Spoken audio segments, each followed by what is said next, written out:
try to play, but you're never gonna beat me. Look the other way, what I'm doing ain't easy. Bloody and stained from the people. Jane Eyre by Charlotte Brontë. Chapter 1. There was no possibility of taking a walk that day. We had been wandering, indeed, in the leafless shrubbery an hour in the morning, but since dinner Mrs. Reed, when there was no company, dined early. The cold winter wind had brought with it clouds so sombre, and a rain so penetrating, that further outdoor exercise was now out of the question. I was glad of it. I never liked long walks, especially on chilly afternoons. Dreadful to me was the coming home in the raw twilight, with nipped fingers and toes, and a heart saddened by the chidings of Bessie, the nurse, and humbled by the consciousness of my physical inferiority to Eliza, John, and Georgiana Reed. The said Eliza, John, and Georgiana were now clustered round their mamma in the drawing-room.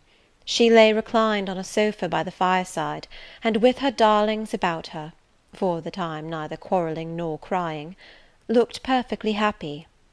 Me she had dispensed from joining the group, saying, she regretted to be under the necessity of keeping me at a distance, but that until she heard from Bessie, and could discover by her own observation that I was endeavouring in good earnest to acquire a more sociable and childlike disposition, a more attractive and sprightly manner, something lighter, franker, more natural, as it were, she really must exclude me from privileges intended only for contented, happy little children. "What does Bessie say I have done?" I asked. "Jane, I don't like cavillers or questioners. Besides, there is something truly forbidding in a child taking up her elders in that manner. Be seated somewhere, and until you can speak pleasantly, remain silent." A breakfast-room adjoined the drawing-room. I slipped in there. It contained a bookcase. I soon possessed myself of a volume, taking care that it should be one stored with pictures. I mounted into the window-seat. Gathering up my feet, I sat cross-legged, like a Turk, and having drawn the red moreen curtain nearly close, I was shrined in double retirement. Folds of scarlet drapery shut in my view to the right hand. To the left were clear panes of glass, protecting but not separating me from the drear November day. At intervals, while turning over the leaves of my book, I studied the aspect of that winter afternoon. Afar, it offered a pale blank of mist and cloud, near a scene of wet lawn and storm-beat shrub, with ceaseless rain sweeping away wildly before a long and lamentable blast. I returned to my book. Bewick's History of British Birds. The letterpress thereof I cared little for, generally speaking, and yet there were certain introductory pages that, child as I was, I could not pass quite as a blank. They were those which treat of the haunts of sea-fowl, of the solitary rocks and promontories, by them only inhabited, of the coast of Norway, studded with isles from its southern extremity, the Lindness, or Naze, to the North Cape; where the northern ocean, in vast whirls, boils round the naked melancholy isles of farthest Thule, and the Atlantic surge pours in among the stormy Hebrides. Nor could I pass unnoticed the suggestion of the bleak shores of Lapland, Siberia, Spitzbergen, Nova Zembla, Iceland, Greenland, with the vast sweep of the Arctic zone, and those forlorn regions of dreary space, that reservoir of frost and snow, where firm fields of ice, the accumulation of centuries of winters, glazed in alpine heights above heights, surround the pole, and concentrate the multiplied rigours of extreme cold. Of these death-white realms I formed an idea of my own, shadowy, like all the half-comprehended notions that float dim through children's brains, but strangely impressive. The words in these introductory pages connected themselves with the succeeding vignettes, and gave significance to the rock standing at Boulogne in a sea of billow and spray, to the broken boat stranded on a desolate coast, to the cold and ghastly moon glancing through bars of cloud at a wreck just sinking. I cannot tell what sentiment haunted the quite solitary churchyard, with its inscribed headstone, its gate, its 2 trees, its low horizon, girdled by a broken wall, and its newly risen crescent, attesting the hour of eventide. The 2 ships becalmed on a torpid sea I believed to be marine phantoms. The fiend pinning down the thief's pack behind him I passed over quickly. It was an object of terror. So was the black horned thing, seated aloof on a rock, surveying a distant crowd surrounding a gallows. Each picture told a story, mysterious often to my undeveloped understanding and imperfect feelings, yet ever profoundly interesting. As interesting as the tales Bessie sometimes narrated on winter evenings, when she chanced to be in a good humour, and when, having brought her ironing table to the nursery hearth, she allowed us to sit about it, and while she got up Mrs. Reed's lace frills, and crimped her nightcap borders, fed our eager attention with passages of love and adventure taken from old fairy tales and other ballads. Or, as at a later period I discovered, from the pages of Pamela and Henry, Earl of Morland. With Buick on my knee, I was then happy at least in my way. I feared nothing but interruption, and that came too soon. The breakfast-room door opened. "Beau! Madam Mope!" cried the voice of John Reed. Then he paused. He found the room apparently empty. "Where the dickens is she?" he continued. "Lizzie! Georgie!" calling to his sisters. "Joan is not here. Tell mamma she is run out into the rain. Bad animal!" It is well I drew the curtain, thought I, and I wished fervently he might not discover my hiding place. Nor would John Reed have found it out himself. He was not quick either of vision or conception. But Eliza just put her head in at the door, and said at once, "She is in the window-seat, to be sure, Jack." And I came out immediately, for I trembled at the idea of being dragged forth by the said Jack. "What do you want?" I asked, with awkward diffidence.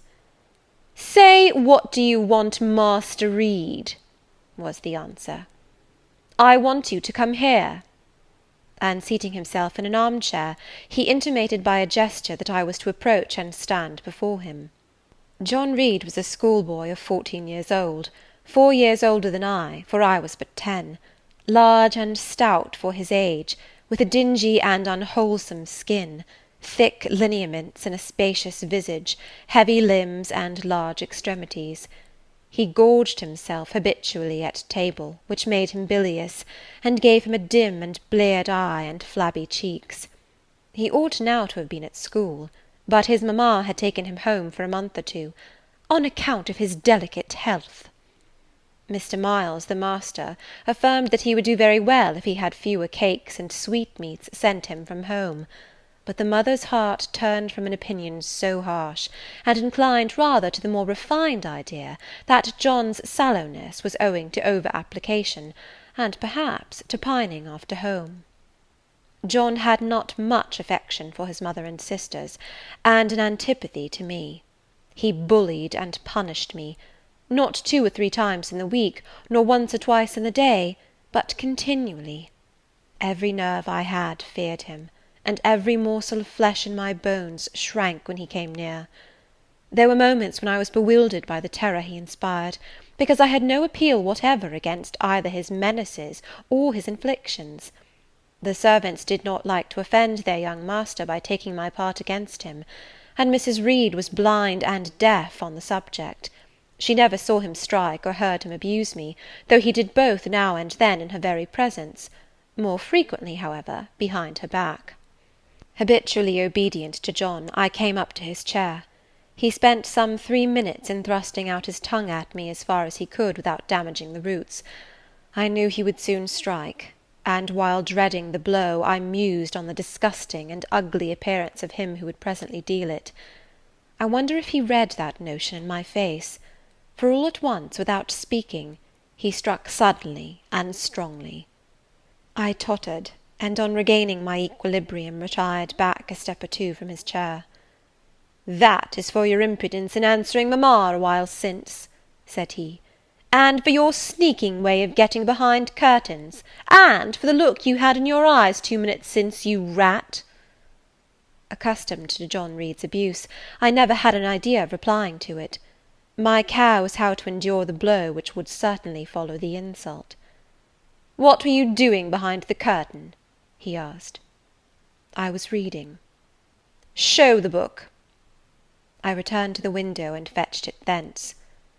"You have no business to take our books. You are a dependent, mamma says. You have no money. Your father left you none. You ought to beg, and not to live here with gentlemen's children like us, and eat the same meals we do, and wear clothes at our mamma's expense. Now I'll teach you to rummage my bookshelves, for they are mine. All the house belongs to me, or will do in a few years. Go and stand by the door, out of the way of the mirror and windows." I did so, not at first aware what was his intention; but when I saw him lift and poise the book, and stand in act to hurl it, I instinctively started aside with a cry of alarm. Not soon enough, however. The volume was flung, it hit me, and I fell, striking my head against the door and cutting it. The cut bled, the pain was sharp, my terror had passed its climax. Other feelings succeeded. "Wicked and cruel boy," I said, "you are like a murderer, you are like a slave-driver, you are like the Roman emperors." I had read Goldsmith's History of Rome, and had formed my opinion of Nero, Caligula, etc. Also I had drawn parallels in silence, which I never thought thus to have declared aloud. "What? What?" he cried. "Did she say that to me? Did you hear her, Eliza and Georgiana? Won't I tell mamma? But first—" He ran headlong at me. I felt him grasp my hair and my shoulder. He had closed with a desperate thing. I really saw in him a tyrant, a murderer. I felt a drop or two of blood from my head trickle down my neck, and was sensible of somewhat pungent suffering. These sensations for the time predominated over fear, and I received him in frantic sort. I don't very well know what I did with my hands, but he called me "rat, rat," and bellowed out aloud. Aid was near him. Eliza and Georgiana had run for Mrs. Reed, who was gone upstairs. She now came upon the scene, followed by Bessie and her maid Abbot. We were parted. I heard the words, "Dear, dear, what a fury to fly at Master John!" Did ever anybody see such a picture of passion? Then Mrs. Reed subjoined, "Take her away to the Red Room, and lock her in there." 4 hands were immediately laid upon me, and I was borne upstairs. End of Chapter 1. Chapter 2 of Jane Eyre. I resisted all the way, a new thing for me, and a circumstance which greatly strengthened the bad opinion Bessie and Miss Abbot were disposed to entertain of me. The fact is, I was a trifle beside myself, or rather out of myself, as the French would say. I was conscious that a moment's mutiny had already rendered me liable to strange penalties, and, like any other rebel slave, I felt resolved in my desperation to go all lengths. "Hold her arms, Miss Abbot, she's like a mad cat." "For shame, for shame!" cried the lady's maid. "What shocking conduct, Miss Eyre, to strike a young gentleman, your benefactress's son, your young master!" "Master? How is he my master? Am I a servant?" "No, you are less than a servant, for you do nothing for your keep. There, sit down, and think over your wickedness." They had got me by this time into the apartment indicated by Mrs. Reed, and had thrust me upon a stool. My impulse was to rise from it like a spring. Their 2 pair of hands arrested me instantly. "If you don't sit still, you must be tied down," said Bessie. "Miss Abbot, lend me your garters. She would break mine directly." Miss Abbot turned to divest a stout leg of the necessary ligature. This preparation for bonds, and the additional ignominy it inferred, took a little of the excitement out of me. "Don't take them off," I cried. "I will not stir." In guarantee whereof I attached myself to my seat by my hands. "Mind you don't," said Bessie, and when she had ascertained that I was really subsiding, she loosened her hold of me. Then she and Miss Abbot stood with folded arms, looking darkly and doubtfully on my face, as incredulous of my sanity. "She never did so before," at last said Bessie, turning to Abigail. "But it was always in her," was the reply. "I've told Mrs. often my opinion about the child, and Mrs. agreed with me. She's an underhand little thing. I never saw a girl of her age with so much cover." Bessie answered not, but ere long addressing me, she said, "You ought to be aware, miss, that you are under obligations to Mrs. Reed. She keeps you. If she were to turn you off, you would have to go to the poor-house." I had nothing to say to these words. They were not new to me. My very first recollections of existence included hints of the same kind. This reproach of my dependence had become a vague sing-song in my ear, very painful and crushing, but only half intelligible. Miss Abbot joined in. "And you ought not to think yourself on an equality with the Mrs. Reed and Master Reed, because Mrs. kindly allows you to be brought up with them. They will have a great deal of money, and you will have none. It is your place to be humble, and to try to make yourself agreeable to them." "What we tell you is for your good," added Bessie in no harsh voice. "You should try to be useful and pleasant, then perhaps you would have a home here. But if you become passionate and rude, Mrs. will send you away, I am sure." "Besides," said Miss Abbot, "God will punish her. He might strike her dead in the midst of her tantrums, and then where would she go? Come, Bessie, we will leave her. I wouldn't have her heart for anything. Say your prayers, Miss Eyre, when you are by yourself, for if you don't repent, something bad might be permitted to come down the chimney and fetch you away." They went, shutting the door, and locking it behind them. The Red Room was a square chamber, very seldom slept in, I might say never, indeed, unless when a chance influx of visitors at Gateshead Hall rendered it necessary to turn to account all the accommodation it contained. Yet it was one of the largest and stateliest chambers in the mansion. A bed supported on massive pillars of mahogany, hung with curtains of deep red damask, stood out like a tabernacle in the centre. The two large windows, with their blinds always drawn down, were half shrouded in festoons and falls of similar drapery. The carpet was red. The table at the foot of the bed was covered with a crimson cloth. The walls were a soft fawn colour with a blush of pink in it. The wardrobe, the toilet table, the chairs were of darkly polished old mahogany. Out of these deep surrounding shades rose high, and glared white, the piled-up mattresses and pillows of the bed, spread with a snowy Marseille counterpane.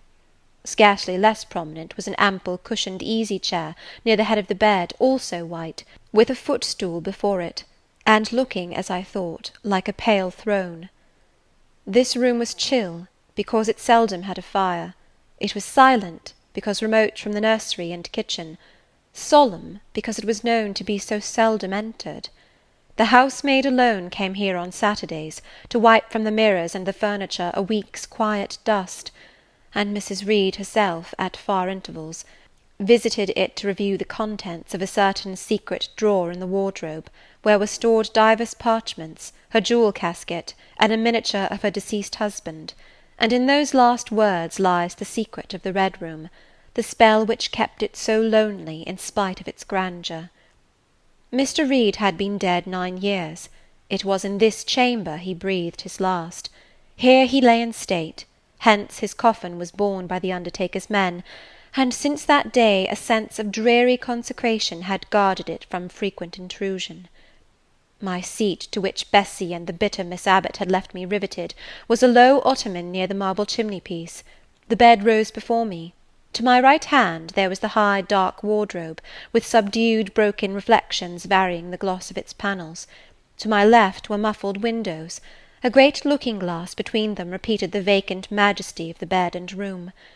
I was not quite sure whether they had locked the door, and when I dared move I got up and went to see.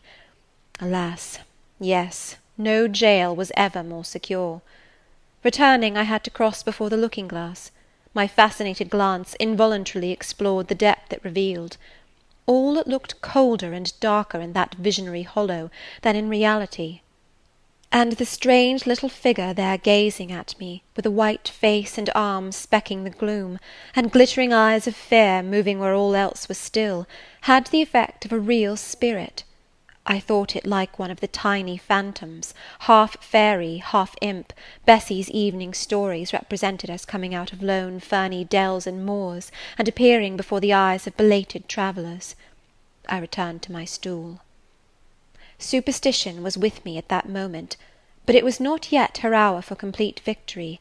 My blood was still warm, the mood of the revolted slave was still bracing me with its bitter vigour. I had to stem a rapid rush of retrospective thought before I quailed to the dismal present. All John Reed's violent tyrannies, all his sister's proud indifference, all his mother's aversion, all the servants' partiality, turned up in my disturbed mind like a dark deposit in a turbid well. Why was I always suffering, always browbeaten, always accused, for ever condemned? Why could I never please? Why was it useless to try to win any one's favour? Eliza, who was headstrong and selfish, was respected. Georgiana, who had a spoiled temper, a very acrid spite, a captious and insolent carriage, was universally indulged. Her beauty, her pink cheeks and golden curls, seemed to give delight to all who looked at her, and to purchase indemnity for every fault. John no one thwarted, much less punished, though he twisted the necks of the pigeons, killed the little pea-chicks, set the dogs at the sheep, stripped the hothouse vines of their fruit, and broke the buds off the choicest plants in the conservatory. He called his mother old girl, too, sometimes reviled her for her dark skin, similar to his own, bluntly disregarded her wishes, not unfrequently tore and spoiled her silk attire, and he was still her own darling. I dared commit no fault, I strove to fulfil every duty, and I was termed naughty and tiresome, sullen and sneaking, from morning to noon, and from noon to night. My head still ached and bled with the blow and fall I had received. No one had reproved John for wantonly striking me, and because I had turned against him to avert farther irrational violence, I was loaded with general opprobrium. Unjust, unjust, said my reason, forced by the agonizing stimulus into precocious though transitory power; and resolve, equally wrought up, instigated some strange expedient to achieve escape from insupportable oppression, as running away, or, if that could not be effected, never eating or drinking more, and letting myself die. What a consternation of soul was mine that dreary afternoon! How all my brain was in tumult, and all my heart in insurrection! Yet in what darkness, what dense ignorance, was the mental battle fought! I could not answer the ceaseless inward question, why I thus suffered, now at the distance of, I will not say how many years. I see it clearly. I was a discord in Gateshead Hall. I was like nobody there. I had nothing in harmony with Mrs. Reed or her children, or her chosen vassalage. If they did not love me, in fact, as little did I love them. They were not bound to regard with affection a thing that could not sympathize with one amongst them, a heterogeneous thing, opposed to them in temperament, in capacity, in propensities, a useless thing, incapable of serving their interest or adding to their pleasure, a noxious thing, cherishing the germs of indignation at their treatment, of contempt of their judgment. I know that had I been a sanguine, brilliant, careless, exacting, handsome, romping child, though equally dependent and friendless, Mrs. Reed would have endured my presence more complacently. Her children would have entertained for me more of the cordiality of fellow-feeling, the servants would have been less prone to make me the scapegoat of the nursery. Daylight began to forsake the Red Room. It was past 4 o'clock, and the beclouded afternoon was tending to drear twilight. I heard the rain still beating continuously on the staircase window, and the wind howling in the grove behind the hall. I grew by degrees cold as a stone, and then my courage sank. My habitual mood of humiliation, self-doubt, forlorn depression, fell damp on the embers of my decaying ire. All said I was wicked, and perhaps I might be so. What thought had I been but just conceiving of starving myself to death? That certainly was a crime, and was I fit to die? Or was the vault under the chancel of Gateshead Church an inviting bourne? In such vault, I had been told, did Mr. Reed lie buried, and, led by this thought to recall his idea, I dwelt on it with gathering dread. I could not remember him, but I knew that he was my own uncle, my mother's brother, that he had taken me when a parentless infant to his home, and that in his last moments he had required a promise of Mrs. Reed that she would rear and maintain me as one of her own children. Mrs. Reed probably considered she had kept this promise, and so she had, I dare say, as well as her nature would permit her. But how could she really like an interloper not of her race, and unconnected with her, after her husband's death, by any tie? It must have been most irksome to find herself bound by a hard-wrung pledge to stand in the stead of a parent to a strange child she could not love, and see an uncongenial alien permanently intruded on her own family group. A singular notion dawned upon me. I doubted not, never doubted, that if Mr. Reed had been alive he would have treated me kindly, and now, as I sat looking at the white bed and overshadowed walls, occasionally also turning a fascinated eye towards the dimly gleaming mirror, I began to recall what I had heard of dead men, troubled in their graves by the violation of their last wishes, revisiting the earth to punish the perjured and avenge the oppressed, and I thought Mr. Reed's spirit, harassed by the wrongs of his sister's child, might quit its abode, whether in the church vault or in the unknown world of the departed, and rise before me in this chamber. I wiped my tears and hushed my sobs, fearful lest any sign of violent grief might waken a preternatural voice to comfort me, or elicit from the gloom some haloed face, bending over me with strange pity. This idea, consolatory in theory, I felt would be terrible if realized. With all my might I endeavoured to stifle it, I endeavoured to be firm. Shaking my hair from my eyes, I lifted my head and tried to look boldly round the dark room. At this moment a light gleamed on the wall. Was it, I asked myself, a ray from the moon penetrating some aperture in the blind? No, moonlight was still, and this stirred. While I gazed, it glided up to the ceiling and quivered over my head. I can now conjecture readily that this streak of light was, in all likelihood, a gleam from a lantern carried by some one across the lawn. But then, prepared as my mind was for horror, shaken as my nerves were by agitation, I thought the swift darting beam was a herald of some coming vision from another world. My heart beat thick, my head grew hot, a sound filled my ears which I deemed the rushing of wings. Something seemed near me. I was oppressed, suffocated, endurance broke down. I rushed to the door and shook the lock in desperate effort. Steps came running along the outer passage. The key turned. Bessie and Abbot entered. "Miss Eyre, are you ill?" said Bessie. "What a dreadful noise! It went quite through me," exclaimed Abbot. "Take me out! Let me go into the nursery!" was my cry. "What for? Are you hurt? Have you seen something?" again demanded Bessie. "Oh, I saw a light, and I thought a ghost would come." I had now got hold of Bessie's hand, and she did not snatch it from me. "She has screamed out on purpose," declared Abbot in some disgust. "And what a scream! If she had been in great pain, one would have excused it, but she only wanted to bring us all here. I know her naughty tricks." "What is all this?" demanded another voice peremptorily, and Mrs. Reed came along the corridor, her cap flying wide, her gown rustling stormily. "Abbot and Bessie, I believe I gave orders that Jane Eyre should be left in the red room till I came to her myself." "Miss Jane screamed so loud, mum," pleaded Bessie. "Let her go," was the only answer. "Loose Bessie's hand, child. You cannot succeed in getting out by these means, be assured. I abhor artifice, particularly in children. It is my duty to show you that tricks will not answer.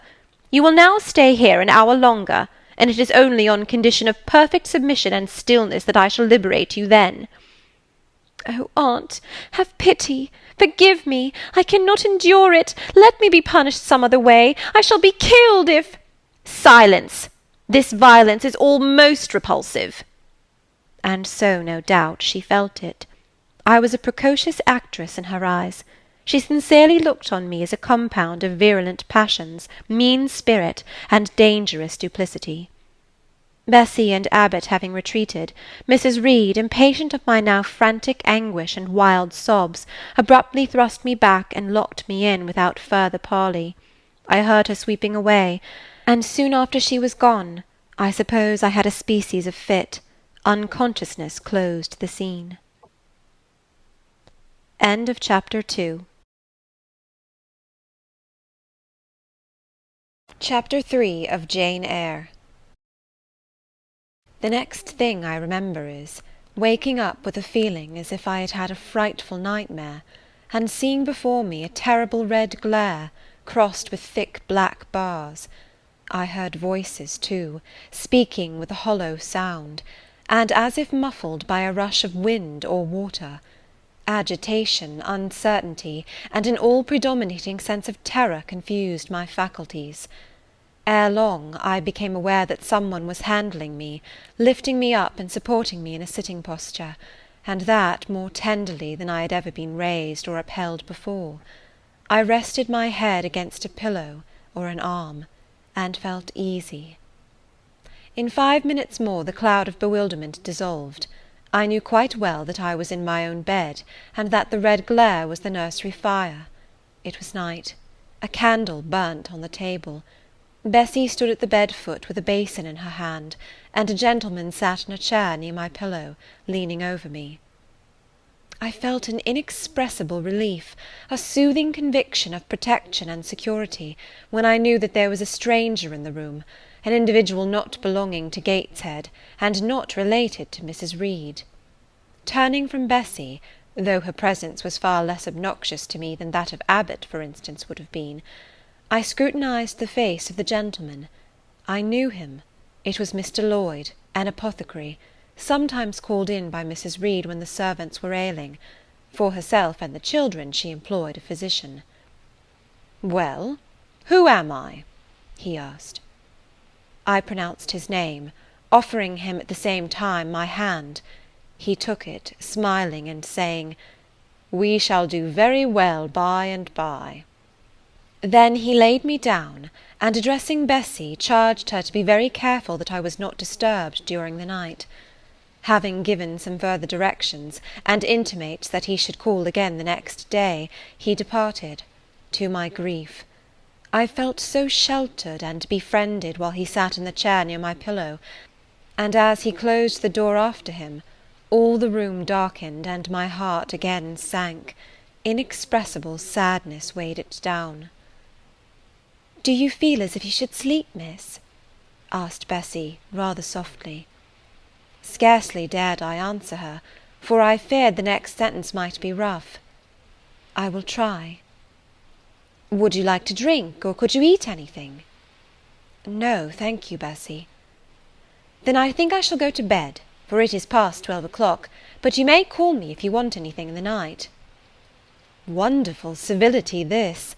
It emboldened me to ask a question. "Bessy, what is the matter with me? Am I ill?" "You fell sick, I suppose, in the Red Room with the crying. You'll be better soon, no doubt." Bessy went into the housemaid's apartment, which was near. I heard her say, "Sarah, come and sleep with me in the nursery. I daren't for my life be alone with that poor child to-night. She might die. It's such a strange thing she should have that fit. I wonder if she saw anything. Missus was rather too hard." Sarah came back with her. They both went to bed. They were whispering together for half an hour before they fell asleep.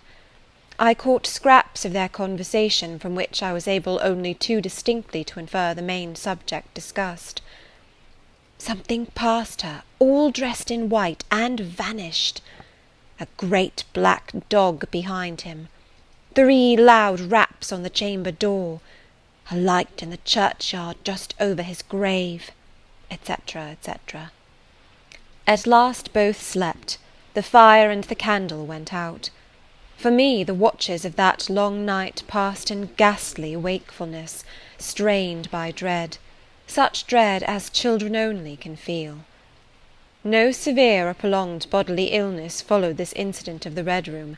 It only gave my nerves a shock, of which I feel the reverberation to this day. Yes, Mrs. Reed, To you I owe some fearful pangs of mental suffering, but I ought to forgive you, for you knew not what you did. While rending my heartstrings, you thought you were only uprooting my bad propensities.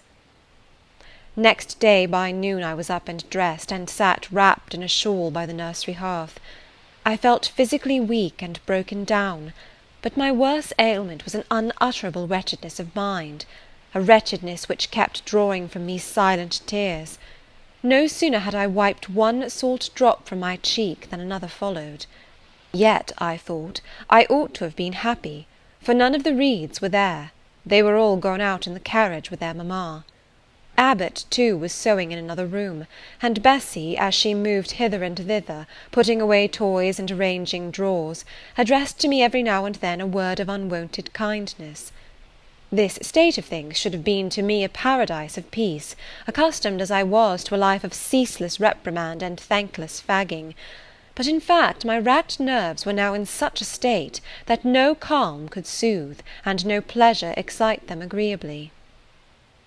Bessy had been down into the kitchen, and she brought up with her a tart on a certain brightly painted china plate, whose bird of paradise, nestling in a wreath of convolvuli and rosebuds, had been wont to stir in me a most enthusiastic sense of admiration, and which plate I had often petitioned to be allowed to take in my hand in order to examine it more closely, but had always hitherto been deemed unworthy of such a privilege. This precious vessel was now placed on my knee, and I was cordially invited to eat the circlet of delicate pastry upon it. Vain favour! Coming, like most other favours, long deferred, and often wished for, too late. I could not eat the tart, and the plumage of the bird, the tints of the flowers, seemed strangely faded. I put both plate and tart away. Bessy asked if I would have a book. The word book acted as a transient stimulus, and I begged her to fetch Gulliver's Travels from the library. This book I had again and again perused with delight. I considered it a narrative of facts, and discovered in it a vein of interest deeper than what I found in fairy tales. For as to the elves, having sought them in vain among foxglove leaves and bells, under mushrooms, and beneath the ground ivy mantling old wall-nooks, I had at length made up my mind to the sad truth, that they were all gone out of England to some savage country, where the woods were wilder and thicker, and the population more scant. Whereas Lilliput and Brobdignag being, in my creed, solid parts of the earth's surface, I doubted not that I might one day, by taking a long voyage, see with my own eyes the little fields, houses, and trees, the diminutive people, the tiny cows, sheep, and birds of the one realm, and the cornfields forest high, the mighty mastiffs, the monster cats, the tower-like men and women of the other. Yet, when this cherished volume was now placed in my hand, when I turned over its leaves and sought in its marvellous pictures the charm I had, till now, never failed to find, all was eerie and dreary. The giants were gaunt goblins, the pygmies malevolent and fearful imps, Gulliver a most desolate wanderer in most dread and dangerous regions. I closed the book, which I dared no longer peruse, and put it on the table beside the untasted tart. Bessy had now finished dusting and tidying the room, and having washed her hands, she opened a certain little drawer, full of splendid shreds of silk and satin, and began making a new bonnet for Georgiana's doll. Meantime she sang. Her song was, "In the days when we went gypsying, a long time ago." I had often heard the song before, and always with lively delight, for Bessy had a sweet voice. At least I thought so. But now, though her voice was still sweet, I found in its melody an indescribable sadness. Sometimes, preoccupied with her work, she sang the refrain very low, very lingeringly. "A long time ago" came out like the saddest cadence of a funeral hymn. She passed into another ballad, this time a really doleful one. "My feet they are sore, and my limbs they are weary. Long is the way, and the mountains are wild. Soon will the twilight close moonless and dreary over the path of the poor orphan child. Why did they send me so far and so lonely, up where the moors spread and grey rocks are piled? Men are hard-hearted, and kind angels only watch o'er the steps of a poor orphan child. Yet distant and soft the night breeze is blowing, clouds there are none, and clear stars beam mild. God in his mercy protection is showing, comfort and hope to the poor orphan child. Even should I fall o'er the broken bridge passing, or stray in the marshes by false lights beguiled, still will my Father with promise and blessing take to his bosom the poor orphan child. There is a thought that for strength should avail me, though both of shelter and kindred despoiled. Heaven is a home, and a rest will not fail me. God is a friend to the poor orphan child. "Come, Miss Jane, don't cry," said Bessie as she finished. She might as well have said to the fire, "Don't burn," but how could she divine the morbid suffering to which I was a prey? In the course of the morning Mr. Lloyd came again. "What, already up?" said he, as he entered the nursery. "Well, nurse, how is she?" Bessie answered that I was doing very well. "Then she ought to look more cheerful. Come here, Miss Jane. Your name is Jane, is it not?" "Yes, sir, Jane Eyre." "Well, you have been crying, Miss Jane Eyre. Can you tell me what about? Have you any pain?" "No, sir." "Oh, I dare say she is crying because she could not go out with missus in the carriage," interposed Bessie. "Surely not. Why, she is too old for such pettishness." I thought so too, and my self-esteem being wounded by the false charge, I answered promptly, "I never cried for such a thing in my life. I hate going out in the carriage. I cry because I am miserable." "Oh, fie, miss," said Bessie. The good apothecary appeared a little puzzled. I was standing before him. He fixed his eyes on me very steadily. His eyes were small and grey, not very bright, but I dare say I should think them shrewd now. He had a hard-featured, yet good-natured looking face. Having considered me at leisure, he said, "What made you ill yesterday?" "She had a fall," said Bessie, again putting in her word. "Fall? Why, that is like a baby again. Can't she manage to walk at her age? She must be 8 or 9 years old." "I was knocked down," was the blunt explanation, jerked out of me by another pang of mortified pride. "But that did not make me ill," I added, while Mr. Lloyd helped himself to a pinch of snuff. As he was returning the books to his waistcoat pocket, a loud bell rang for the servants' dinner. He knew what it was. "That's for you, nurse," said he. "You can go down. I'll give Miss Jane a lecture till you come back." Bessie would rather have stayed, but she was obliged to go, because punctuality at meals was rigidly enforced at Gateshead Hall. "The fall did not make you ill. What did then?" pursued Mr. Lloyd when Bessie was gone. "I was shut up in a room where there is a ghost, till after dark." I saw Mr. Lloyd smile and frown at the same time. "Ghost? What, you are a baby after all? You are afraid of ghosts?" "Of Mr. Reed's ghost I am. He died in that room, and was laid out there. Neither Bessie nor any one else will go into it at night if they can help it, and it was cruel to shut me up alone without a candle.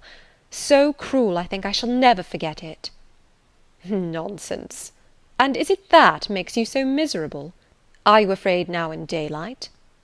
"No, but night will come again before long, and besides, I am unhappy, very unhappy, for other things."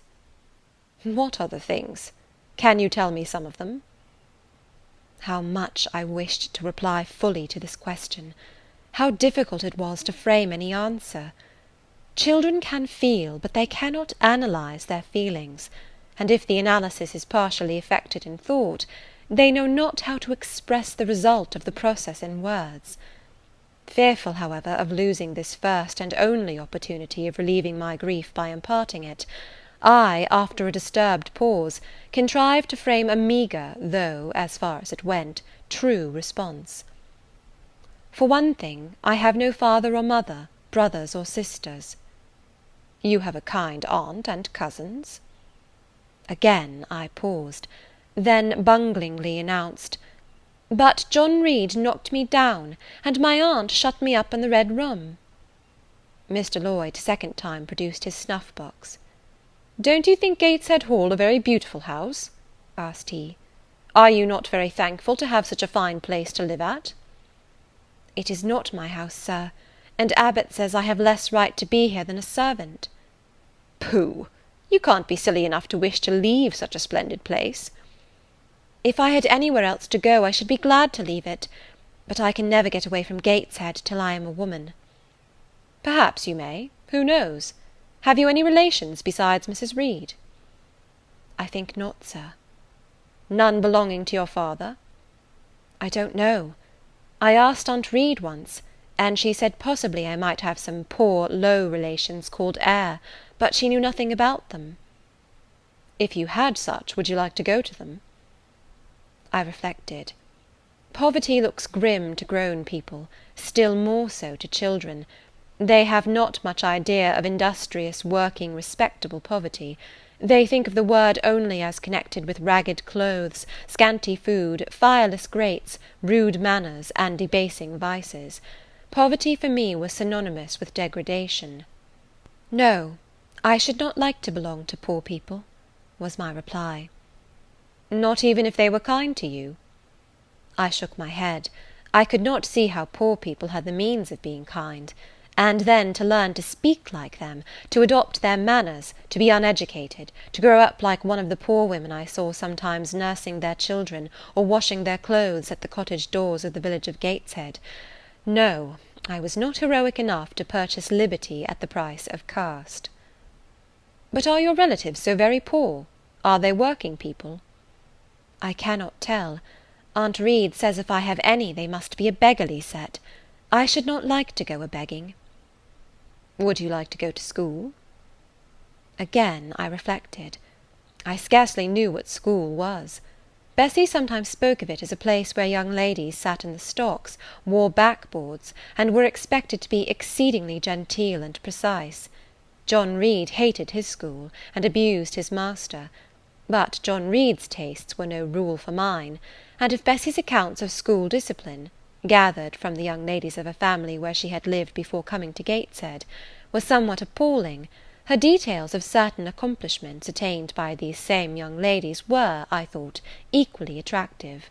She boasted of beautiful paintings of landscapes and flowers by them executed, of songs they could sing and pieces they could play, of purses they could net, of French books they could translate, till my spirit was moved to emulation as I listened. Besides, school would be a complete change. It implied a long journey, an entire separation from Gateshead, an entrance into a new life. "I should indeed like to go to school," was the audible conclusion of my musings. "Well, well, who knows what may happen?" said Mr. Lloyd as he got up. "The child ought to have a change of air and scene," he said, speaking to himself. "Nerves not in a good state." Bessie now returned. At the same moment the carriage was heard rolling up the gravel walk. "Is that your mistress, nurse?" asked Mr. Lloyd. "I should like to speak to her before I go." Bessie invited him to walk into the breakfast room, and led the way out. In the interview which followed between him and Mrs. Reed, I presume, from after occurrences, that the apothecary ventured to recommend my being sent to school, and the recommendation was no doubt readily enough adopted; for, as Abbot said, in discussing the subject with Bessie, when both sat sewing in the nursery one night, after I was in bed, and, as they thought, asleep, Mrs. was, she dared say, glad enough to get rid of such a tiresome, ill-conditioned child, who always looked as if she were watching everybody, and scheming plots underhand. Abbot, I think, gave me credit for being a sort of infantine Guy Fawkes. On that same occasion I learned, for the first time, from Miss Abbot's communications to Bessie, that my father had been a poor clergyman, that my mother had married him against the wishes of her friends, who considered the match beneath her, that my grandfather Reed was so irritated at her disobedience, he cut her off without a shilling, that after my mother and father had been married a year, the latter caught the typhus fever while visiting among the poor of a large manufacturing town where his curacy was situated, and where that disease was then prevalent; that my mother took the infection from him, and both died within a month of each other. Bessie, when she heard this narrative, sighed and said, "Poor Miss Jane is to be pitied too, Abbot." "Yes," responded Abbot, "if she were a nice pretty child, one might compassionate her forlornness, but one really cannot care for such a little toad as that." "Not a great deal, to be sure," agreed Bessie. "At any rate, a beauty like Miss Georgiana would be more moving in the same condition." "Oh, yes, I dote on Miss Georgiana," cried the fervent Abbot. "Little darling! With her long curls, and her blue eyes, and such a sweet colour as she has, just as if she were painted. Bessie, I could fancy a Welsh rabbit for supper." "So could I, with a roast onion. Come, we'll go down." They went. End of Chapter 3. Chapter 4 of Jane Eyre. From my discourse with Mr. Lloyd, and from the above reported conference between Bessie and Abbot, I gathered enough of hope to suffice as a motive for wishing to get well. A change seemed near. I desired and waited it in silence. It tarried, however. Days and weeks passed. I had regained my normal state of health, but no new allusion was made to the subject over which I brooded. Mrs. Reed surveyed me at times with a severe eye, but seldom addressed me. Since my illness she had drawn a more marked line of separation than ever between me and her own children, appointing me a small closet to sleep in by myself, condemning me to take my meals alone, and pass all my time in the nursery, while my cousins were constantly in the drawing-room. Not a hint, however, did she drop about sending me to school. Still I felt an instinctive certainty that she would not long endure me under the same roof with her; for her glance, now more than ever, when turned on me, expressed an insuperable and rooted aversion. Eliza and Georgiana, evidently acting according to orders, spoke to me as little as possible. John thrust his tongue in his cheek whenever he saw me, and once attempted chastisement; but as I instantly turned against him, roused by the same sentiment of deep ire and desperate revolt which had stirred my corruption before, he thought it better to desist, and ran from me tittering execrations, and vowing I had burst his nose. I had, indeed, levelled at that prominent feature as hard a blow as my knuckles could inflict, and when I saw that either that or my look daunted him, I had the greatest inclination to follow up my advantage to purpose; but he was already with his mamma. I heard him in a blubbering tone commence the tale of how "that nasty Jane Eyre" had flown at him like a mad cat. He was stopped rather harshly. "Don't talk to me about her, John. I told you not to go near her. She is not worthy of notice. I do not choose that either you or your sisters should associate with her." Here, leaning over the banister, I cried out suddenly, and without at all deliberating on my words, "They are not fit to associate with me." Mrs. Reed was rather a stout woman, but on hearing this strange and audacious declaration, she ran nimbly up the stair, swept me like a whirlwind into the nursery, and crushing me down on the edge of my crib, dared me in an emphatic voice to rise from that place, or utter one syllable during the remainder of the day. "What would Uncle Reed say to you if he were alive?" was my scarcely voluntary demand. I say scarcely voluntary, for it seemed as if my tongue pronounced words without my will consenting to their utterance. Something spoke out of me over which I had no control. "What?" said Mrs. Reed under her breath. Her usually cold, composed grey eye became troubled with a look like fear. She took her hand from my arm, and gazed at me as if she really did not know whether I were child or fiend. I was now in for it. "My Uncle Reed is in heaven, and can see all you do and think, and so can papa and mamma. They know how you shut me up all day long, and how you wish me dead." Mrs. Reed soon rallied her spirits. She shook me most soundly, she boxed both my ears, and then left me without a word. Bessy supplied the hiatus by a homily of an hour's length, in which she proved beyond a doubt I was the most wicked and abandoned child ever reared under a roof. I half believed her, for I felt indeed only bad feelings surging in my breast. November, December, and half of January passed away. Christmas and the New Year had been celebrated at Gateshead with the usual festive cheer. Presents had been interchanged, dinners and evening parties given. From every enjoyment I was, of course, excluded.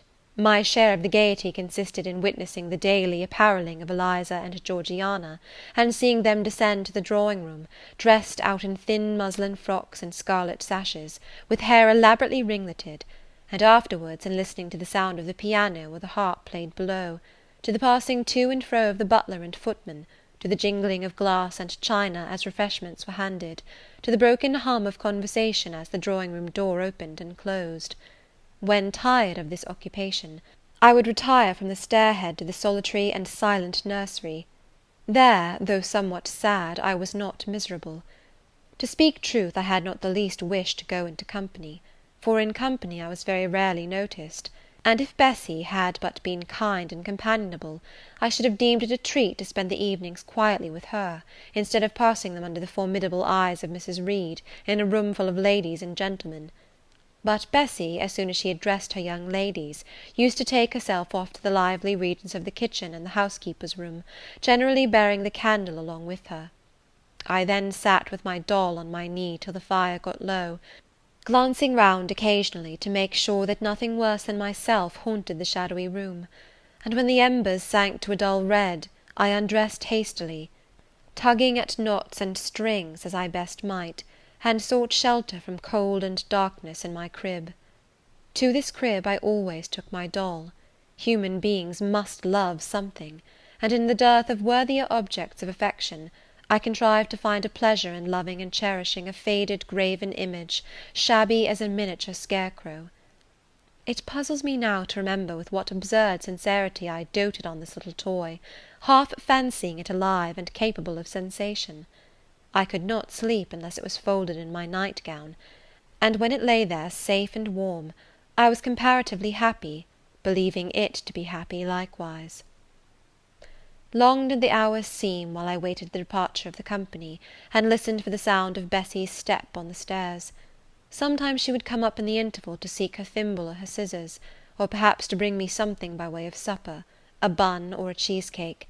Then she would sit on the bed while I ate it, and when I had finished, she would tuck the clothes round me, and twice she kissed me, and said, "Good night, Miss Jane." When thus gentle, Bessy seemed to me the best, prettiest, kindest being in the world, and I wished most intensely that she would be always so pleasant and amiable, and never push me about, or scold, or task me unreasonably, as she was too often wont to do. Bessie Lee must, I think, have been a girl of good natural capacity, for she was smart in all she did, and had a remarkable knack of narrative. So, at least, I judge from the impression made on me by her nursery tales. She was pretty, too, if my recollections of her face and person are correct. I remember her as a slim young woman, with black hair, dark eyes, very nice features, and good clear complexion; but she had a capricious and a hasty temper, and indifferent ideas of principle or justice. Still, such as she was, I preferred her to any one else at Gateshead Hall. It was the 15th of January, about 9 o'clock in the morning. Bessy was gone down to breakfast. My cousins had not yet been summoned to their mamma. Eliza was putting on her bonnet and warm garden coat to go and feed her poultry, an occupation of which she was fond, and not less so of selling the eggs to the housekeeper, and hoarding up the money she thus obtained. She had a turn for traffic, and a marked propensity for saving, shown not only in the vending of eggs and chickens, but also in driving hard bargains with the gardener about flower roots, seeds, and slips of plants, that functionary having orders from Mrs. Reed to buy of his young lady all the products of her parterre she wished to sell, and Eliza would have sold the hair off her head if she could have made a handsome profit thereby.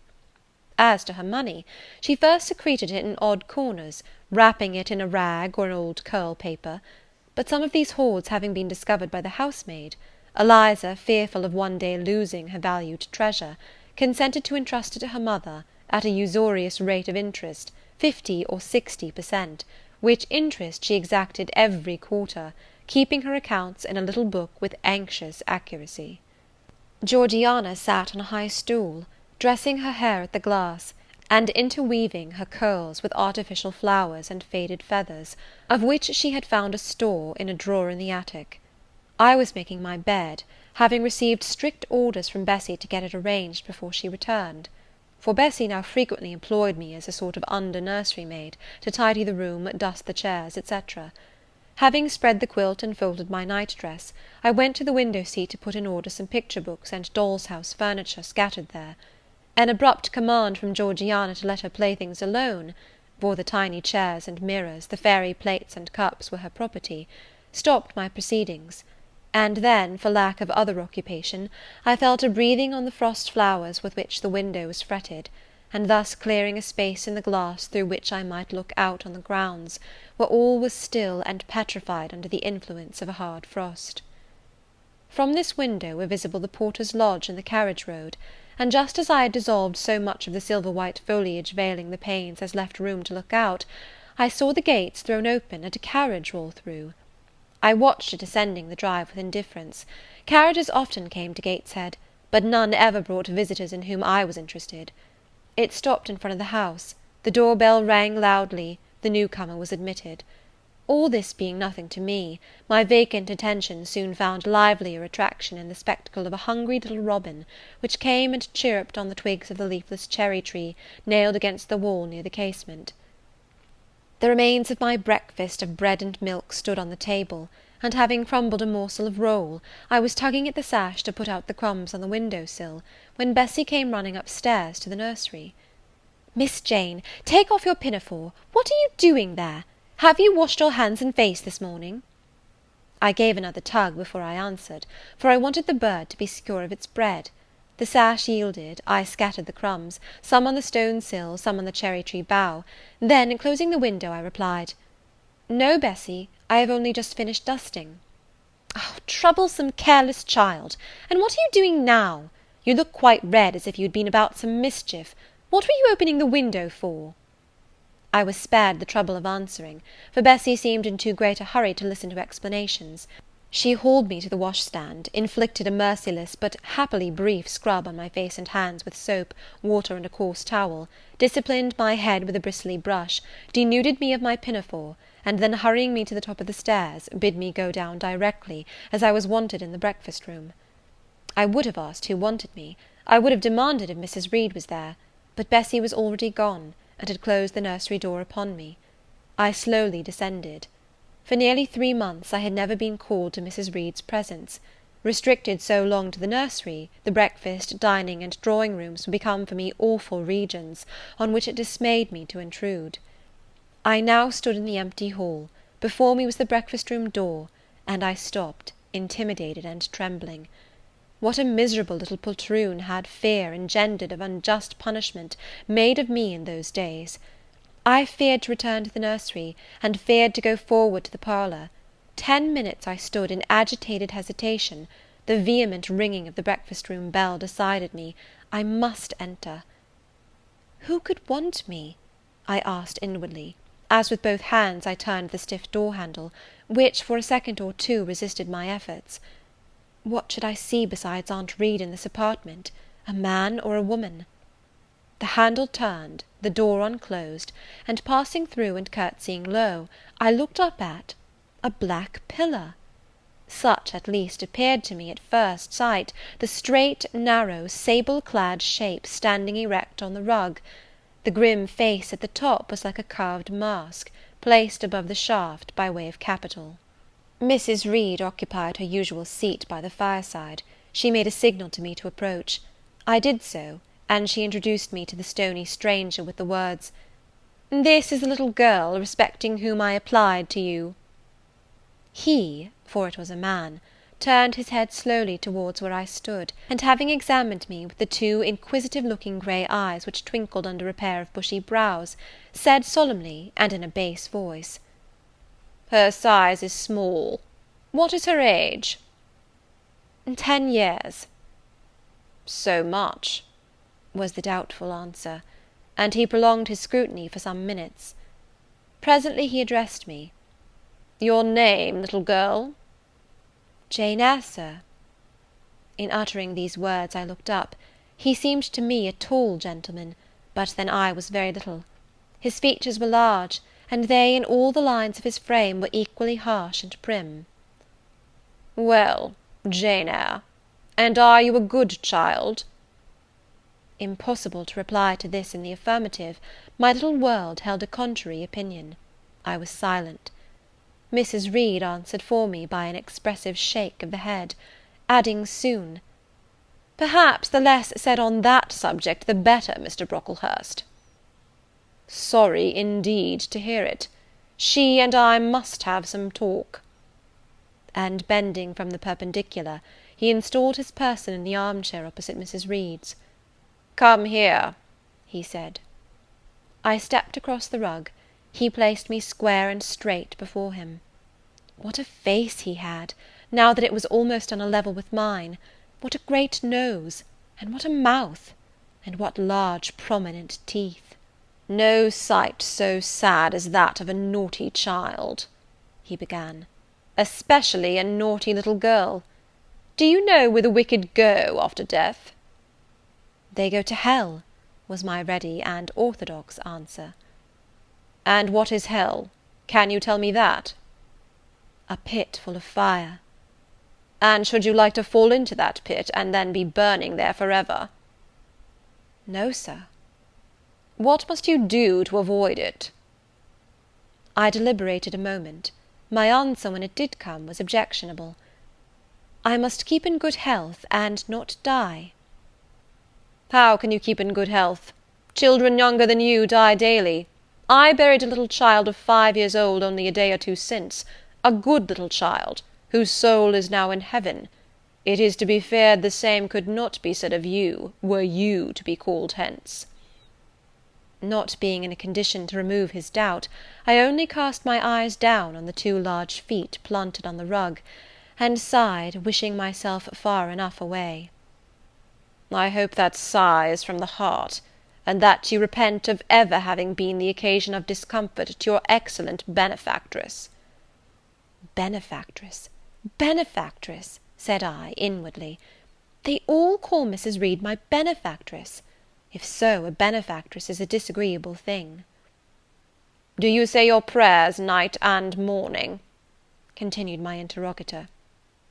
"Yes, sir." "Do you read your Bible?" "Sometimes." "With pleasure? Are you fond of it?"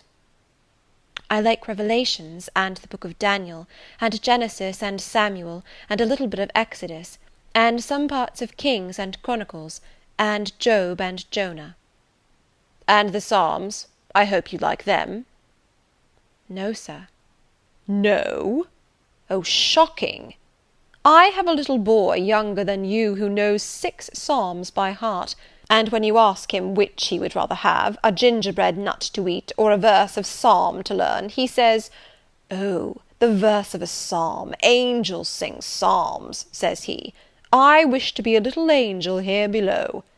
He then gets 2 nuts in recompense for his infant piety." "Psalms are not interesting," I remarked. "That proves you have a wicked heart, and you must pray to God to change it, to give you a new and clean one, to take away your heart of stone and give you a heart of flesh."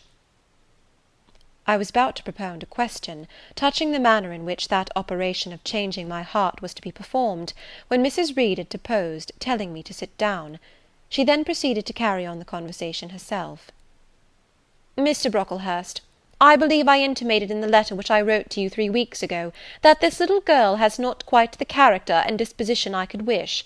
Should you admit her into Lowood school, I should be glad if the superintendent and teachers were requested to keep a strict eye on her, and above all to guard her against her worst fault, a tendency to deceit. I mention this in your hearing, Jane, that you may not attempt to impose on Mr. Brocklehurst." Well might I dread, well might I dislike Mrs. Reed, for it was her nature to wound me cruelly. Never was I happy in her presence. However carefully I obeyed, however strenuously I strove to please her, my efforts were still repulsed and repaid by such sentences as the above. Now, uttered before a stranger, the accusation cut me to the heart. I dimly perceived that she was already obliterating hope from the new phase of existence which she destined me to enter. I felt, though I could not have expressed the feeling, that she was sowing aversion and unkindness along my future path. I saw myself transformed under Mr. Brocklehurst's eye into an artful, noxious child; and what could I do to remedy the injury? Nothing, indeed, thought I, as I struggled to repress a sob, and hastily wiped away some tears, the impotent evidences of my anguish. "Deceit is, indeed, a sad fault in a child," said Mr. Brocklehurst. "It is akin to falsehood, and all liars will have their portion in the lake burning with fire and brimstone. She shall, however, be watched, Mrs. Reed. I will speak to Miss Temple and the teachers." "I should wish her to be brought up in a manner suiting her prospects," continued my benefactress, "to be made useful, to be kept humble. As for the vacations, she will, with your permission, spend them always at Lowood." "Your decisions are perfectly judicious, madam," returned Mr. Brocklehurst. "Humility is a Christian grace, and one peculiarly appropriate to the pupils of Lowood. I, therefore, direct that especial care shall be bestowed on its cultivation amongst them. I have studied how best to mortify in them the worldly sentiment of pride, and only the other day I had a pleasing proof of my success. My second daughter, Augusta, went with her mamma to visit the school, and on her return she exclaimed, "Oh dear, papa, how quiet and plain all the girls at Lowood look, with their hair combed behind their ears, and their long pinafores, and the little holland pockets outside their frocks. They are almost like poor people's children. And," said she, "they looked at my dress and mamma's as if they had never seen a silk gown before." "This is the state of things I quite approve," returned Mrs. Reed. "Had I sought all England over, I could scarcely have found a system more exactly fitting a child like Jane Eyre. Consistency, my dear Mr. Brocklehurst. I advocate consistency in all things." "Consistency, madam, is the first of Christian duties, and it has been observed in every arrangement connected with the establishment of Lowood. Plain fare, simple attire, unsophisticated accommodations, hardy and active habits. Such is the order of the day in the house and its inhabitants." "Quite right, sir. I may then depend upon this child being received as a pupil at Lowood, and there being trained in conformity to her position and prospects?" "Madam, you may. She shall be placed in that nursery of chosen plants, and I trust she will show herself grateful for the inestimable privilege of her election." "I will send to them as soon as possible, Mr. Brocklehurst, for I assure you I feel anxious to be relieved of a responsibility that was becoming too irksome." No doubt, madam. And now I wish you good morning. I shall return to Brocklehurst Hall in the course of a week or two. My good friend, the Archdeacon, will not permit me to leave him sooner. I shall send Miss Temple notice that she is to expect a new girl, so that there will be no difficulty about receiving her. Good-bye." "Good-bye, Mr. Brocklehurst. Remember me to Mrs. and Miss Brocklehurst, and to Augusta and Theodore, and Master Broughton Brocklehurst." "I will, madam. Little girl, here is a book entitled The Child's Guide. Read it with prayer, especially that part containing an account of the awfully sudden death of Martha G., a naughty child addicted to falsehood and deceit." With these words, Mr. Brocklehurst put into my hand a thin pamphlet sewn in a cover, and having rung for his carriage, he departed. Mrs. Reed and I were left alone. Some minutes passed in silence. She was sewing. I was watching her. Mrs. Reed might be at that time some 6 or 37. She was a woman of robust frame, square-shouldered and strong-limbed, not tall, and though stout, not obese. She had a somewhat large face, the under-jaw being much developed and very solid.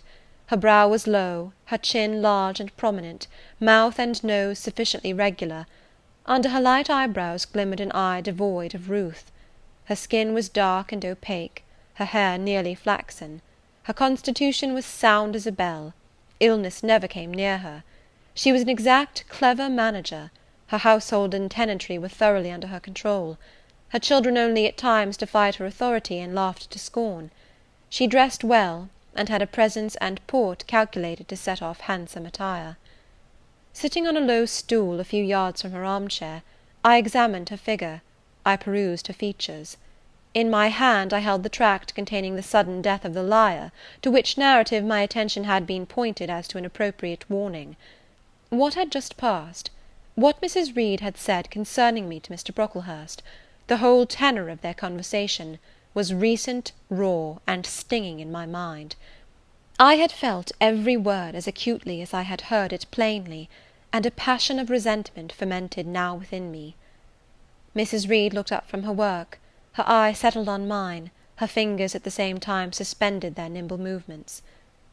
"Go out of the room, return to the nursery," was her mandate. My look, or something else, must have struck her as offensive, for she spoke with extreme, though suppressed irritation. I got up, I went to the door, I came back again, I walked to the window, across the room, then close up to her. Speak I must. I had been trodden on severely, and must turn. But how? What strength had I to dart retaliation at my antagonist? I gathered my energies, and launched them in this blunt sentence. I am not deceitful. If I were, I should say I loved you. But I declare I do not love you. I dislike you the worst of anybody in the world except John Reed. And this book about the liar you may give to your girl Georgiana, for it is she who tells lies, and not I. Mrs. Reed's hands still lay on her work inactive. Her eye of ice continued to dwell freezingly on mine. "What more have you to say?" she asked, rather in the tone in which a person might address an opponent of adult age, than such as ordinarily used to a child. That eye of hers, that voice, stirred every antipathy I had. Shaking from head to foot, thrilled with ungovernable excitement, I continued, "I am glad you are no relation of mine. I will never call you aunt again as long as I live. I will never come to see you when I am grown up; and if any one asks me how I liked you, and how you treated me, I will say the very thought of you makes me sick, and that you treated me with miserable cruelty." "How dare you affirm that, Jane Eyre?" "How dare I, Mrs. Reed? How dare I? Because it is the truth. You think I have no feelings, and that I can do without one bit of love or kindness; but I cannot live so, and you have no pity. I shall remember how you thrust me back, roughly and violently thrust me back, into the Red Room, and locked me up there to my dying day, though I was in agony, though I cried out, while suffocating with distress, have mercy, Aunt Reed!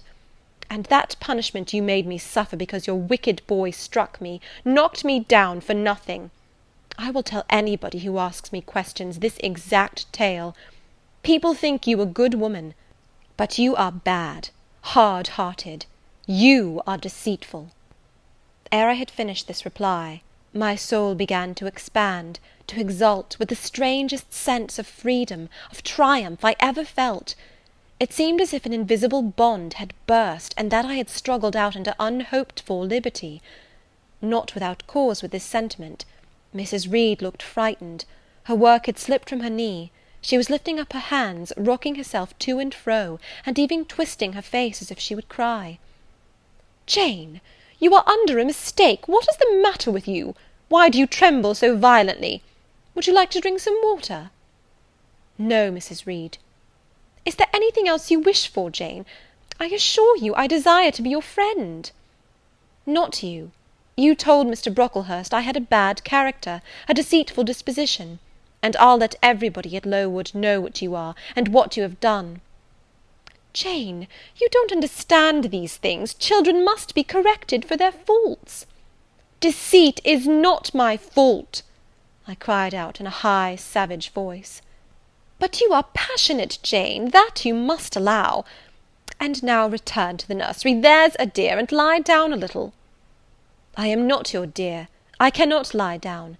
Send me to school soon, Mrs. Reed, for I hate to live here." "I will indeed send her to school soon," murmured Mrs. Reed sotto voce, and gathering up her work, she abruptly quitted the apartment. I was left there alone, winner of the field. It was the hardest battle I had fought, and the first victory I had gained. I stood a while on the rug where Mr. Brocklehurst had stood, and I enjoyed my conqueror's solitude. First I smiled to myself and felt elated, but this fierce pleasure subsided in me as fast as did the accelerated throb of my pulses. A child cannot quarrel with its elders as I had done, cannot give its furious feelings uncontrolled play as I had given mine, without experiencing afterwards the pang of remorse and the chill of reaction. A ridge of lighted heath, alive, glancing, devouring, would have been a meet emblem of my mind when I accused and menaced Mrs. Reed. The same ridge, black and blasted after the flames are dead, would have represented as meetly my subsequent condition, when half an hour's silence and reflection had shown me the madness of my conduct, and the dreariness of my hated and hating position. Something of vengeance I had tasted for the first time. As aromatic wine it seemed, on swallowing, warm and racy. Its after flavour, metallic and corroding, gave me a sensation as if I had been poisoned. Willingly would I now have gone and asked Mrs. Reed's pardon; but I knew, partly from experience and partly from instinct, that was the way to make her repulse me with double scorn, thereby re-exciting every turbulent impulse of my nature. I would fain exercise some better faculty than that of fierce speaking, fain find nourishment for some less fiendish feeling than that of sombre indignation. I took a book, some Arabian tales. I sat down and endeavoured to read. I could make no sense of the subject. My own thoughts swam always between me and the page I had usually found fascinating. I opened the glass door in the breakfast room. The shrubbery was quite still. The black frost reigned, unbroken by sun or breeze, through the grounds.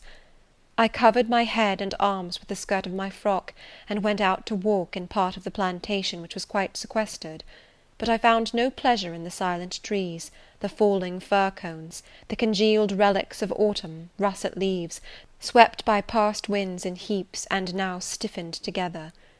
I leaned against a gate, and looked into an empty field where no sheep were feeding, where the short grass was nipped and blanched. It was a very grey day, a most opaque sky, onding on snaw, canopied all. Thence flakes fell in intervals, which settled on the hard path and on the hoary lea without melting. I stood, a wretched child enough, whispering to myself over and over again, "What shall I do? What shall I do?" All at once I heard a clear voice call, "Miss Jane, where are you? Come to lunch." It was Bessie, I knew well enough, but I did not stir. Her light step came tripping down the path. "You naughty little thing," she said, "why don't you come when you are called?" Bessie's presence, compared with the thoughts over which I had been brooding, seemed cheerful, even though, as usual, she was somewhat cross. The fact is, after my conflict with and victory over Mrs. Reed, I was not disposed to care much for the nursemaid's transitory anger, and I was disposed to bask in her youthful lightness of heart. I just put my 2 arms round her, and said, "Come, Bessie, don't scold." The action was more frank and fearless than any I was habituated to indulge in.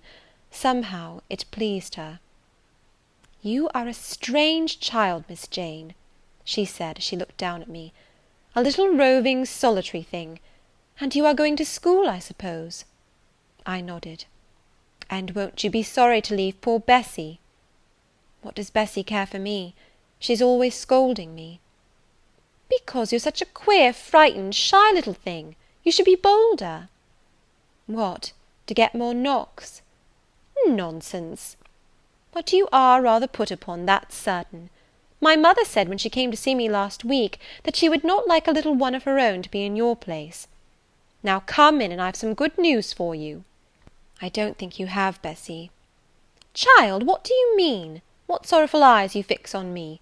Well, but Missis and the young ladies and Master John are going out to tea this afternoon, and you shall have tea with me. I'll ask cook to bake you a little cake, and then you shall help me look over your drawers, for I am soon to pack your trunk. Missis intends you to leave Gateshead in a day or 2, and you shall choose what toys you like to take with you." "Bessie, you must promise not to scold me any more till I go." "Well, I will. But mind you are a very good little girl, and don't be afraid of me. Don't start when I chance to speak rather sharply, it's so provoking. I don't think I shall ever be afraid of you again, Bessy, because I have got used to you, and I shall soon have another set of people to dread. If you dread them, they'll dislike you. As you do, Bessy. I don't dislike you, miss. I believe I am fonder of you than of all the others. You don't show it. You sharp little thing! You've got quite a new way of talking. What makes you so venturesome and hardy? Why, I shall soon be away from you, and besides, I was going to say something about what had passed between me and Mrs. Reed, but on second thoughts I considered it better to remain silent on that head. And so you're glad to leave me? Not at all, Bessy. Indeed, just now I'm rather sorry. Just now, and rather! How coolly my little lady says it! I dare say now if I were to ask you for a kiss, you wouldn't give it me. You'd say you'd rather not. I'll kiss you, and welcome. Bend your head down. Bessy stooped, we mutually embraced, and I followed her into the house quite comforted.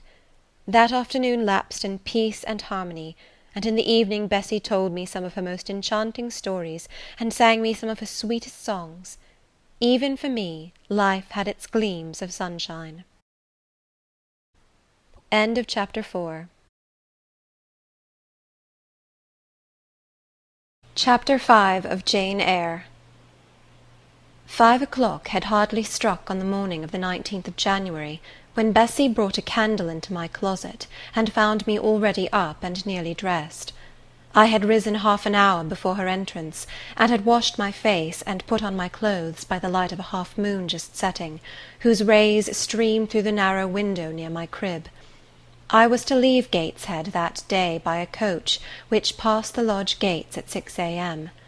Bessy was the only person yet risen. She had lit a fire in the nursery, where she now proceeded to make my breakfast. Few children can eat when excited with the thoughts of a journey, nor could I. Bessy, having pressed me in vain to take a few spoonfuls of the boiled milk and bread she had prepared for me, wrapped up some biscuits in a paper, and put them into my bag. Then she helped me on with my pelisse and bonnet, and wrapping herself in a shawl, she and I left the nursery. As we passed Mrs. Reed's bedroom, she said, "Will you go in and bid Missus good-bye?" "No, Bessy. She came to my crib last night when you were gone down to supper, and said I need not disturb her in the morning, or my cousins either, and she told me to remember that she had always been my best friend, and to speak of her and be grateful to her accordingly." "What did you say, miss?" "Nothing. I covered my face with the bedclothes, and turned from her to the wall." "Oh, that was wrong, Miss Jane." "It was quite right, Bessy. Your missus has not been my friend, she has been my foe." "Oh, Miss Jane, don't say so." "Good-bye to Gateshead," cried I, as we passed through the hall and went out at the front door. The moon was set, and it was very dark. Bessy carried a lantern, whose light glanced on wet steps and gravel roads sodden by a recent thaw. Raw and chill was the winter morning. My teeth chattered as I hastened down the drive. There was a light in the porter's lodge. When we reached it, we found the porter's wife just kindling her fire. My trunk, which had been carried down the evening before, stood corded at the door. It wanted but a few minutes of 6, and shortly after that hour had struck, the distant roll of wheels announced the coming coach. I went to the door and watched its lamps approach rapidly through the gloom. "Is she going by herself?" asked the porter's wife. "Yes." "And how far is it?" 50 miles. "What a long way! I wonder Mrs. Reed is not afraid to trust her so far alone." The coach drew up.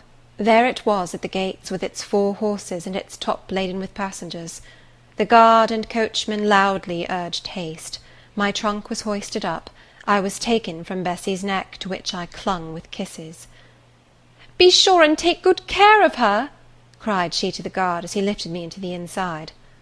"Ay, ay," was the answer. The door was slapped to. A voice exclaimed, "All right," and on we drove.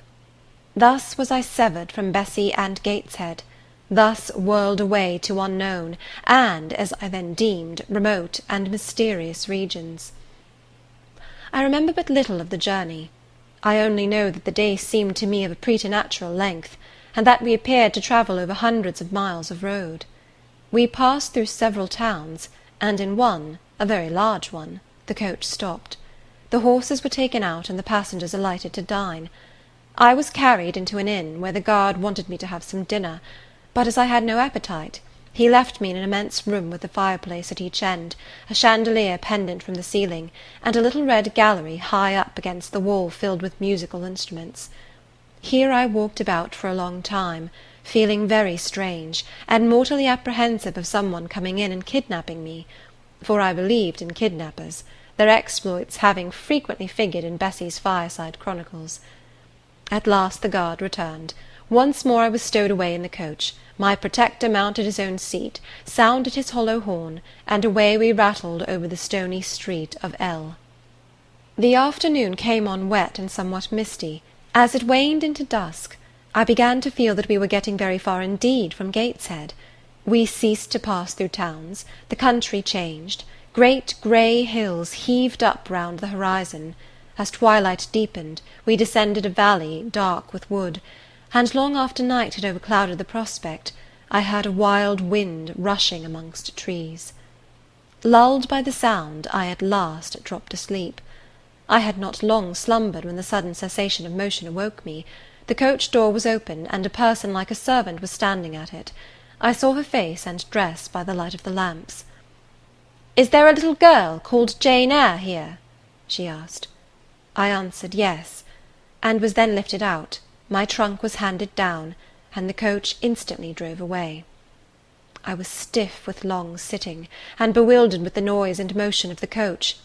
Gathering my faculties, I looked about me. Rain, wind, and darkness filled the air. Nevertheless, I dimly discerned a wall before me and a door open in it. Through this door I passed with my new guide. She shut and locked it behind her. There was now visible a house, or houses, for the building spread far, with many windows, and lights burning in some. We went up a broad pebbly path, splashing wet, and were admitted at a door. Then the servant led me through a passage into a room with a fire, where she left me alone. I stood and warmed my numbed fingers over the blaze. Then I looked round. There was no candle, but the uncertain light from the hearth showed, by intervals, papered walls, carpet, curtains, shining mahogany furniture. It was a parlour, not so spacious or splendid as the drawing-room at Gateshead, but comfortable enough. I was puzzling to make out the subject of a picture on the wall, when the door opened, and an individual carrying a light entered. Another followed close behind. The first was a tall lady with dark hair, dark eyes, and a pale and large forehead. Her figure was partly enveloped in a shawl. Her countenance was grave, her bearing erect. "The child is very young to be sent alone," said she, putting her candle down on the table. She considered me attentively for a minute or two, then further added, "She had better be put to bed soon. She looks tired. Are you tired?" she asked, placing her hand on my shoulder. "A little, mum." "And hungry too, no doubt. Let her have some supper before she goes to bed, Miss Miller. Is this the first time you have left your parents to come to school, my little girl?" I explained to her that I had no parents. She inquired how long they had been dead, then how old I was, what was my name, whether I could read, write, and sew a little. Then she touched my cheek gently with her forefinger, and saying, she hoped I should be a good child, dismissed me along with Miss Miller. The lady I had left might be about 29. The one who went with me appeared some years younger. The first impressed me by her voice, look, and air. Miss Miller was more ordinary, ruddy in complexion, though of a careworn countenance, hurried in gait and action, like one who had always a multiplicity of tasks on hand. She looked, indeed, what I afterwards found she really was, an under-teacher.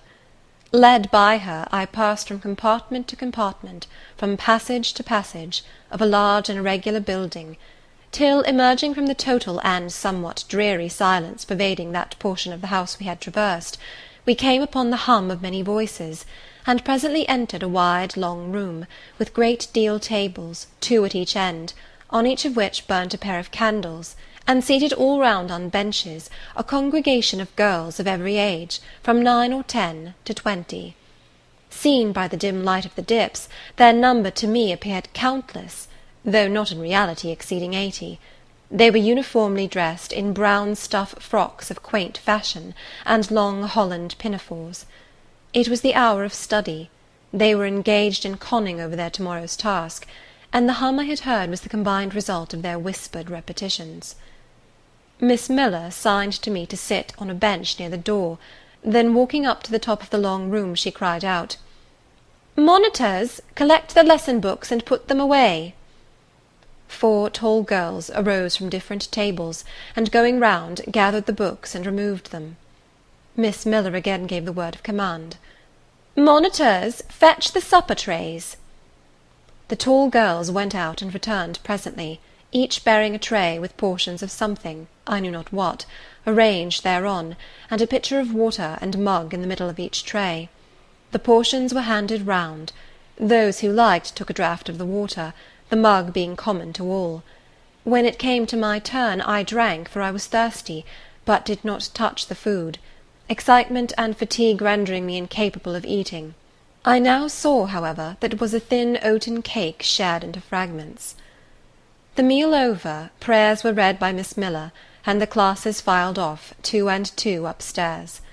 Overpowered by this time with weariness, I scarcely noticed what sort of a place the bedroom was, except that, like the schoolroom, I saw it was very long. To-night I was to be Miss Miller's bedfellow. She helped me to undress. When laid down, I glanced at the long rows of beds, each of which was quickly filled with 2 occupants. In 10 minutes the single light was extinguished, and amidst silence and complete darkness I fell asleep. The night passed rapidly. I was too tired even to dream. I only once awoke to hear the wind rave in furious gusts, and the rain fall in torrents, and to be sensible that Miss Miller had taken her place by my side. When I again unclosed my eyes, a loud bell was ringing. The girls were up and dressing. Day had not yet begun to dawn, and a rushlight or 2 burned in the room.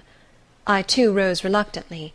It was bitter cold, and I dressed as well as I could for shivering, and washed when there was a basin at liberty, which did not occur soon, as there was but 1 basin to 6 girls, on the stands down the middle of the room.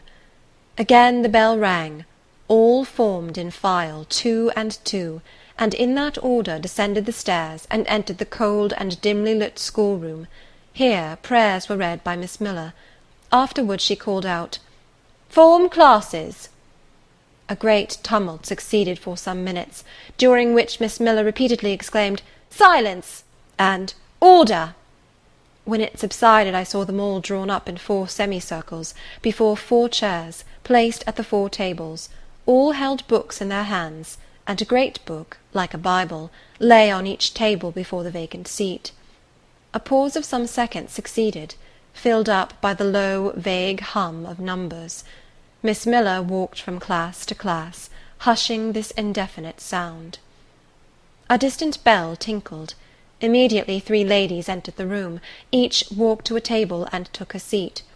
Miss Miller assumed the 4th vacant chair, which was that nearest the door, and around which the smallest of the children were assembled. To this inferior class I was called, and placed at the bottom of it.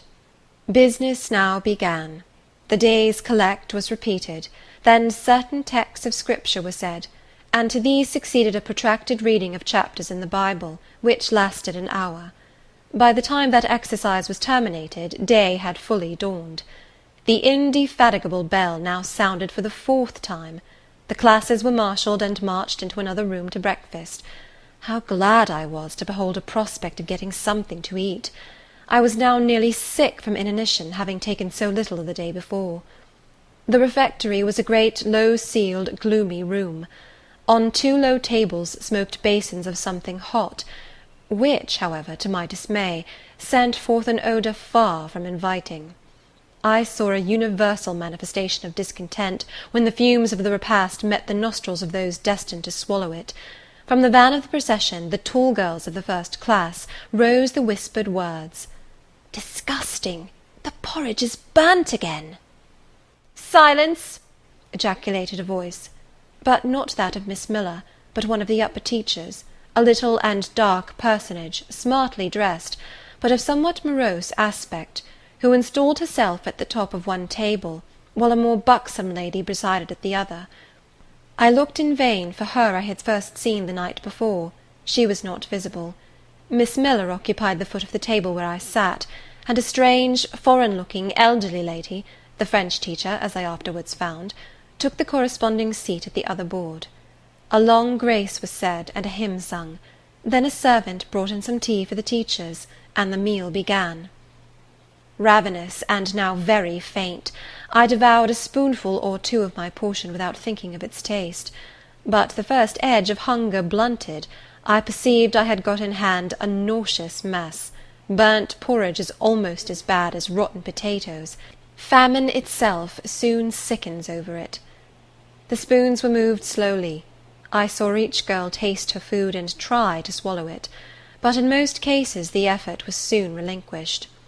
Breakfast was over, and none had breakfasted. Thanks being returned for what we had not got, and a second hymn chanted, the refectory was evacuated for the schoolroom. I was one of the last to go, and in passing the tables, I saw one teacher take a basin of the porridge and taste it. She looked at the others. All their countenances expressed displeasure, and one of them, the stout one, whispered, "Abominable stuff! How shameful!" A quarter of an hour passed before lessons again began, during which the schoolroom was in glorious tumult. For that space of time it seemed to be permitted to talk loud and more freely, and they used their privilege. The whole conversation ran on the breakfast, which one and all abused roundly. Poor things! It was the sole consolation they had. Miss Miller was now the only teacher in the room. A group of great girls standing about her spoke with serious and sullen gestures. I heard the name of Mr. Brocklehurst pronounced by some lips, at which Miss Miller shook her head disapprovingly, but she made no great effort to check the general wrath. Doubtless she shared in it. A clock in the schoolroom struck 9. Miss Miller left her circle, and standing in the middle of the room, cried, "Silence! To your seats!" Discipline prevailed. In 5 minutes the confused throng was resolved into order, and comparative silence quelled the babbled clamour of tongues. The upper teachers now punctually resumed their posts, but still all seemed to wait. Ranged on benches down the sides of the room, the 80 girls sat motionless and erect.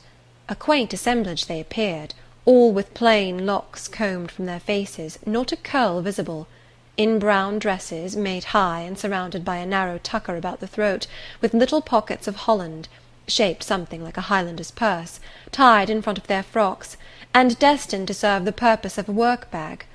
All, too, wearing woollen stockings and country-made shoes, fastened with brass buckles. About 20 of those clad in this costume were full-grown girls, or rather young women. It suited them ill, and gave an air of oddity even to the prettiest. I was still looking at them, and also at intervals examining the teachers, none of whom precisely pleased me, for the stout one was a little coarse, the dark one not a little fierce, the foreigner harsh and grotesque, and Miss Miller, poor thing, looked purple, weather-beaten, and overworked. When, as my eye wandered from face to face, the whole school rose simultaneously, as if moved by a common spring. What was the matter? I had heard no order given. I was puzzled. Ere I had gathered my wits, the classes were again seated, but as all eyes were now turned to one point, mine followed the general direction, and encountered the personage who had received me last night. She stood at the bottom of the long room, on the hearth, for there was a fire at each end. She surveyed the 2 rows of girls silently and gravely. Miss Miller, approaching, seemed to ask her a question, and having received her answer, went back to her place, and said aloud, "Monitor of the first class, fetch the globes." While the direction was being executed, the lady consulted moved slowly up the room. I suppose I have a considerable organ of veneration, for I retain yet the sense of admiring awe with which my eyes traced her steps. Seen now in broad daylight, she looked tall, fair, and shapely. Brown eyes with a benignant light in their irids, and a fine pencilling of long lashes round, relieved the whiteness of her large front. On each of her temples her hair, of a very dark brown, was clustered in round curls, according to the fashion of those times, when neither smooth bands nor long ringlets were in vogue. Her dress, also in the mode of the day, was of purple cloth, relieved by a sort of Spanish trimming of a black velvet. A gold watch (watches were not so common then as now) shone at her girdle. Let the reader add, to complete the picture, refined features, a complexion, if pale, clear, and a stately air and carriage, and he will have, at least, as clearly as words can give it, a correct idea of the exterior of Miss Temple, Maria Temple, as I afterwards saw the name written in a prayer book entrusted to me to carry to church. The superintendent of Lowood, for such was this lady, having taken her seat before a pair of globes placed on one of the tables, summoned the first class round her, and commenced giving a lesson on geography. The lower classes were called by the teachers. Repetitions in history, grammar, etc., went on for an hour. Writing and arithmetic succeeded, and music lessons were given by Miss Temple to some of the elder girls. The duration of each lesson was measured by the clock, which at last struck 12. The superintendent rose. "I have a word to address to the pupils," said she. The tumult of cessation from lessons was already breaking forth, but it sank at her voice. She went on. "You had this morning a breakfast which you could not eat. You must be hungry. I have ordered that a lunch of bread and cheese shall be served to all." The teachers looked at her with a sort of surprise. "It is to be done on my responsibility," she added, in an explanatory tone to them, and immediately afterwards left the room. The bread and cheese was presently brought in and distributed, to the high delight and refreshment of the whole school. The order was now given, "To the garden." Each put on a coarse straw bonnet, with strings of coloured calico and a cloak of grey frieze. I was similarly equipped, and following the stream, I made my way into the open air. The garden was a wide enclosure, surrounded with walls so high as to exclude every glimpse of prospect. A covered verandah ran down one side, and broad walks bordered a middle space divided into scores of little beds. These beds were assigned as gardens for the pupils to cultivate, and each bed had an owner. When full of flowers they would doubtless look pretty, but now, at the latter end of January, all was wintry blight and brown decay. I shuddered as I stood and looked round me. It was an inclement day for outdoor exercise, not positively rainy, but darkened by a drizzling yellow fog. All under foot was still soaking wet with the floods of yesterday. The stronger among the girls ran about and engaged in active games, but sundry pale and thin ones herded together for shelter and warmth in the verandah, and amongst these, as the dense mist penetrated to their shivering frames, I heard frequently the sound of a hollow cough. As yet I had spoken to no one, nor did anybody seem to take notice of me. I stood lonely enough, but to that feeling of isolation I was accustomed. It did not oppress me much. I leant against a pillar of the verandah, drew my grey mantle close about me, and trying to forget the cold which nipped me without, and the unsatisfied hunger which gnawed me within, delivered myself up to the employment of watching and thinking. My reflections were too undefined and fragmentary to merit record. I hardly yet knew where I was. Gateshead and my past life seemed floated away to an immeasurable distance. The present was vague and strange, and of the future I could form no conjecture. I looked round the convent-like garden, and then up at the house, a large building, half of which seemed grey and old, the other half quite new. The new part, containing the schoolroom and dormitory, was lit by mullioned and latticed windows, which gave it a church-like aspect. A stone tablet over the door bore this inscription: "Lowood Institution. This portion was rebuilt A.D. by Naomi Brocklehurst of Brocklehurst Hall, in this county. Let your light so shine before men, that they may see your good works, and glorify your Father which is in heaven." St. Matthew, verse 16. I read these words over and over again. I felt that an explanation belonged to them, and was unable fully to penetrate their import.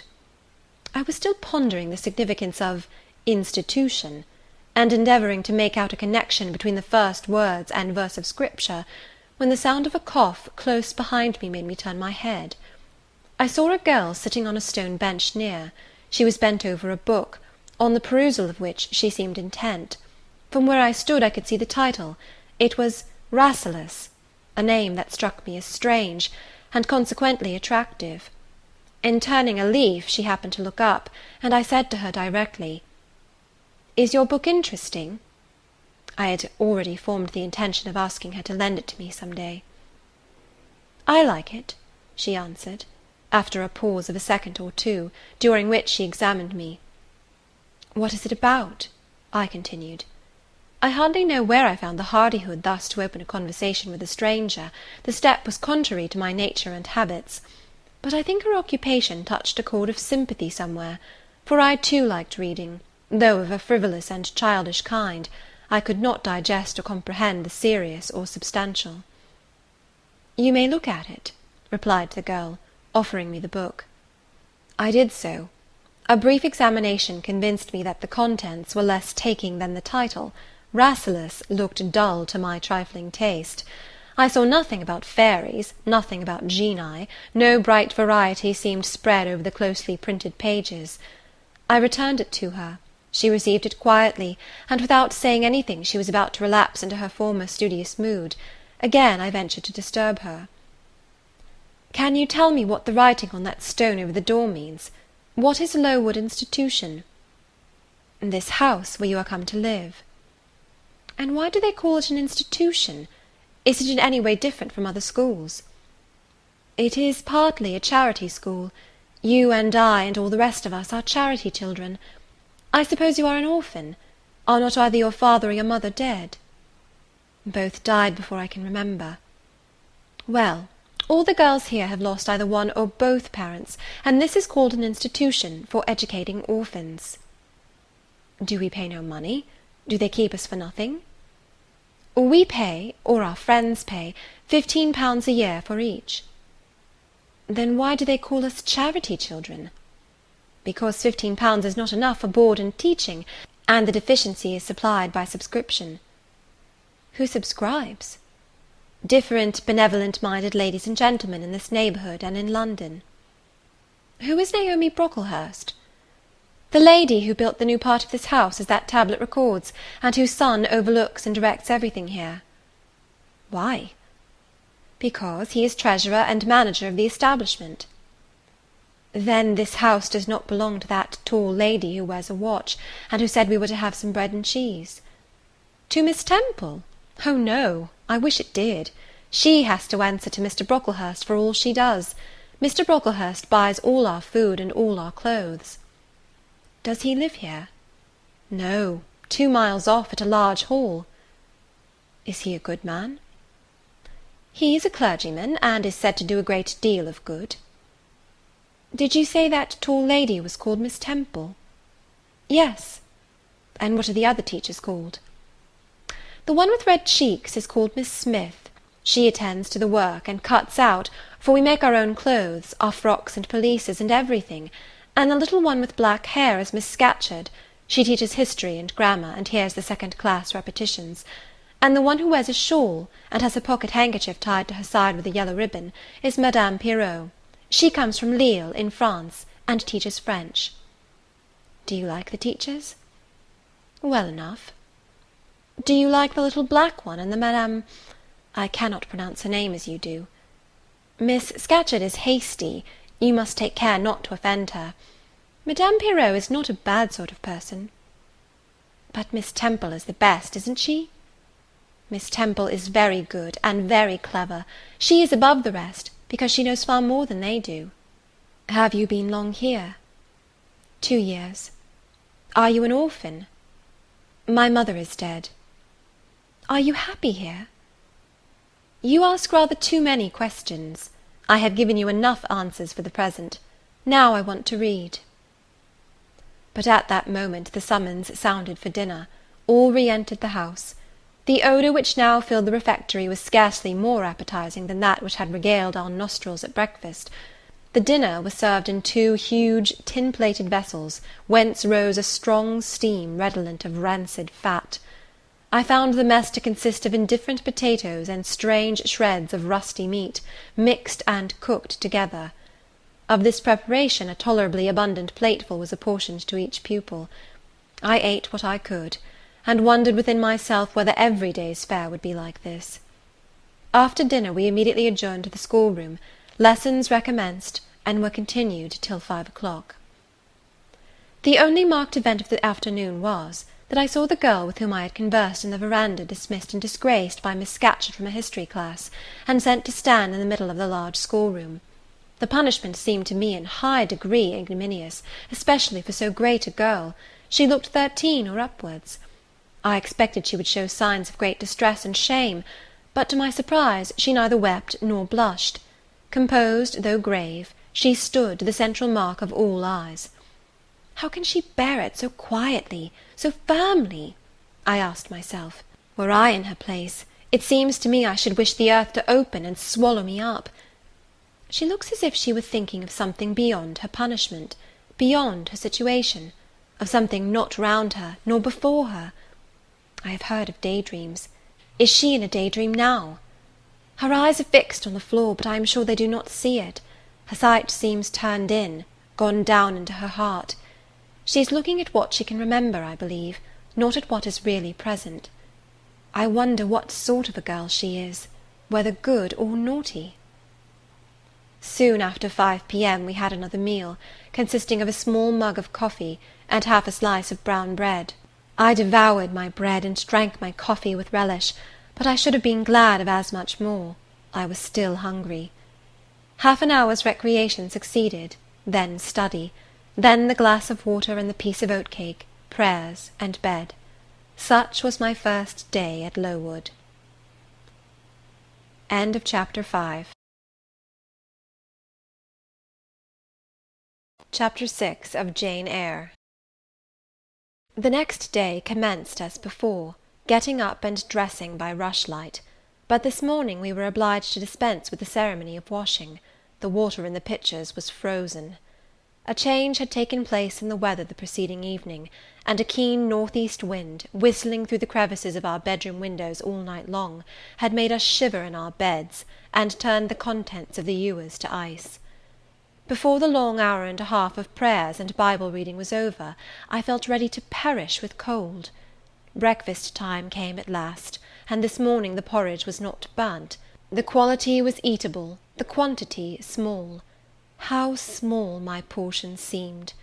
I wished it had been doubled. In the course of the day I was enrolled a member of the 4th class, and regular tasks and occupations were assigned me. Hitherto I had only been a spectator of the proceedings at Lowood. I was now to become an actor therein. At first, being little accustomed to learn by heart, the lessons appeared to me both long and difficult. The frequent change from task to task, too, bewildered me, and I was glad when, about 3 o'clock in the afternoon, Miss Smith put into my hands a border of muslin 2 yards long, together with needle, thimble, etc., and sent me to sit in a quiet corner of the schoolroom, with directions to hem the same. At that hour most of the others were sewing likewise, but one class still stood round Miss Scatcherd's chair reading, and as all was quiet, the subject of their lessons could be heard, together with the manner in which each girl acquitted herself, and the animadversions or commendations of Miss Scatcherd on the performance. It was English history. Among the readers I observed my acquaintance of the verandah. At the commencement of the lesson, her place had been at the top of the class, but for some error of pronunciation, or some inattention to stops, she was suddenly sent to the very bottom. Even in that obscure position, Miss Scatcherd continued to make her an object of constant notice. She was continually addressing to her such phrases as the following: "Burns," such it seems was her name. The girls here were all called by their surnames, as boys are elsewhere. "Burns, you are standing on the side of your shoe. Turn your toes out immediately." "Burns, you poke your chin most unpleasantly. Draw it in." "Burns, I insist on your holding your head up. I will not have you before me in that attitude," etc., etc. A chapter having been read through twice, the books were closed and the girls examined. The lesson had comprised part of the reign of Charles I, and there were sundry questions about tonnage and poundage and ship money, which most of them appeared unable to answer. Still, every little difficulty was solved instantly when it reached Burns, Her memory seemed to have retained the substance of the whole lesson, and she was ready with answers on every point. I kept expecting that Miss Scatcherd would praise her attention, but instead of that she suddenly cried out, "You dirty, disagreeable girl! You have never cleaned your nails this morning." Burns made no answer. I wondered at her silence. Why, thought I, does she not explain that she could neither clean her nails nor wash her face, as the water was frozen? My attention was now called off by Miss Smith desiring me to hold a skein of thread while she was winding it. She talked to me from time to time, asking whether I had ever been at school before, whether I could mark, stitch, knit, etc.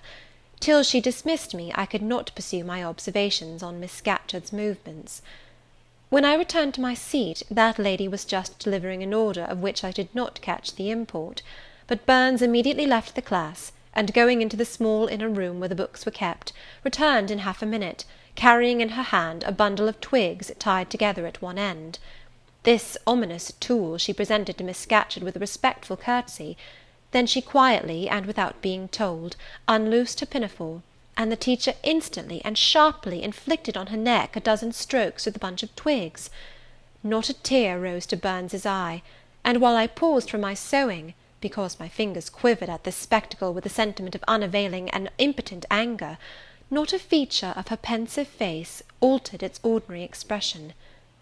"Hardened girl!" exclaimed Miss Scatcherd, "nothing can correct you of your slatternly habits. Carry the rod away." Burns obeyed. I looked at her narrowly as she emerged from the book-closet. She was just putting back her handkerchief into her pocket, and the trace of a tear glistened on her thin cheek. The play hour in the evening I thought the pleasantest fraction of the day at Lowood. The bit of bread, the draught of coffee swallowed at 5 o'clock had revived vitality, if it had not satisfied hunger. The long restraint of the day was slackened. The schoolroom felt warmer than in the morning, its fires being allowed to burn a little more brightly, to supply, in some measure, the place of candles, not yet introduced. The ruddy gloaming, the licensed uproar, the confusion of many voices gave one a welcome sense of liberty.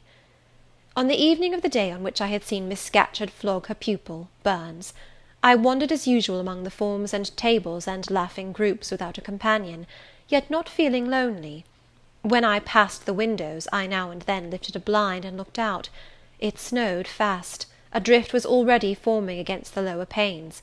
Putting my ear close to the window, I could distinguish from the gleeful tumult within the disconsolate moan of the wind outside. Probably, if I had lately left a good home and kind parents, this would have been the hour when I should have most keenly regretted the separation. That wind would then have saddened my heart. This obscure chaos would have disturbed my peace.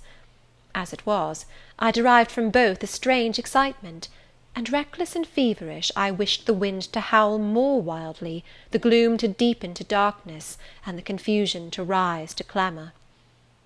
Jumping over forms and creeping under tables, I made my way to one of the fireplaces. There, kneeling by the high wire fender, I found Burns, absorbed, silent, abstracted from all round her by the companionship of a book, which she read by the dim glare of the embers. "Is it still Rasselas?" I asked, coming behind her. "Yes," she said, "and I have just finished it." And in 5 minutes more she shut it up. I was glad of this. Now, thought I can perhaps get her to talk. I sat down by her on the floor. "What is your name besides Burns?" "Helen." "Do you come a long way from here?" "I come from a place farther north, quite on the borders of Scotland." "Will you ever go back?" "I hope so, but nobody can be sure of the future." "You must wish to leave Lowood." "No, why should I? I was sent to Lowood to get an education, and it would be of no use going away until I have attained that object." "But that teacher, Miss Scatcherd, is so cruel to you." "Cruel? Not at all. She is severe, she dislikes my faults." "And if I were in your place, I should dislike her, I should resist her. If she struck me with that rod, I should get it from her hand, I should break it under her nose." "Probably you would do nothing of the sort. But if you did, Mr. Brocklehurst would expel you from the school. That would be a great grief to your relations. It is far better to endure patiently a smart which nobody feels but yourself, than to commit a hasty action whose evil consequences will extend to all connected with you. And besides, the Bible bids us return good for evil. But then it seems disgraceful to be flogged, and to be sent to stand in the middle of a room full of people, and you are such a great girl. I am far younger than you, and I could not bear it. Yes, it would be your duty to bear it, if you could not avoid it. It is weak and silly to say you cannot bear what it is your fate to be required to bear. I heard her with wonder. I could not comprehend this doctrine of endurance, and still less could I understand or sympathize with the forbearance she expressed for her chastiser. Still I felt that Helen Burns considered things by a light invisible to my eyes. I suspected she might be right and I wrong, but I would not ponder the matter deeply. Like Felix, I put it off to a more convenient season. You say you have faults, Helen. What are they? To me you seem very good. Then learn from me not to judge by appearances. I am, as Miss Scatcherd said, slatternly. I seldom put and never keep things in order. I am careless. I forget rules. I read when I should learn my lessons. I have no method, and I sometimes say, like you, I cannot bear to be subjected to systematic arrangements. This is all very provoking to Miss Scatcherd, who is naturally neat, punctual, and particular. And cross and cruel, I added, but Helen Burns would not admit my addition. She kept silence. Is Miss Temple as severe to you as Miss Scatcherd? At the utterance of Miss Temple's name a soft smile flitted over her grave face. Miss Temple is full of goodness.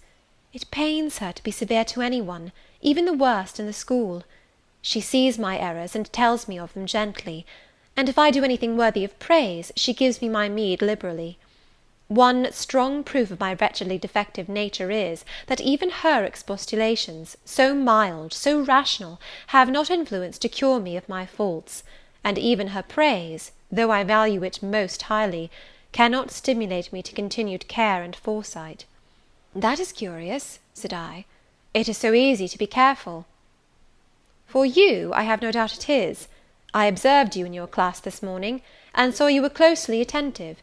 Your thoughts never seemed to wander while Miss Miller explained the lesson and questioned you.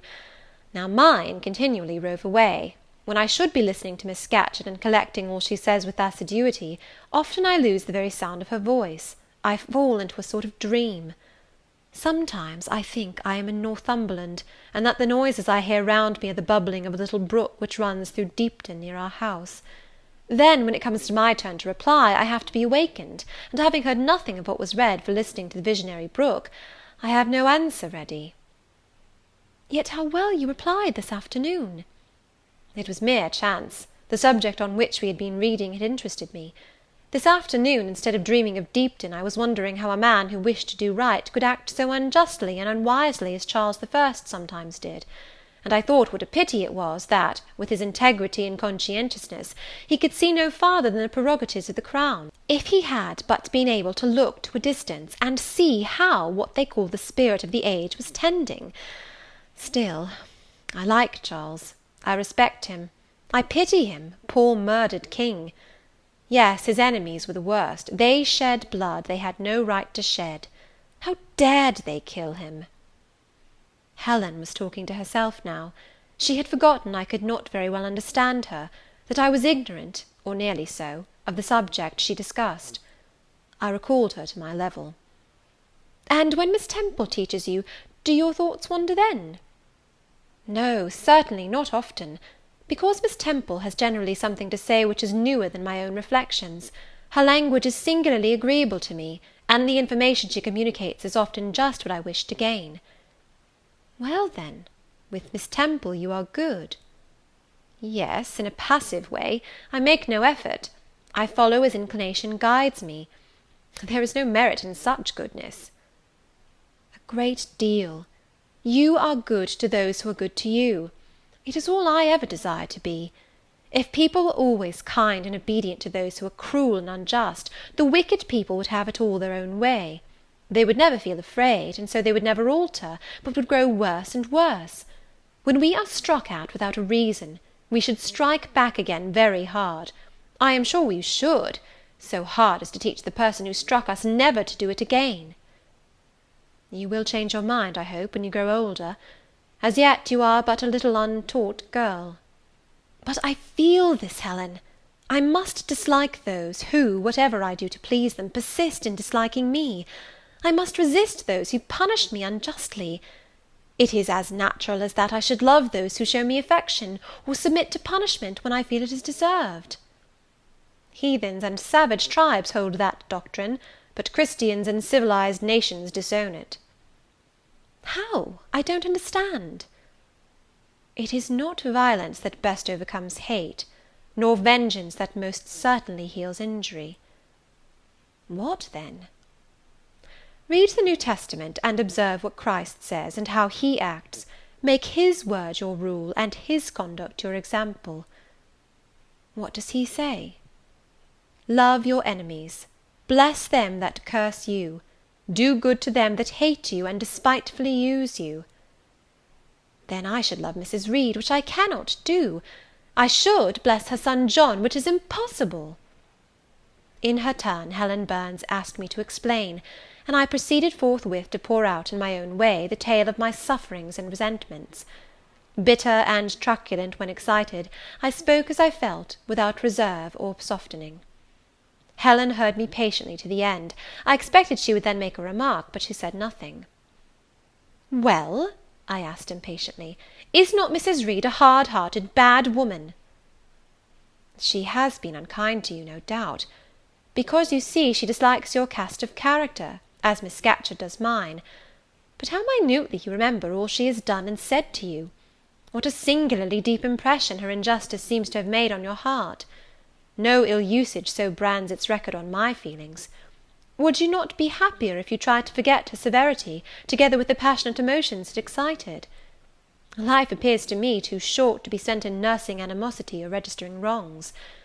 We are, and must be, one and all, burdened with faults in this world; but the time will soon come, when, I trust, we shall put them off in putting off our corruptible bodies, when debasement and sin will fall from us with this cumbrous frame of flesh, and only the spark of the spirit will remain, the impalpable principle of light and thought, pure as when it left the Creator to inspire the creature.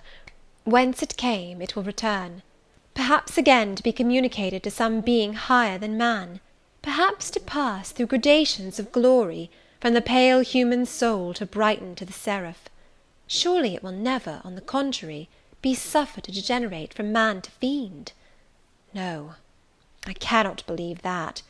I hold another creed, which no one ever taught me, and which I seldom mention, but in which I delight, and to which I cling, for it extends hope to all. It makes eternity a rest, a mighty home, not a terror and an abyss. Besides, with this creed, I can so clearly distinguish between the criminal and his crime, I can so sincerely forgive the first while I abhor the last.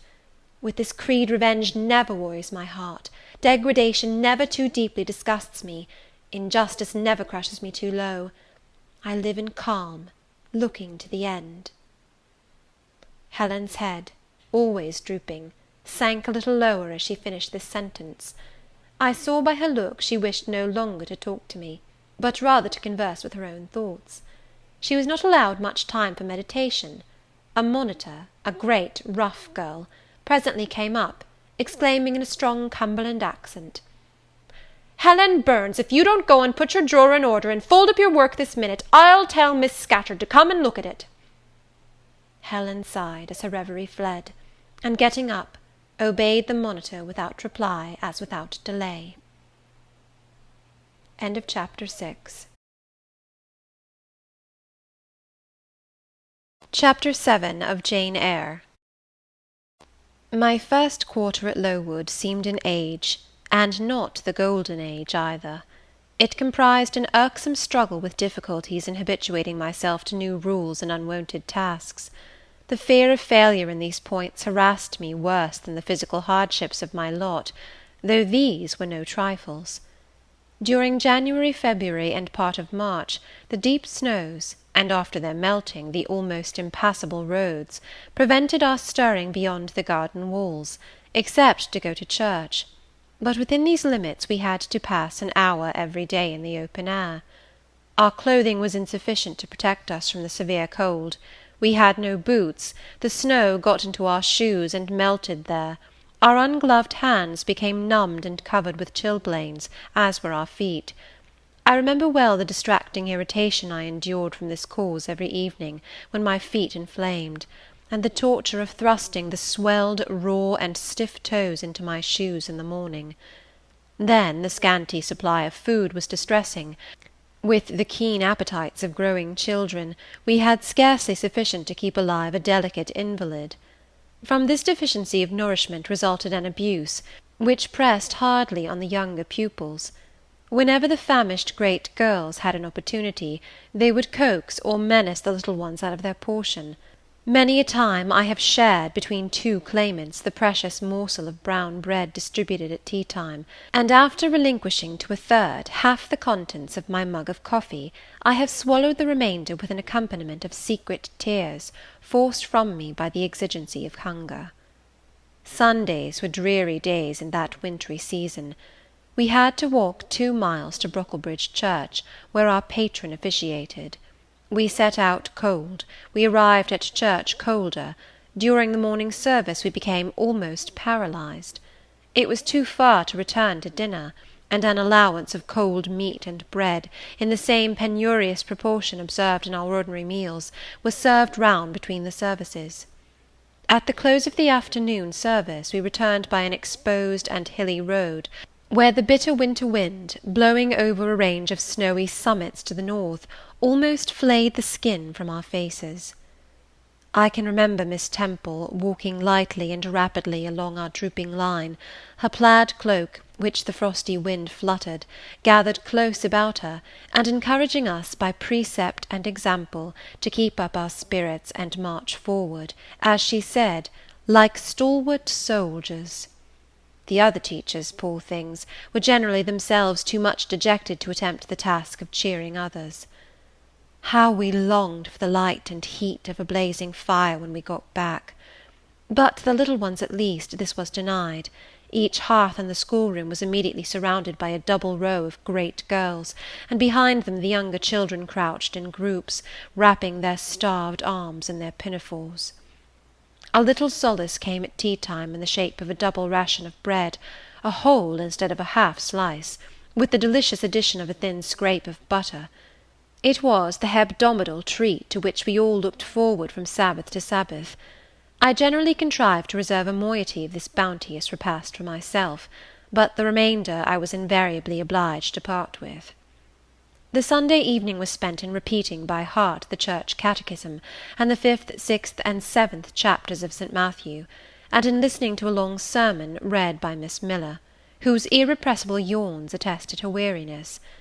A frequent interlude of these performances was the enactment of the part of Eutychus by some half-dozen of little girls, who, overpowered with sleep, would fall down, if not out of the 3rd loft, yet off the 4th form, and be taken up half dead. The remedy was to thrust them forward into the centre of the schoolroom, and oblige them to stand there till the sermon was finished. Sometimes their feet failed them, and they sank together in a heap. They were then propped up with the monitor's high stools. I have not yet alluded to the visits of Mr. Brocklehurst, and indeed that gentleman was from home during the great part of the first month after my arrival, perhaps prolonging his stay with his friend the Archdeacon. His absence was a relief to me. I need not say that I had my own reasons for dreading his coming, but come he did at last. One afternoon, I had then been 3 weeks at Lowood, as I was sitting with a slate in my hand, puzzling over a sum in long division, my eyes, raised in abstraction to the window, caught sight of a figure just passing. I recognized almost instinctively that gaunt outline, and when, 2 minutes after, all the school, teachers included, rose en masse, it was not necessary for me to look up in order to ascertain whose entrance they thus greeted.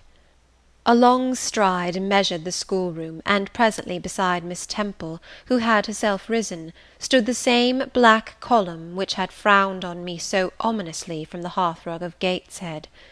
I now glanced sideways at this piece of architecture. Yes, I was right. It was Mr. Brocklehurst, buttoned up in a surtout, and looking longer, narrower, and more rigid than ever. I had my own reasons for being dismayed at this apparition. Too well I remembered the perfidious hints given by Mrs. Reed about my disposition, etc. The promise pledged by Mr. Brocklehurst to apprise Miss Temple and the teachers of my vicious nature. All along I had been dreading the fulfilment of this promise. I had been looking out daily for the coming man, whose information respecting my past life and conversation was to brand me as a bad child for ever. Now there he was. He stood at Miss Temple's side. He was speaking low in her ear. I did not doubt he was making disclosures of my villainy, and I watched her eye with painful anxiety, expecting every moment to see its dark orb turn on me a glance of repugnance and contempt. I listened too, and as I happened to be seated quite at the top of the room, I caught most of what he said. Its import relieved me from immediate apprehension. "I suppose, Miss Temple, the thread I bought at Lowton will do. It struck me that it would be just of the quality for the calico chemises, and I sorted the needles to match.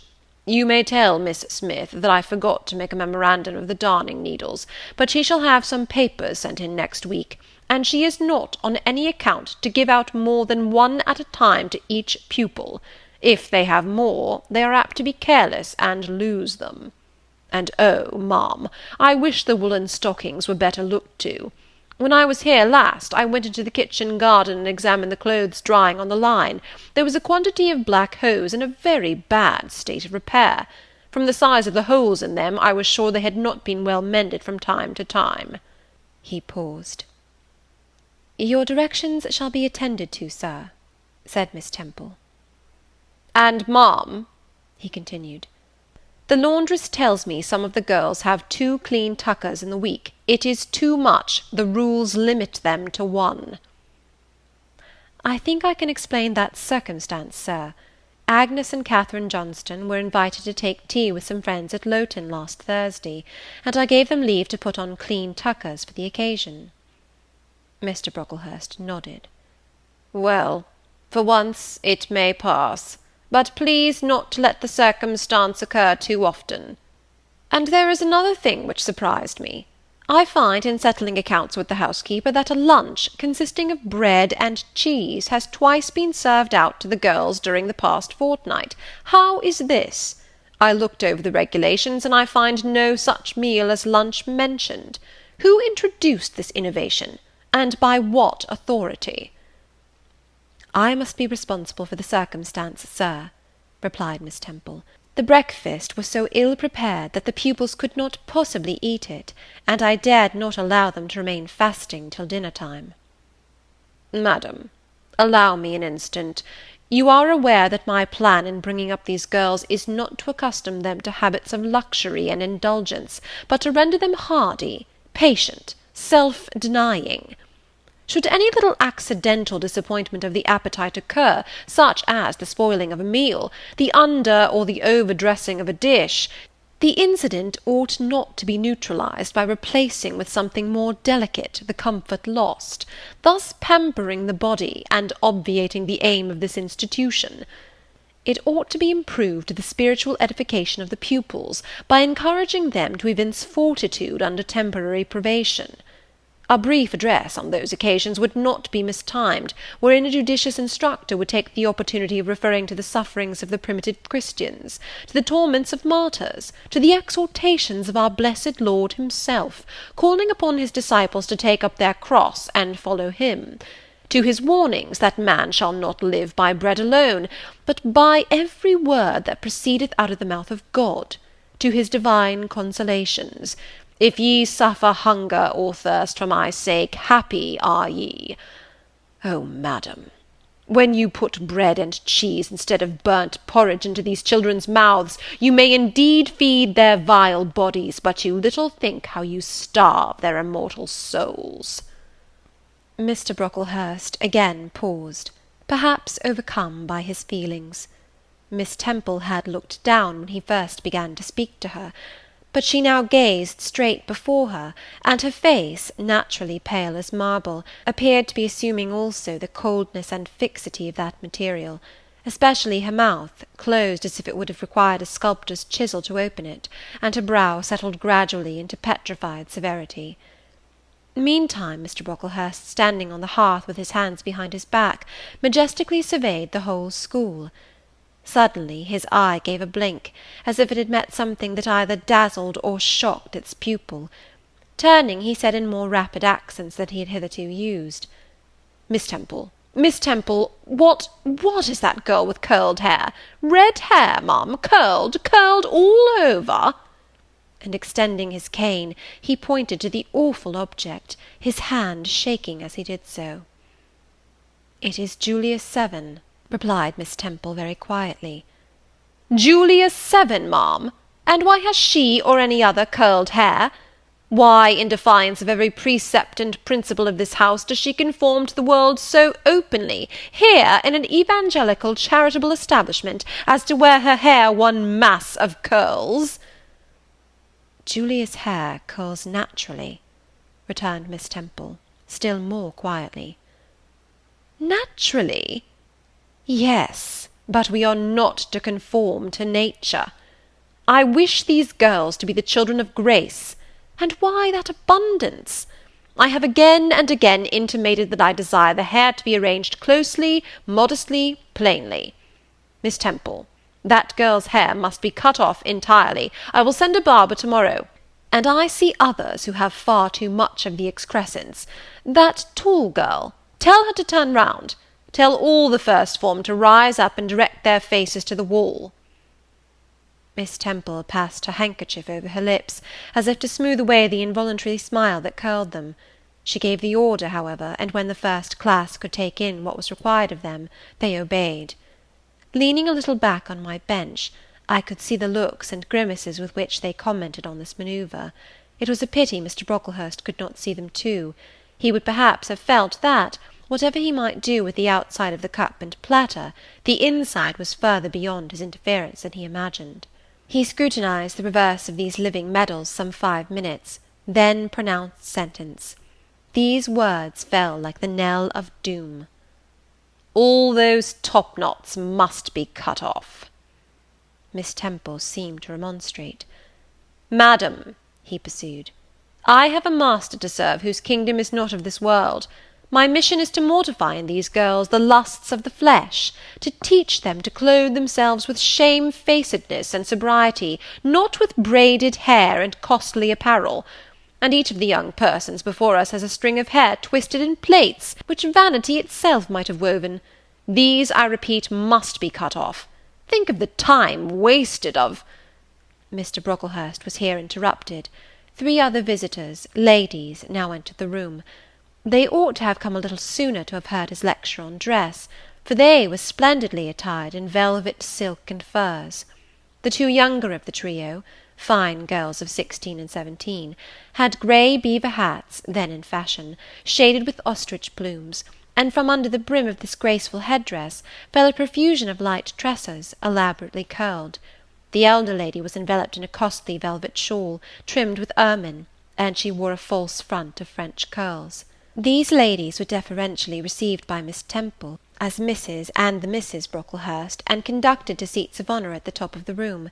It seems they had come in the carriage with their reverend relative, and had been conducting a rummaging scrutiny of the rooms upstairs, while he transacted business with the housekeeper, questioned the laundress, and lectured the superintendent. They now proceeded to address divers remarks and reproofs to Miss Smith, who was charged with the care of the linen and inspection of the dormitories. But I had no time to listen to what they said. Other matters called off and enchanted my attention. Hitherto, while gathering up the discourse of Mr. Brocklehurst and Miss Temple, I had not at the same time neglected precautions to secure my personal safety, which I thought would be effected if I could only elude observation. To this end I had sat well back on the form, and while seeming to be busy with my sum, had held my slate in such a manner as to conceal my face. I might have escaped notice, had not my treacherous slate somehow happened to slip from my hand, and falling with an obtrusive crash, directly drawn every eye upon me. I knew it was all over now, and as I stooped to pick up the 2 fragments of slate, I rallied my forces for the worst. It came. "A careless girl," said Mr. Brocklehurst, and immediately after, "It is the new pupil, I perceive." And before I could draw breath, "I must not forget I have a word to say respecting her." Then aloud, how loud it seemed to me, "Let the child who broke her slate come forward." Of my own accord I could not have stirred. I was paralysed. But the two great girls who sit on each side of me set me on my legs and pushed me towards the dread judge, and then Miss Temple gently assisted me to his very feet, and I caught her whispered counsel. "Don't be afraid, Jane. I saw it was an accident. You shall not be punished." The kind whisper went to my heart like a dagger. Another minute, and she will despise me for a hypocrite, thought I. And an impulse of fury against Reed, Brocklehurst and Company bounded in my pulses at the conviction. I was no Helen Burns. "Fetch that stool," said Mr. Brocklehurst, pointing to a very high one from which a monitor had just risen. It was brought. "Place the child upon it." And I was placed there, by whom I don't know. I was in no condition to note particulars. I was only aware that they had hoisted me up to the height of Mr. Brocklehurst's nose, that he was within a yard of me, and that a spread of shot orange and purple silk pelisses, and a cloud of silvery plumage extended and waved below me. Mr. Brocklehurst hemmed. "Ladies," said he, turning to his family, "Miss Temple, teachers, and children, you all see this girl?" Of course they did, for I felt their eyes directed like burning glasses against my scorched skin. "You see she is yet young. You observe she possesses the ordinary form of childhood. God has graciously given her the shape that he has given to all of us. No signal deformity points her out as a marked character. Who would think that the evil one had already found a servant and agent in her? Yet such, I grieve to say, is the case." A pause, in which I began to steady the palsy of my nerves, and to feel that the Rubicon was passed, and that the trial no longer to be shirked must be firmly sustained. "My dear children," pursued the black marble clergyman with pathos, "this is a sad, a melancholy occasion, for it becomes my duty to warn you that this girl, who might be one of God's own lambs, is a little castaway. Not a member of the true flock, but evidently an interloper and an alien. You must be on your guard against her. You must shun her example. If necessary, avoid her company, exclude her from your sports, and shut her out from your converse. Teachers, you must watch her.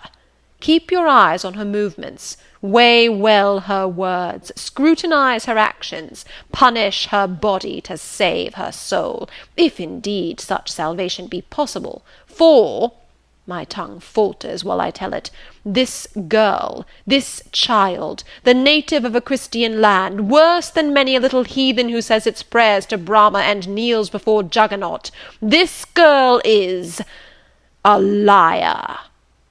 Now came a pause of 10 minutes, during which I, by this time in perfect possession of my wits, observed all the female Brocklehursts produce their pocket handkerchiefs, and apply them to their optics, while the elderly lady swayed herself to and fro, and the two younger ones whispered, "How shocking!"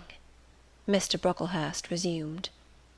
"This I learned from her benefactress, from the pious and charitable lady who adopted her in her orphan state, reared her as her own daughter, and whose kindness, whose generosity the unhappy girl repaid by an ingratitude so bad, so dreadful, that at last her excellent patroness was obliged to separate her from her own young ones, fearful lest her vicious example should contaminate their purity.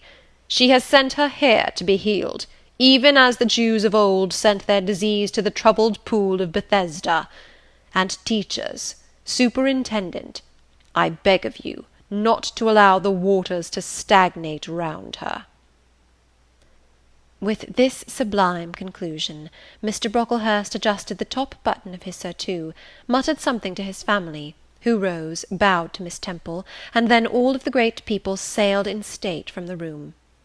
Turning at the door, my judge said, "Let her stand half an hour longer on that stool, and let no one speak to her during the remainder of the day." There was I, then, mounted aloft. I, who had said I could not bear the shame of standing on my natural feet in the middle of the room, was now exposed to general view on a pedestal of infamy. What my sensations were, no language can describe; but just as they all rose, stifling my breath and constricting my throat, a girl came up and passed me. In passing, she lifted her eyes. What a strange light inspired them! What an extraordinary sensation that ray sent through me! How the new feeling bore me up! It was as if a martyr, a hero, had passed a slave or victim, and imparted strength in the transit. I mastered the rising hysteria, lifted up my head, and took a firm stand on the stool.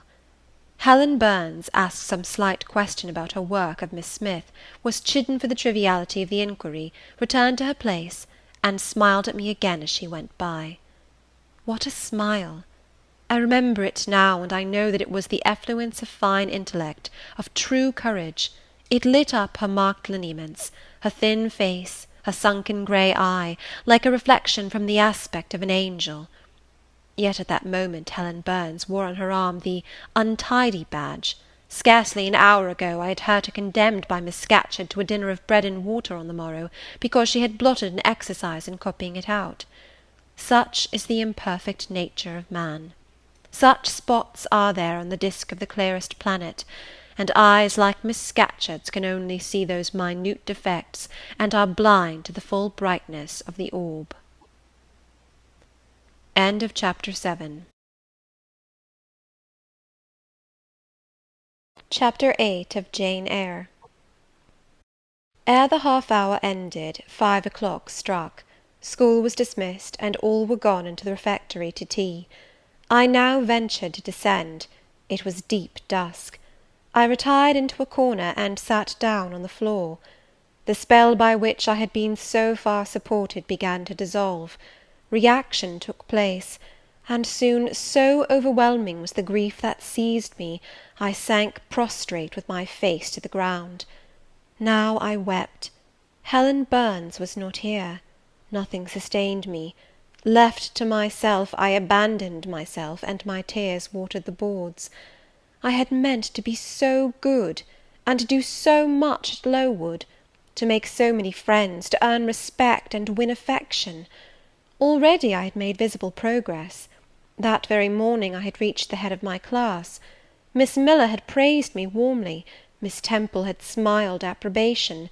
She had promised to teach me drawing, and to let me learn French, if I continued to make similar improvement 2 months longer; and then I was well received by my fellow pupils, treated as an equal by those of my own age, and not molested by any. Now, here I lay again, crushed and trodden on, and could I ever rise more? Never, I thought, and ardently I wished to die. While sobbing out this wish in broken accents, some one approached. I started up. Again Helen Burns was near me. The fading fires just showed her coming up the long vacant room. She brought my coffee and bread. "Come, eat something," she said. But I put both away from me, feeling as if a drop or a crumb would have choked me in my present condition. Helen regarded me, probably with surprise. I could not now abate my agitation, though I tried hard. I continued to weep aloud. She sat down on the ground near me, embraced her knees with her arms, and rested her head upon them. In that attitude she remained silent as an Indian. I was the first who spoke. "Helen, why do you stay with a girl whom everybody believes to be a liar?" "Everybody, Jane? Why, there are only 80 people who have heard you called so, and the world contains hundreds of millions." "But what have I to do with millions? The 80 I know despise me." "Jane, you are mistaken. Probably not one in the school either despises or dislikes you. Many, I am sure, pity you much." "How can they pity me after what Mr. Brocklehurst has said?" "Mr. Brocklehurst is not a god, nor is he even a great and admired man. He is little liked here. He never took steps to make himself liked. Had he treated you as an especial favourite, you would have found enemies, declared or covert, all round you.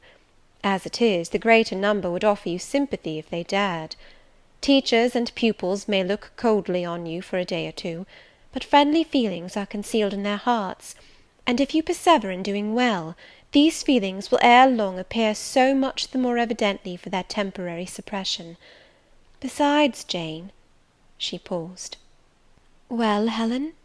said I, putting my hand into hers. She chafed my fingers gently to warm them, and went on. "If all the world hated you, and believed you wicked, while your own conscience approved you, and absolved you from guilt, you would not be without friends." "No, I know I should think well of myself, but that is not enough. If others don't love me, I would rather die than live. I cannot bear to be solitary and hated, Helen.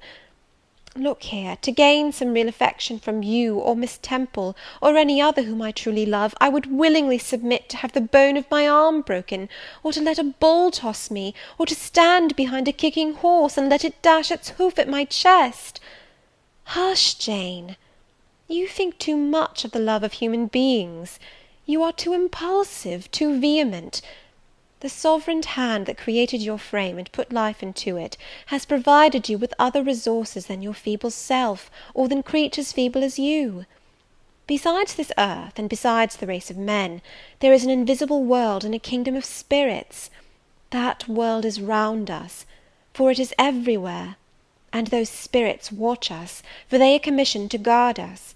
And if we were dying in pain and shame, if scorn smote us on all sides, and hatred crushed us, angels see our tortures, recognise our innocence, if innocent we be, as I know you are of this charge, which Mr. Brocklehurst has weakly and pompously repeated at second hand from Mrs. Reed.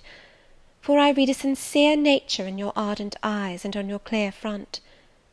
And God waits only the separation of spirit from flesh to crown us with a full reward. Why then should we ever sink overwhelmed with distress, when life is so soon over, and death is so certain an entrance to happiness, to glory?" I was silent. Helen had calmed me, but in the tranquillity she imparted there was an alloy of inexpressible sadness. I felt the impression of woe as she spoke, but I could not tell whence it came; and when, having done speaking, she breathed a little fast, and coughed a short cough, I momentarily forgot my own sorrows to yield to a vague concern for her. Resting my head on Helen's shoulder, I put my arms round her waist. She drew me to her, and we reposed in silence.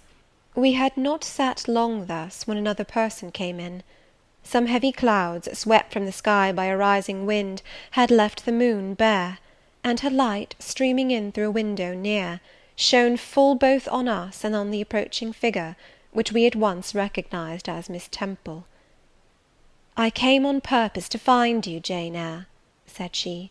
"I want you in my room, and as Helen Burns is with you, she may come too." We went, following the superintendent's guidance. We had to thread some intricate passages, and mount a staircase before we reached her apartment. It contained a good fire, and looked cheerful. Miss Temple told Helen Burns to be seated in a low arm chair on one side of the hearth, and herself taking another, she called me to her side. "Is it all over?" she asked, looking down at my face. "Have you cried your grief away?" "I'm afraid I never shall do that." "Why?" "Because I have been wrongly accused, and you, Ma'am, and everybody else, will now think me wicked." "We shall think you what you prove yourself to be, my child. Continue to act as a good girl, and you will satisfy us." "Shall I, Miss Temple?" "You will," said she, passing her arm round me. "And now tell me, who was the lady whom Mr. Brocklehurst called your benefactress?" "Mrs. Reed, my uncle's wife. My uncle is dead, and he left me to her care." "Did she not then adopt you of her own accord?" "No, Ma'am. She was sorry to have to do it; but my uncle, as I have often heard the servants say, got her to promise before he died that she would always keep me." "Well now, Jane, you know, or at least I will tell you, that when a criminal is accused, he is always allowed to speak in his own defence. You've been charged with falsehood. Defend yourself to me as well as you can. Say whatever your memory suggests is true, but add nothing, and exaggerate nothing."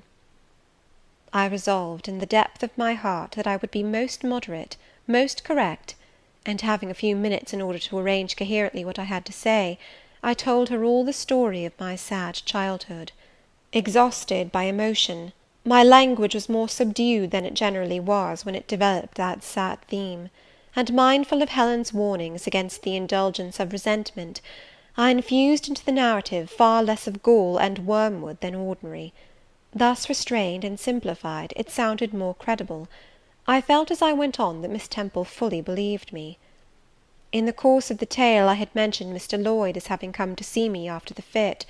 I never forgot the, to me, frightful episode of the Red Room, in detailing which my excitement was sure in some degree to break bounds; for nothing could soften in my reflection the spasm of agony which clutched my heart, when Mrs. Reed spurned my wild supplication for pardon, and locked me a second time in the dark and haunted chamber. I had finished. Miss Temple regarded me a few minutes in silence. She then said, "I know something of Mr. Lloyd. I shall write to him. If his reply agrees with your statement, you shall be publicly cleared from every imputation. To me, Jane, you are clear now." She kissed me; and still keeping me at her side, where I was well contented to stand, for I derived a child's pleasure from the contemplation of her face, her dress, her one or two ornaments, her white forehead, her clustered and shining curls, and beaming dark eyes, she proceeded to address Helen Burns.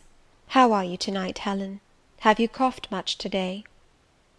"Not quite so much, I think, ma'am." "And the pain in your chest?" "It is a little better." Miss Temple got up, took her hand, and examined her pulse. Then she returned to her own seat. As she resumed it, I heard her sigh low. She was pensive a few minutes; then, rousing herself, she said cheerfully, "But you two are my visitors to night. I must treat you as such." She rang her bell. "Barbara," she said to the servant who answered it, "I have not yet had tea. Bring the tray, and place cups for these two young ladies." And a tray was soon brought. How pretty, to my eyes, did the china cups and bright teapot look, placed on the little round table near the fire! How fragrant was the steam of the beverage, and the scent of the toast! Of which, however, I, to my dismay, for I was beginning to be hungry, discerned only a very small portion. Miss Temple discerned it too. "Barbara," said she, "can you not bring a little more bread and butter? There is not enough for 3. Barbara went out. She returned soon. "Madam, Mrs. Harden says she has sent up the usual quantity." Mrs. Harden, be it observed, was the housekeeper, a woman after Mr. Brocklehurst's own heart, made up of equal parts of whalebone and iron. "Oh, very well," returned Miss Temple, "we must make it do, Barbara, I suppose." As the girl withdrew, she added, smiling, "Fortunately, I have it in my power to supply deficiencies for this once." Having invited Helen and me to approach the table, and placed before each of us a cup of tea with one delicious but thin morsel of toast, she got up, unlocked a drawer, and taking from it a parcel wrapped in paper, disclosed presently to our eyes a good-sized seed cake. "I meant to give each of you some of this to take with you," said she, "but as there is so little toast, you must have it now." And she proceeded to cut slices with a generous hand.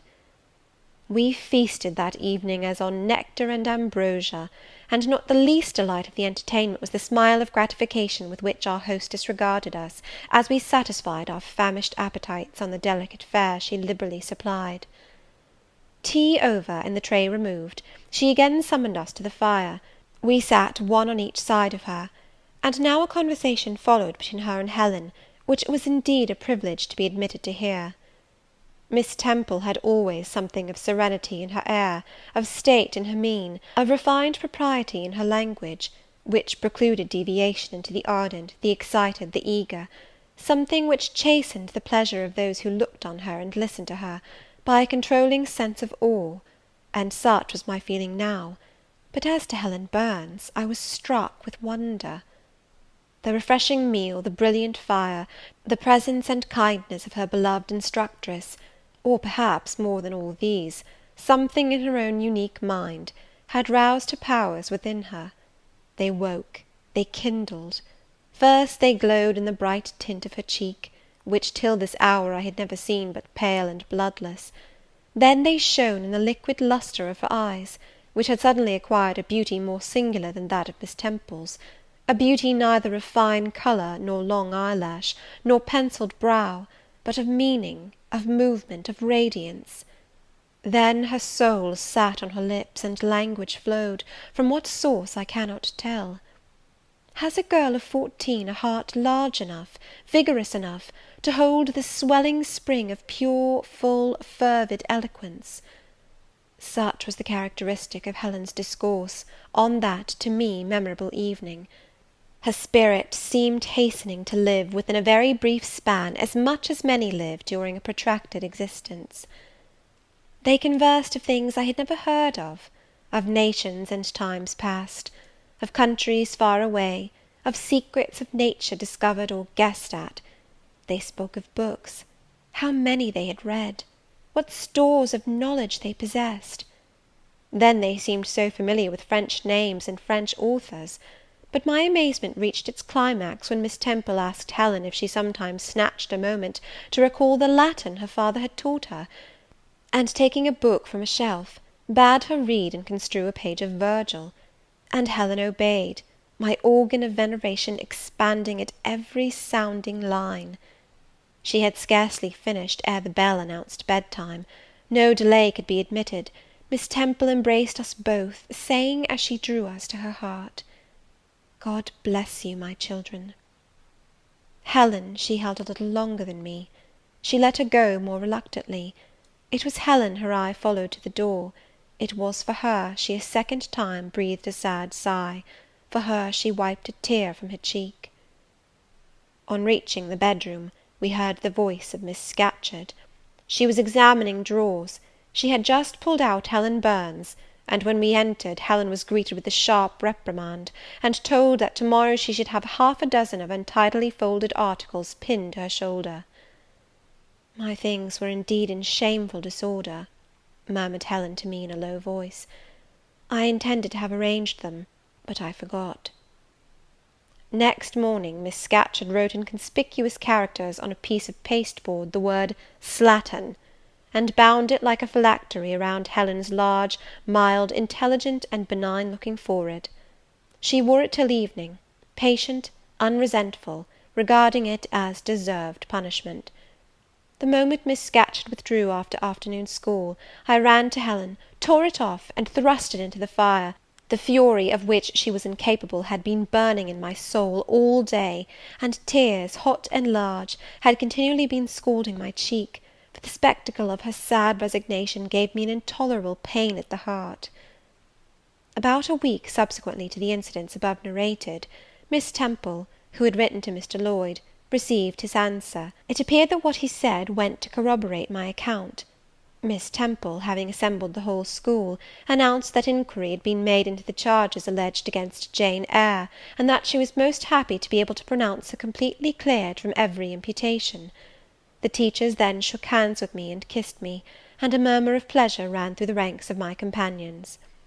Thus relieved of a grievous load, I from that hour set to work afresh, resolved to pioneer my way through every difficulty. I toiled hard, and my success was proportionate to my efforts. My memory, not naturally tenacious, improved with practice. Exercise sharpened my wits. In a few weeks I was promoted to a higher class. In less than 2 months I was allowed to commence French and drawing. I learned the first 2 tenses of the verb être, and sketched my first cottage, whose walls, by the by, outrivalled in slope those of the Leaning Tower of Pisa, on the same day. That night, on going to bed, I forgot to prepare in imagination the Barmecide supper of hot roast potatoes, or white bread and new milk, with which I was wont to amuse my inward cravings.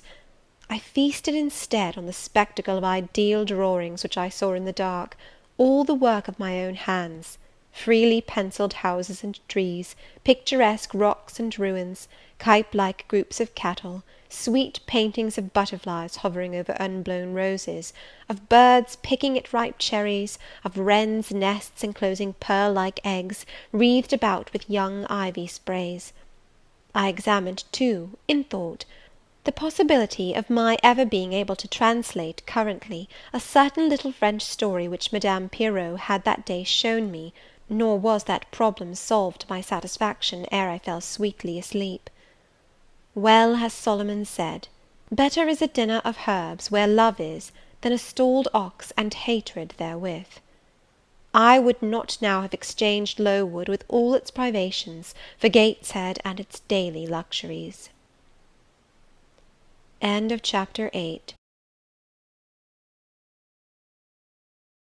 Chapter 9 of Jane Eyre. But the privations, or rather the hardships of Lowood lessened. Spring drew on; she was indeed already come; the frosts of winter had ceased; its snows were melted, its cutting winds ameliorated. My wretched feet, flayed and swollen to lameness by the sharp air of January, began to heal and subside under the gentler breathings of April. The nights and mornings no longer, by their Canadian temperature, froze the very blood in our veins. We could now endure the play hour passed in the garden. Sometimes on a sunny day it began even to be pleasant and genial, and a greenness grew over those brown beds, which, freshening daily, suggested the thought that hope traversed them at night, and left each morning brighter traces of her steps. Flowers peeped out amongst the leaves, snowdrops, crocuses, purple auriculas, and golden-eyed pansies. On Thursday afternoons, half holidays, we now took walks, and found still sweeter flowers opening by the wayside, under the hedges.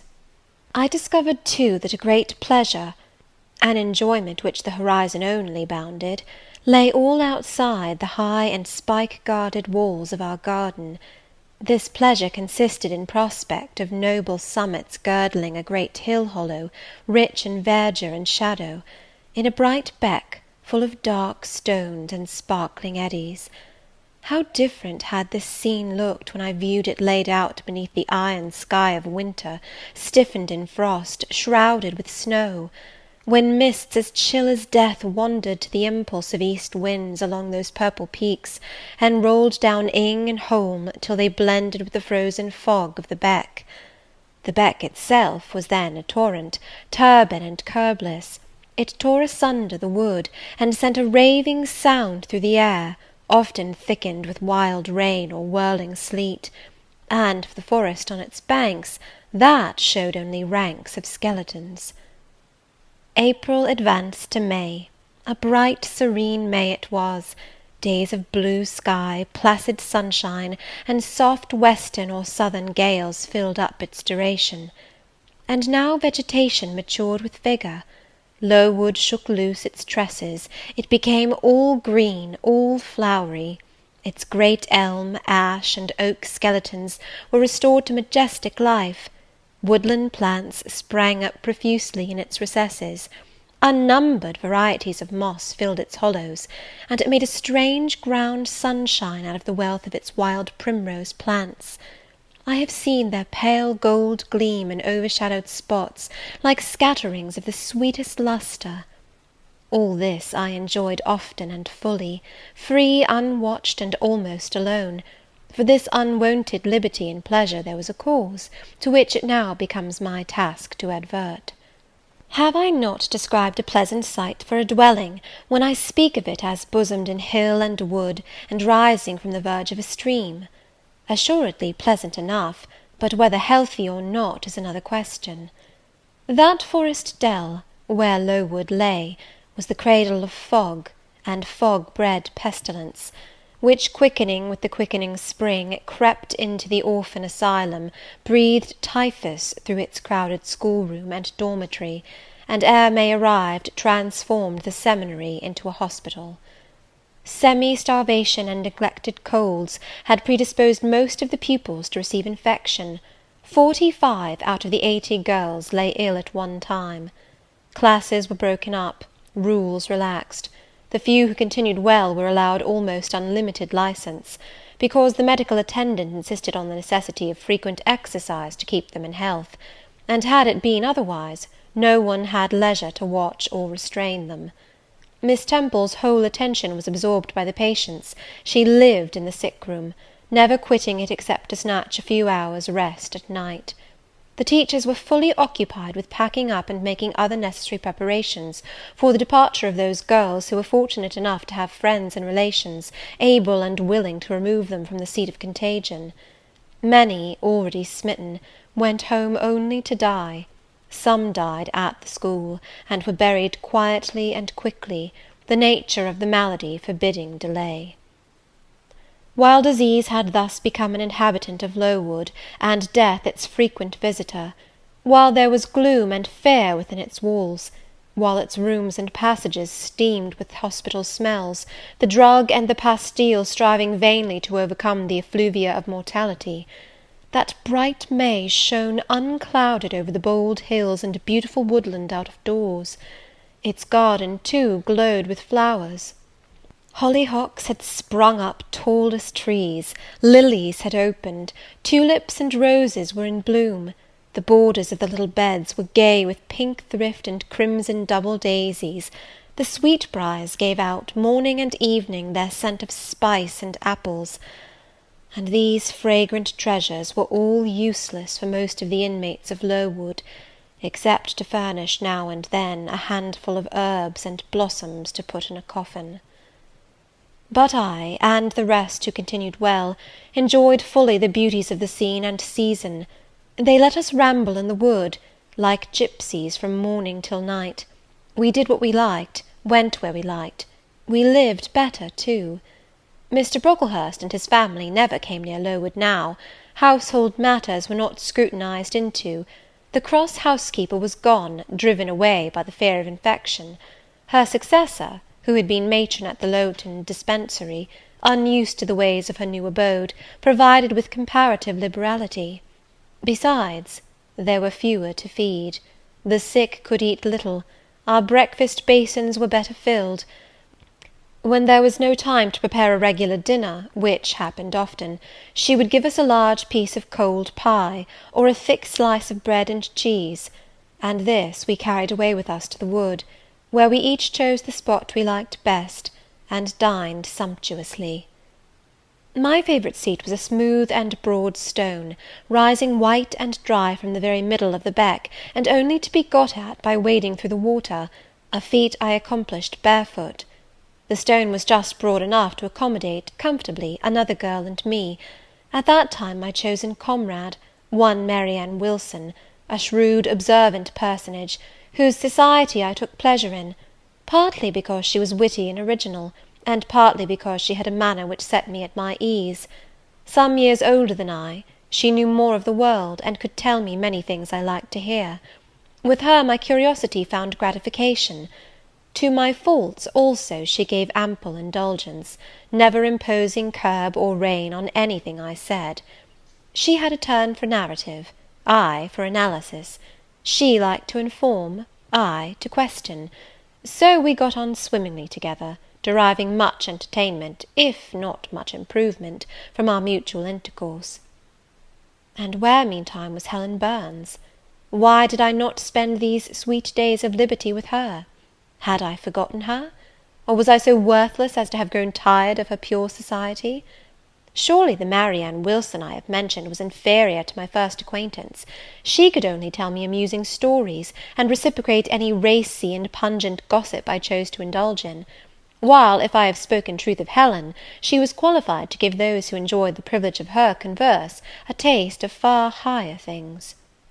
True, reader, and I knew and felt this; and though I am a defective being, with many faults and few redeeming points, yet I never tired of Helen Burns, nor ever ceased to cherish for her a sentiment of attachment, as strong, tender, and respectful as any that ever animated my heart. How could it be otherwise, when Helen, at all times and under all circumstances, evinced for me a quiet and faithful friendship, which ill humour never soured, nor irritation never troubled? But Helen was ill at present. For some weeks she had been removed from my sight to I knew not what room upstairs. She was not, I was told, in the hospital portion of the house with the fever patients; for her complaint was consumption, not typhus; and by consumption I, in my ignorance, understood something mild, which time and care would be sure to alleviate. I was confirmed in this idea by the fact of her once or twice coming down stairs on very warm sunny afternoons, and being taken by Miss Temple into the garden; but on these occasions I was not allowed to go and speak to her. I only saw her from the schoolroom window, and then not distinctly, for she was much wrapped up, and sat at a distance under the verandah. One evening, in the beginning of June, I had stayed out very late with Mary Ann in the wood. We had, as usual, separated ourselves from the others, and had wandered far; so far that we lost our way, and had to ask it at a lonely cottage, where a man and woman lived, who looked after a herd of half-wild swine that fed on the mast in the wood. When we got back, it was after moonrise. A pony, which we knew to be the surgeon's, was standing at the garden door. Mary Ann remarked that she supposed some one must be very ill, as Mr. Bates had been sent for at that time of the evening. She went into the house. I stayed behind a few minutes to plant in my garden a handful of roots I had dug up in the forest, and which I feared would wither if I left them till the morning. This done, I lingered yet a little longer. The flowers smelt so sweet as the dew fell. It was such a pleasant evening, so serene, so warm. The still glowing west promised so fairly another fine day on the morrow. The moon rose with such majesty in the grave east. I was noting these things and enjoying them as a child might, when it entered my mind as it had never done before. How sad to be lying now on a sick bed, and to be in danger of dying! This world is pleasant; it would be dreary to be called from it, and to have to go who knows where. And then my mind made its first earnest effort to comprehend what had been infused into it concerning heaven and hell; and for the first time it recoiled, baffled; and for the first time, glancing behind, on each side, and before it, it saw all round an unfathomed gulf.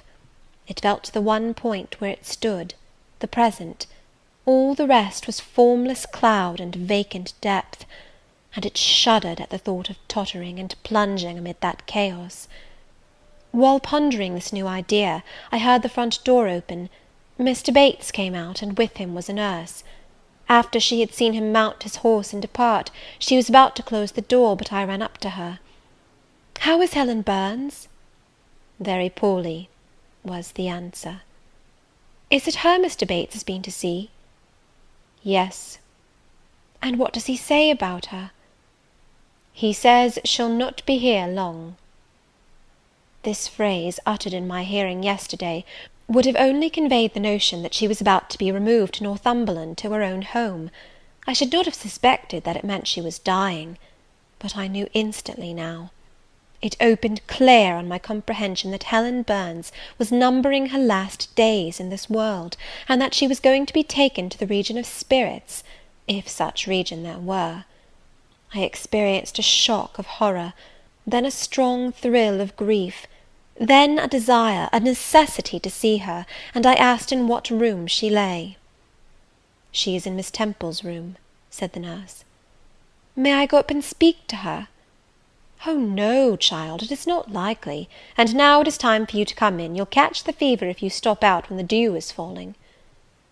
The nurse closed the front door. I went in by the side entrance which led to the schoolroom. I was just in time. It was 9 o'clock, and Miss Miller was calling the pupils to go to bed.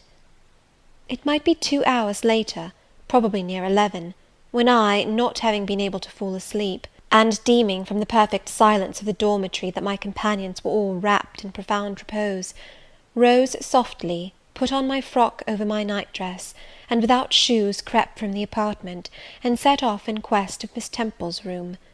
It was quite at the other end of the house, but I knew my way, and the light of the unclouded summer moon, entering here and there at passage windows, enabled me to find it without difficulty.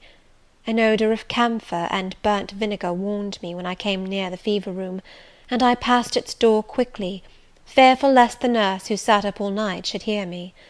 I dreaded being discovered and sent back, for I must see Helen, I must embrace her before she died, I must give her one last kiss, exchange with her one last word. Having descended a staircase, traversed a portion of the house below, and succeeded in opening and shutting without noise 2 doors, I reached another flight of steps. These I mounted, and then, just opposite to me, was Miss Temple's room. A light shone through the keyhole and from under the door. A profound stillness pervaded the vicinity. Coming near, I found the door slightly ajar, probably to admit some fresh air into the close abode of sickness. Indisposed to hesitate, and full of impatient impulses, soul and senses quivering with keen throes, I put it back and looked in. My eyes sought Helen, and feared to find death. Close by Miss Temple's bed, and half covered with its white curtains, there stood a little crib. I saw the outline of a form under the clothes, but the face was hid by the hangings. The nurse I had spoken to in the garden sat in an easy chair asleep. An unsnuffed candle burnt dimly on the table. Miss Temple was not to be seen. I knew afterwards that she had been called to a delirious patient in the fever room. I advanced, then paused by the crib's side. My hand was on the curtain, but I preferred speaking before I withdrew it. I still recoiled at the dread of seeing a corpse. "Helen," I whispered softly, "are you awake?" She stirred herself, put back the curtain, and I saw her face, pale, wasted, but quite composed.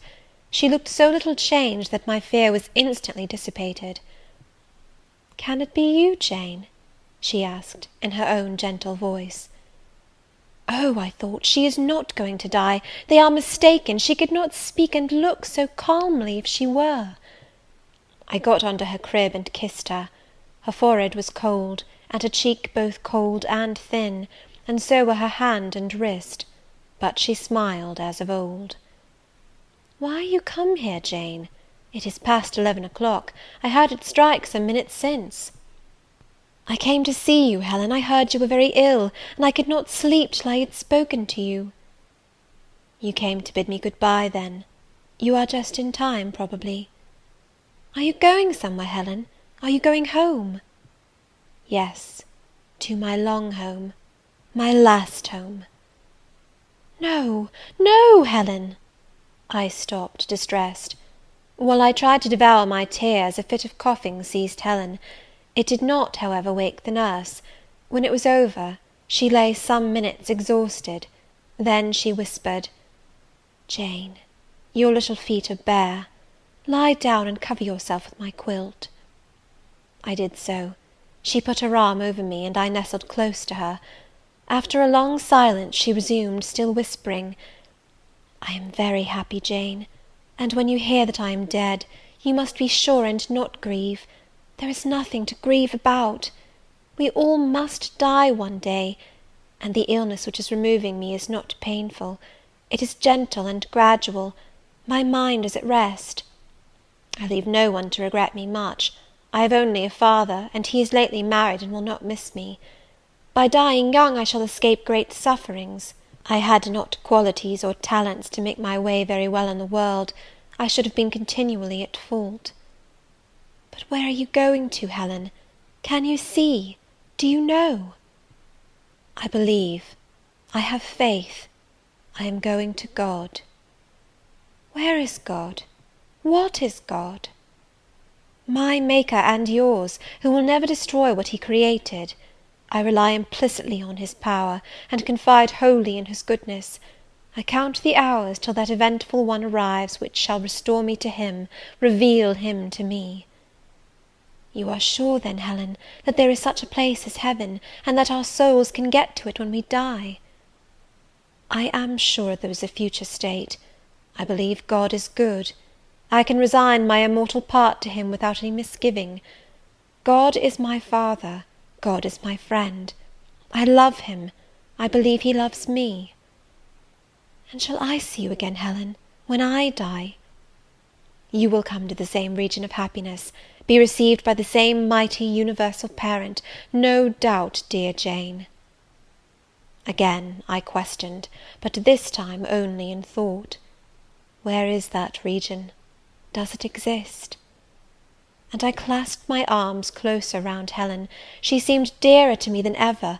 I felt as if I could not let her go. I lay with my face hidden on her neck. Presently she said, in the sweetest tone, "How comfortable I am! The last fit of coughing has tired me a little. I feel as if I could sleep.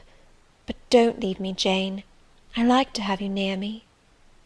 "I'll stay with you, dear Helen. No one shall take me away." "Are you warm, darling?" "Yes. Good night, Jane. Good night, Helen."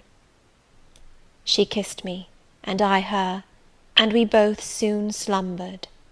When I awoke, it was day. An unusual movement roused me. I looked up. I was in somebody's arms.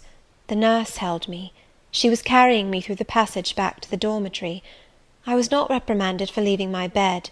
People had something else to think about. No explanation was afforded then to my many questions. But a day or two afterwards I learned that Miss Temple, on returning to her own room at dawn, had found me laid in the little crib, my face against Helen Burns's shoulder, my arms round her neck. I was asleep, and Helen was dead. Her grave is in Brocklebridge churchyard.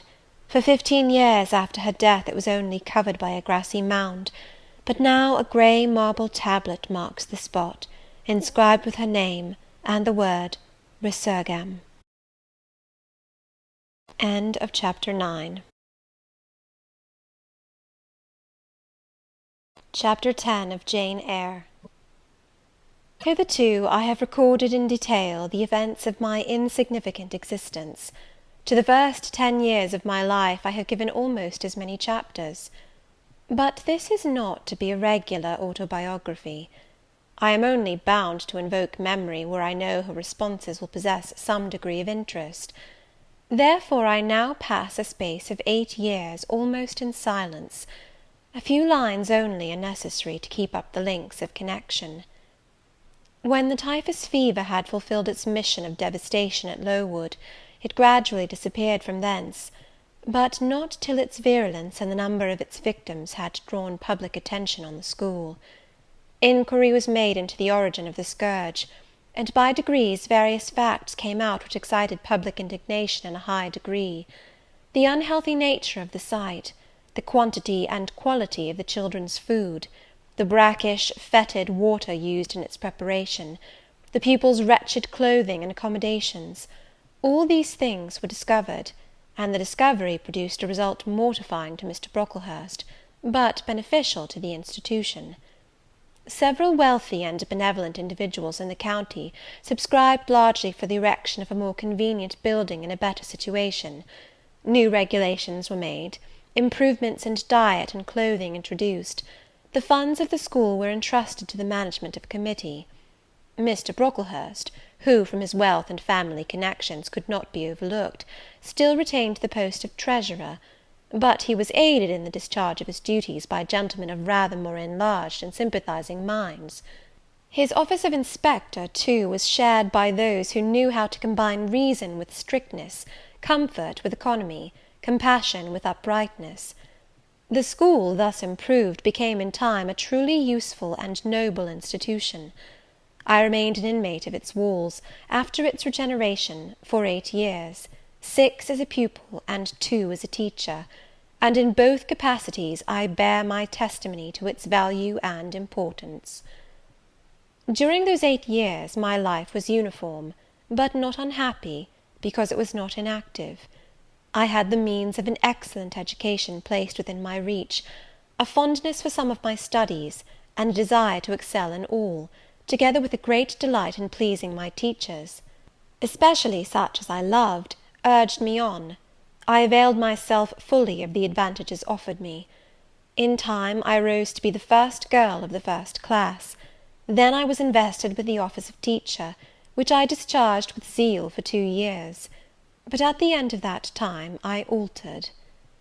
Miss Temple, through all changes, had thus far continued superintendent of the seminary. To her instruction I owed the best part of my acquirements. Her friendship and society had been my continual solace. She had stood me in the stead of mother, governess, and latterly companion. At this period she married, removed with her husband, a clergyman, an excellent man, almost worthy of such a wife, to a distant county, and consequently was lost to me.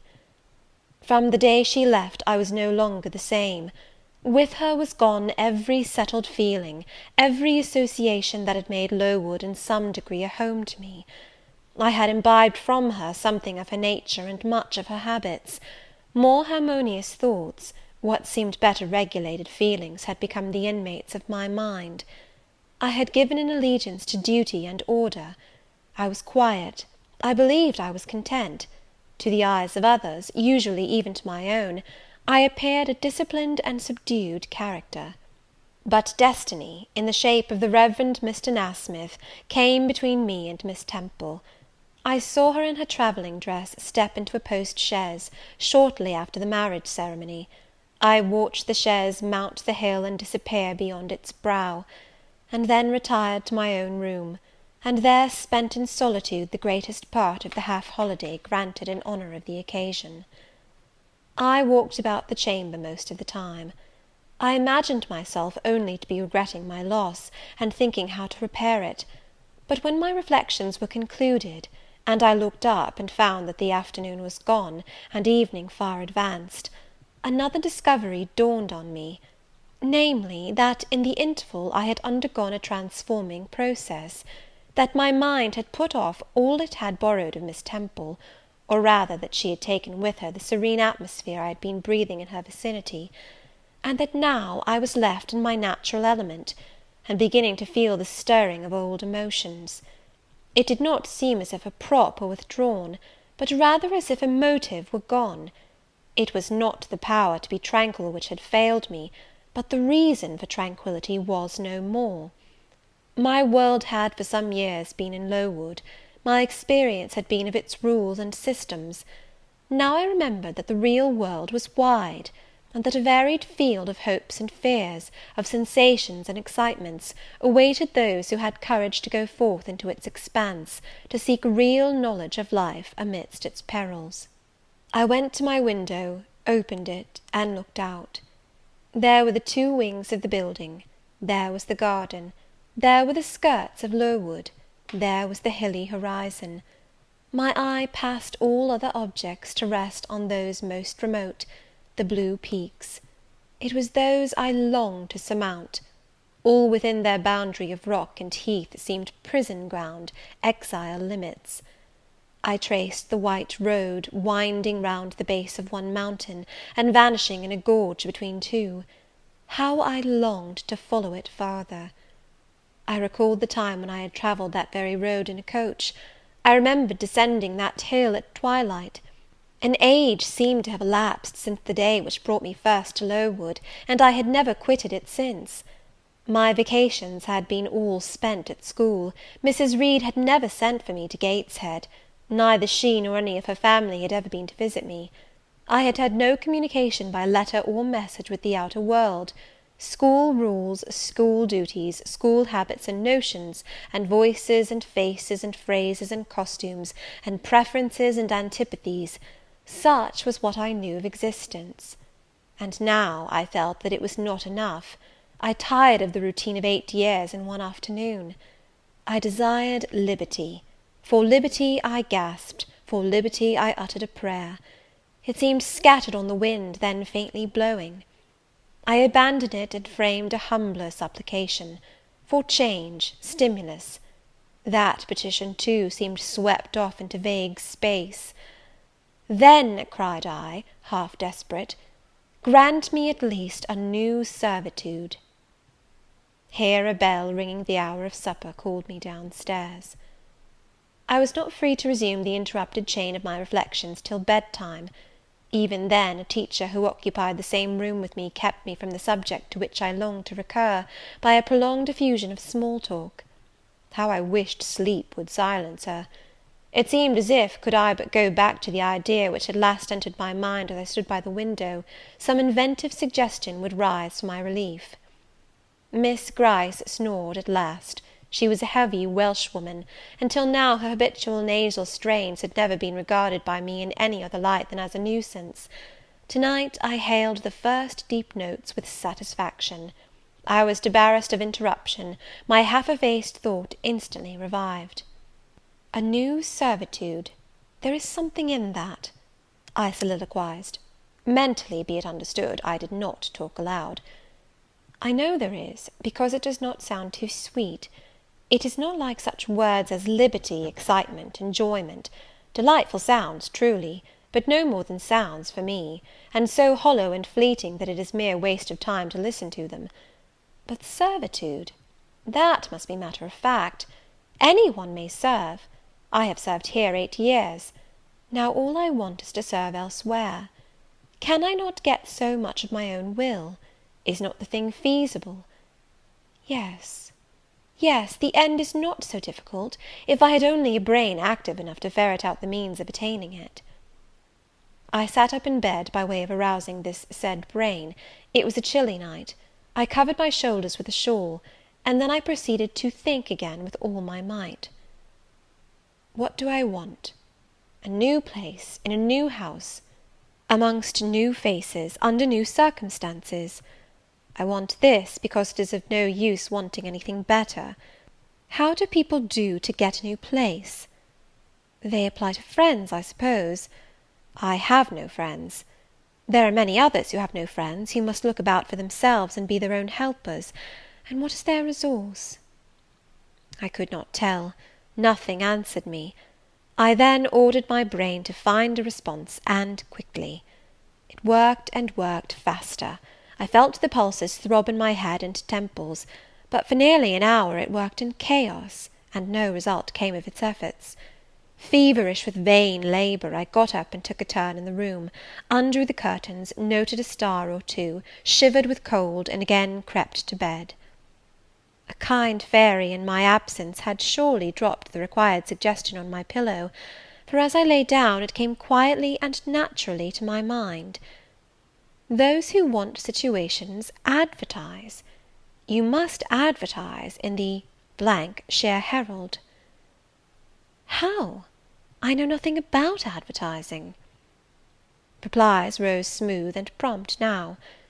You must enclose the advertisement and the money to pay for it under a cover directed to the editor of the Herald. You must put it, the first opportunity you have, into the post at Lowton. Answers must be addressed to J.E. at the post office there. You can go and inquire in about a week after you send your letter, if any are come, and act accordingly. This scheme I went over twice, thrice. It was then digested in my mind. I had it in a clear, practical form. I felt satisfied, and fell asleep. With earliest day I was up. I had my advertisement written, enclosed, and directed before the bell rang to rouse the school. It ran thus: A young lady accustomed to tuition, had I not been a teacher 2 years, is desirous of meeting with a situation in a private family where the children are under 14. I thought that as I was barely 18, it would not do to undertake the guidance of pupils nearer my own age. She is qualified to teach the usual branches of a good English education, together with French, drawing, and music.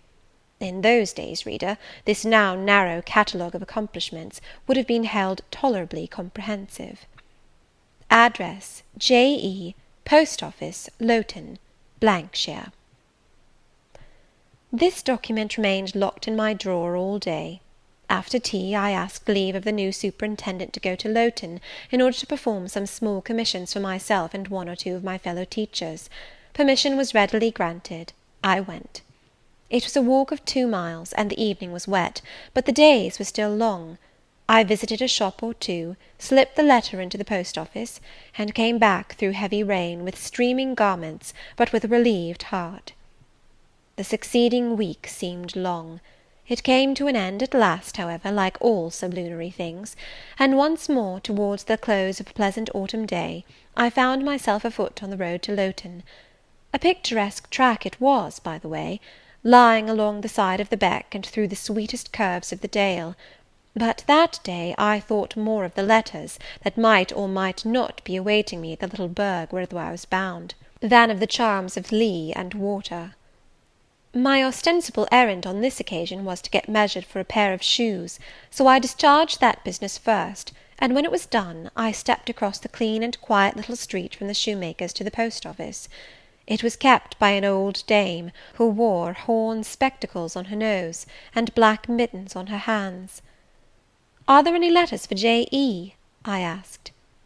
She peered at me over her spectacles, and then she opened a drawer and fumbled among its contents for a long time, so long that my hopes began to falter. At last, having held a document before her glasses for nearly 5 minutes, she presented it across the counter, accompanying the act by another inquisitive and mistrustful glance. It was for J.E. "Is there only one?" I demanded. "There are no more," said she, and I put it in my pocket, and turned my face homeward. I could not open it then; rules obliged me to be back by 8, and it was already 7:30. Various duties awaited me on my arrival. I had to sit with the girls during their hour of study; then it was my turn to read prayers, to see them to bed. Afterwards I supped with the other teachers. Even when we finally retired for the night, the inevitable Miss Gryce was still my companion. We had only a short end of a candle in our candlestick, and I dreaded lest she should talk till it was all burnt out. Fortunately, however, the heavy supper she had eaten produced a soporific effect. She was already snoring before I had finished undressing. There still remained an inch of candle. I now took out my letter. The seal was an initial F. I broke it. The contents were brief. "If J.E., who advertised in the shire Herald of last Thursday, possesses the acquirements mentioned, and if she is in a position to give satisfactory references as to character and competency, a situation can be offered her where there is but one pupil, a little girl, under 10 years of age, and where the salary is £30 per annum. J.E. is requested to send references, name, address, and all particulars to the direction Mrs. Fairfax, Thornfield, near Millcote, shire." I examined the document long. The writing was old-fashioned, and rather uncertain, like that of an elderly lady. This circumstance was satisfactory. A private fear had haunted me, that in thus acting for myself and by my own guidance, I ran the risk of getting into some scrape; and, above all things, I wished the result of my endeavours to be respectable, proper, en règle. I now felt that an elderly lady was no bad ingredient in the business I had on hand. Mrs. Fairfax. I saw her in a black gown and widow's cap, frigid perhaps, but not uncivil, a model of elderly English respectability. Thornfield, that doubtless was the name of her house, a neat orderly spot, I was sure, though I failed in my efforts to conceive a correct plan of the premises. Millcote, shire. I brushed up my recollections of the map of England. Yes, I saw it, both the shire and the town. Shire was 70 miles nearer London than the remote county where I now resided. That was a recommendation to me. I longed to go where there was life and movement. Millcote was a large manufacturing town on the banks of the Eyre. A busy place enough, doubtless; so much the better; it would be a complete change at least. Not that my fancy was much captivated by the idea of long chimneys and clouds of smoke; but, I argued, Thornfield will probably be a good way from the town. Here the socket of the candle dropped, and the wick went out. Next day new steps were to be taken. My plans could no longer be confined to my own breast; I must impart them in order to achieve their success.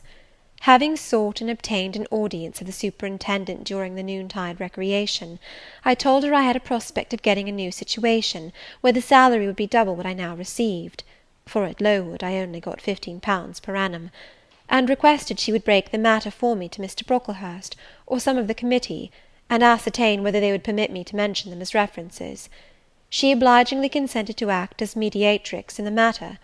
The next day she laid the affair before Mr. Brocklehurst, who said that Mrs. Reed must be written to, as she was my natural guardian. A note was accordingly addressed to the lady, who returned for answer that I might do as I pleased; she had long relinquished all interference in my affairs. This note went the round of the committee, and at last, after what appeared to me most tedious delay, formal leave was given me to better my condition if I could, and an assurance added, that as I had always conducted myself well, both as teacher and pupil, at Lowood, a testimonial of character and capacity, signed by the inspectors of that institution, should forthwith be furnished me. This testimonial I accordingly received in about a month, forwarded a copy of it to Mrs. Fairfax, got that lady's reply, stating that she was satisfied, and fixing that day fortnight as the period for my assuming the post of governess in her house. I now busied myself in preparations. The fortnight passed rapidly. I had not a very large wardrobe, though it was adequate to my wants, and the last day sufficed to pack my trunk, the same I had brought with me 8 years ago from Gateshead. The box was corded, the card nailed on. In half an hour the carrier was to call for it to take it to Lowton, whither I myself was to repair at an early hour the next morning to meet the coach. I had brushed my black stuff travelling dress, prepared my bonnet, gloves, and muff, sought in all my drawers to see that no article was left behind, and now, having nothing more to do, I sat down and tried to rest. I could not. Though I had been on foot all day, I could not now repose an instant. I was much too excited. A phase of my life was closing to-night, a new one opening to-morrow. Impossible to slumber in the interval. I must watch feverishly while the change was being accomplished. "Miss," said a servant who met me in the lobby, where I was wandering like a troubled spirit, "a person below wishes to see you." The carrier, no doubt, I thought, and ran downstairs without inquiry.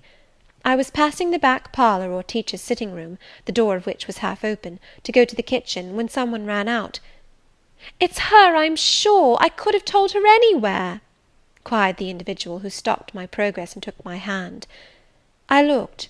I saw a woman attired like a well-dressed servant, matronly, yet still young, very good-looking, with black hair and eyes, and lively complexion. "Well, who is it?" she asked, in a voice and with a smile I half recognized.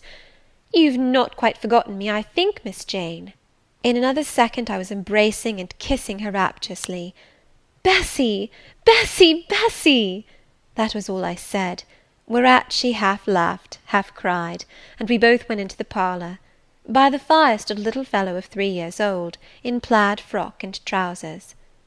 "That is my little boy," said Bessy directly.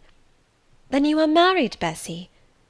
"Yes, nearly 5 years since, to Robert Levin, the coachman, and I've a little girl besides Bobby there, that I've christened Jane." "And you don't live at Gateshead?" "I live at the lodge. The old porter has left." "Well, and how do they all get on? Tell me everything about them, Bessy. But sit down first, and, Bobby, come and sit at my knee, will you?"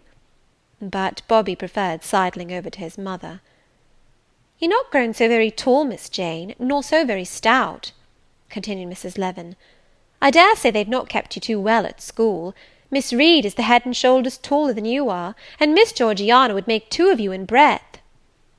"Georgiana is handsome, I suppose, Bessy?" "Very. She went up to London last winter with her mamma, and there everybody admired her, and a young lord fell in love with her, but his relations were against the match, and what do you think? He and Miss Georgiana made it up to run away, but they were found out and stopped.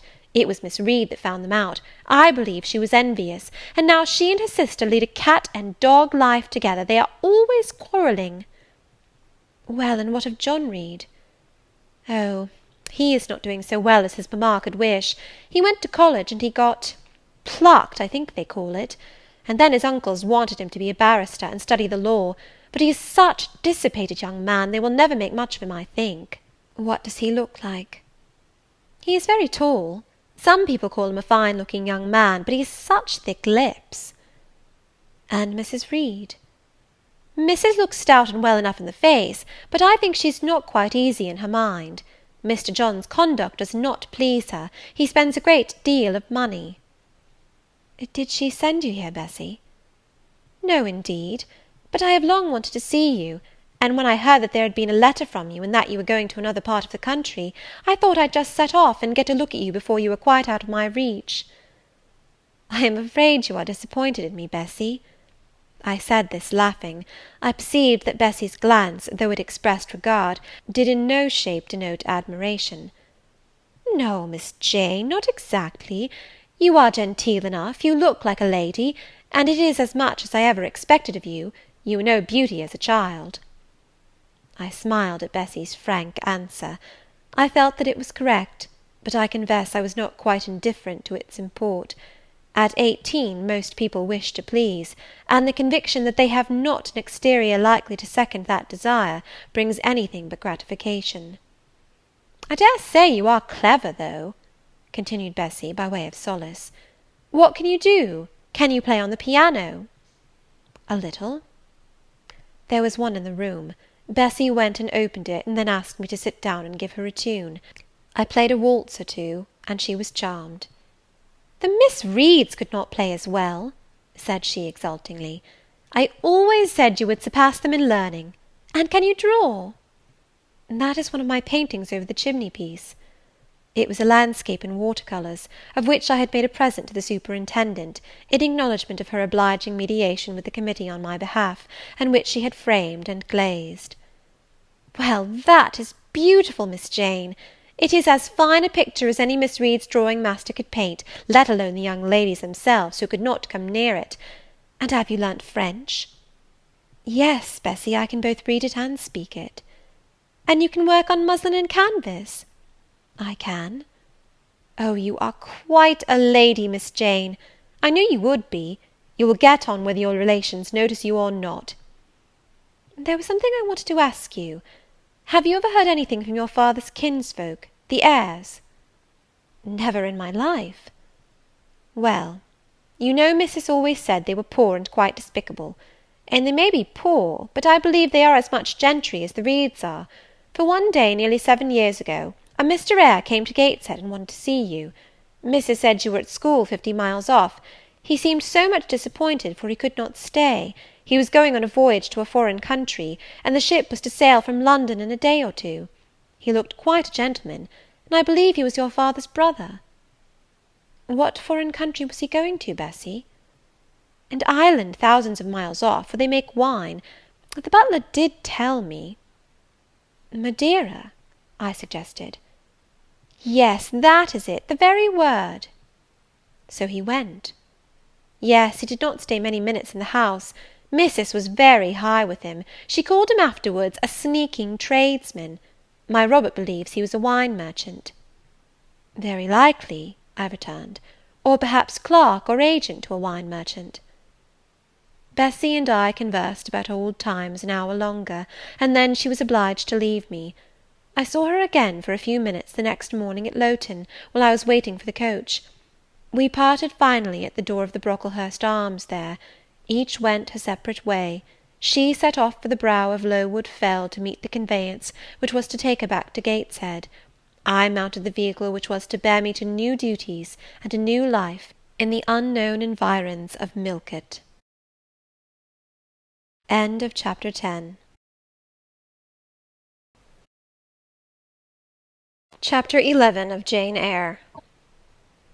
A new chapter in a novel is something like a new scene in a play, and when I draw up the curtain this time, reader, you must fancy you see a room in the George Inn at Millcote, with such large figured papering on the walls as inn-rooms have, such a carpet, such furniture, such ornaments on the mantelpiece, such prints, including a portrait of George III, and another of the Prince of Wales, and a representation of the death of Wolfe. All this is visible to you by the light of an oil lamp hanging from the ceiling, and by that of an excellent fire, near which I sit in my cloak and bonnet. My muff and umbrella lie on the table, and I am warming away the numbness and chill contracted by 16 hours' exposure to the rawness of an October day. I left Lowton at 4 o'clock a.m., and the Millcote town clock is now just striking 8. Reader, though I look comfortably accommodated, I am not very tranquil in my mind. I thought when the coach stopped here, there would be some one to meet me. I looked anxiously round as I descended the wooden steps the boots placed for my convenience, expecting to hear my name pronounced, and to see some description of carriage waiting to convey me to Thornfield. Nothing of the sort was visible, and when I asked a waiter if any one had been to inquire after a Miss Eyre, I was answered in the negative. So I had no resource but to request to be shown into a private room, and here I am waiting, while all sorts of doubts and fears are troubling my thoughts. It is a very strange sensation to inexperienced youth to feel itself quite alone in the world, cut adrift from every connection, uncertain whether the port to which it is bound can be reached, and prevented by many impediments from returning to that it has quitted. The charm of adventure sweetens that sensation, the glow of pride warms it, but then the throb of fear disturbs it, and fear with me became predominant when half an hour elapsed and I was still alone. I bethought myself to ring the bell. "Is there a place in this neighbourhood called Thornfield?" I asked of the waiter who answered the summons. "Thornfield? I don't know, mum. I'll inquire at the bar." He vanished, but reappeared instantly. "Is your name Eyre, miss?" "Yes." "Person here waiting for you." I jumped up, took my muff and umbrella, and hastened into the inn passage. A man was standing by the open door, and in the lamplit street I dimly saw a one-horse conveyance. "This will be your luggage, I suppose?" said the man rather abruptly when he saw me, pointing to my trunk in the passage. "Yes." He hoisted it on to the vehicle, which was a sort of car, and then I got in. Before he shut me up, I asked him how far it was to Thornfield. "A matter of 6 miles." "How long shall we be before we get there?" "Happen an hour and a half." He fastened the car door, climbed to his own seat outside, and set off. Our progress was leisurely, and gave me ample time to reflect. I was content to be at length so near the end of my journey, and as I leaned back in the comfortable, though not elegant conveyance, I meditated much at my ease. I suppose, thought I, judging from the plainness of the servant and carriage, Mrs. Fairfax is not a very dashing person. So much the better. I never lived amongst fine people but once, and I was very miserable with them. I wonder if she lives alone, except this little girl? If so, and if she is in any degree amiable, I shall be surely able to get on with her. I will do my best. It is a pity that doing one's best does not always answer. At Lowood, indeed, I took that resolution, kept it, and succeeded in pleasing. But with Mrs. Reed, I remember my best was always spurned with scorn. I pray God Mrs. Fairfax may not turn out a second Mrs. Reed. But if she does, I am not bound to stay with her. Let the worst come to the worst, I can advertise again. How far are we now on our road, I wonder? I let down the window and looked out. Millcote was behind us. Judging by the number of its lights, it seemed a place of considerable magnitude, much larger than Lowton. We were now, as far as I could see, on a sort of common, but there were houses scattered all over the district. I felt we were in a different region to Lowood, more populous, less picturesque, more stirring, less romantic. The roads were heavy, the night misty. My conductor let his horse walk all the way, and the hour and a half extended, I verily believe, to 2 hours. At last he turned in his seat and said, "You're known so far for Thornfield now." Again I looked out. We were passing a church. I saw its low, broad tower against the sky, and its bell was tolling a quarter. I saw a narrow galaxy of lights, too, on a hillside, marking a village or hamlet. About 10 minutes after, the driver got down and opened a pair of gates. We passed through, and they clashed to behind us. We now slowly ascended a drive, and came upon the long front of a house. Candlelight gleamed from one curtained bow window, all the rest were dark. The car stopped at the front door. It was opened by a maidservant. I alighted and went in.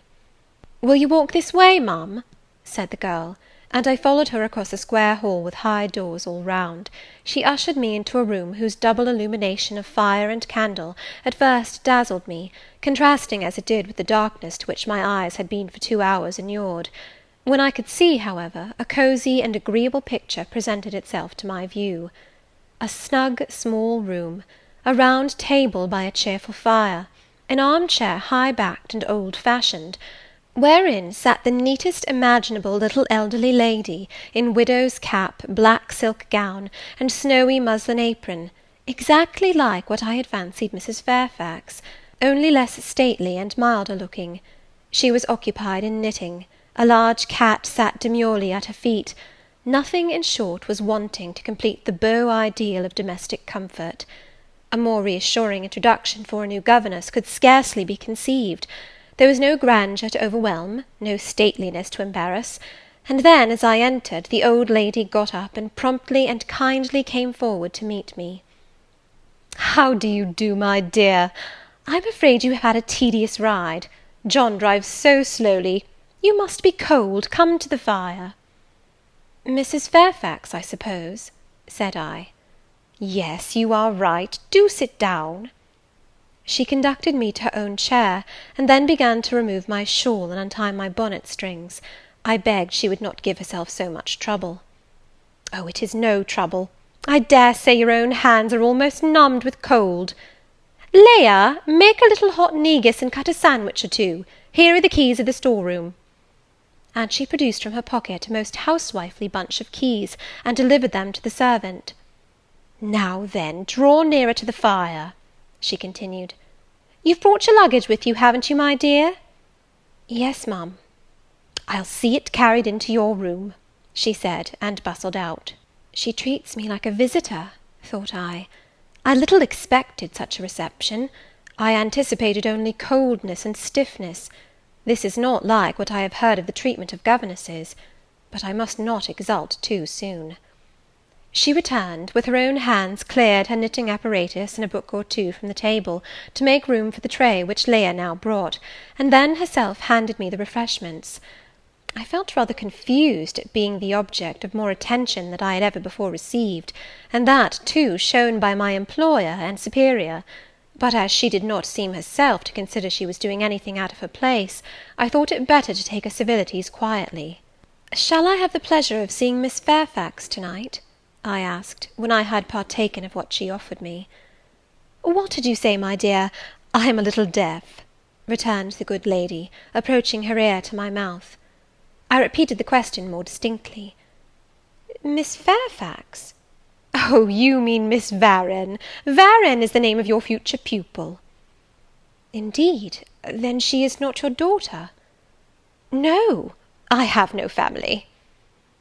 I should have followed up my first inquiry, by asking in what way Miss Varens was connected with her, but I recollected it was not polite to ask too many questions. Besides, I was sure to hear in time. "I am so glad," she continued, as she sat down opposite to me, and took the cat on her knee, "I am so glad you are come. It will be quite pleasant living here now with a companion. To be sure it is pleasant at any time, for Thornfield is a fine old hall, rather neglected of late years, perhaps, but still it is a respectable place. Yet, you know, in winter time one feels dreary quite alone in the best quarters. I say alone. Leah is a nice girl, to be sure, and John and his wife are very decent people, but then you see they are only servants, and one can't converse with them on terms of equality. One must keep them at due distance, for fear of losing one's authority. I'm sure last winter, it was a very severe one, if you recollect, and when it did not snow, it rained and blew. Not a creature but the butcher and the postman came to the house from November till February, and I really got quite melancholy with sitting night after night alone. I had Leah in to read to me sometimes, but I don't think the poor girl liked the task much. She felt it confining. In spring and summer one got on better. Sunshine and long days make such a difference. And then, just at the commencement of this autumn, little Adela Varens came and her nurse. A child makes a house alive all at once, and now you are here, I shall be quite gay." My heart really warmed to the worthy lady as I heard her talk, and I drew my chair a little nearer to her, and expressed my sincere wish that she might find my company as agreeable as she anticipated.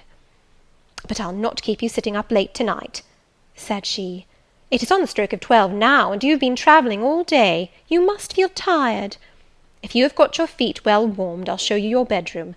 I've had the room next to mine prepared for you. It is only a small apartment, but I thought you would like it better than one of the large front chambers. To be sure, they have finer furniture, but they are so dreary and solitary, I never sleep in them myself." I thanked her for her considerate choice, and, as I really felt fatigued with my long journey, expressed my readiness to retire. She took her candle, and I followed her from the room. First she went to see if the hall door was fastened. Having taken the key from the lock, she led the way up-stairs. The steps and banisters were of oak. The staircase window was high and latticed. Both it and the long gallery into which the bedroom doors opened looked as if they belonged to a church rather than a house. A very chill and vault-like air pervaded the stairs and gallery, suggesting cheerless ideas of space and solitude, and I was glad, when finally ushered into my chamber, to find it of small dimensions, and furnished in ordinary modern style. When Mrs. Fairfax had bidden me a kind good night, and I had fastened my door, gazed leisurely round, and in some measure effaced the eerie impression made by that wide hall, that dark and spacious staircase, and that long cold gallery, by the livelier aspect of my little room, I remembered that, after a day of bodily fatigue and mental anxiety, I was now at last in safe haven. The impulse of gratitude swelled my heart, and I knelt down at the bedside, and offered up thanks where thanks were due, not forgetting, ere I rose, to implore aid on my further path, and the power of meriting the kindness which seemed so frankly offered me before it was earned. My couch had no thorns in it that night, my solitary room no fears. At once weary and content, I slept soon and soundly. When I awoke, it was broad day. The chamber looked such a bright little place to me as the sun shone in between the gay blue chintz window curtains, showing papered walls and a carpeted floor, so unlike the bare planks and stained plaster of Lowood, that my spirits rose at the view. Externals have a great effect on the young. I thought that a fairer era of life was beginning for me, one that was to have its flowers and pleasures, as well as its thorns and toils. My faculties, roused by the change of scene, the new field offered to hope, seemed all astir. I cannot precisely define what they expected, but it was something pleasant; not perhaps that day or that month, but at an indefinite future period. I rose. I dressed myself with care, obliged to be plain, for I had no article of attire that was not made with extreme simplicity. I was still by nature solicitous to be neat. It was not my habit to be disregardful of appearance, or careless of the impression I made. On the contrary, I ever wished to look as well as I could, and to please as much as my want of beauty would permit. I sometimes regretted that I was not handsomer. I sometimes wished to have rosy cheeks, a straight nose, and a small cherry mouth. I desired to be tall, stately, and finely developed in figure. I felt it a misfortune that I was so little, so pale, and had features so irregular and so marked. And why had I these aspirations and these regrets? It would be difficult to say. I could not then distinctly say it to myself, yet I had a reason, and a logical, natural reason too. However, when I had brushed my hair very smooth, and put on my black frock, which, Quaker-like as it was, at least had the merit of fitting to a nicety, and adjusted my clean white tucker, I thought that I should do respectably enough to appear before Mrs. Fairfax, and that my new pupil would not at least recoil from me with antipathy. Having opened my chamber window, and seen that I left all things straight and neat on the toilet table, I ventured forth. Traversing the long and matted gallery, I descended the slippery steps of oak. Then I gained the hall. I halted there a minute. I looked at some pictures on the walls. One, I remember, represented a grim man and a querist, and one a lady with powdered hair and a pearl necklace. At a bronze lamp pendant from the ceiling, at a great clock whose case was of oak curiously carved, an ebon black with time and rubbing. Everything appeared very stately and imposing to me, but then I was so little accustomed to grandeur. The hall door, which was half of glass, stood open. I stepped over the threshold. It was a fine autumn morning. The early sun shone serenely on embrowned groves and still green fields. Advancing on to the lawn, I looked up and surveyed the front of the mansion. It was 3 stories high, of proportions not vast, though considerable, a gentleman's manor-house, not a nobleman's seat. Battlements round the top gave it a picturesque look. Its grey front stood out well from the background of a rookery, whose cawing tenants were now on the wing. They flew over the lawn and grounds to alight in a great meadow, from which these were separated by a sunk fence, and where an array of mighty old thorn-trees, strong, knotty, and broad as oaks, at once explained the etymology of the mansion's designation. Farther off were hills, not so lofty as those round Lowood, nor so craggy, nor so like barriers of separation from the living world, but yet quiet and lonely hills enough, and seeming to embrace Thornfield with a seclusion I had not expected to find existent so near the stirring locality of Millcote. A little hamlet, whose roofs were blent with trees, straggled up the side of one of these hills. The church of the district stood nearer Thornfield. Its old tower-top looked over a knoll between the house and gates. I was yet enjoying the calm prospect and pleasant fresh air, yet listening with delight to the cawing of the rooks, yet surveying the wide hoary front of the Hall, and thinking what a great place it was for one lonely little dame like Mrs. Fairfax to inhabit, when that lady appeared at the door. "What, out already?" said she. "I see you are an early riser." I went up to her, and was received with an affable kiss and shake of the hand. "How do you like Thornfield?" she asked. I told her I liked it very much. "Yes," she said, "it is a pretty place, but I fear it will be getting out of order unless Mr. Rochester should take it into his head to come and reside here permanently, or at least visit it rather oftener. Great houses and fine grounds require the presence of the proprietor." "Mr. Rochester?" I exclaimed. "Who is he?" "The owner of Thornfield," she responded quietly. "Did you not know he was called Rochester?" Of course I did not. I had never heard of him before, but the old lady seemed to regard his existence as a universally understood fact, with which everybody must be acquainted by instinct.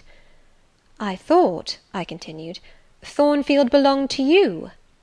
"To me! Bless you, child, what an idea! To me!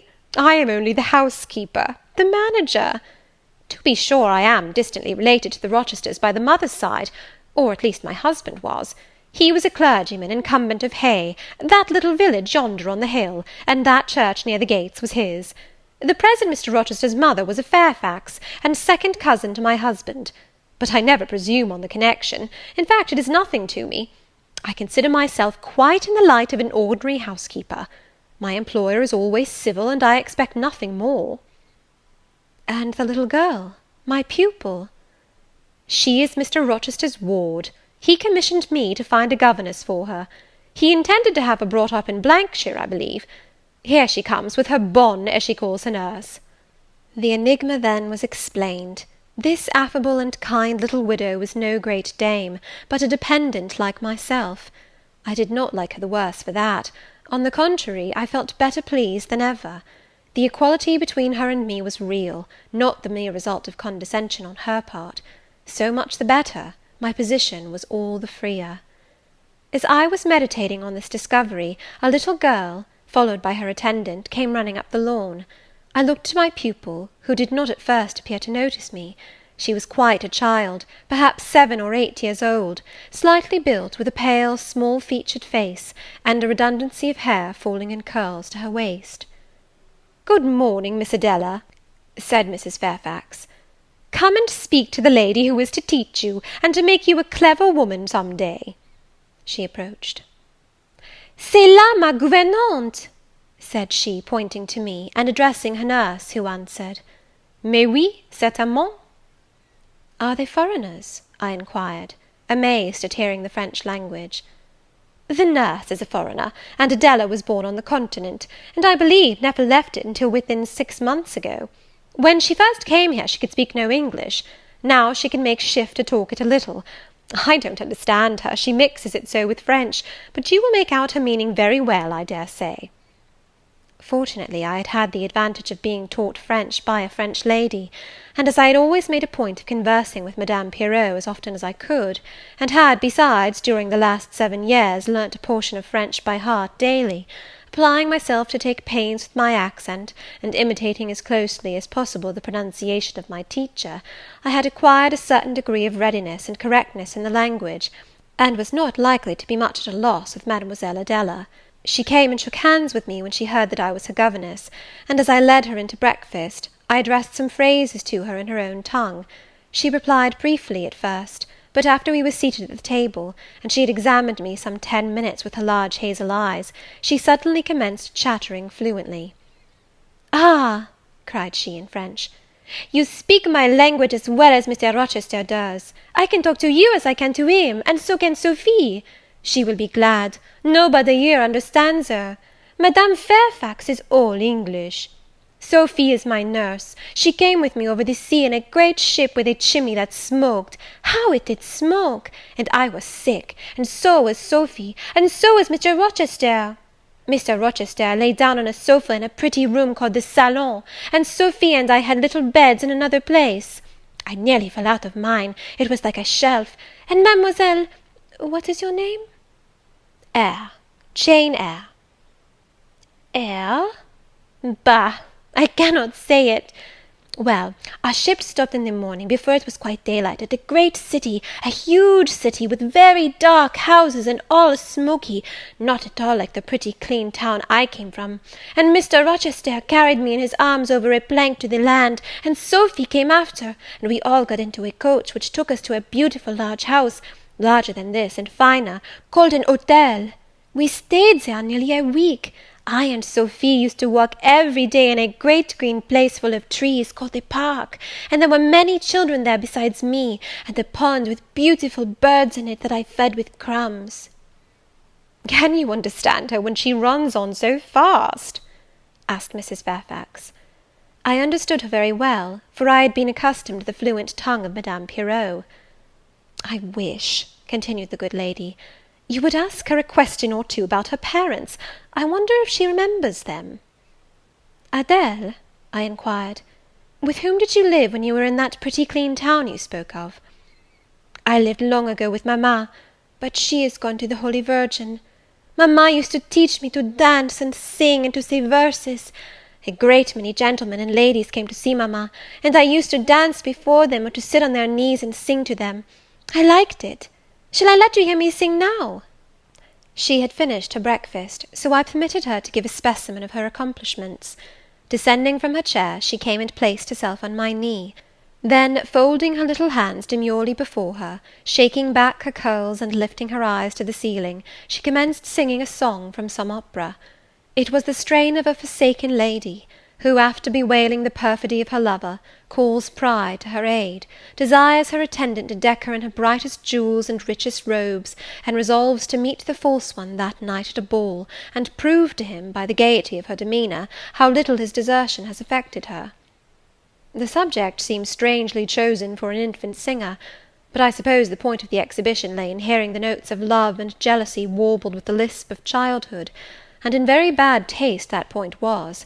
At least I thought so. Adèle sang the canzonette tunefully enough, and with the naïveté of her age. This achieved, she jumped from my knee, and said, "Now, mademoiselle, I will repeat you some poetry." Assuming an attitude, she began La Ligue des Rats, Fable de La Fontaine. She then declaimed the little piece with an attention to punctuation and emphasis, a flexibility of voice, and an appropriateness of gesture, very unusual indeed at her age, and which proved she had been very carefully trained. Was it your mamma who taught you that piece? I asked. Yes, and she just used to say it in this way. Qu'avez-vous donc? Lui dit un de ses rats, parlez! She made me lift my hand so, to remind me to raise my voice at the question. Now shall I dance for you? No, that will do. But after your mamma went to the Holy Virgin, as you say, with whom did you live then? With Madame Frederic and her husband. She took care of me, but she is nothing related to me.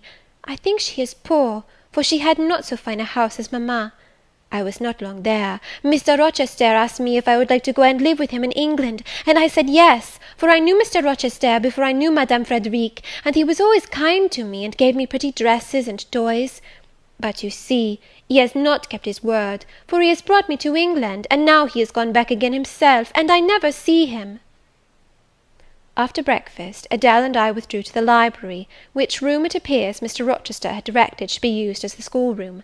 Most of the books were locked up behind glass doors, but there was one bookcase left open, containing everything that could be needed in the way of elementary works, and several volumes of light literature, poetry, biography, travels, a few romances, etc. I suppose he had considered that these were all the governess would require for her private perusal, and indeed they contented me amply for the present. Compared with the scanty pickings I had now and then been able to glean at Lowood, they seemed to offer an abundant harvest of entertainment and information.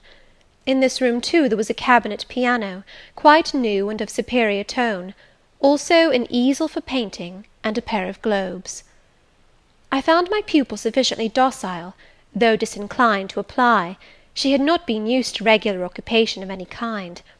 I felt it would be injudicious to confine her too much at first; so, when I had talked to her a great deal, and got her to learn a little, and when the morning had advanced to noon, I allowed her to return to her nurse. I then proposed to occupy myself till dinner time in drawing some little sketches for her use. As I was going up stairs to fetch my portfolio and pencils, Mrs. Fairfax called to me. "Your morning school hours are over now, I suppose?" said she. She was in a room the folding doors of which stood open. I went in when she addressed me. It was a large stately apartment, with purple chairs and curtains, a Turkey carpet, walnut-panelled walls, one vast window rich in slanted glass, and a lofty ceiling nobly moulded. Mrs. Fairfax was dusting some vases of fine purple spar, which stood on a sideboard. "What a beautiful room!" I exclaimed as I looked round, for I had never seen before any half so imposing. "Yes, this is the dining-room. I have just opened the window to let in a little air and sunshine, for everything gets so damp in apartments that are seldom inhabited. The drawing-room yonder feels like a vault." She pointed to a wide arch corresponding to the window, and hung like it with Tyrian-dyed curtain, now looped up. Mounting to it by two broad steps, and looking through, I thought I caught a glimpse of a fairy place, so bright to my novice eyes appeared the view beyond. Yet it was merely a very pretty drawing-room, and within it a boudoir, both spread with white carpets, on which seemed laid brilliant garlands of flowers, both sealed with snowy mouldings of white grapes and vine leaves, beneath which glowed in rich contrast crimson couches and ottomans, while the ornaments on the pale Parian mantelpiece were of sparkling Bohemian glass, ruby red, and between the windows large mirrors repeated the general blending of snow and fire. "In what order you keep these rooms, Mrs. Fairfax," said I. "No dust, no canvas coverings. Except that the air feels chilly, one would think they were inhabited daily." "Why, Miss Eyre, though Mr. Rochester's visits here are rare, they are always sudden and unexpected; and as I observed that it put him out to find everything swathed up, and to have a bustle of arrangement on his arrival, I thought it best to keep the rooms in readiness." "Is Mr. Rochester an exacting, fastidious sort of man?" "Not particularly so, but he has a gentleman's tastes and habits, and he expects to have things managed in conformity to them." "Do you like him? Is he generally liked?" "Oh, yes, the family have always been respected here. Almost all the land in this neighbourhood, as far as you can see, has belonged to the Rochesters time out of mind." "Well, but leaving his land out of the question, do you like him? Is he liked for himself?" "I have no cause to do otherwise than like him, and I believe he is considered a just and liberal landlord by his tenants; but he has never lived much amongst them." "But he has no peculiarities? What, in short, is his character?" "Oh, his character is unimpeachable, I suppose. He is rather peculiar, perhaps. He has travelled a great deal, and seen a great deal of the world, I should think. I dare say he is clever, but I never had much conversation with him." "In what way is he peculiar?" "I don't know. It is not easy to describe. Nothing striking. But you feel it when he speaks to you. You cannot be always sure whether he is in jest or earnest, whether he is pleased or the contrary. You don't thoroughly understand him, in short. At least I don't. But it is of no consequence. He is a very good master." This was all the account I got from Mrs. Fairfax of her employer and mine. There are people who seem to have no notion of sketching a character, or observing and describing salient points, either in persons or things. The good lady evidently belonged to this class. My queries puzzled, but did not draw her out. Mr. Rochester was Mr. Rochester in her eyes, a gentleman, a landed proprietor, nothing more. She inquired and searched no further, and evidently wondered at my wish to gain a more definite notion of his identity. When we left the dining-room, she proposed to show me over the rest of the house, and I followed her upstairs and downstairs, admiring as I went, for all was well arranged and handsome. The large front chambers I thought especially grand, and some of the third-story rooms, though dark and low, were interesting from their air of antiquity. The furniture once appropriated to the lower apartments had from time to time been removed here, as fashion changed, and the imperfect light entering by their narrow casement showed bedsteads of 100 years old, chests in oak or walnut, looking, with their strange carvings of palm branches and cherubs' heads, like types of the Hebrew ark. Rows of venerable chairs, high-backed and narrow, stools still more antiquated, on whose cushioned tops were yet apparent traces of half-effaced embroideries, wrought by fingers that for 2 generations had been coffin-dust. All these relics gave to the 3rd story of Thornfield Hall the aspect of a home of the past, a shrine of memory. I liked the hush, the gloom, the quaintness of these retreats in the day, but I by no means coveted a night's repose on one of those wide and heavy beds, shut in, some of them with doors of oak, shaded, others with wrought old English hangings crusted with thick work, portraying effigies of strange flowers, and stranger birds, and strangest human beings, all which would have looked strange indeed by the pallid gleam of moonlight. "Do the servants sleep in these rooms?" I asked. "No, they occupy a range of smaller apartments to the back. No one ever sleeps here. One would almost say that, if there were a ghost at Thornfield Hall, this would be its haunt." "So I think. You have no ghost, then?" "None that I ever heard of," returned Mrs. Fairfax, smiling. "Nor any traditions of one? No legends or ghost stories?" "I believe not. And yet it is said the Rochesters have been rather a violent than a quiet race in their time. Perhaps, though, that's the reason they rest tranquilly in their graves now." "Yes, after life's fitful fever they sleep well," I muttered. "Where are you going now, Mrs. Fairfax?" For she was moving away. "On to the Leads. Will you come and see the view from thence?" I followed still, up a very narrow staircase to the attics, and thence by a ladder and through a trap-door to the roof of the hall. I was now on a level with the crow colony, and could see into their nests. Leaning over the battlements and looking far down, I surveyed the grounds laid out like a map, the bright and velvet lawn closely girdling the grey base of the mansion, the field, wide as a park, dotted with its ancient timber, the wood, dun and sere, divided by a path visibly overgrown, greener with moss than the trees or with foliage, the church at the gates, the road, the tranquil hills, all reposing in the autumn day's sun, the horizon bounded by a propitious sky, azure, marbled with pearly white. No feature in the scene was extraordinary, but all was pleasing. When I turned from it and repassed the trap-door, I could scarcely see my way down the ladder. The attic seemed black as a vault compared with that arch of blue air to which I had been looking up, and to that sunlit scene of grove, pasture, and green hill, of which the hall was the centre, and over which I had been gazing with delight. Mrs. Fairfax stayed behind a moment to fasten the trap-door. I, by drift of groping, found the outlet from the attic, and proceeded to descend the narrow garret staircase. I lingered in the long passage to which this led, separating the front and back rooms of the 3rd story, narrow, low, and dim, with only one little window at the far end, and looking, with its 2 rows of small black doors all shut, like a corridor in some Bluebeard's castle. While I paced softly on, the last sound I expected to hear in so still a region, a laugh, struck my ear.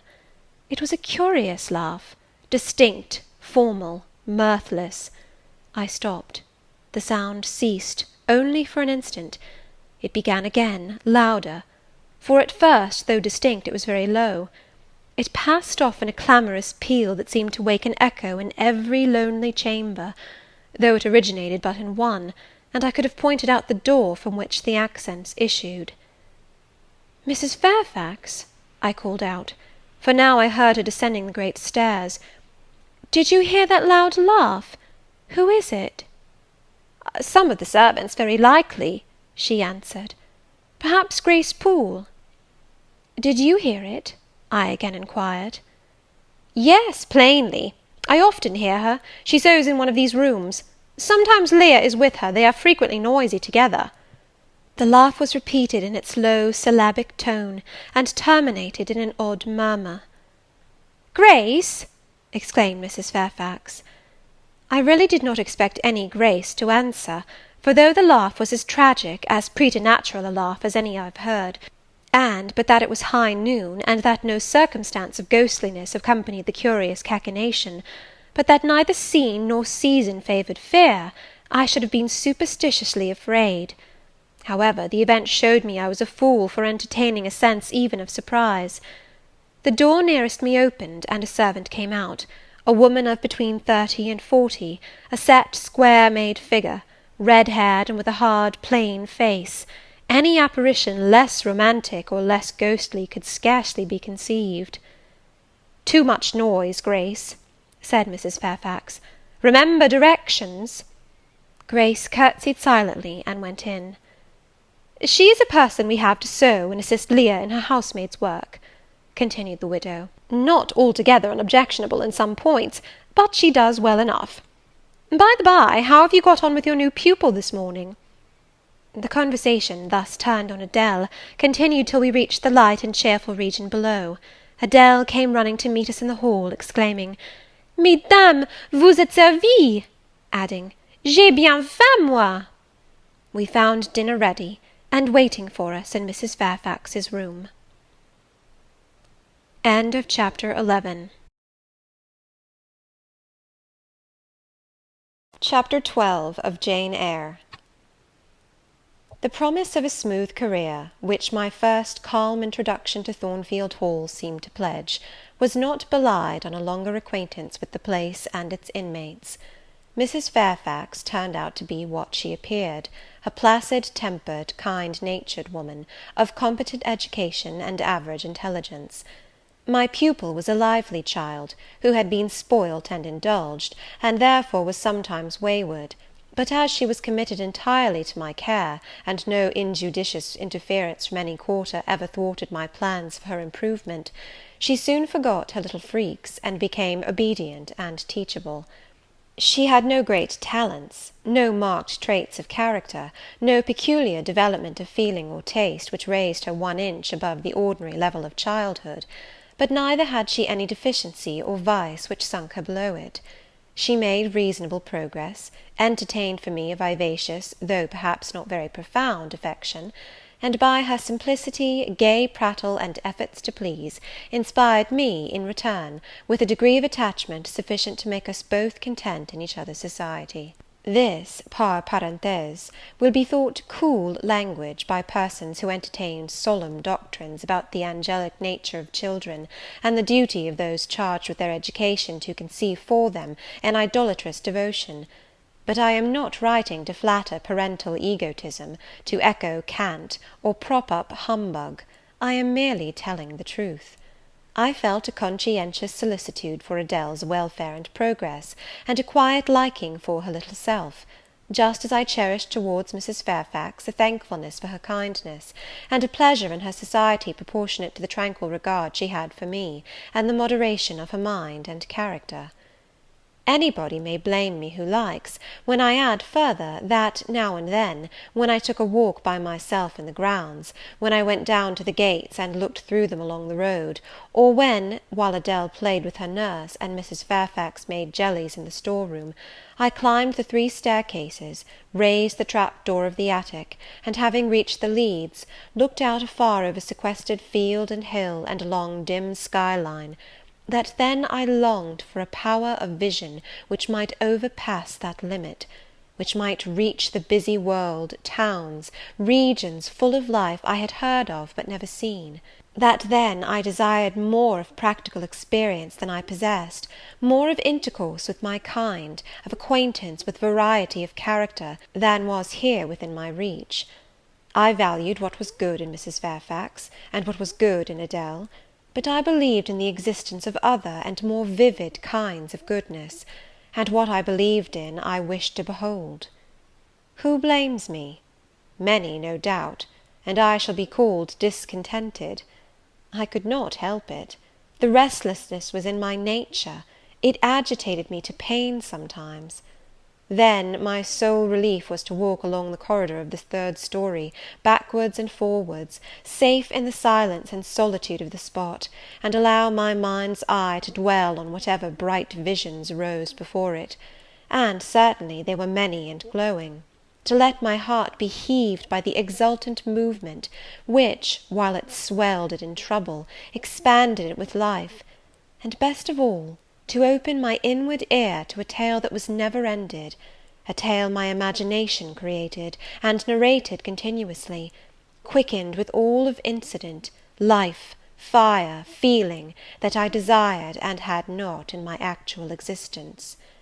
It is in vain to say human beings ought to be satisfied with tranquillity. They must have action, and they will make it if they cannot find it.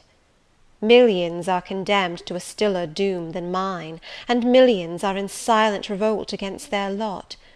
Nobody knows how many rebellions, besides political rebellions, ferment in the masses of life which people earth. Women are supposed to be very calm generally, but women feel just as men feel. They need exercise for their faculties, and a field for their efforts, as much as their brothers do.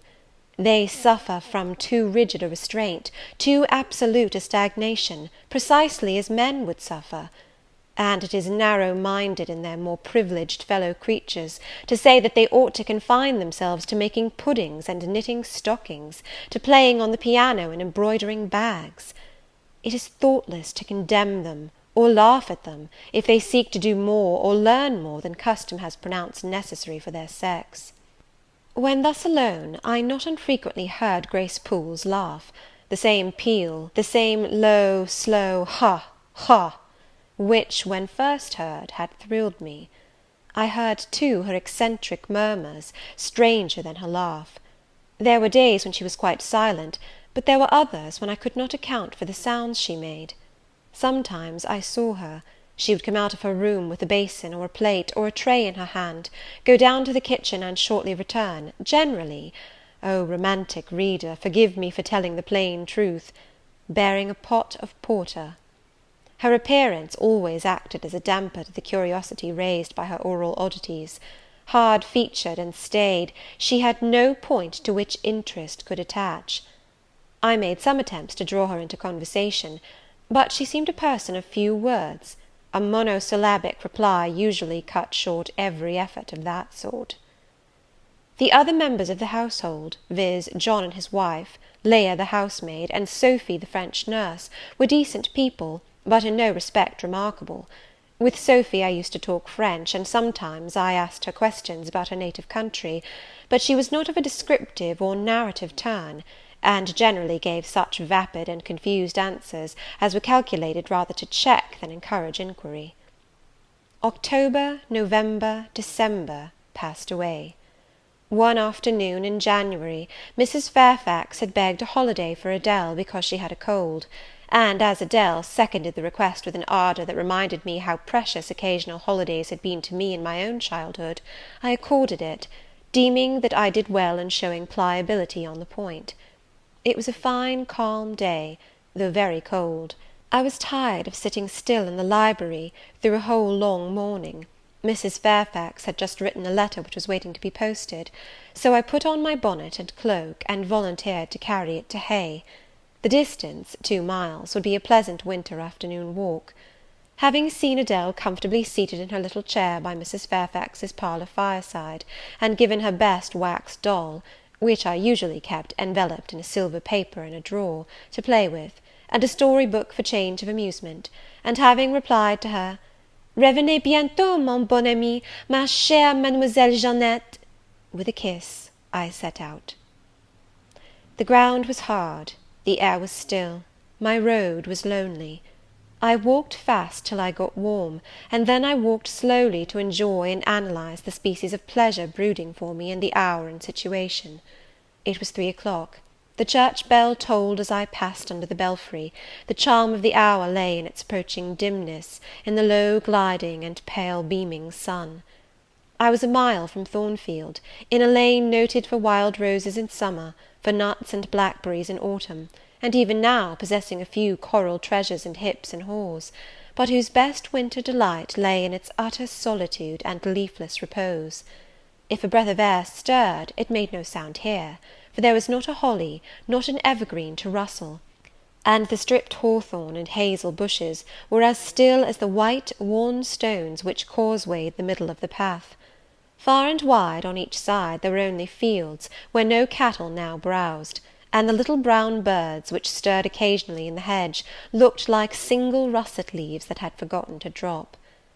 This lane inclined up-hill all the way to Hay. Having reached the middle, I sat down on a stile which led thence into a field. Gathering my mantle about me, and sheltering my hands in my muff, I did not feel the cold, though it froze keenly, as was attested by a sheet of ice covering the causeway, where a little brooklet, now congealed, had overflowed after a rapid thaw some days since. From my seat I could look down on Thornfield. The grey and battlemented hall was the principal object in the vale below me; its woods and dark rookery rose against the west. I lingered till the sun went down amongst the trees, and sank crimson and clear behind them. I then turned eastward. On the hill-top above me sat the rising moon. Pale yet as a cloud, but brightening momentarily, she looked over Hay, which, half lost in trees, sent up a blue smoke from its few chimneys. It was yet a mile distant, but in the absolute hush I could hear plainly its thin murmurs of life. My ear, too, felt the flow of currents. In what dales and depths I could not tell, but there were many hills beyond Hay, and doubtless many becks threading their passes. That evening calm betrayed alike the tinkle of the nearest streams, the sough of the most remote. A rude noise broke on these fine ripplings and whisperings, at once so far away and so clear; a positive tramp, tramp, a metallic clatter, which effaced the soft wave wanderings, as, in a picture, the solid mass of a crag, or the rough boles of a great oak, drawn in dark and strong on the foreground, efface the aerial distance of azure hill, sunny horizon, and blended clouds, where tint melts into tint. The din was on the causeway. A horse was coming. The windings of the lane yet hid it, but it approached. I was just leaving the stile, yet, as the path was narrow, I sat still to let it go by. In those days I was young, and all sorts of fancies, bright and dark, tenanted my mind. The memories of nursery stories were there amongst other rubbish, and when they recurred, maturing youth added to them a vigour and vividness beyond what childhood could give. As this horse approached, and as I watched for it to appear through the dusk, I remembered certain of Bessy's tales, wherein figured a north of England spirit called a Gytrash, which, in the form of a horse, mule, or large dog, haunted solitary ways, and sometimes came upon belated travellers, as this horse was now coming upon me. It was very near, but not yet in sight, when, in addition to the tramp, tramp, I heard a rush under the hedge, and close down by the hazel stems glided a great dog, whose black and white colour made him a distinct object against the trees.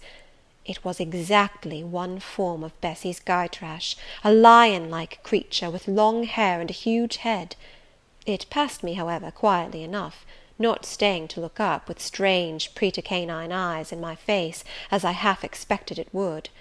The horse followed, a tall steed, and on its back a rider. The man, the human being, broke the spell at once. Nothing ever rode the Gytrash; it was always alone; and goblins, to my notions, though they might tenant the dumb carcasses of beasts, could scarce covet shelter in the commonplace human form. No Gytrash was this, only a traveller taking the short cut to Milket. He passed, and I went on. A few steps, and I turned.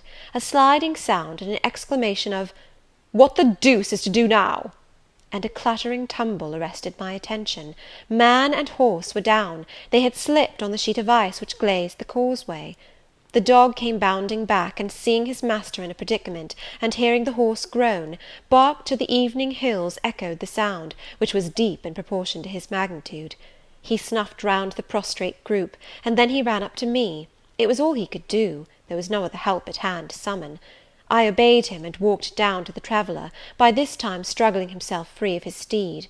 His efforts were so vigorous, I thought he could not be much hurt, but I asked him the question, "Are you injured, sir?" I think he was swearing, but I am not certain. However, he was pronouncing some formula which prevented him from replying to me directly. "Can I do anything?" I asked again. "You must just stand on one side," he answered as he rose, first to his knees, and then to his feet. I did. whereupon began a heaving, stamping, clattering process, accompanied by a barking and baying which removed me effectually some yards distance, but I would not be driven quite away till I saw the event. This was finally fortunate; the horse was re-established, and the dog was silenced with a "Down, Pilot!" The traveller, now stooping, felt his foot and leg, as if trying whether they were sound. Apparently something ailed them, for he halted to the stile whence I had just risen, and sat down.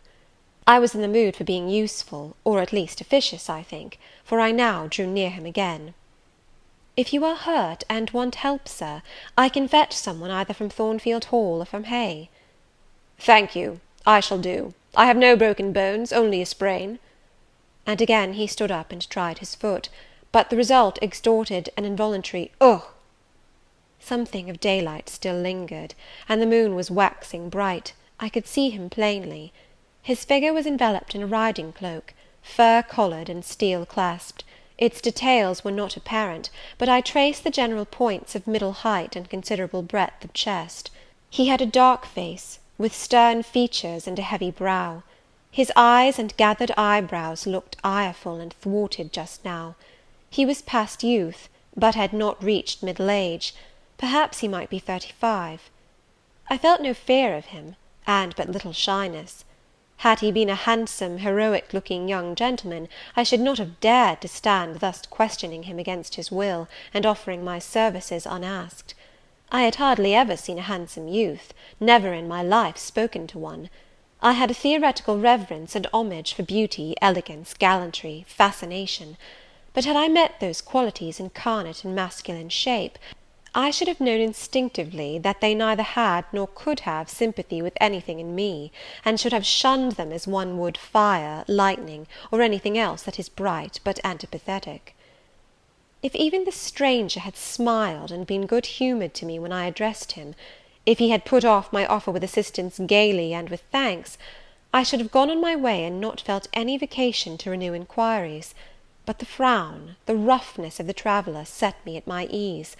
I retained my station when he waved me to go, and announced, "I cannot think of leaving you, Sir, at so late an hour, in this solitary lane, till I see you are fit to mount your horse." He looked at me when I said this. He had hardly turned his eyes in my direction before.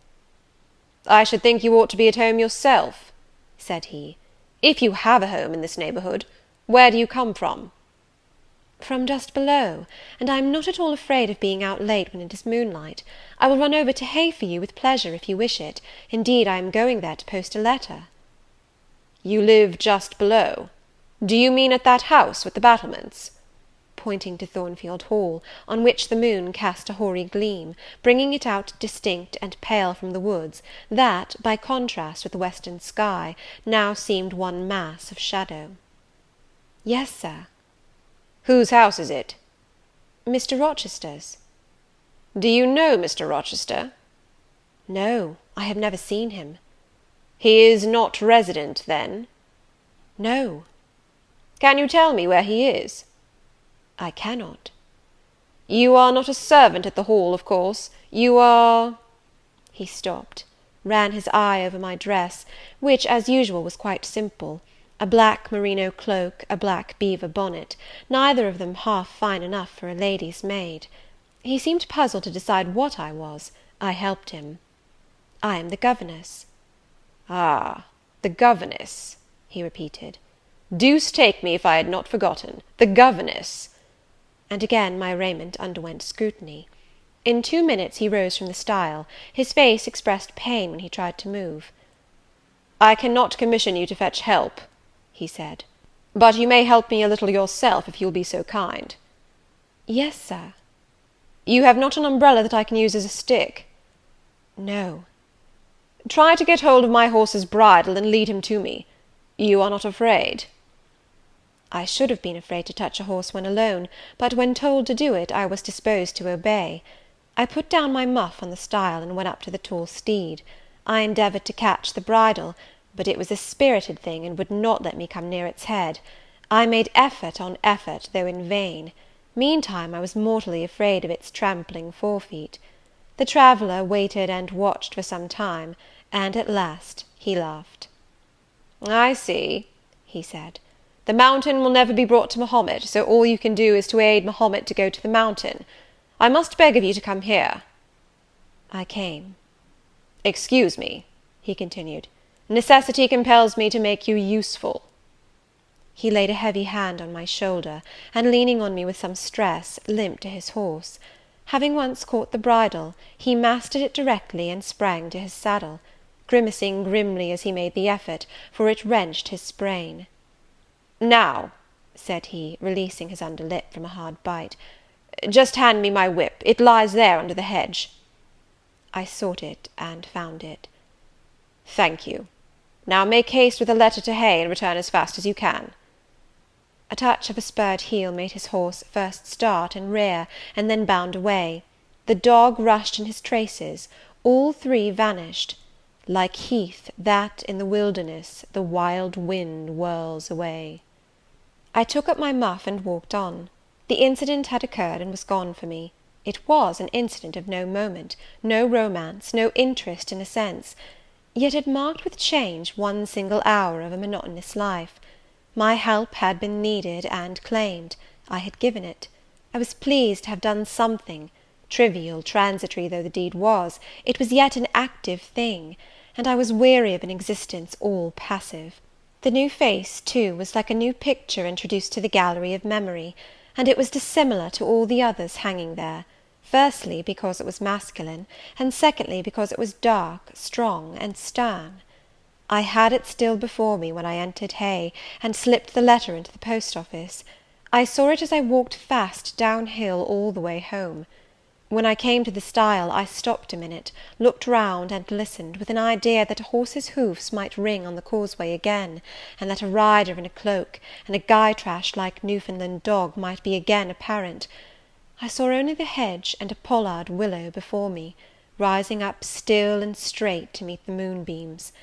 I heard only the faintest waft of wind roaming fitful among the trees round Thornfield, a mile distant; and when I glanced down in the direction of the murmur, my eye, traversing the hall front, caught a light kindling in a window.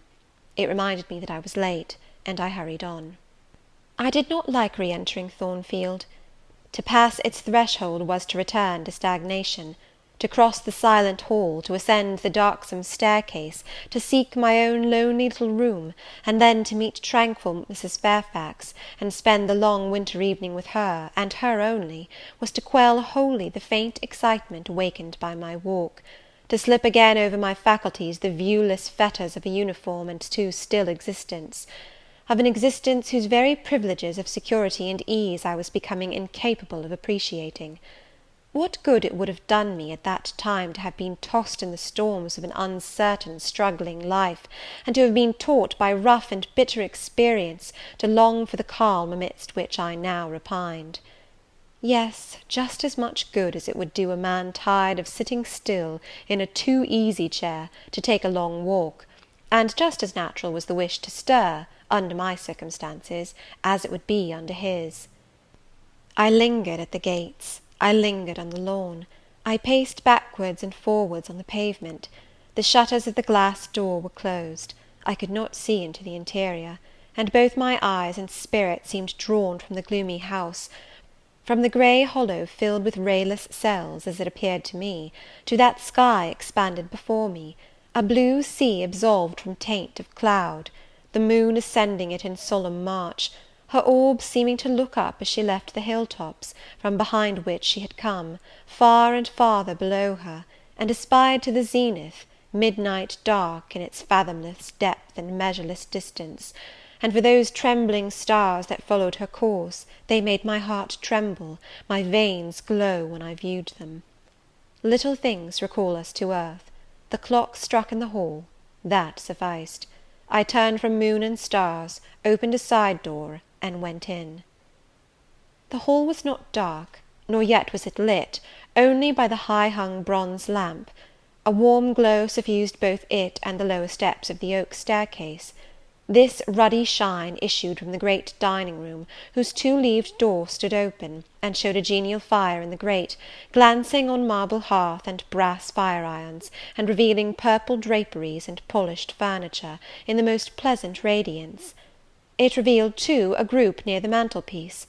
I had scarcely caught it, and scarcely become aware of a cheerful mingling of voices, amongst which I seemed to distinguish the tones of Adele, when the door closed. I hastened to Mrs. Fairfax's room. There was a fire there too, but no candle, and no Mrs. Fairfax.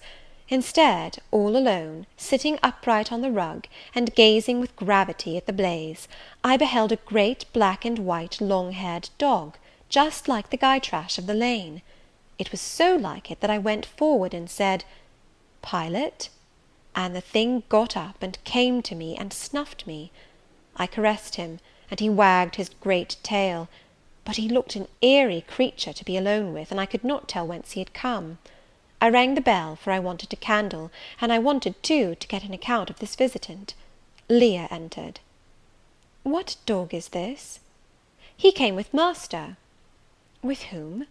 "With master, Mr. Rochester. He's just arrived." "Indeed! And is Mrs. Fairfax with him?" "Yes, and Miss Adele. They are in the dining room, and John is gone for a surgeon, for master has had an accident. His horse fell, and his ankle is sprained." "Did the horse fall in Hay Lane?" "Yes, coming down hill. It slipped on some ice." "Ah! Bring me a candle, will you, Leah?" Leah brought it. She entered, followed by Mrs. Fairfax, who repeated the news, adding that Mr. Carter the surgeon was come, and was now with Mr. Rochester. Then she hurried out to give orders about tea, and I went upstairs to take off my things.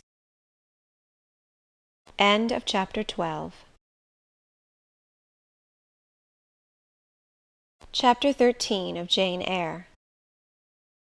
Mr. Rochester, it seems, by the surgeon's orders, went to bed early that night, nor did he rise soon next morning.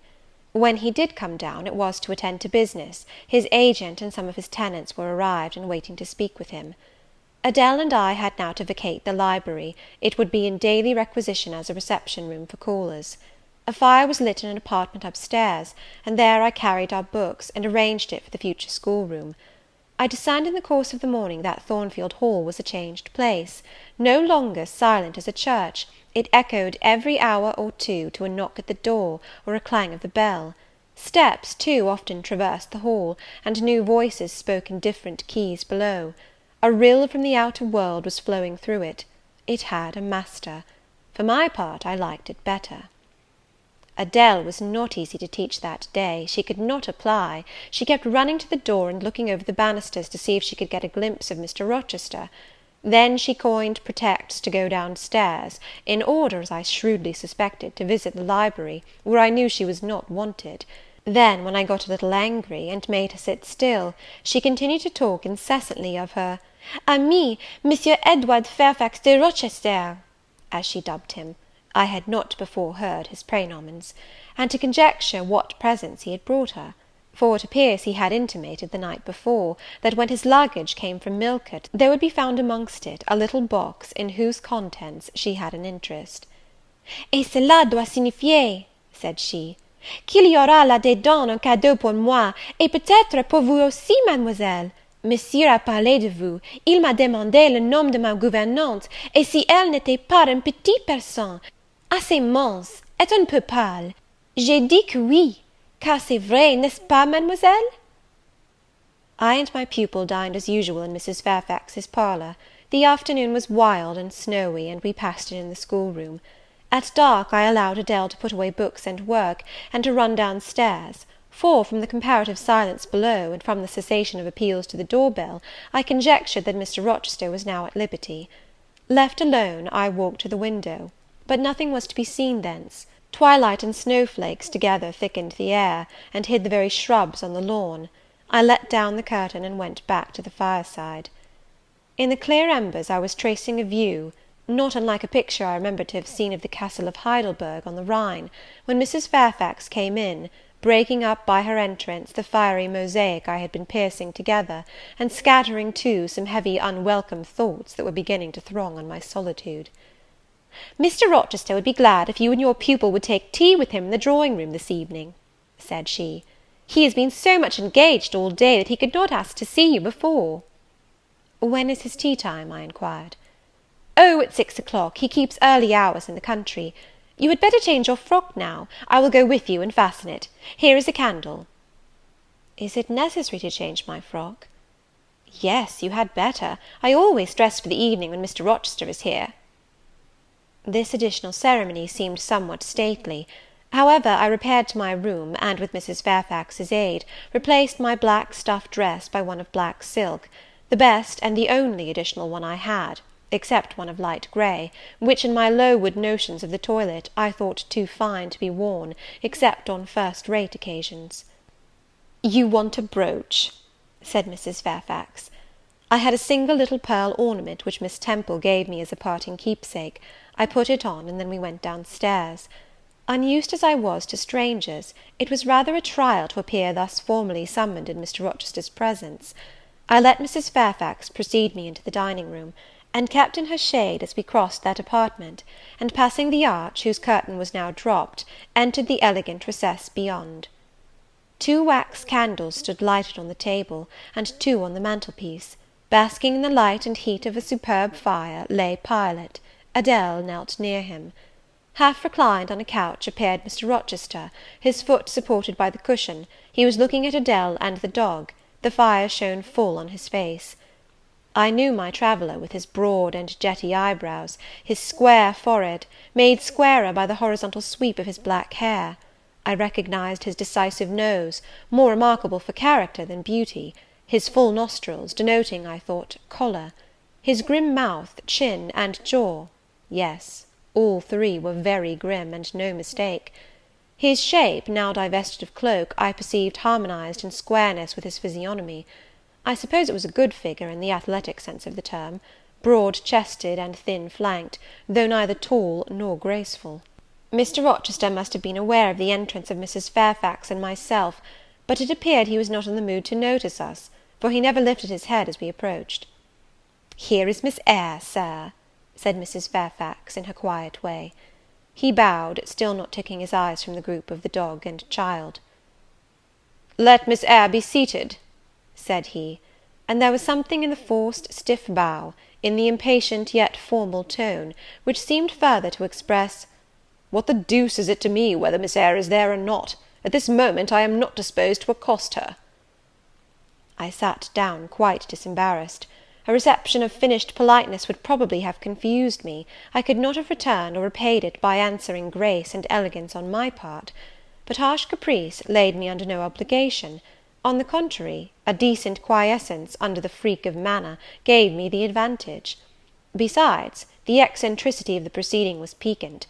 I felt interested to see how he would go on. He went on as a statue would. That is, he neither spoke nor moved. Mrs. Fairfax seemed to think it necessary that some one should be amiable, and she began to talk. Kindly, as usual, and, as usual, rather trite, she condoled with him on the pressure of business he had had all day, on the annoyance it must have been to him with that painful sprain. Then she commended his patience and perseverance in going through with it. "Madam, I should like some tea," was the sole rejoinder she got. She hastened to ring the bell, and when the tray came, she proceeded to arrange the cups, spoons, etc., with assiduous celerity. I and Adele went to the table, but the master did not leave his couch. "Will you hand Mr. Rochester's cup?" said Mrs. Fairfax to me. "Adele might perhaps spill it." I did as requested. As he took the cup from my hand, Adele, thinking the moment propitious for making a request in my favour, cried out, "N'est-ce pas, monsieur, qu'il y a un cadeau pour Mademoiselle Eyre dans votre petit coffre?" "Who talks of cadeau?" said he gruffly. "Did you expect a present, Miss Eyre? Are you fond of presents?" And he searched my face with eyes that I saw were dark, irate, and piercing. "I hardly know, sir. I have little experience of them. They are generally thought pleasant things." "Generally thought? But what do you think?" "I should be obliged to take time, sir, before I could give you an answer worthy of your acceptance. A present has many faces to it, has it not? And one should consider all before pronouncing an opinion as to its nature." "Miss Eyre, you are not so unsophisticated as Adele. She demands a cadeau clamorously the moment she sees me. You beat about the bush." "Because I have less confidence in my deserts than Adele has. She can prefer the claim of old acquaintance, and the right too of custom. for she says you have always been in the habit of giving her playthings. But if I had to make out a case, I should be puzzled, since I am a stranger, and have done nothing to entitle me to an acknowledgment." "Oh, don't fall back on over-modesty. I have examined Adele, and find you have taken great pains with her. She is not bright, she has no talents, yet in a short time she has made much improvement." "Sir, you have now given me my cadeau. I am obliged to you. It is the meed teachers most covet, praise of their pupils' progress." "Humph," said Mr. Rochester, and he took his tea in silence.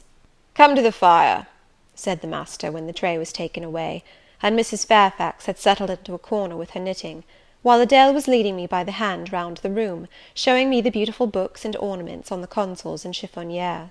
We obeyed as in duty bound. Adele wanted to take a seat on my knee, but she was ordered to amuse herself with Pilot. "You have been resident in my house 3 months?" "Yes, sir." "And you came from—" "From Lowood School, in shire."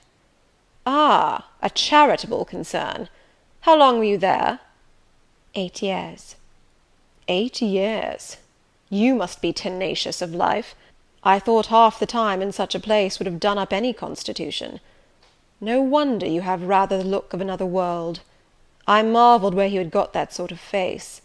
When you came on me in Hay Lane last night, I thought unaccountably of fairy tales, and had half a mind to demand whether you had bewitched my horse.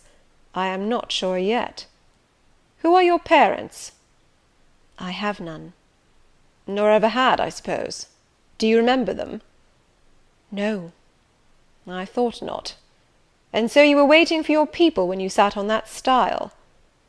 "For whom, sir?" "For the men in green. It was a proper moonlight evening for them. Did I break through one of your rings, that you spread that damned ice on the causeway?" I shook my head.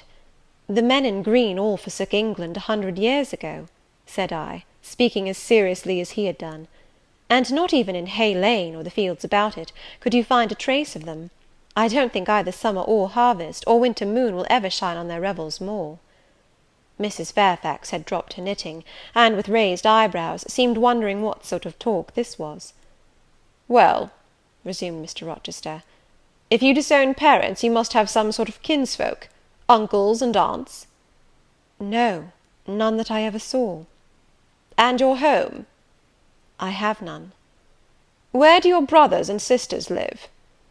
"I have no brothers or sisters." "Who recommended you to come here?" "I advertised, and Mrs. Fairfax answered my advertisement." "Yes," said the good lady, who now knew what ground we were upon, "and I am daily thankful for the choice Providence led me to make. Miss Eyre has been an invaluable companion to me, and a kind and careful teacher to Adele." "Don't trouble yourself to give her a character," returned Mr. Rochester. "Eulogiums will not bias me, I shall judge for myself. She began by felling my horse." "Sir?" said Mrs. Fairfax. "I have her to thank for this sprain." The widow looked bewildered. "Miss Eyre, have you ever lived in a town?" "No, sir." "Have you seen much society?" "None but the pupils and teachers of Lowood, and now the inmates of Thornfield." "Have you read much?" "Only such books as came in my way, and they have not been numerous or very learned." "You have lived the life of a nun. No doubt you are well drilled in religious forms. Brocklehurst, who I understand directs Lowood, is a parson, is he not?" "Yes, sir."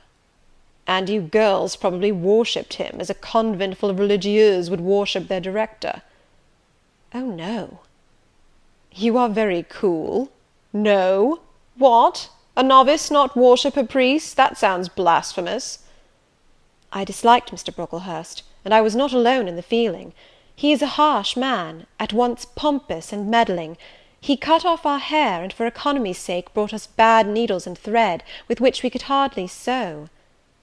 "That was very false economy," remarked Mrs. Fairfax, who now again caught the drift of the dialogue. "And what was the head and front of his offending?" demanded Mr. Rochester. "He starved us when he had the sole superintendence of the provision department, before the committee was appointed, and he bored us with long lectures once a week. and with evening readings from books of his own inditing, about sudden deaths and judgments, which made us afraid to go to bed. What age were you when you went to Lowood? About 10. And you stayed there 8 years? You are now, then, 18? I assented. Arithmetic, you see, is useful. Without its aid, I should hardly have been able to guess your age. It is a point difficult to fix where the features and countenance are so much at variance as in your case. And now what did you learn at Lowood? Can you play? A little. Of course, that is the established answer. Go into the library. I mean, if you please. Excuse my tone of command. I am used to say, do this, and it is done. I cannot alter my customary habits for this one new inmate. Go then into the library, take a candle with you, leave the door open, sit down to the piano, and play a tune. I departed, obeying his directions. Enough, he called out in a few minutes. You play a little, I see, like any other English schoolgirl. Perhaps rather better than some, but not well. I closed the piano and returned. Mr. Rochester continued. Adele showed me some sketches this morning, which she said were yours. I don't know whether they were entirely of your doing. Probably a master aided you. No, indeed, I interjected. Ah, that pricks pride. Well, fetch me your portfolio, if you can vouch for its contents being original, but don't pass your word unless you are certain. I can recognize patchwork. Then I shall say nothing, and you shall judge for yourself, sir. I brought the portfolio from the library. Approach the table, said he, and I wheeled it to his couch. Adele and Mrs. Fairfax drew near to see the pictures. No crowding, said Mr. Rochester. Take the drawings from my hand as I finish with them, but don't push your faces up to mine. He deliberately scrutinized each sketch and painting. 3 he laid aside. The others, when he examined them, he swept from him. Take them off to the other table, Mrs. Fairfax, said he, and look at them with Adele. You, glancing at me, resume your seat and answer my questions. I perceive those pictures were done by one hand. Was that hand yours? Yes. And when did you find time to do them? They have taken much time and some thought. I did them in the last 2 vacations I spent at Lowood, when I had no other occupation. Where did you get your copies? Out of my head. That head I see now on your shoulders? Yes, sir. Has it other furniture of the same kind within? I should think it may have. I should hope better. He spread the pictures before him, and again surveyed them alternately. While he is so occupied, I will tell you, reader, what they are, and first I must premise that they are nothing wonderful. The subjects had indeed risen vividly on my mind. As I saw them with the spiritual eye before I attempted to embody them, they were striking, but my hand would not second my fancy, and in each case it had wrought out but a pale portrait of the thing I had conceived. These pictures were in water-colours. The first represented clouds, low and livid, rolling over a swollen sea. All the distance was an eclipse. So, too, was the foreground, or rather the nearest billows, for there was no land. One gleam of light lifted into relief a half-submerged mast, on which sat a cormorant, dark and large, with wings flecked with foam. Its beak held a gold bracelet set with gems, that I had touched with as brilliant tints as my palette could yield, and as glittering distinctness as my pencil could impart. Sinking below the bird and mast, a drowned corpse glanced through the green water. A fair arm was the only limb clearly visible, whence the bracelet had been washed or torn. The second picture contained for foreground only the dim peak of a hill, with grass and some leaves slanting as if by a breeze. Beyond and above spread an expanse of sky, dark blue as at twilight. Rising into the sky was a woman's shape to the bust, portrayed in tints as dusk and soft as I could combine. The dim forehead was crowned with a star. The lineaments below were seen as through the suffusion of vapour. The eyes shone dark and wild, the hair streamed shadowy, like a beamless cloud torn by storm or electric travail. On the neck lay a pale reflection like moonlight. The same faint lustre touched the train of thin clouds from which rose and bowed this vision of the evening star. The third showed the pinnacle of an iceberg piercing a polar wintry sky. A muster of northern lights reared their dim lances, close serried along the horizon. Throwing these into distance, rose, in the foreground, a head, a colossal head, inclined towards the iceberg and resting against it.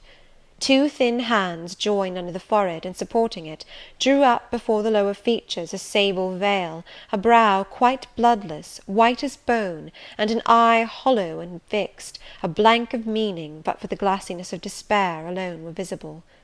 Above the temples, amidst wreathed turban folds of black drapery, vague in its character and consistency as cloud, gleamed a ring of white flame, gemmed with sparkles of a more lurid tinge. This pale crescent was the likeness of a kingly crown. What it diademed was the shape which shape had none. "Were you happy when you painted these pictures?" asked Mr. Rochester presently. "I was absorbed, Sir. Yes, and I was happy. To paint them, in short, was to enjoy one of the keenest pleasures I have ever known." "That is not saying much. Your pleasures, by your own account, have been few. But I dare say you did exist in a kind of artist's dreamland while you blent and arranged these strange tints. Did you sit at them long each day?" "I had nothing else to do, because it was the vacation, and I sat at them from morning till noon, and from noon till night. The length of the midsummer days favoured my inclination to apply." "And you felt self-satisfied with the result of your ardent labours?" "Far from it. I was tormented by the contrast between my idea and my handiwork. In each case I had imagined something which I was quite powerless to realize." "Not quite. You have secured the shadow of your thought, but no more, probably. You had not enough of the artist's skill and science to give it full being. Yet the drawings are, for a schoolgirl, peculiar. As to the thoughts, they are elfish. These eyes in the evening star you must have seen in a dream. How could you make them look so clear, and yet not at all brilliant? For the planet above quells their rays. And what meaning is that in their solemn depth? And who taught you to paint wind? There is a high gale in that sky, and on this hill-top. Where did you see Latmos? For that is Latmos.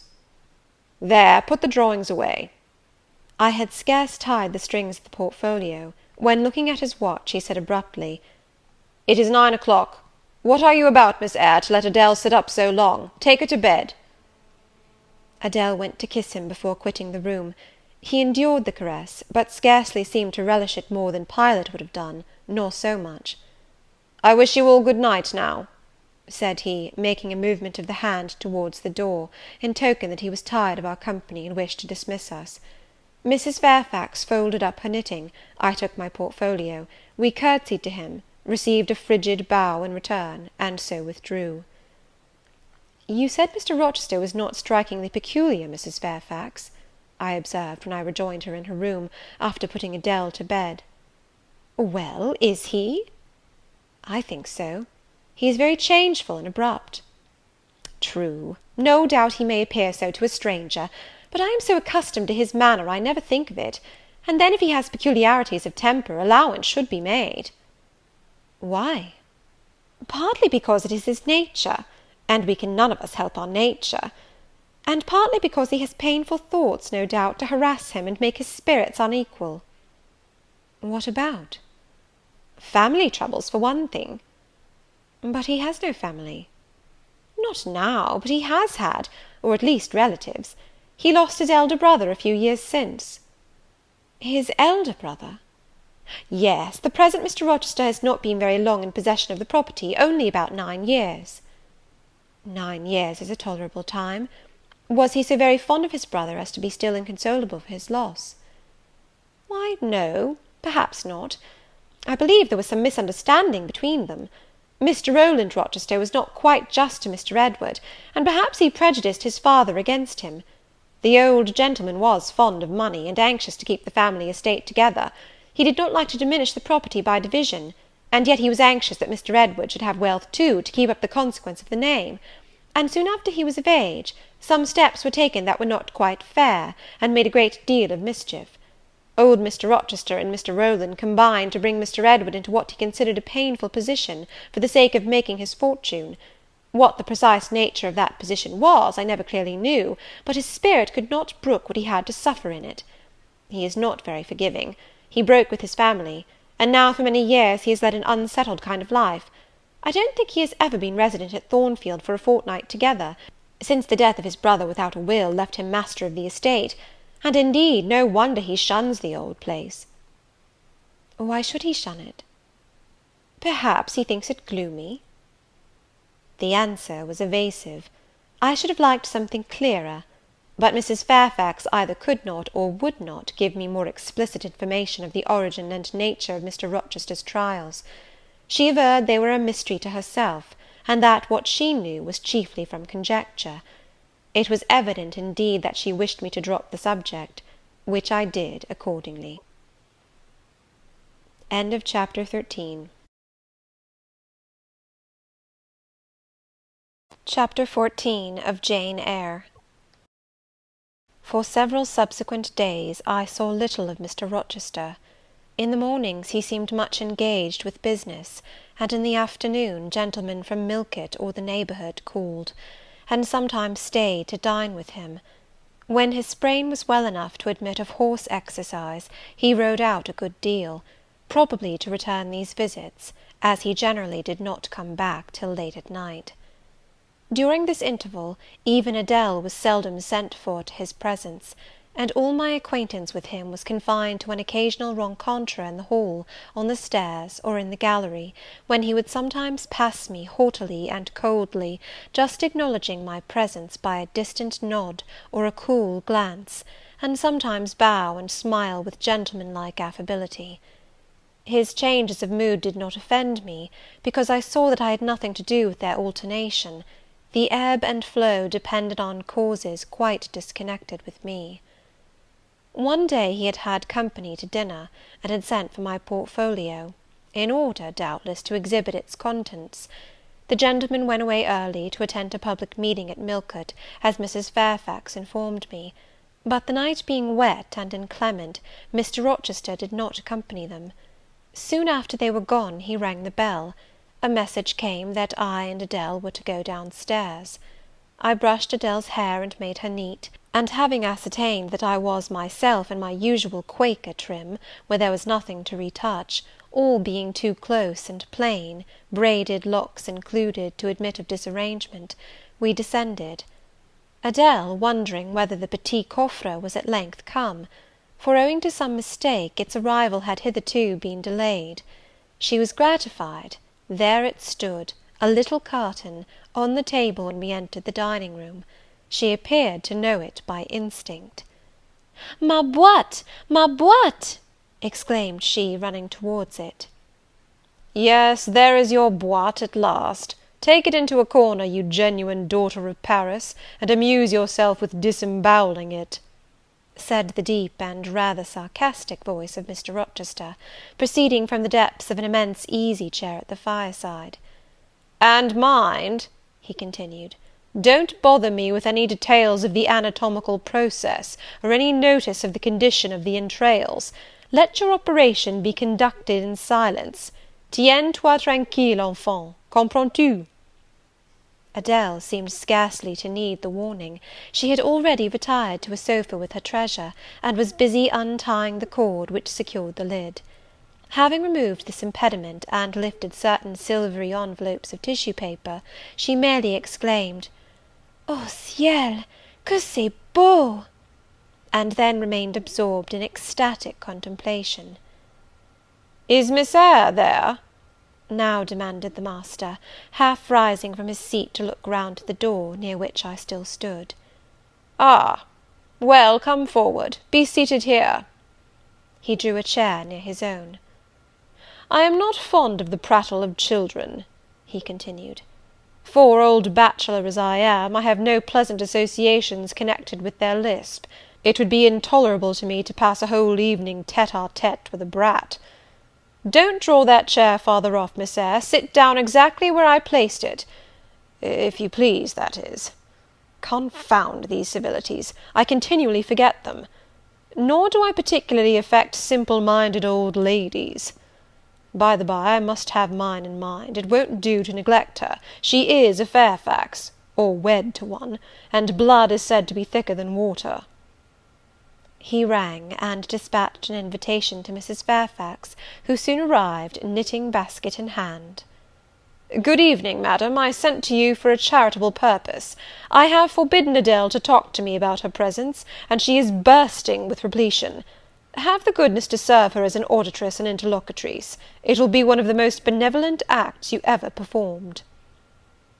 Adele, indeed, no sooner saw Mrs. Fairfax, than she summoned her to her sofa, and there quickly filled her lap with the porcelain, the ivory, the waxen contents of her boîte, pouring out, meantime, explanations and raptures in such broken English as she was mistress of. "Now I have performed the part of a good host," pursued Mr. Rochester. "Put my guests into the way of amusing each other, I ought to be at liberty to attend to my own pleasure. Miss Eyre, draw your chair still a little farther forward. You are yet too far back. I cannot see you without disturbing my position in this comfortable chair, which I have no mind to do." I did as I was bid, though I would much rather have remained somewhat in the shade; but Mr. Rochester had such a direct way of giving orders, it seemed a matter of course to obey him promptly. We were, as I have said, in the dining room. The lustre, which had been lit for dinner, filled the room with a festal breadth of light. The large fire was all red and clear. The purple curtains hung rich and ample before the lofty window and loftier arch. Everything was still, save the subdued chat of Adele, she dared not speak loud, and filling up each pause, the beating of winter rain against the panes. Mr. Rochester, as he sat in his damask-covered chair, looked different to what I had seen him look before, not quite so stern, much less gloomy. There was a smile on his lips, and his eyes sparkled, whether with wine or not I am not sure, but I think it very probable. He was, in short, in his after-dinner mood, more expanded and genial, and also more self-indulgent than the frigid and rigid temper of the morning. Still he looked preciously grim, cushioning his massive head against the swelling back of his chair, and receiving the light of the fire on his granite-hewn features, and in his great dark eyes. For he had great dark eyes, and very fine eyes too, not without a certain change in their depth sometimes, which, if it was not softness, reminded you, at least, of that feeling. He had been looking 2 minutes at the fire, and I had been looking the same length of time at him, when, turning suddenly, he caught my gaze fastened on his physiognomy. "You examine me, Miss Eyre," said he. "Do you think me handsome?" I should, if I had deliberated, have replied to this question by something conventionally vague and polite, but the answer somehow slipped from my tongue before I was aware. "No, Sir." "Ah? By my word, there is something singular about you," said he. "You have the air of a little Nonette, quaint, quiet, grave, and simple, as you sit with your hands before you, and your eyes generally bent on the carpet, except, by the by, when they are directed piercingly to my face, as just now, for instance. And when one asks you a question, or makes a remark to which you are obliged to reply, you rap out a round rejoinder, which, if not blunt, is at least brusque. What do you mean by it?" "Sir, I was too plain. I beg your pardon. I ought to have replied that it was not easy to give an impromptu answer to a question about appearances, that tastes mostly differ, and that beauty is of little consequence, or something of that sort." "You ought to have replied no such thing. Beauty of little consequence, indeed! And so, under pretence of softening the previous outrage, of stroking and soothing me into placidity, you stick a sly penknife under my ear. Go on. What fault do you find with me, pray? I suppose I have all my limbs and all my features like any other man?" "Mr. Rochester, allow me to disown my first answer. I intended no pointed repartee, it was only a blunder." "Just so. I think so, and you shall be answerable for it. Criticise me. Does my forehead not please you?" He lifted up the sable waves of hair which lay horizontally over his brow, and showed a solid enough mass of intellectual organs, but an abrupt deficiency where the suave sign of benevolence should have risen. "Now, ma'am, am I a fool?" "Far from it, Sir. You would perhaps think me rude if I inquired in return whether you are a philanthropist." "There again! Another stick of the penknife, when she pretended to pat my head; and that is because I said I did not like the society of children and old women, low be it spoken. No, young lady, I am not a general philanthropist, but I bear a conscience," and he pointed to the prominences which are said to indicate that faculty, and which, fortunately for him, were sufficiently conspicuous, giving indeed a marked breadth to the upper part of his head. "And besides, I once had a kind of rude tenderness of heart. When I was as old as you, I was a feeling fellow enough, partial to the unfledged, unfostered, and unlucky. But fortune has knocked me about since. She has even kneaded me with her knuckles, and now I flatter myself I am as hard and tough as an India-rubber ball, pervious, though, through a chink or two still, and with one sentient point in the middle of the lump. Yes, does that leave hope for me?" "Hope of what, Sir?" "Of my final re-transformation from India-rubber back to flesh." Decidedly he has had too much wine, I thought, and I did not know what answer to make to his queer question. How could I tell whether he was capable of being re-transformed? "You look very much puzzled, Miss Eyre; and though you are not pretty any more than I am handsome, yet a puzzled air becomes you. Besides, it is convenient, for it keeps those searching eyes of yours away from my physiognomy, and busies them with the worsted flowers of the rug. So puzzle on. Young lady, I am disposed to be gregarious and communicative to-night." With this announcement he rose from his chair, and stood, leaning his arm on the marble mantel-piece. In this attitude his shape was seen plainly, as well as his face, his unusual breadth of chest, disproportionate almost to his length of limb.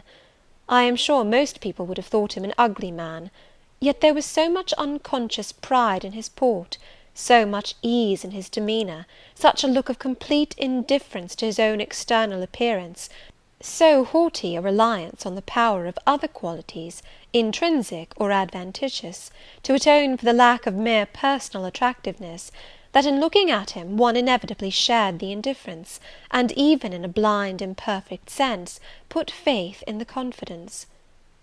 "I am disposed to be gregarious and communicative to-night," he repeated, "and that is why I sent for you. The fire and the chandelier were not sufficient company for me, nor would Pilot have been, for none of these can talk. Adele is a degree better, but still far below the mark. Mrs. Fairfax, ditto. You, I am persuaded, can suit me if you will. You puzzled me the first evening I invited you down here. I have almost forgotten you since; other ideas have driven yours from my head. But to-night I am resolved to be at ease, to dismiss what importunes and recall what pleases. It would now please me to draw you out, to learn more of you. Therefore speak." Instead of speaking, I smiled, and not a very complacent or submissive smile either. "Speak," he urged. "What about, Sir?" "Whatever you like. I leave both the choice of subject and the manner of treating it entirely to yourself."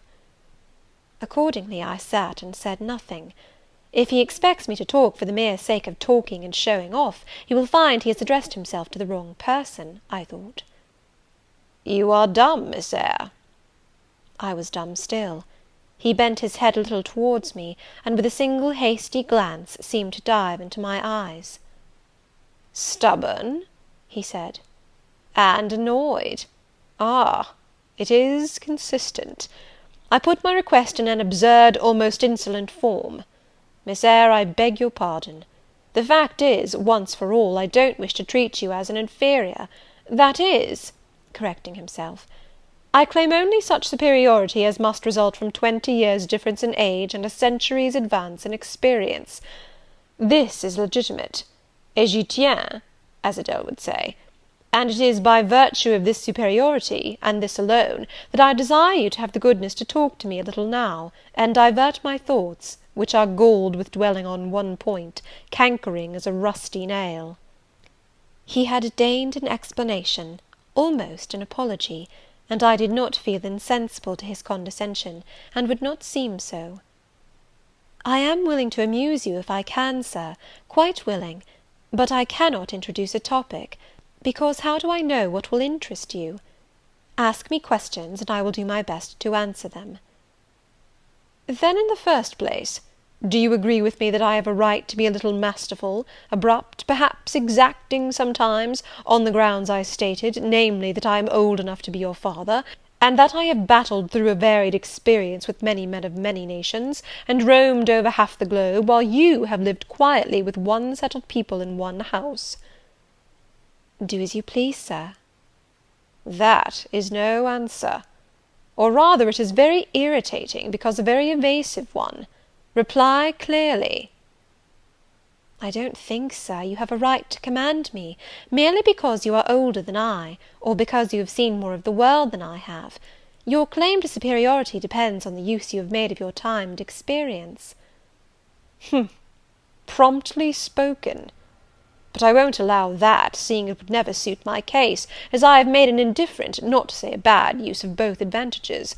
Leaving superiority out of the question, then, you must still agree to receive my orders now and then, without being piqued or hurt by the tone of command.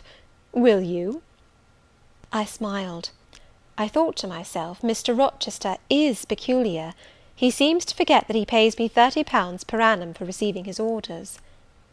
"The smile is very well," said he, catching instantly the passing expression; "but speak too."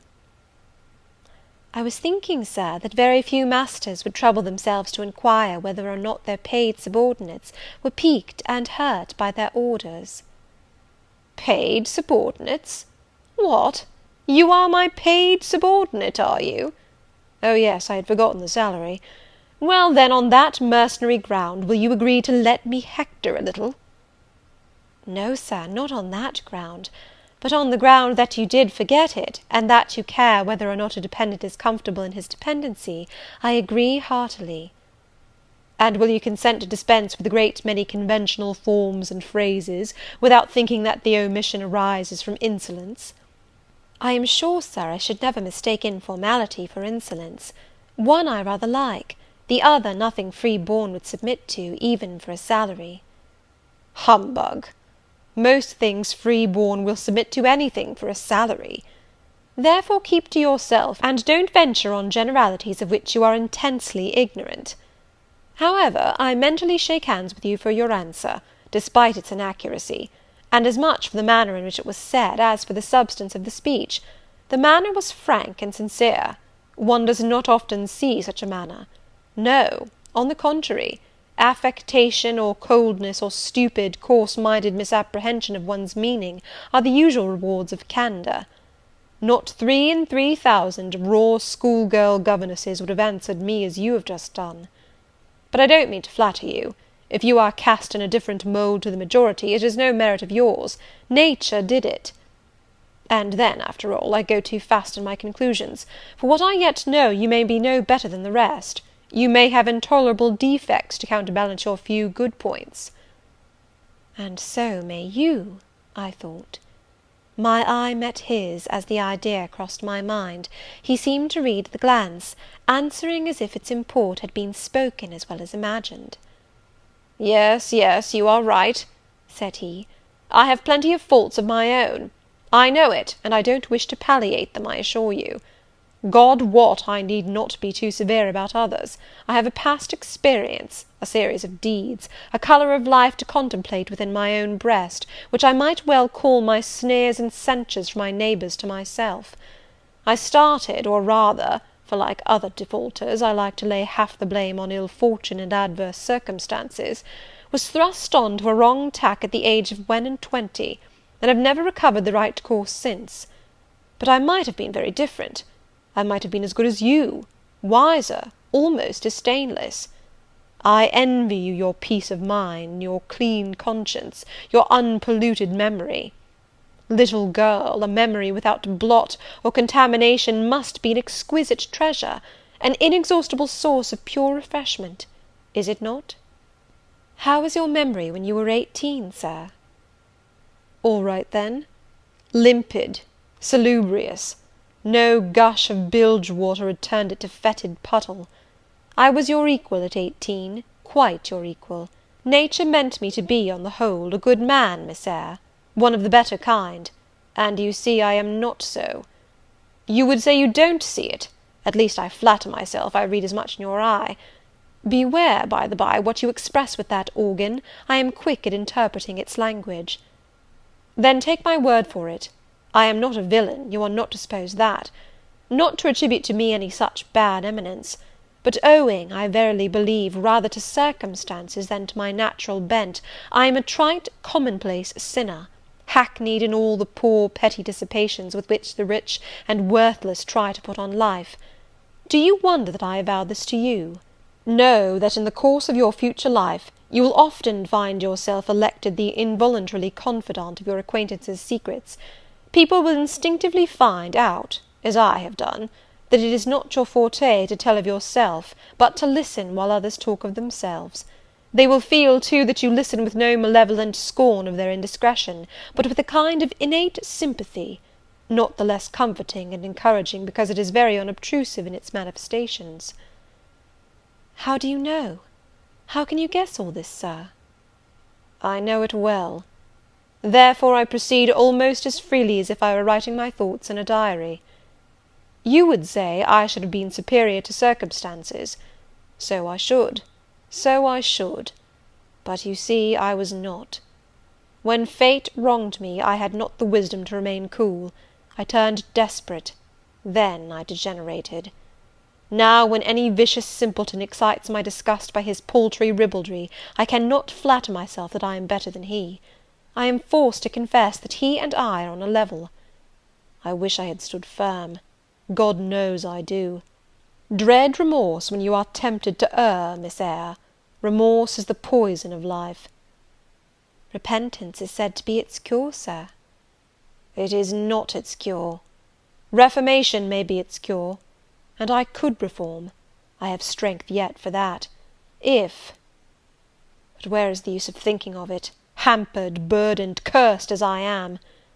Besides, since happiness is irrevocably denied me, I have a right to get pleasure out of life, and I will get it, cost what it may. Then you will degenerate still more, sir. Possibly. Yet why should I, if I can get sweet, fresh pleasure? And I may get it as sweet and fresh as the wild honey the bee gathers on the moor. It will sting. It will taste bitter, sir. How do you know? You never tried it. How very serious, how very solemn you look! And you are as ignorant of the matter as this cameo head, taking one from the mantelpiece. You have no right to preach to me, you neophyte, that have not passed the porch of life, and are absolutely unacquainted with its mysteries. I only remind you of your own words, sir.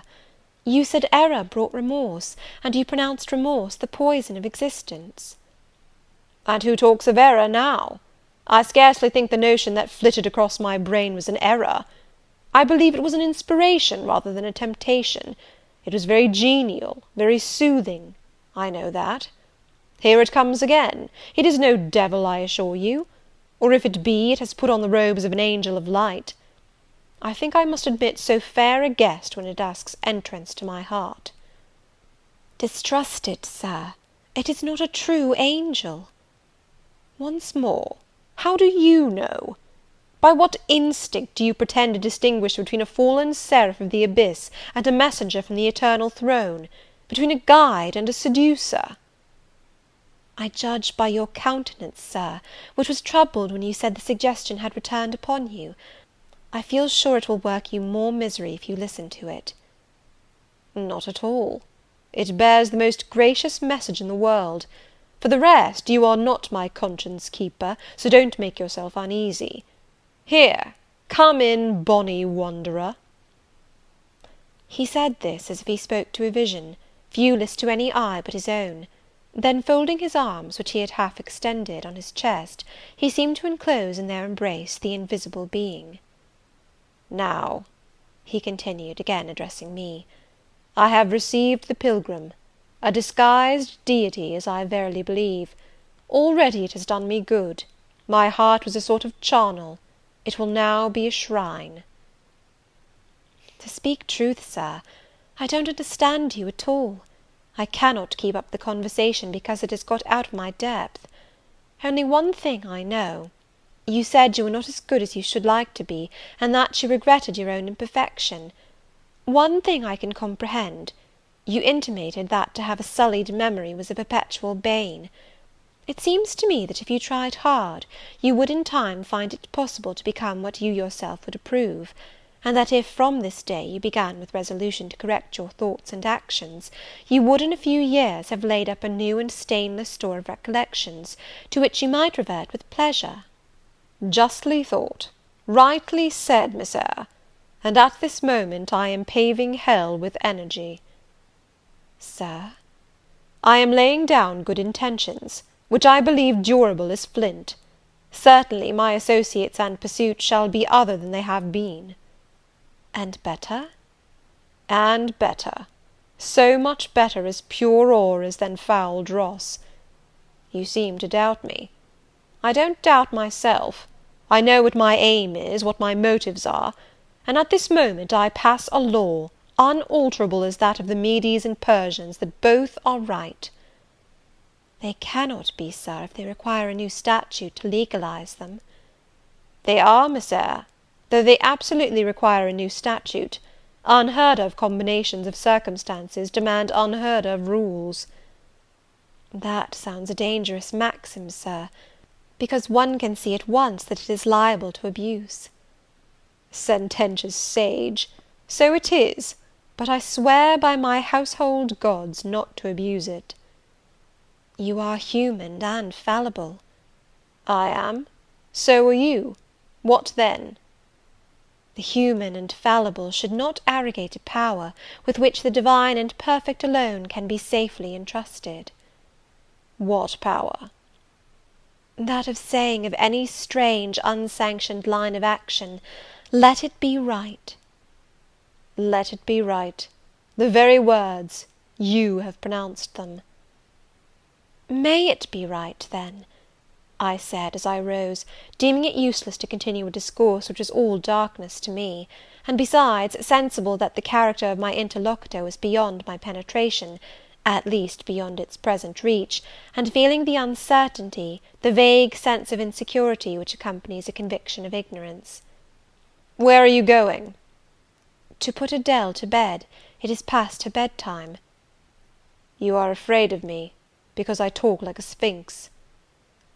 Your language is enigmatical, Sir, but though I am bewildered, I am certainly not afraid. You are afraid. Your self-love dreads a blunder. In that sense I do feel apprehensive. I have no wish to talk nonsense. If you did, it would be in such a grave, quiet manner I should mistake it for sense. Do you never laugh, Miss Eyre? Don't trouble yourself to answer. I see you laugh rarely. But you can laugh very merrily. Believe me, you are not naturally austere, any more than I am naturally vicious. The Lowood constraint still clings to you somewhat, controlling your features, muffling your voice, and restricting your limbs, and you fear in the presence of a man and a brother, or father, or master, or what you will, to smile too gaily, speak too freely, or move too quickly. But in time I think you will learn to be natural with me, as I find it impossible to be conventional with you, and then your looks and movements will have more vivacity and variety than they dare offer now. I see at intervals the glance of a curious sort of bird through the close-set bars of a cage. A vivid, restless, resolute captive is there. Were it but free, it would soar cloud high. You are still bent on going. It has struck 9, Sir. Never mind. Wait a minute. Adele is not ready to go to bed yet. My position, Miss Eyre, with my back to the fire and my face to the room, favours observation. While talking to you, I have also occasionally watched Adele. I have my own reasons for thinking her a curious study, reasons that I may, nay, that I shall impart to you some day. She pulled out of her box about 10 minutes ago a little pink silk frock. Rapture lit her face as she unfolded it.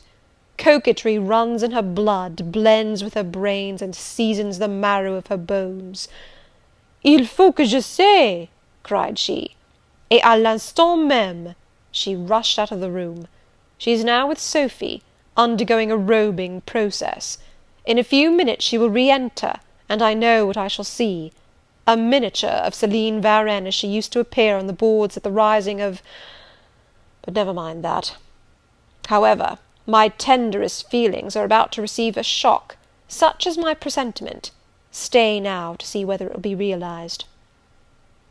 Ere long, Adèle's little foot was heard tripping across the hall. She entered, transformed as her guardian had predicted. A dress of rose-coloured satin, very short, and as full in the skirt as it could be gathered, replaced the brown frock she had previously worn. A wreath of rosebuds circled her forehead. Her feet were dressed in silk stockings and small white satin sandals. "Est-ce que ma robe va bien?" cried she, bounding forwards. "Et mes souliers, et mes bras! Tenez, je crois que je vais danser!" And spreading out her dress, she chassed across the room, till, having reached Mr. Rochester, she wheeled lightly round before him on tiptoe, then dropped on one knee at his feet, exclaiming, "Monsieur, je vous remercie 1000 fois de votre bonté." Then rising, she added, "C'est comme cela que maman faisait, n'est-ce pas, monsieur?" "Precisely," was the answer. "And comme cela she charmed my English gold out of my British breeches pocket. I have been green too, Miss Eyre. Ay, grass green. Not a more vernal tint freshens you now than once freshened me. My spring is gone, however, but it has left me that French floweret on my hands, which in some moods I would fain be rid of, not valuing now the root whence it sprang, having found that it was of a sort which nothing but gold dust could manure. I have but half a liking to the blossom, especially when it looks so artificial as just now. I keep it and rear it rather on the Roman Catholic principle of expiating numerous sins, great or small, by one good work. I'll explain all this some day. Good night." End of chapter 14. Chapter 15 of Jane Eyre. Mr. Rochester did, on a future occasion, explain it. It was one afternoon, when he chanced to meet me and Adèle in the grounds, and while she played with Pilot and her shuttlecock, he asked me to walk up and down a long beech avenue within sight of her. He then said that she was the daughter of a French opera dancer, Céline Varenne, towards whom he had once cherished what he called a grande passion. This passion Céline had professed to return with even superior ardour. He thought himself her idol, ugly as he was. He believed, as he said, that she preferred his taille d'athlète to the elegance of the Apollo Belvedere. And so, Miss Eyre, so much was I flattered by this preference of the Gallic sylph for her British gnome, that I installed her in hotel. I gave her a complete establishment of servants, a carriage, cashmeres, diamonds, dentelle, etc. In short, I began the process of ruining myself in the received style, like any other spoony. I had not, it seemed, the originality to chalk out a new road to shame and destruction, but trode the old track with stupid exactness not to deviate an inch from the beaten centre. I had, as I deserved to have, the fate of all other spoonies. Happening to call one evening when Céline did not expect me, I found her out; but it was a warm night, and I was tired with strolling through Paris, so I sat down in her boudoir, happy to breathe the air consecrated so lately by her presence. No, I exaggerate. I never thought that there was any consecrating virtue about her. It was rather a sort of pastille perfume she had left, a scent of musk and amber than an odour of sanctity. I was just beginning to stifle with the fumes of conservatory flowers and sprinkled essences, when I bethought myself to open the window and step out on to the balcony. It was moonlight and gaslight besides, and very still and serene. The balcony was furnished with a chair or two. I sat down and took out a cigar. I will take one now, if you will excuse me." Here ensued a pause, filled up by the producing and lighting of a cigar. Having placed it to his lips, and breathed a trail of Havana incense on the freezing and sunless air, he went on. "I liked bonbons, too, in those days, Miss Eyre, and I was croquant, overlook the barbarism, croquant chocolat confit, and smoking alternately, and watching meantime the equipage that rolled along the fashionable streets toward the neighbouring opera house, when in an elegant close carriage, drawn by a beautiful pair of English horses, and distinctly seen in the brilliant city night, I recognized the voiture I had given Céline. She was returning. Of course my heart thumped with impatience against the iron rails I leant upon.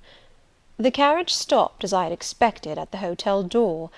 My flame, that is the very word for an opera inamorata, alighted.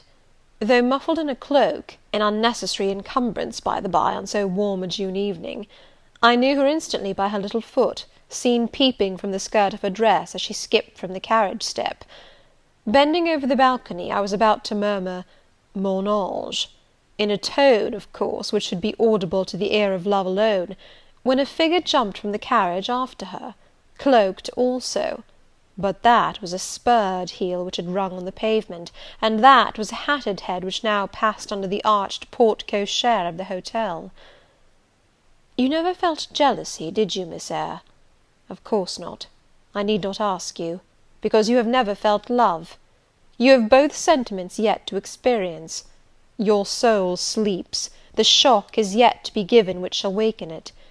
You think all existence lapses in as quiet a flow as that in which your youth has hitherto slid away. Floating on with closed eyes and muffled ears, you neither see the rocks bristling not far off in the bed of the flood, nor hear the breakers boil at their base. But I tell you, and you may mark my words, you will come some day to a craggy pass in the channel, where the whole of life's stream will be broken up into whirl and tumult, foam and noise. Either you will be dashed to atoms on crag points, or lifted up and borne on by some master wave into a calmer current, as I am now. I like this day. I like that sky of steel. I like the sternness and stillness of the world under this frost. I like Thornfield, its antiquity, its retirement, its old crow-trees and thorn-trees, its grey facade and lines of dark windows reflecting that metal welkin. And yet how long have I abhorred the very thought of it, shunned it like a great plague-house! How do I still abhor! He ground his teeth and was silent. He arrested his step, and struck his boot against the hard ground. Some hated thought seemed to have him in its grip, and to hold him so tightly that he could not advance. We were ascending the avenue when he thus paused. The hall was before us. Lifting his eye to its battlements, he cast over them a glare such as I never saw before or since. Pain, shame, ire, impatience, disgust, detestation, seemed momentarily to hold a quivering conflict in the large pupil dilating under his ebon eyebrow. Wild was the wrestle which should be paramount, but another feeling rose and triumphed. Something hard and cynical, self-willed and resolute. It settled his passion, and petrified his countenance. He went on. During the moment I was silent, Miss Eyre, I was arranging a point with my destiny. She stood there by that beech trunk, a hag like one of those who appeared to Macbeth on the heath of Forres. "You like Thornfield?" she said, lifting her finger. And then she wrote in the air a memento, which ran in lurid hieroglyphics all along the house front, between the upper and lower row of windows. "Like it if you can, like it if you dare." "I will like it," said I dare like it, and," he subjoined moodily, "I will keep my word. I will break obstacles to happiness, to goodness, yes, goodness. I wish to be a better man than I have been, than I am, as Job's Leviathan broke the spear, the dart, and the habergeon, hindrances which others count as iron and brass, I will esteem but straw and rotten wood." Adele here ran before him with her shuttlecock. "Away!" he cried harshly. "Keep at a distance, child, or go in to Sophy." Continuing then to pursue his walk in silence, I ventured to recall him to the point where he had abruptly diverged. "Did you leave the balcony, Sir," I asked, "when Mademoiselle Varenne entered?" I almost expected a rebuff for this hardly well-timed question; but, on the contrary, waking out of his scowling abstraction, he turned his eyes towards me, and the shade seemed to clear off his brow. "Oh, I had forgotten Celine. Well, to resume. When I saw my charmer thus come in accompanied by a cavalier, I seemed to hear a hiss, and the green snake of jealousy, rising on undulating coils from the moonlit balcony, glided within my waistcoat, and ate its way in 2 minutes to my heart's core. Strange!" he exclaimed, suddenly starting again from the point. "Strange that I should choose you for the confidant of all this, young lady. Passing strange that you should listen to me quietly, as if it were the most usual thing in the world for a man like me to tell stories of his opera mistress to a quaint inexperienced girl like you. But the last singularity explains the first, as I intimated once before. You, with your gravity, considerateness, and caution, were made to be the recipient of secrets. Besides, I know what sort of a mind I have placed in communication with my own. I know it is one not liable to take infection. It is a peculiar mind. It is a unique one. Happily I do not mean to harm it, but if I did, it would not take harm from me. The more you and I converse, the better, for while I cannot blight you, you may refresh me." After this digression, he proceeded. "I remained in the balcony. They will come to her boudoir, no doubt, thought I. Let me prepare an ambush. So, putting my hand in through the open window, I drew the curtain over it, leaving only an opening through which I could take observations. Then I closed the casement, all but a chink just wide enough to furnish an outlet to lovers' whispered vows. Then I stole back to my chair, and as I resumed it, the pair came in. My eye was quickly at the aperture. Celine's chambermaid entered, lit a lamp, left it on the table, and withdrew. The couple were thus revealed to me clearly. Both removed their cloaks, and there was the Varenne, shining in satin and jewels, my gifts, of course, and there was her companion in an officer's uniform, and I knew him for a young roué of a vicomte, a brainless and vicious youth whom I had sometimes met in society, and had never thought of hating because I despised him so absolutely. On recognizing him, the fang of the snake jealousy was instantly broken, because at the same moment my love for Celine sank under an extinguisher. A woman who could betray me for such a rival was not worth contending for. She deserved only scorn. Less, however, than I, who had been her dupe. They began to talk. Their conversation eased me completely. Frivolous, mercenary, heartless, and senseless, it was rather calculated to weary than enrage a listener. A card of mine lay on the table. This, being perceived, brought my name under discussion. Neither of them possessed an energy or wit to belabour me soundly, but they insulted me as coarsely as they could in their little way, especially Celine, who even waxed rather brilliant on my personal defects, deformities, she termed them. Now it had been her custom to launch out into fervent admiration of what she called my beauté mâle, wherein she differed diametrically from you, who told me point blank at the second interview that you did not think me handsome. The contrast struck me at the time, and—" Adele here came running up again. "Monsieur, John has just been to say that your agent has called and wishes to see you." "Ah, in that case I must abridge. Opening the window, I walked in upon them, liberated Celine from my protection, gave her notice to vacate her hotel, offered her a purse for immediate exigencies, disregarded screams, hysterics, prayers, protestations, convulsions, made an appointment with the Vicomte for a meeting at the Bois de Boulogne. Next morning I had the pleasure of encountering him, left a bullet in one of his poor etiolated arms, feeble as the wing of a chicken in the pip, and then thought I had done with the whole crew. but unluckily the Varenne, 6 months before, had given me this fillette Adèle, who, she affirmed, was my daughter; and perhaps she may be, though I see no proofs of such grim paternity written in her countenance. Pilot is more like me than she. Some years after I had broken with the mother, she abandoned her child, and ran away to Italy with a musician or singer.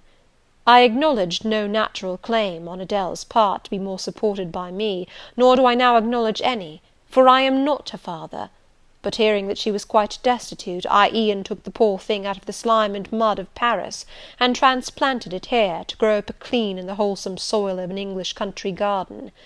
Mrs. Fairfax found you to train it; but now you know that it is the illegitimate offspring of a French opera girl, you will perhaps think differently of your post and protégée. You will be coming to me some day with notice that you have found another place, that you beg me to look out for a new governess, etc. Eh?" "No, Adèle is not answerable for either her mother's faults or yours. I have a regard for her; and now that I know she is, in a sense, parentless, forsaken by her mother and disowned by you, Sir, I shall cling closer to her than before. How could I possibly prefer the spoilt pet of a wealthy family, who would hate her governess as a nuisance, to a lonely little orphan, who leans towards her as a friend?" "Oh, that is the light in which you view it. Well, I must go in now, and you too. It darkens." But I stayed out a few minutes longer with Adèle and Pilot, ran a race with her, and played a game of battledore and shuttlecock. When we went in, and I had removed her bonnet and coat, I took her on my knee, kept her there an hour, allowing her to prattle as she liked, not rebuking even some little freedoms and trivialities into which she was apt to stray when much noticed, and which betrayed in her a superficiality of character, inherited probably from her mother, hardly congenial to an English mind. Still she had her merits, and I was disposed to appreciate all that was good in her to the utmost. I sought in her countenance and features a likeness to Mr. Rochester, but found none. No trait, no turn of expression announced relationship. It was a pity. If she could but have been proved to resemble him, he would have thought more of her. It was not till after I had withdrawn to my own chamber for the night that I steadily reviewed the tale Mr. Rochester had told me. As he had said, there was probably nothing at all extraordinary in the substance of the narrative itself. A wealthy Englishman's passion for a French dancer, and her treachery to him, were everyday matters enough, no doubt, in society; but there was something decidedly strange in the paroxysm of emotion which had suddenly seized him when he was in the act of expressing the present contentment of his mood, and his newly revived pleasure in the old hall and its environs. I meditated wonderingly on this incident; but gradually quitting it, as I found it for the present inexplicable, I turned to the consideration of my master's manner to myself. The confidence he had thought fit to repose in me seemed a tribute to my discretion. I regarded and accepted it as such. His deportment had now, for some weeks, been more uniform towards me than at the first. I never seemed in his way; he did not take fits of chilling hauteur; when he met me unexpectedly, the encounter seemed welcome. He had always a word and sometimes a smile for me. When summoned by formal invitation to his presence, I was honoured by a cordiality of reception that made me feel I really possessed the power to amuse him, and that these evening conferences were sought as much for his pleasure as for my benefit. I, indeed, talked comparatively little, but I heard him talk with relish. It was his nature to be communicative. He liked to open to a mind unacquainted with the world glimpses of its scenes and ways. I do not mean its corrupt scenes and wicked ways, but such as derived their interest from the great scale on which they were acted, the strange novelty by which they were characterized; and I had a keen delight in receiving the new ideas he offered, in imagining the new pictures he portrayed, and following him in thought through the new regions he disclosed, never startled or troubled by one noxious illusion. The ease of his manner freed me from painful restraint. The friendly frankness, as correct as cordial, with which he treated me, drew me to him. I felt at times as if he were my relation rather than my master; yet he was imperious sometimes still; but I did not mind that; I saw it was his way. So happy, so gratified did I become with this new interest added to life, that I ceased to pine after kindred. My thin crescent destiny seemed to enlarge, the blanks of existence were filled up, my bodily health improved, I gathered flesh and strength. And was Mr. Rochester now ugly in my eyes? No, reader. Gratitude and many associations, all pleasurable and genial, made his face the object I best liked to see. His presence in a room was more cheering than the brightest fire. Yet I had not forgotten his faults; indeed I could not, for he brought them frequently before me. He was proud, sardonic, harsh to inferiority of every description. In my secret soul I knew that his great kindness to me was balanced by unjust severity to many others. He was moody too, unaccountably so. I more than once, when sent for to read to him, found him sitting in his library alone, with his head bent on his folded arms; and when he looked up, a morose, almost a malignant scowl blackened his features. But I believed that his moodiness, his harshness, and his former faults of morality, I say former, for now he seemed corrected of them, had their source in some cruel cross of fate. I believed he was naturally a man of better tendencies, higher principles, and purer taste than such as circumstances had developed, education instilled, or destiny encouraged. I thought there were excellent materials in him, though for the present they hung together somewhat spoiled and tangled. I cannot deny that I grieved for his grief, whatever that was, and would have given much to assuage it. Though I had now extinguished my candle and was laid down in bed, I could not sleep for thinking of his look when he paused in the avenue, and told how his destiny had risen up before him, and dared him to be happy at Thornfield. Why not? I asked myself. What alienates him from the house? Will he leave it again soon? Mrs. Fairfax said he seldom stayed here longer than a fortnight at a time, and he has now been resident 8 weeks. If he does go, the change will be doleful. Suppose he should be absent spring, summer, and autumn, how joyless sunshine and fine days will seem! I hardly know whether I had slept or not after this musing. At any rate, I started wide awake on hearing a vague murmur, peculiar and lugubrious, which sounded, I thought, just above me. I wished I had kept my candle burning. The night was drearily dark, my spirits were depressed. I rose and sat up in bed, listening. The sound was hushed. I tried again to sleep, but my heart beat anxiously, my inward tranquillity was broken. The clock, far down in the hall, struck 2. Just then it seemed my chamber door was touched, as if fingers had swept the panels in groping away along the dark gallery outside. I said, "Who is there?" Nothing answered. I was chilled with fear. All at once I remembered that it might be Pilot, who, when the kitchen door chanced to be left open, not unfrequently found his way up to the threshold of Mr. Rochester's chamber. I had seen him lying there myself in the mornings. The idea calmed me somewhat. I lay down. Silence composes the nerves, and as an unbroken hush now reigned again through the whole house, I began to feel the return of slumber. But it was not fated that I should sleep that night.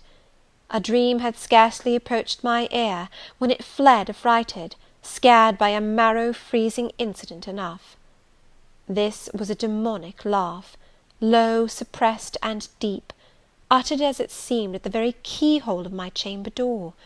The head of my bed was near the door, and I thought at first the goblin laugher stood at my bedside, or rather crouched by my pillow; but I rose, looked round, and could see nothing, while, as I still gazed, the unnatural sound was reiterated, and I knew it came from behind the panels. My first impulse was to rise and fasten the bolt; my next, again to cry out, "Who is there?" Something gurgled and moaned. Ere long, steps retreated up the gallery towards the 3rd-story staircase. A door had lately been made to shut in that staircase. I heard it open and close, and all was still. Was that Grace Poole? And is she possessed with a devil? thought I. Impossible now to remain longer by myself. I must go to Mrs. Fairfax. I hurried on my frock and a shawl. I withdrew the bolt and opened the door with a trembling hand. There was a candle burning just outside, and on the matting in the gallery. I was surprised at this circumstance, but still more was I amazed to perceive the air quite dim, as if filled with smoke; and while looking to the right hand and left, to find whence these blue wreaths issued, I became further aware of a strong smell of burning. Something creaked. It was a door ajar, and that door was Mr. Rochester's, and the smoke rushed in a cloud from thence. I thought no more of Mrs. Fairfax, I thought no more of Grace Poole or the laugh. In an instant I was within the chamber. Tongues of flame darted round the bed, the curtains were on fire. In the midst of blaze and vapour, Mr. Rochester lay stretched motionless in deep sleep. "Wake, wake!" I cried. I shook him, but he only murmured and turned. The smoke had stupefied him. Not one moment could be lost. The very sheets were kindling. I rushed to his basin and ewer. Fortunately one was wide and the other deep, and both were filled with water. I heaved them up, deluged the bed and its occupant, flew back to my own room, brought my own water jug, baptized the couch afresh, and by God's aid succeeded in extinguishing the flames which were devouring it. The hiss of the quenched element, the breakage of a pitcher which I flung from my hand when I had emptied it, and above all the splash of the shower bath I had liberally bestowed, roused Mr. Rochester at last. Though it was now dark, I knew he was awake, because I heard him fulminating strange anathemas at finding himself lying in a pool of water. "Is there a flood?" he cried. "No, Sir," I answered, "but there has been a fire. Get up, do. You are quenched now. I will fetch you a candle." "In the names of all the elves in Christendom, is that Jane Eyre?" he demanded. "What have you done with me? Witch, sorceress? Who was in the room besides you? Have you plotted to drown me?" "I will fetch you a candle, Sir, and in Heaven's name get up. Somebody has plotted something. You cannot too soon find out who and what it is." "There, I am up now; but at your peril you fetch a candle yet. Wait 2 minutes till I get into some dry garments, if any dry there be. Yes, here is my dressing gown. Now run!" I did run. I brought the candle which still remained in the gallery. He took it from my hand, held it up, and surveyed the bed, all blackened and scorched, the sheets drenched, the carpet round swimming in water. "What is it? And who did it?" he asked. I briefly related to him what had transpired, the strange laugh I had heard in the gallery, the step ascending to the 3rd story, the smoke, the smell of fire which had conducted me to his room, in what state I had found matters there, and how I had deluged him with all the water I could lay hands on. He listened very gravely. His face, as I went on, expressed more concern than astonishment. He did not immediately speak when I had concluded. "Shall I call Mrs. Fairfax?" I asked. "Mrs. Fairfax? No. What the deuce did you call her for? What can she do? Let her sleep unmolested." "Then I will fetch Leah, and wake John and his wife." "Not at all. Just be still. You have a shawl on. If you are not warm enough, you may take my cloak yonder. Wrap it about you, and sit down in the arm-chair. There, I will put it on. Now place your feet on the stool to keep them out of the wet. I am going to leave you a few minutes. I shall take the candle. Remain where you are till I return. Be as still as a mouse. I must pay a visit to the 2nd story. Don't move, remember, or call any one." He went. I watched the light withdraw. He passed up the gallery very softly, unclosed the staircase door with as little noise as possible, shut it after him, and the last ray vanished. I was left in total darkness. I listened for some noise, but heard nothing. A very long time elapsed. I grew weary. It was cold, in spite of the cloak, and then I did not see the use of staying, as I was not to rouse the house.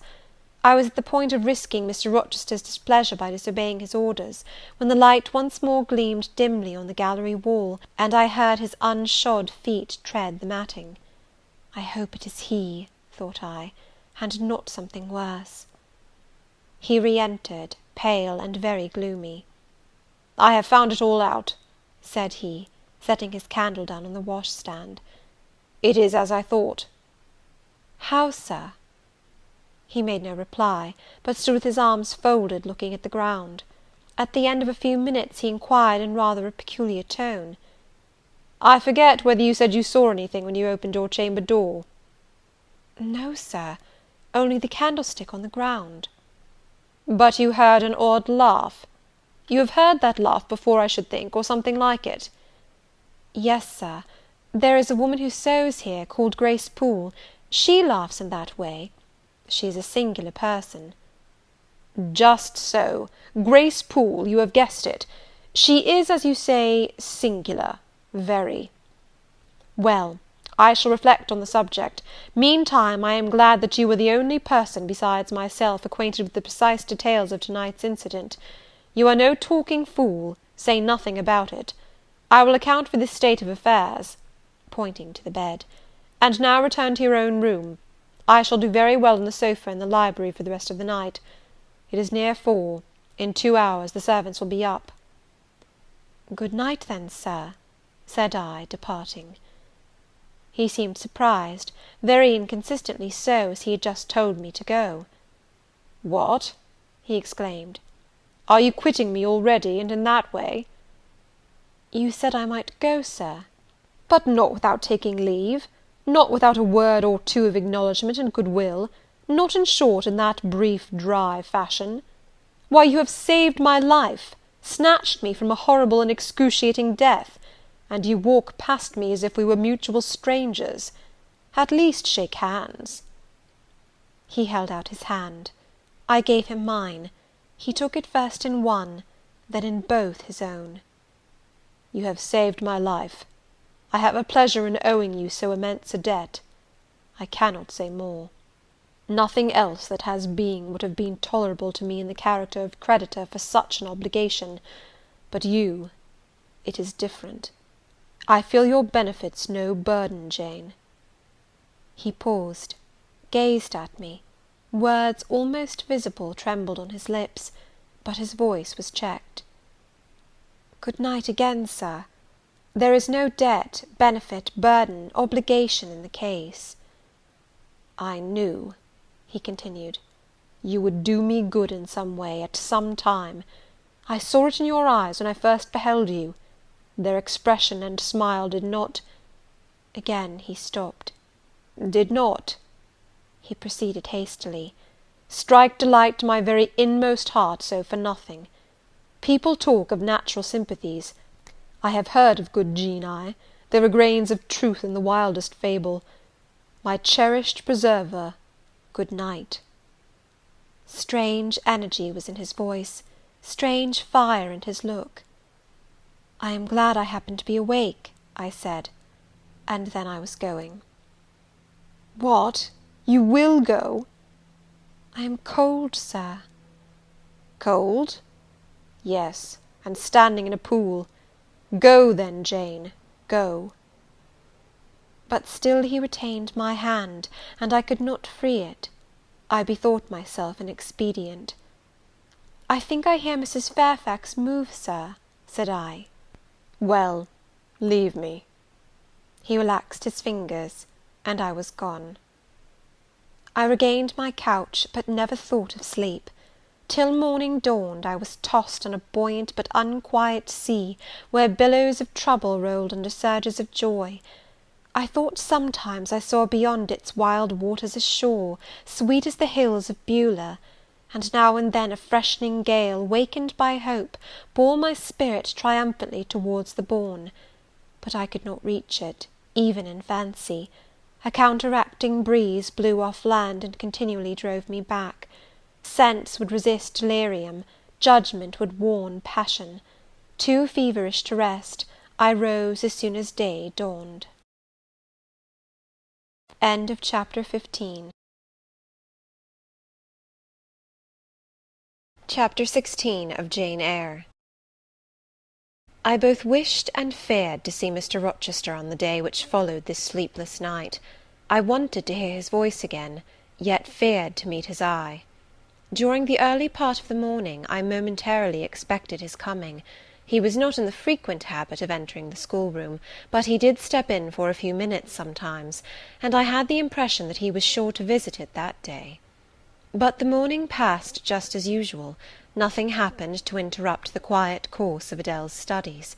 Only soon after breakfast I heard some bustle in the neighbourhood of Mr. Rochester's chamber, Mrs. Fairfax's voice, and Leah's, and the cook's, that is, John's wife, and even John's own gruff tones. There were exclamations of, "What a mercy master was not burnt in his bed!" "It is always dangerous to keep a candle lit at night." "How providential that he had presence of mind to think of the water-jug!" "I wonder he waked nobody." "It is to be hoped he will not take cold with sleeping on the library sofa," etc. To much confabulation succeeded a sound of scrubbing and setting to rights, and when I passed the room, in going downstairs to dinner, I saw through the open door that all was again restored to complete order, only the bed was stripped of its hangings. Leah stood up in the window-seat, rubbing the panes of glass dimmed with smoke. I was about to address her, for I wished to know what account had been given of the affair, but on advancing I saw a second person in the chamber, a woman sitting on a chair by the bedside, and sewing rings to new curtains. That woman was no other than Grace Poole. There she sat, staid and taciturn looking as usual in her brown stuff gown, her check apron, white handkerchief, and cap. She was intent on her work, in which her whole thoughts seemed absorbed. On her hard forehead, and in her commonplace features, was nothing either of the paleness or desperation one would have expected to see marking the countenance of a woman who had attempted murder, and whose intended victim had followed her late last night to her lair, and, as I believed, charged her with the crime she wished to perpetrate. I was amazed, confounded. She looked up, while I still gazed at her. No start, no increase or failure of colour betrayed emotion, consciousness of guilt, or fear of detection. She said, "Good morning, miss," in her usual phlegmatic and brief manner, and taking up another ring and more tape, went on with her sewing. I will put her to some test, thought I. Such absolute impenetrability is past comprehension. "Good morning, Grace," I said. "Has anything happened here? I thought I heard the servants all talking together a while ago." "Only master had been reading in his bed last night. He fell asleep with his candle lit, and the curtains got on fire, but fortunately he awoke before the bedclothes or the woodwork caught, and contrived to quench the flames with the water in the ewer." "A strange affair," I said in a low voice. Then looking at her fixedly, "Did Mr. Rochester wake nobody? Did no one hear him move?" She again raised her eyes to me, and this time there was something of consciousness in her expression. She seemed to examine me warily. Then she answered, "The servants sleep so far off, you know, miss, they would not be likely to hear. Mrs. Fairfax's room and yours are the nearest to master's, but Mrs. Fairfax said she heard nothing. When people get elderly, they often sleep heavy." She paused, and then added with a sort of assumed indifference, but still in a marked and significant tone, "But you are young, miss, and I should say a light sleeper. Perhaps you may have heard a noise." "I did," said I, dropping my voice, so that Leah, who was still polishing the panes, could not hear me. "And at first I thought it was Pilot. But Pilot cannot laugh, and I am certain I heard a laugh, and a strange one." She took a new needleful of thread, waxed it carefully, threaded her needle with a steady hand, and then observed, with perfect composure, "It is hardly likely master would laugh, I should think, miss, when he was in such danger. You must have been dreaming." "I was not dreaming," I said, with some warmth, for her brazen coolness provoked me. Again she looked at me, and with the same scrutinizing and conscious eye. "Have you told master that you heard a laugh?" she inquired. "I have not had the opportunity of speaking to him this morning." "You did not think of opening your door and looking out into the gallery?" she further asked. She appeared to be cross-questioning me, attempting to draw from me information unawares. The idea struck me that if she discovered I knew or suspected her guilt, she would be playing some of her malignant pranks on me. I thought it advisable to be on my guard. "On the contrary," said I bolted my door." "Then you are not in the habit of bolting your door every night before you get into bed?" Fiend! She wants to know my habits, that she may lay her plans accordingly. Indignation again prevailed over prudence. I replied sharply, Hitherto I have often omitted to fasten the bolt. I did not think it necessary. I was not aware any danger or annoyance was to be dreaded at Thornfield Hall. But in future, and I laid marked stress on the words, I shall take good care to make all secure before I venture to lie down. It will be wise to do so, was her answer. This neighbourhood is as quiet as any I know, and I never heard of the Hall being attempted by robbers since it was a house, though there are hundreds of pounds worth of plate in the plate closet, as is well known. And you see, for such a large house, there are very few servants, because master has never lived here much, and when he does come, being a bachelor, he needs little waiting on. But I always think it best to err on the safe side. A door is soon fastened, and it is well to have a drawn bolt between one and any mischief that may be about. A deal of people, miss, are for trusting all to Providence, but I say Providence will not dispense with the means, though he often blesses them when they are used discreetly. And here she closed her harangue, a long one for her, and uttered with the demureness of a Quakeress. I still stood absolutely dumbfounded at what appeared to be her miraculous self-possession and most inscrutable hypocrisy, when the cook entered.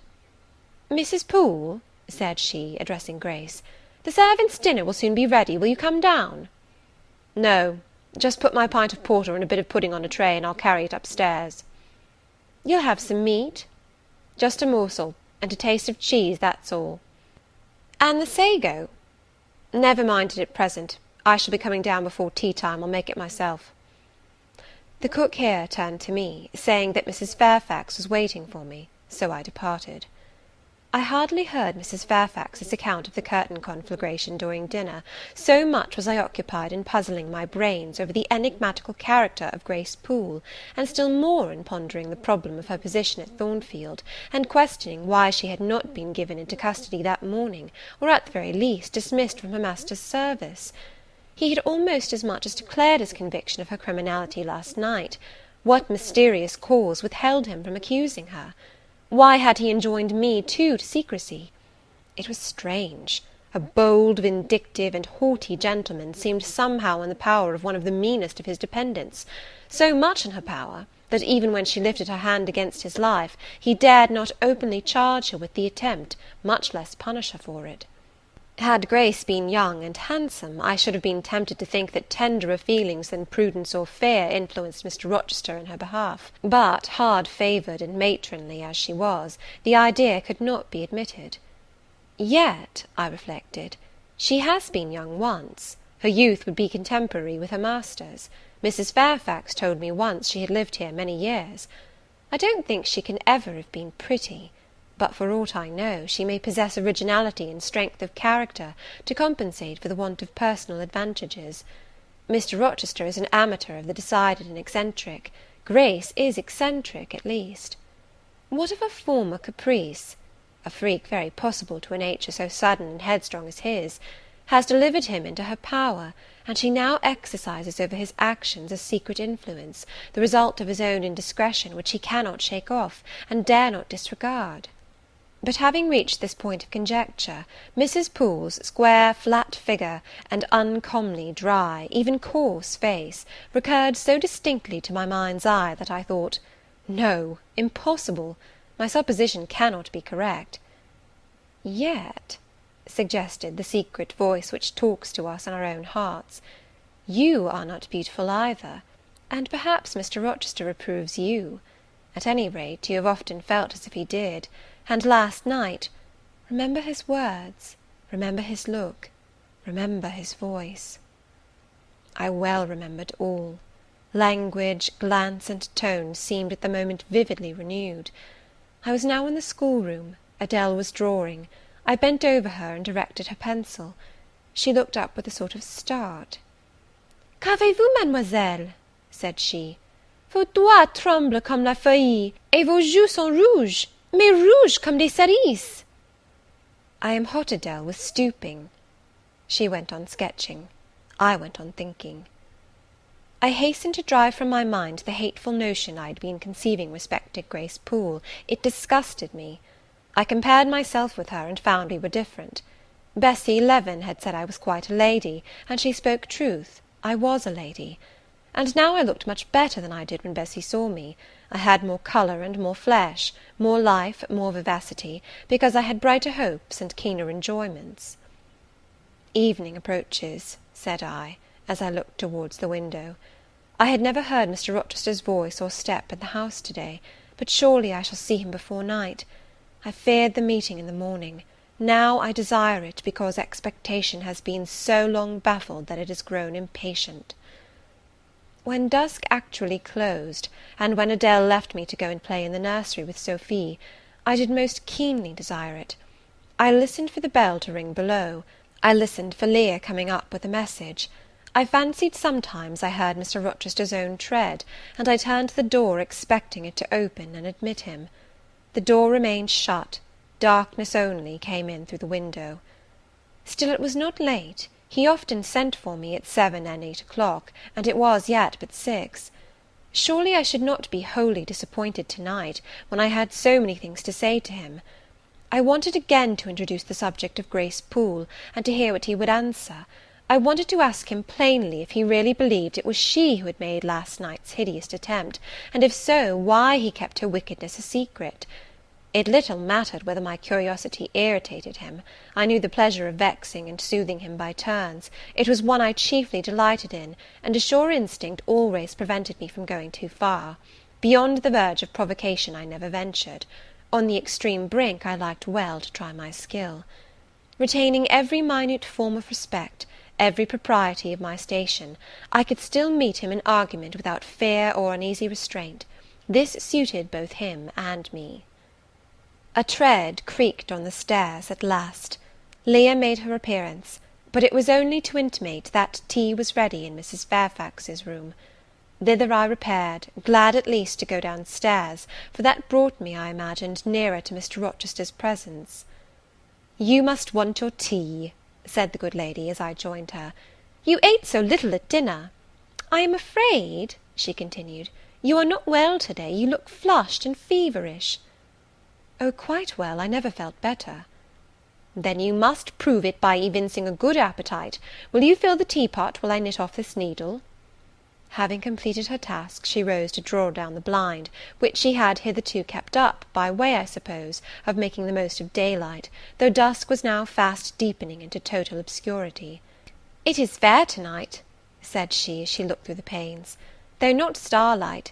Mr. Rochester has, on the whole, had a favourable day for his journey." "Journey? Is Mr. Rochester gone anywhere?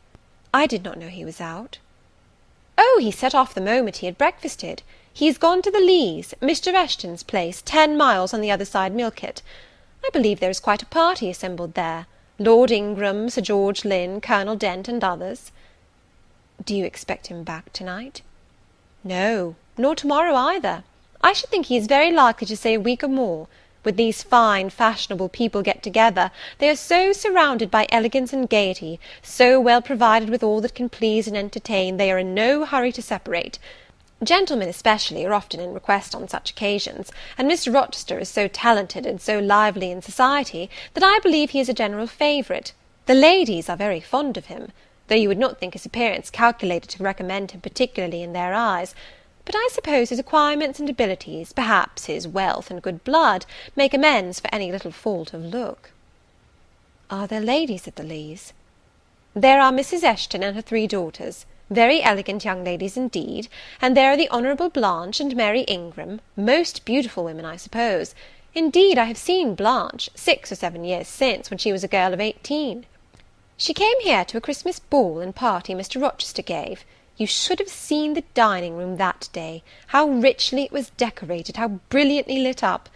I should think there were 50 ladies and gentlemen present, all of the first county families, and Miss Ingram was considered the belle of the evening."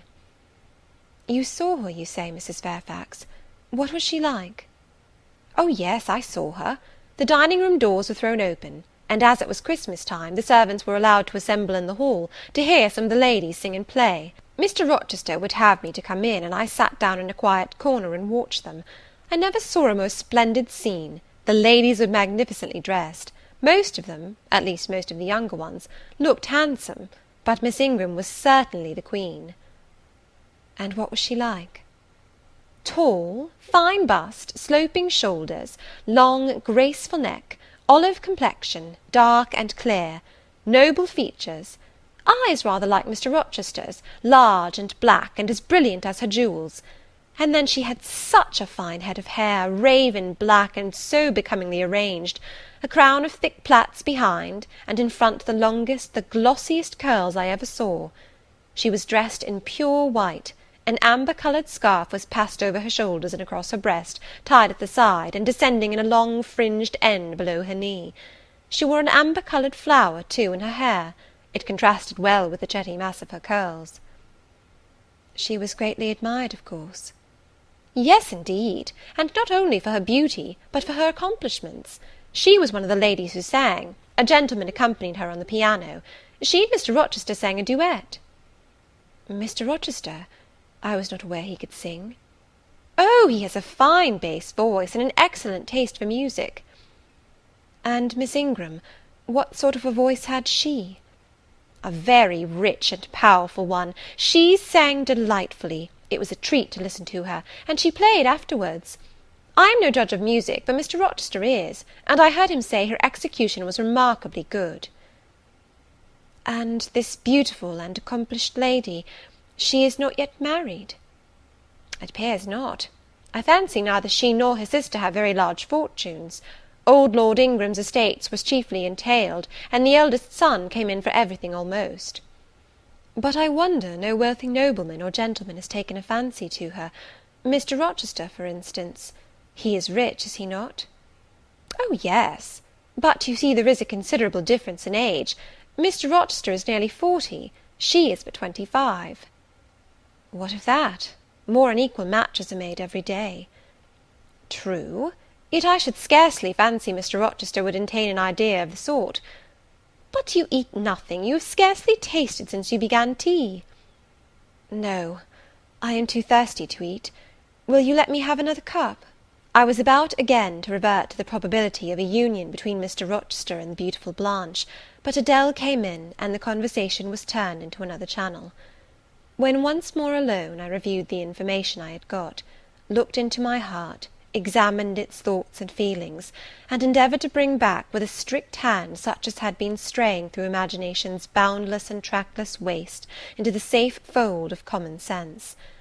Arraigned at my own bar, memory, having given her evidence of the hopes, wishes, sentiments I had been cherishing since last night, of the general state of mind in which I had indulged for nearly a fortnight past, reason having come forward and told, in her own quiet way, a plain, unvarnished tale, showing how I had rejected the real and rabidly devoured the ideal, I pronounced judgment to this effect: that a greater fool than Jane Eyre had never breathed the breath of life, that a more fantastic idiot had never surfeited herself on sweet lies, and swallowed poison as if it were nectar. You, I said, a favourite with Mr. Rochester, you gifted with the power of pleasing him, you of importance to him in any way, go, your folly sickens me. And you have derived pleasure from occasional tokens of preference, equivocal tokens shown by a gentleman of family and a man of the world to a dependent and a novice. How dared you? Poor stupid dupe! Could not even self-interest make you wiser? You repeated to yourself this morning the brief scene of last night. Cover your face and be ashamed. He said something in praise of your eyes, did he? Blind puppy! Open their bleared lids, and look on your own accursed senselessness.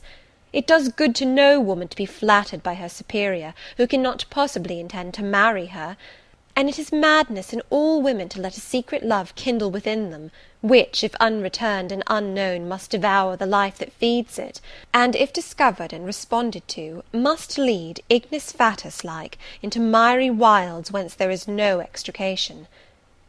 Listen, then, Jane Eyre, to your sentence.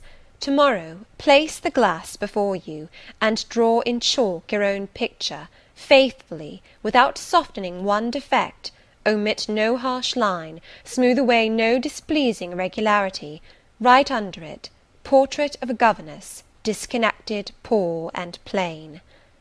Afterwards, take a piece of smooth ivory, you have one prepared in your drawing box, take your palette, mix your freshest, finest, clearest tints, choose your most delicate camel hair pencils, delineate carefully the loveliest face you can imagine, paint it in your softest shades and sweetest lines, according to the description given by Mrs. Fairfax of Blanche Ingram. Remember the raven ringlets, the oriental eye. What, you revert to Mr. Rochester as a model? Order, no snivel, no sentiment, no regret. I will endure only sense and resolution. Recall the august yet harmonious lineaments, the Grecian neck and bust. Let the round and dazzling arm be visible, and the delicate hand. Omit neither diamond ring nor gold bracelet. Portray faithfully the attire, aerial lace and glistening satin, graceful scarf and golden rose. Call it Blanche, an accomplished lady of rank. Whenever, in future, you should chance to fancy Mr. Rochester thinks well of you, take out these two pictures and compare them. Say, Mr. Rochester might probably win that noble lady's love, if he chose to strive for it. Is it likely he would waste a serious thought on this indigent and insignificant plebeian? I'll do it, I resolved, and having framed this determination, I grew calm and fell asleep. I kept my word. An hour or two sufficed to sketch my own portrait in crayons, and in less than a fortnight I had completed an ivory miniature of an imaginary Blanche Ingram. It looked a lovely face enough, and when compared with the real head in chalk, the contrast was as great as self-control could desire. I derived benefit from the task. It had kept my head and hands employed, and had given force and fixedness to the new impressions I wished to stamp indelibly on my heart. Ere long, I had reason to congratulate myself on the course of wholesome discipline to which I had thus forced my feelings to submit. Thanks to it, I was able to meet subsequent occurrences with a decent calm, which, had they found me unprepared, I should probably have been unequal to maintain, even externally. End of chapter 16. Chapter 17 of Jane Eyre. A week passed, and no news arrived of Mr. Rochester. 10 days, and still he did not come. Mrs. Fairfax said she should not be surprised if he were to go straight from the Leas to London, and thence to the Continent, and not show his face again at Thornfield for a year to come.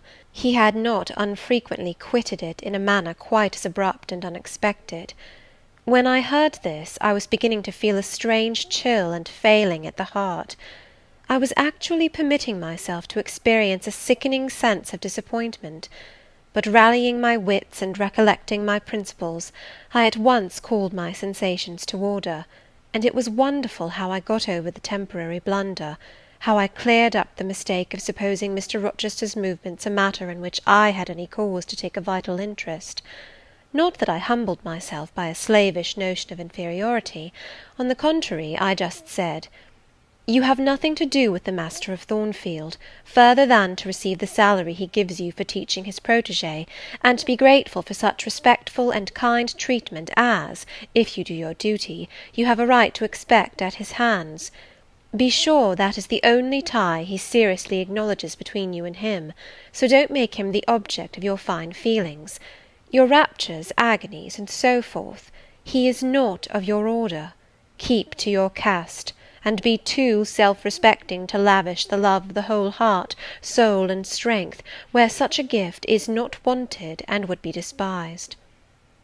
I went on with my day's business tranquilly, but ever and anon vague suggestions kept wandering across my brain of reasons why I should quit Thornfield, and I kept involuntarily framing advertisements, and pondering conjectures about new situations. These thoughts I did not think to check; they might germinate and bear fruit if they could. Mr. Rochester had been absent upwards of a fortnight, when the post brought Mrs. Fairfax a letter. "It is from the master," said she, as she looked at the direction. "Now I suppose we shall know whether we are to expect his return or not." And while she broke the seal and perused the document, I went on taking my coffee, we were at breakfast, It was hot, and I attributed to that circumstance a fiery glow which suddenly rose to my face. Why my hand shook, and why I involuntarily spilt half the contents of my cup into my saucer, I did not choose to consider. "Well, I sometimes think we are too quiet, but we run a chance of being busy enough now, for a little while at least," said Mrs. Fairfax, still holding the note before her spectacles. Ere I permitted myself to request an explanation, I tied the string of Adèle's pinafore, which happened to be loose. Having helped her also to another bun, and refilling her mug with milk, I said nonchalantly, "Mr. Rochester is not likely to return soon, I suppose?" "Indeed he is, in 3 days, he says; that will be next Thursday, and not alone either. I don't know how many of the fine people at the Leas are coming with him. He sends directions for all the best bedrooms to be prepared, and the library and drawing rooms are to be cleaned out. I am to get more kitchen hands from the George Inn at Millcote, and from wherever else I can; and the ladies will bring their maids, and gentlemen their valets, so we shall have a full house of it." And Mrs. Fairfax swallowed her breakfast, and hastened away to commence operations. The 3 days were, as she had foretold, busy enough. I had thought all the rooms at Thornfield beautifully clean and well arranged, but it appears I was mistaken. 3 women were got to help, and such scrubbing, such brushing, such washing of paint and beating of carpets, such taking down and putting up of pictures, such polishing of mirrors and lustres, such lighting of fires in bedrooms, such airing of sheets and feather beds on hearths, I never beheld, either before or since. Adèle ran quite wild in the midst of it. The preparations for company, and the prospect of their arrival, seemed to throw her into ecstasies. She would have Sophie to look over all her toilette, as she called frocks, to furbish up any that were passé, and to air and arrange the new. For herself, she did nothing but caper about in the front chambers, jump on and off the bedstead, and lie on the mattresses and piled up bolsters and pillows before the enormous fires roaring in the chimneys. From school duties she was exonerated. Mrs. Fairfax had pressed me into her service, and I was all day in the store-room, helping, or hindering, her and the cook, learning to make custards and cheesecakes and French pastry, to truss game and garnish dessert dishes. The party were expected to arrive on Thursday afternoon in time for dinner at 6. During the intervening period I had no time to nurse chimeras, and I believe I was as active and gay as anybody, Adèle excepted. Still, now and then, I received a damping check to my cheerfulness, and was, in spite of myself, thrown back on the region of doubts and portents, and dark conjectures. This was when I chanced to see the 3rd-story staircase door, which of late had always been kept locked, open slowly, and give passage to the form of Grace Poole, in prim cap, white apron, and handkerchief. When I watched her glide along the gallery, her quiet tread muffled in a list slipper, when I saw her look into the bustling, topsy-turvy bedrooms, just say a word, perhaps, to the charwoman about the proper way to polish a grate, or clean a marble mantelpiece, or take stains from papered walls, and then pass on. She would thus descend to the kitchen once a day, eat her dinner, smoke a moderate pipe on the hearth, and go back, carrying her pot of porter with her, for her private solace, in her own gloomy upper haunt. Only 1 hour in 24 did she pass with her fellow-servants below. All the rest of her time was spent in some low-ceiled oaken chamber of the 2nd story. There she sat and sewed, and probably laughed drearily to herself, as companionless as a prisoner in his dungeon. The strangest thing of all was, that not a soul in the house, except me, noticed her habits, or seemed to marvel at them. No one discussed her position or employment. No one pitied her solitude or isolation. I once, indeed, overheard part of a dialogue between Leah and one of the charwomen, of which Grace formed the subject. Leah had been saying something I had not caught, and the charwoman remarked, "She gets good wages, I guess." "Yes," said Leah, "I wish I had as good. Not that mine are to complain of. There's no stinginess at Thornfield, but they're not 1/5 of the sum Mrs. Poole receives. And she is laying by. She goes every quarter to the bank at Millcote. I should not wonder but she has enough saved to keep her independent if she liked to leave. But I suppose she got used to the place, and then she's not 40 yet, and strong and able for anything. It is too soon for her to give up business." "She is a good hand, I dare say." said the charwoman.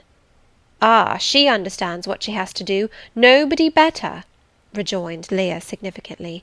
"And it is not every one could fill her shoes, not for all the money she gets." "That it is not," was the reply. "I wonder whether the master—" The charwoman was going on, but here Leah turned and perceived me, and she instantly gave her companion a nudge. "Doesn't she know?" I heard the woman whisper. Leah shook her head, and the conversation was of course dropped. All I had gathered from it amounted to this, that there was a mystery at Thornfield, and that from participation in that mystery I was purposely excluded. Thursday came. All work had been completed the previous evening. Carpets were laid down, bed-hangings festooned, radiant white counterpanes spread, toilet tables arranged, furniture rubbed, flowers piled in vases, both chambers and saloons looked as fresh and bright as hands could make them. The hall, too, was scoured, and the great carved clock, as well as the steps and banisters of the staircase, were polished to the brightness of glass. In the dining-room the sideboard flashed resplendent with plate. In the drawing-room and boudoir, vases of exotics bloomed on all sides. Afternoon arrived. Mrs. Fairfax assumed her best black satin gown, her gloves, and her gold watch, for it was her part to receive the company, to conduct the ladies to their rooms, etc. Adele, too, would be dressed, though I thought she had little chance of being introduced to the party that day at least. However, to please her, I allowed Sophy to apparel her in one of her short, full muslin frocks. For myself, I had no need to make any change. I should not be called upon to quit my sanctum of the schoolroom. For a sanctum it was now become to me, a very pleasant refuge in time of trouble. It had been a mild, serene spring day, one of those days which, towards the end of March or the beginning of April, rise shining over the earth as heralds of summer. It was drawing to an end now, but the evening was even warm, and I sat at work in the schoolroom with the window open. "It gets late," said Mrs. Fairfax, entering in rustling state. "I am glad I ordered dinner an hour after the time Mr. Rochester mentioned, for it is past 6 now. I have sent John down to the gates to see if there is anything on the road. One can see a long way from thence in the direction of Millcote." She went to the window. "Here he is," said she. "Well, John," leaning out, "any news?" "They're coming, ma'am," was the answer. "They'll be here in 10 minutes." Adele flew to the window. I followed, taking care to stand on one side, so that, screened by the curtain, I could see without being seen. The 10 minutes John had given seemed very long, but at last wheels were heard, 4 equestrians galloped up the drive, and after them came 2 open carriages. Fluttering veils and waving plumes filled the vehicles. 2 of the cavaliers were young, dashing-looking gentlemen. The third was Mr. Rochester, on his black horse, Mesrour, pilot bounding before him. At his side rode a lady, and he and she were the first of the party. Her purple riding habit almost swept the ground, her veil streamed long on the breeze, mingling with its transparent folds, and gleaming through them shone rich raven ringlets. "Miss Ingram!" exclaimed Mrs. Fairfax, and away she hurried to her post below. The cavalcade, following the sweep of the drive, quickly turned the angle of the house, and I lost sight of it. Adele now petitioned to go down, but I took her on my knee, and gave her to understand that she must not on any account think of venturing in sight of the ladies, either now or at any other time, unless expressly sent for, that Mr. Rochester would be very angry, etc. Some natural tears she shed on being told this, but as I began to look very grave, she consented at last to wipe them. A joyous stir was now audible in the hall. Gentlemen's deep tones and ladies' silvery accents blent harmoniously together, and distinguishable above all, though not loud, was the sonorous voice of the master of Thornfield Hall, welcoming his fair and gallant guests under his roof. Then light steps ascended the stairs, and there was a tripping through the gallery, and soft cheerful laughs, and opening and closing doors, and for a time a hush. "Elle change de toilette," said Adele, who, listening attentively, had followed every movement, and she sighed. "Chez maman," said she, "quand il y avait du monde, je le suivais partout, au salon et à leur chambre. Souvent, je regardais les femmes de chambre coiffer et habiller les dames, et c'était si amusant. Comme cela on apprend. Don't you feel hungry, Adele? Mais oui, mademoiselle, voilà 5 ou 6 heures que nous n'avons pas mangé. Well now, while the ladies are in their rooms, I will venture down and get you something to eat. And issuing from my asylum with precaution, I sought a back stairs which conducted directly to the kitchen. All in that region was fire and commotion. The soup and fish were in the last stage of projection, and the cook hung over her crucibles in a frame of mind and body threatening spontaneous combustion. In the servants' hall 2 coachmen and 3 gentlemen's gentlemen stood or sat round the fire. The Abigails, I suppose, were upstairs with their mistresses. The new servants that had been hired from Millcote were bustling about everywhere. Threading this chaos, I at last reached the larder. There I took possession of a cold chicken, a roll of bread, some tarts, a plate or 2, and a knife and fork. With this booty I made a hasty retreat. I had regained the gallery, and was just shutting the back door behind me, when an accelerated hum warned me that the ladies were about to issue from their chambers. I could not proceed to the schoolroom without passing some of their doors, and running the risk of being surprised with my cargo of victuallage.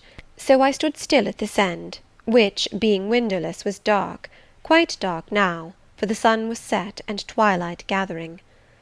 Presently the chambers gave up their fair tenants one after another. Each came out gaily and airily, with dresses that gleamed lustrous through the dark. For a moment they stood grouped together at the other extremity of the gallery, conversing in a key of sweet subdued vivacity. They then descended the staircase almost as noiselessly as a bright mist rolls down a hill. Their collective appearance had left on me an impression of high-born elegance, such as I had never before received. I found Adele peeping through the schoolroom door, which she held ajar. What beautiful ladies! cried she in English. Oh, I wish I might go to them! Do you think Mr. Rochester will send for us by and by after dinner? No, indeed, I don't. Mr. Rochester has something else to think about. Never mind the ladies to-night. Perhaps you will see them to-morrow. Here is your dinner. She was really hungry, so the chicken and tarts served to divert her attention for a time. It was well I secured this forage, or both she and I, and Sophy, to whom I conveyed a share of our repast, would have run a chance of getting no dinner at all. Every one downstairs was too much engaged to think of us. The dessert was not carried out till after 9, and at 10 footmen were still running to and fro with trays and coffee cups. I allowed Adele to sit up much later than usual, for she declared she could not possibly go to sleep while the doors kept opening and shutting below, and people bustling about. Besides, she added, a message might possibly come from Mr. Rochester when she was undressed. Et alors, quel dommage! I told her stories as long as she would listen to them, and then for a change I took her out into the gallery. The hall lamp was now lit, and it amused her to look over the balustrade and watch the servants passing backwards and forwards. When the evening was far advanced, a sound of music issued from the drawing-room, whither the piano had been removed. Adele and I sat down on the top step of the stairs to listen. Presently a voice blent with the rich tones of the instrument. It was a lady who sang, and very sweet her notes were. The solo over, a duet followed, and then a glee. A joyous conversational murmur filled up the intervals. I listened long. Suddenly I discovered that my ear was wholly intent on analysing the mingled sounds, and trying to discriminate amidst the confusion of accents those of Mr. Rochester; and when it caught them, which it soon did, it found a further task in framing the tones, rendered by distance inarticulate, into words. The clock struck 11. I looked at Adele, whose head leant against my shoulder. Her eyes were waxing heavy, so I took her up in my arms and carried her off to bed. It was near 1 before the gentlemen and ladies sought their chambers. The next day was as fine as its predecessor. It was devoted by the party to an excursion to some site in the neighbourhood. They set out early in the forenoon, some on horseback, the rest in carriages. I witnessed both the departure and the return. Miss Ingram, as before, was the only lady equestrian, and, as before, Mr. Rochester galloped at her side. The two rode a little apart from the rest. I pointed out this circumstance to Mrs. Fairfax, who was standing at the window with me. "You said it was not likely they should think of being married," said I, "but you see Mr. Rochester evidently prefers her to any of the other ladies." Yes, I dare say, no doubt he admires her. And she him, I added. Look how she leans her head toward him as if they were conversing confidentially. I wish I could see her face. I have never had a glimpse of it yet. You will see her this evening, answered Mrs. Fairfax.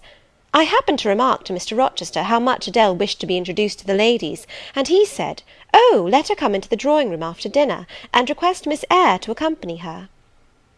Yes, he said that from mere politeness. I need not go, I am sure, I answered.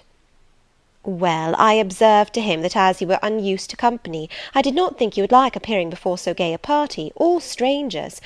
And he replied in his quick way, "Nonsense! If she objects, tell her it is my particular wish, and if she resists, say I shall come and fetch her in case of contumacy." I will not give him that trouble, I answered. I will go, if no better may be, but I don't like it. Shall you be there, Mrs. Fairfax? No, I pleaded off, and he admitted my plea. I'll tell you how to manage so as to avoid the embarrassment of making a formal entrance, which is the most disagreeable part of the business. You must go into the drawing-room while it is empty, before the ladies leave the dinner-table.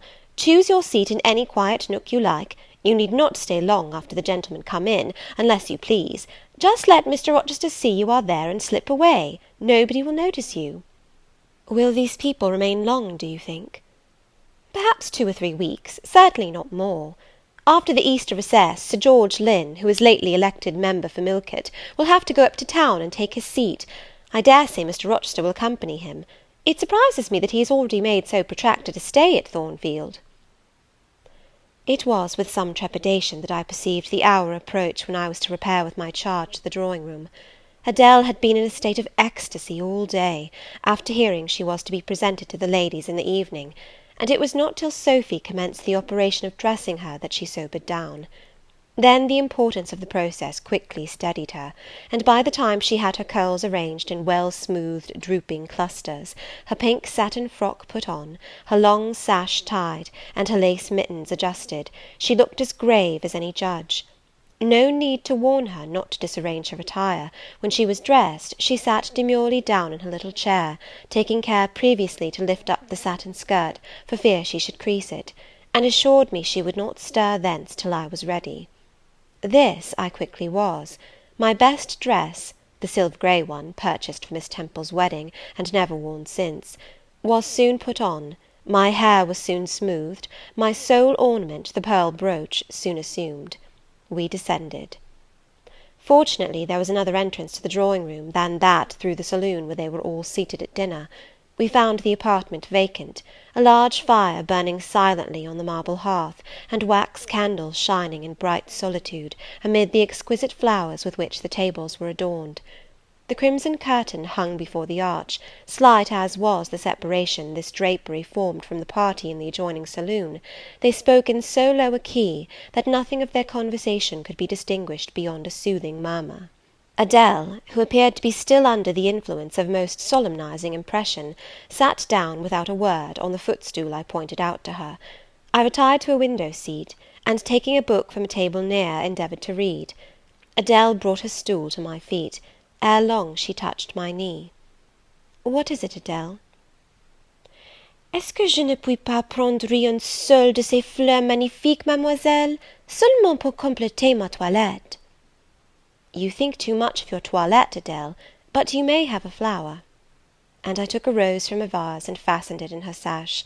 She sighed a sigh of ineffable satisfaction, as if her cup of happiness were now full. I turned my face away to conceal a smile I could not suppress. There was something ludicrous as well as painful in the little Parisienne's earnest and innate devotion to matters of dress. A soft sound of rising now became audible. The curtain was swept back from the arch. Through it appeared the dining-room, with its lit lustre pouring down light on the silver and glass of a magnificent dessert service, covering a long table. A band of ladies stood in the opening. They entered, and the curtain fell behind them. There were but 8, yet somehow as they flocked in they gave the impression of a much larger number. Some of them were very tall, many were dressed in white, and all had a sweeping amplitude of array that seemed to magnify their persons as a mist magnifies the moon. I rose and curtsied to them. One or two bent their heads in return, the others only stared at me. They dispersed about the room, reminding me, by the lightness and buoyancy of their movements, of a flock of white plumy birds. Some of them threw themselves in half-reclining positions on the sofas and ottomans, some bent over the tables and examined the flowers and books, the rest gathered in a group round the fire. All talked in a low but clear tone, which seemed habitual to them. I knew their names afterwards, and may as well mention them now. First there was Mrs. Eshton and two of her daughters. She had evidently been a handsome woman, and was well preserved still. Of her daughters, the eldest, Amy, was rather little, naive and childlike in face and manner, and piquant in form. Her white muslin dress and blue sash became her very well. The second, Louisa, was taller and more elegant in figure, with a very pretty face, of that order the French term minois chiffonnier. Both sisters were fair as lilies. Lady Lynn was a stout and large personage of about 40, very erect, very haughty looking, richly dressed in a satin robe of changeful sheen. Her dark hair shone glossily under the shade of an azure plume, and within the circlet of a band of gems. Mrs. Colonel Dent was less showy, but I thought more ladylike. She had a slight figure, a pale gentle face, and fair hair. Her black satin dress, her scarf of rich foreign lace, and her pearl ornaments pleased me better than the rainbow radiance of the titled dame. But the three most distinguished, partly perhaps because the tallest figures of the band, were the Dowager Lady Ingram and her daughters, Blanche and Mary. They were all three of the loftiest stature of women. The Dowager might be between 40 and 50, her shape was still fine, her hair, by candlelight at least, was still black, her teeth too were still apparently perfect. Most people would have termed her a splendid woman of her age, and so she was, no doubt, physically speaking. But then there was an expression of almost insupportable haughtiness in her bearing and countenance. She had Roman features and a double chin, disappearing into a throat like a pillar. These features appeared to me not only inflated and darkened, but even furrowed with pride, and the chin was sustained by the same principle, in a position of almost preternatural erectness. She had, likewise, a fierce and a hard eye. It reminded me of Mrs. Reed's. She mouthed her words in speaking. Her voice was deep, its inflections very pompous, very dogmatical, very intolerable, in short. A crimson velvet robe and a shawl turban of some gold-wrought Indian fabric invested her, I suppose she thought, with a truly imperial dignity. Blanche and Mary were of equal stature, straight and tall as poplars. Mary was too slim for her height, but Blanche was moulded like a Dian. I regarded her, of course, with special interest. First, I wished to see whether her appearance accorded with Mrs. Fairfax's description; secondly, whether it at all resembled the fancy miniature I had painted of her; and thirdly, it will out, whether it was such as I should fancy likely to suit Mr. Rochester's taste. As far as person went, she answered point for point, both to my picture and Mrs. Fairfax's description. The noble bust, the sloping shoulders, the graceful neck, the dark eyes and black ringlets were all there. But her face was like her mother's, her youthful unfurrowed likeness, the same low brow, the same high features, the same pride. It was not, however, so saturnine a pride. She laughed continually; her laugh was satirical, and so was the habitual expression of her arched and haughty lip. Genius is said to be self-conscious. I cannot tell whether Miss Ingram was a genius, but she was self-conscious. Remarkably self-conscious indeed. She entered into a discourse on botany with the gentle Mrs. Dent. It seemed Mrs. Dent had not studied that science, though, as she said, she liked flowers, especially wild ones. Miss Ingram had, and she ran over its vocabulary with an air. I presently perceived she was, what is vernacularly termed, trailing Mrs. Dent, that is, playing on her ignorance. Her trail might be clever, but it was decidedly not good-natured. She played, her execution was brilliant, she sang, her voice was fine, she talked French apart to her mamma, and she talked it well, with fluency and with a good accent. Mary had a milder and more open countenance than Blanche, softer features too, and a skin some shades fairer. Miss Ingram was as dark as a Spaniard, but Mary was deficient in life, her face lacked expression, her eye lustre. She had nothing to say, and having once taken her seat, remained fixed like a statue in its niche. The sisters were both attired in spotless white. And did I now think Miss Ingram such a choice as Mr. Rochester would be likely to make? I could not tell. I did not know his taste in female beauty. If he liked the majestic, she was the very type of majesty. Then she was accomplished, sprightly. Most gentlemen would admire her, I thought, and that he did admire her I already seemed to have obtained proof. To remove the last shade of doubt, it remained but to see them together. You are not to suppose, reader, that Adèle has all this time been sitting motionless on the stool at my feet. No, when the ladies entered, she rose, advanced to meet them, made a stately reverence, and said with gravity, "Bonjour, mesdames." And Miss Ingram had looked down at her with a mocking air, and exclaimed, "Oh, what a little puppet!" Lady Lynn had remarked, "It is Mr. Rochester's ward, I suppose, the little French girl he was speaking of." Mrs. Dent had kindly taken her hand, and given her a kiss. Amy and Louisa Eshton had cried out simultaneously, "What a love of a child!" And then they had called her to a sofa, where she now sat, ensconced between them, chattering alternately in French and broken English, absorbing not only the young lady's attention, but that of Mrs. Eshton and Lady Lynn, and getting spoilt to her heart's content. At last coffee is brought in, and the gentlemen are summoned. I sit in the shade, if any shade there be in this brilliantly lit apartment. The window curtain half hides me. Again the arch yawns. They come. The collective appearance of the gentlemen, like that of the ladies, is very imposing. They are all costumed in black. Most of them are tall, some young. Henry and Frederick Lynn are very dashing sparks indeed, and Colonel Dent is a fine soldierly man. Mr. Eshton, the magistrate of the district, is gentlemanlike. His hair is quite white, his eyebrows and whiskers still dark, which gives him something of the appearance of a père noble de théâtre. Lord Ingram, like his sisters, is very tall. Like them also, he is handsome, but he shares Mary's apathetic and listless look. He seems to have more length of limb than vivacity of blood or vigour of brain. And where is Mr. Rochester? He comes in last. I am not looking at the arch, yet I see him enter. I try to concentrate my attention on those netting needles, on the measures of the purse I am forming. I wish to think only of the work I have in my hands, to see only the silver beads and silk threads that lie in my lap. Whereas I distinctly behold his figure, and I inevitably recall the moment when I last saw it, just after I had rendered him what he deemed an essential service, and he, holding my hand and looking down on my face, surveyed me with eyes that revealed a heart full and eager to overflow, in whose emotions I had a part. How near had I approached him at that moment? What had occurred since, calculated to change his and my relative positions? Yet now, how distant, how far estranged we were! So far estranged that I did not expect him to come and speak to me. I did not wonder, when, without looking at me, he took a seat at the other side of the room, and began conversing with some of the ladies. No sooner did I see that his attention was riveted on them, and that I might gaze without being observed, than my eyes were drawn involuntarily to his face. I could not keep their lids under control. They would rise, and the irids would fix on him.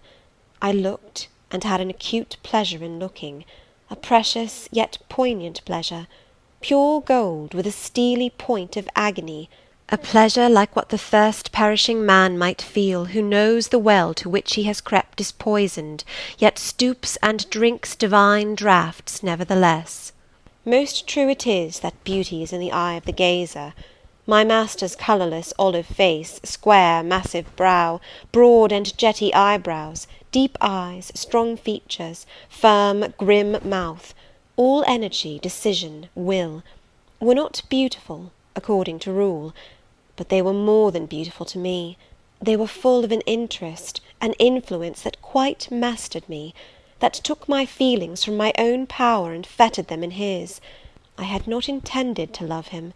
The reader knows I had wrought hard to extirpate from my soul the germs of love there detected, and now, at the first renewed view of him, they spontaneously arrived, green and strong.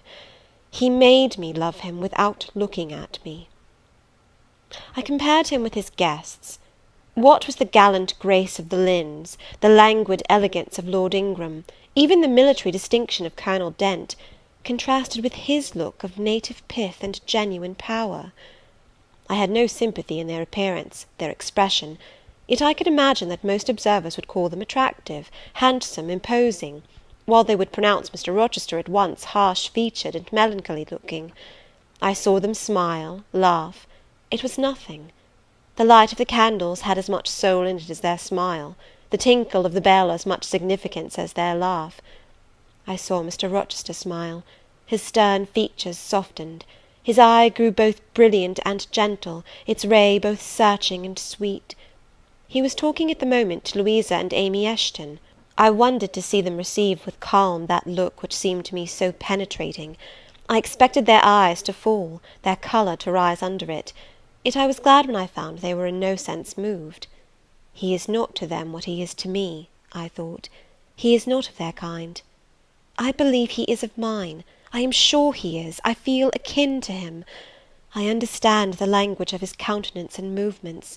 Though rank and wealth sever us widely, I have something in my brain and heart, in my blood and nerves, that assimilates me mentally to him. Did I say, a few days since, that I had nothing to do with him but to receive my salary at his hands? Did I forbid myself to think of him in any other light than as a paymaster? Blasphemy against nature! Every good, true, vigorous feeling I have gathers impulsively round him. I know I must conceal my sentiments. I must smother hope. I must remember that he cannot care much for me.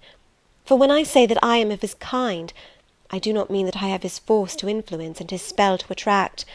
I mean only that I have certain tastes and feelings in common with him.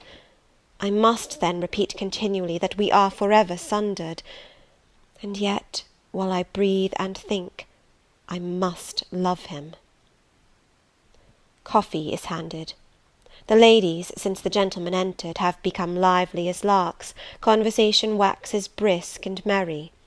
Colonel Dent and Mr. Eshton argue on politics. Their wives listen. The two proud dowagers, Lady Lynn and Lady Ingram, confabulate together.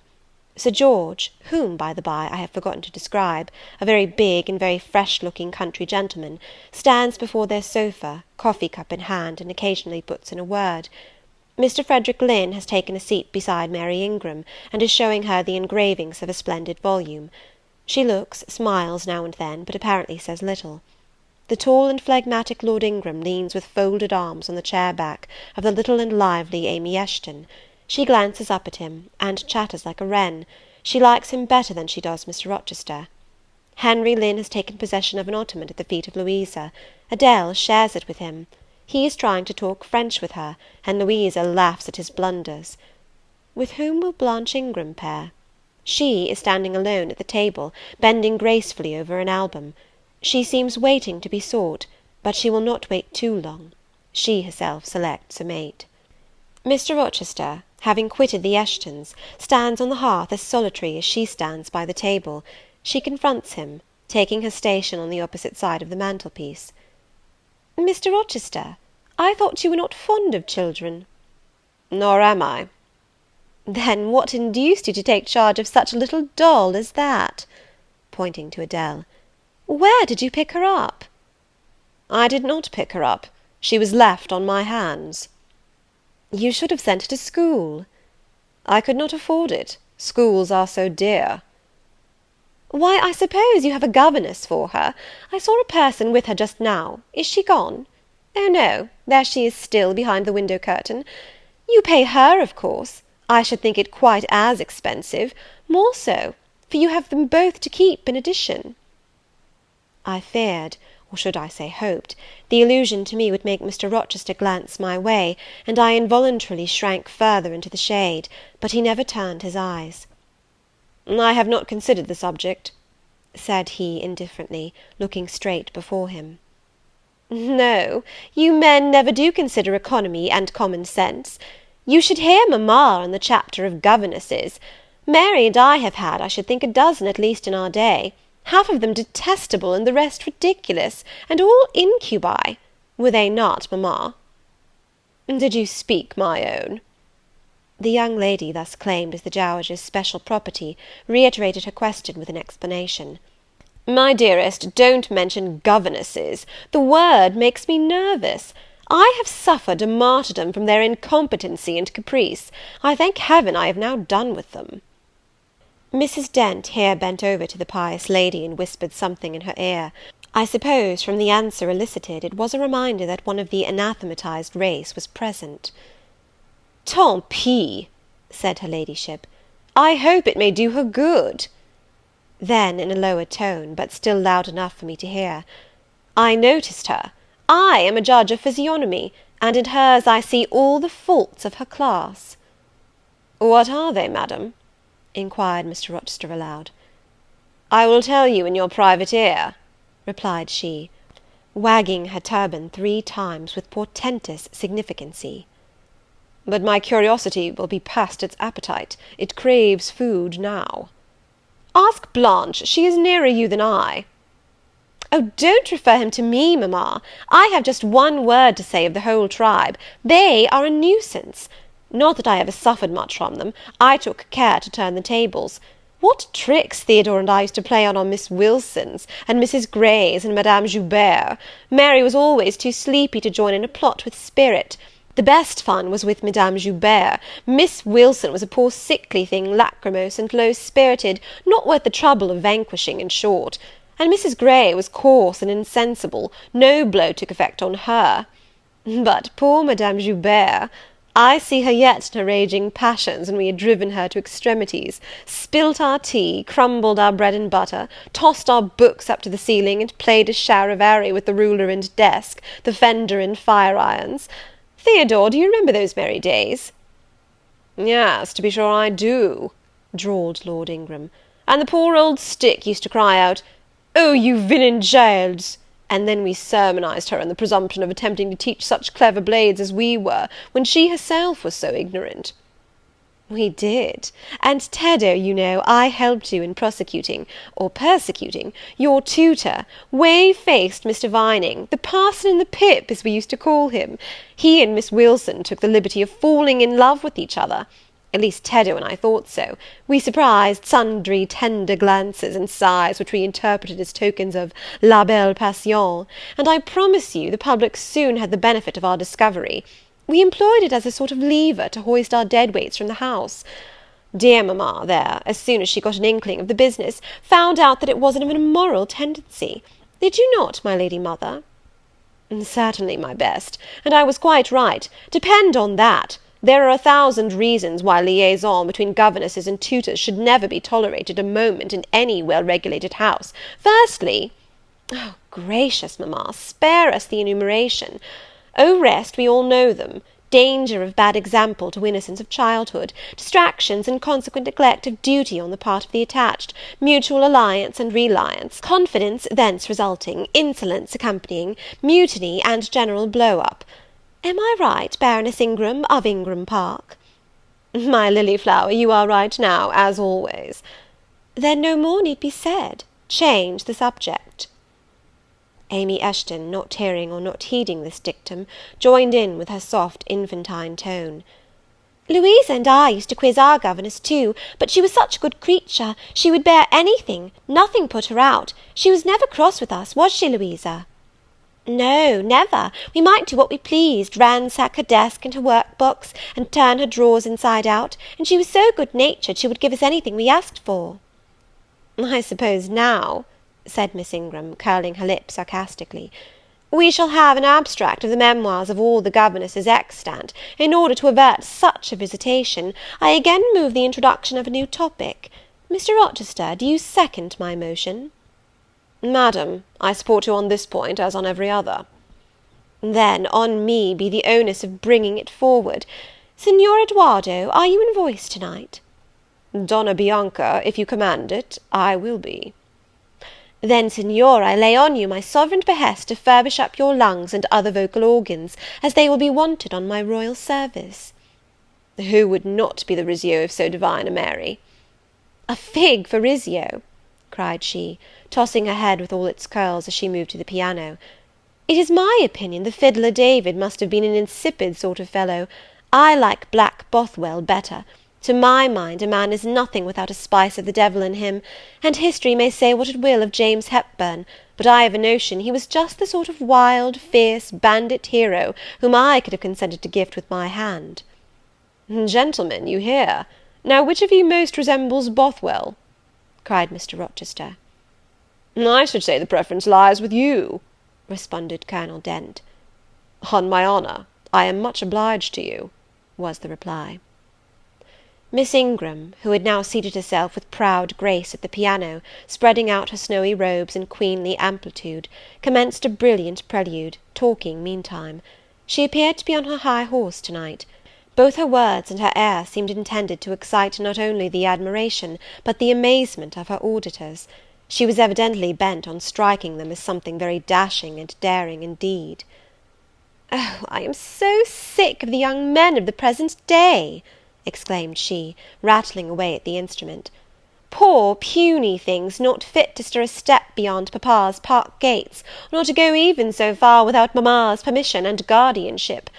Creatures so absorbed in care about their pretty faces, and their white hands, and their small feet, as if a man had anything to do with beauty, as if loveliness were not the special prerogative of woman, her legitimate appanage and heritage. I grant an ugly woman is a blot on the fair face of creation, but as to the gentlemen, let them be solicitous to possess only strength and valour. Let their motto be, hunt, shoot, and fight, the rest is not worth a fillip. Such should be my device were I a man. Whenever I marry," she continued, after a pause which none interrupted, "I am resolved my husband shall not be a rival, but a foil to me. I will suffer no competitor near the throne. I shall exact an undivided homage. His devotions shall not be shared between me and the shape he sees in his mirror. Mr. Rochester, now sing, and I will play for you." "I am all obedience," was the response. "Here, then, is a Corsair song. Know that I dote on Corsairs, and for that reason sing it con spirito." "Commands from Miss Ingram's lips would put spirit into a mug of milk and water." "Take care, then. If you don't please me, I will shame you by showing how such things should be done." "That is offering a premium on incapacity. I shall now endeavour to fail." "Gardez-vous-en bien. If you err willingly, I shall devise a proportionate punishment." "Miss Ingram ought to be clement, for she has it in her power to inflict a chastisement beyond mortal endurance." "Ha! Explain," commanded the lady. "Pardon me, madam, no need of explanation. Your own fine sense must inform you that one of your own frowns would be sufficient substitute for capital punishment." "Sing," said she, and again touching the piano, she commenced an accompaniment in spirited style. Now is my time to slip away, thought I, but the tones that then severed the air arrested me. Mrs. Fairfax had said Mr. Rochester possessed a fine voice. He did, a mellow, powerful bass, into which he threw his own feeling, his own force, finding a way through the ear to the heart, and there waking sensations strangely. I waited till the last deep and full vibration had expired, till the tide of talk, checked an instant, had resumed its flow. I then quitted my sheltered corner, and made my exit by the side door, which was fortunately near. Thence a narrow passage led into the hall. In crossing it, I perceived my sandal was loose. I stopped to tie it, kneeling for that purpose on the mat at the foot of the staircase. I heard the dining-room door unclose. A gentleman came out.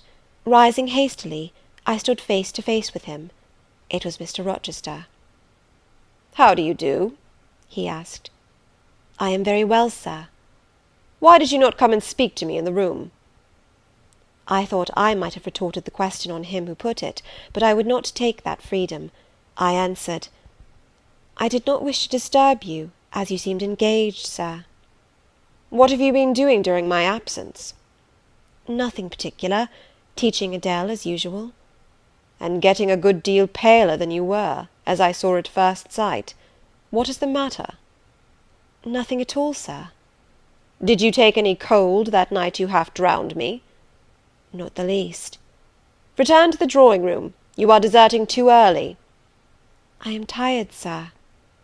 He looked at me for a minute. "And a little depressed," he said. "What about? Tell me." Nothing, nothing, sir, I am not depressed. But I affirm that you are. So much depressed that a few more words would bring tears to your eyes. Indeed, they are there now, shining and swimming, and a bead has slipped from the lash and fallen on to the flag. If I had time, and was not in mortal dread of some prating prig of a servant passing, I would know what all this means. Well, to-night I excuse you. But understand that so long as my visitors stay, I expect you to appear in the drawing-room every evening. It is my wish. Don't neglect it. Now go and send Sophy for Adele. Good night, my—" He stopped, bit his lip, and abruptly left me. End of chapter 17. Chapter 18 of Jane Eyre. Merry days were these at Thornfield Hall, and busy days too. How different from the first 3 months of stillness, monotony, and solitude I had passed beneath its roof! All sad feelings seemed now driven from the house, all gloomy associations forgotten. There was life everywhere, movement all day long. You could not now traverse the gallery, once so hushed, nor enter the front chambers, once so tenantless, without encountering a smart lady's maid or a dandy valet.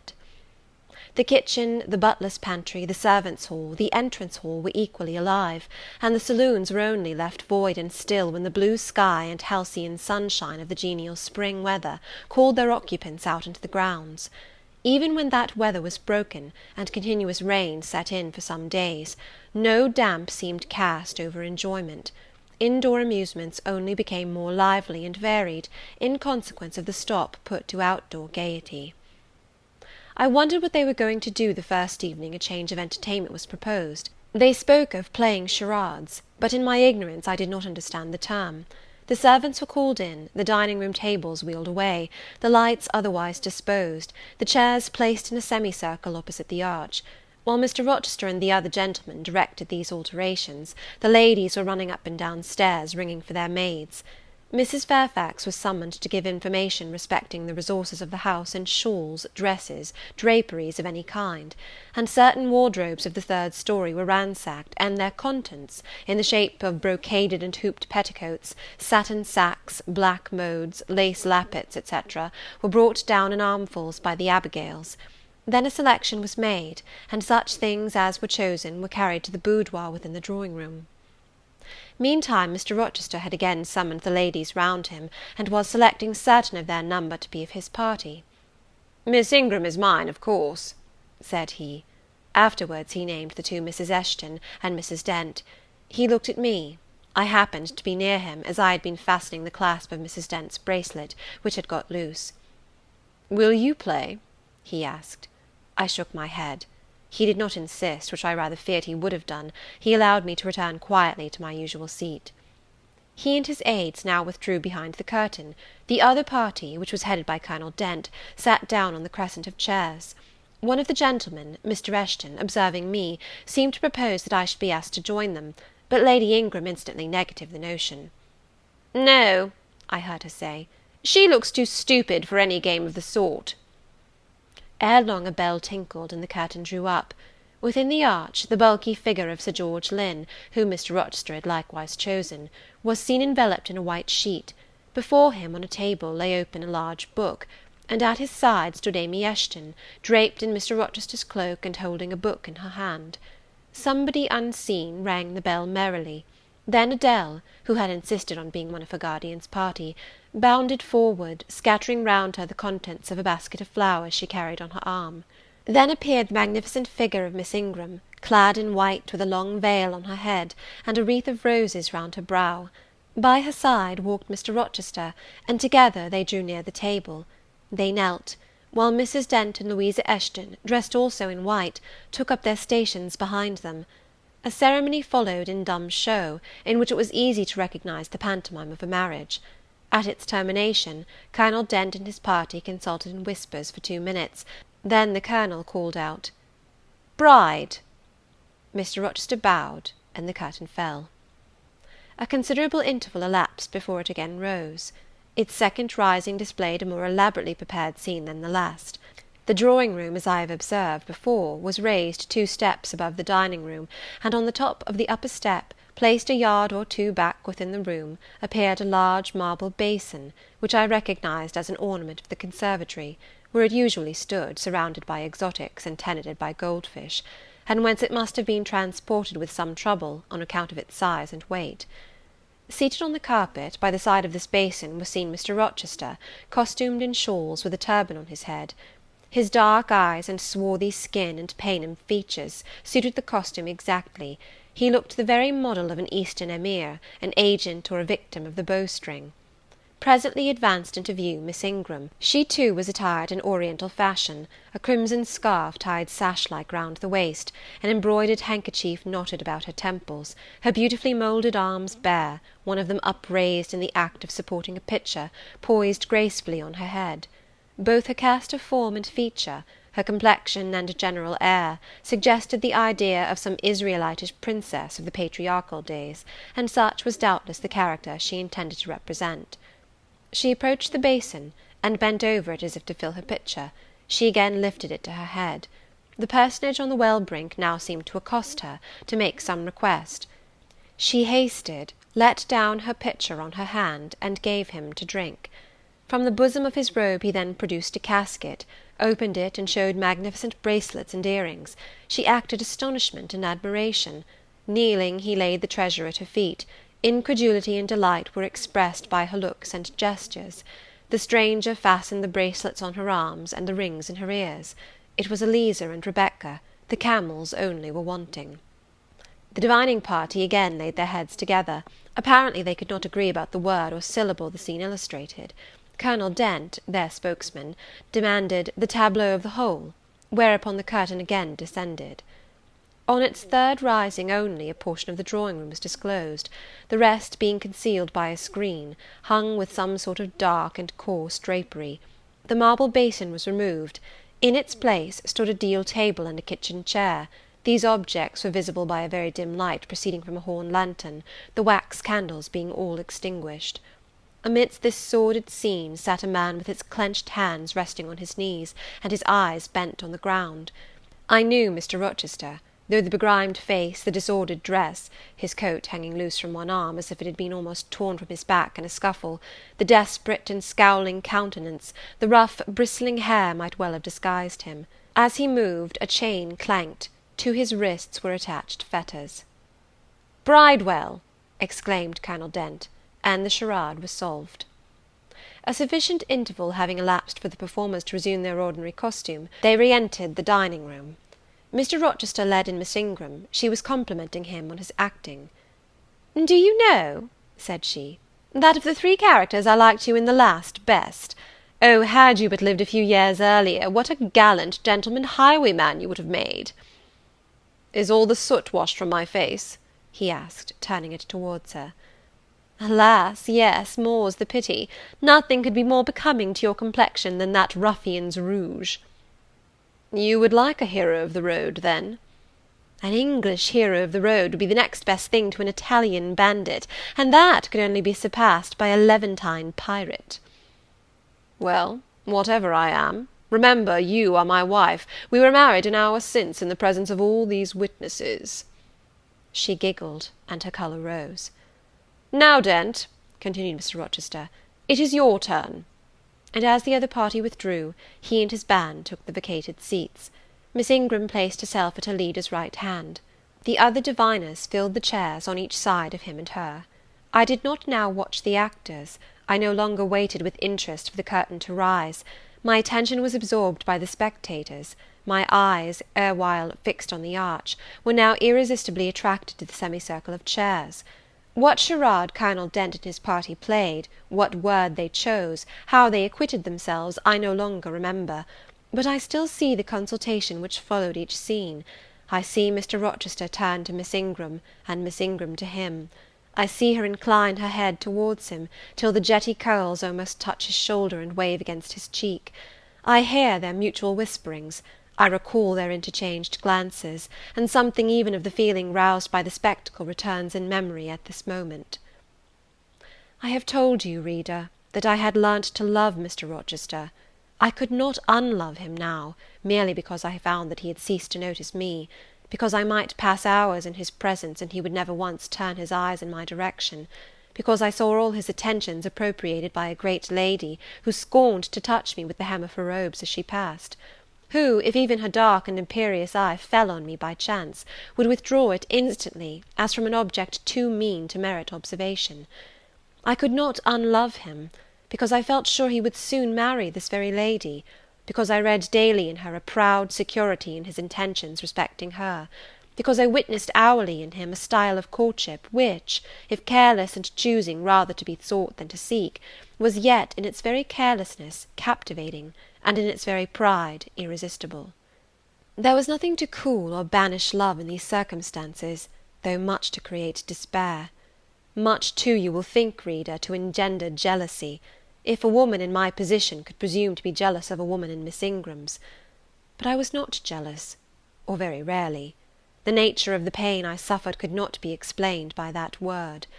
Miss Ingram was a mark beneath jealousy. She was too inferior to excite the feeling. Pardon the seeming paradox, I mean what I say. She was very showy, but she was not genuine. She had a fine person, many brilliant attainments, but her mind was poor, her heart barren by nature. Nothing bloomed spontaneously on that soil, no unforced natural fruit delighted by its freshness.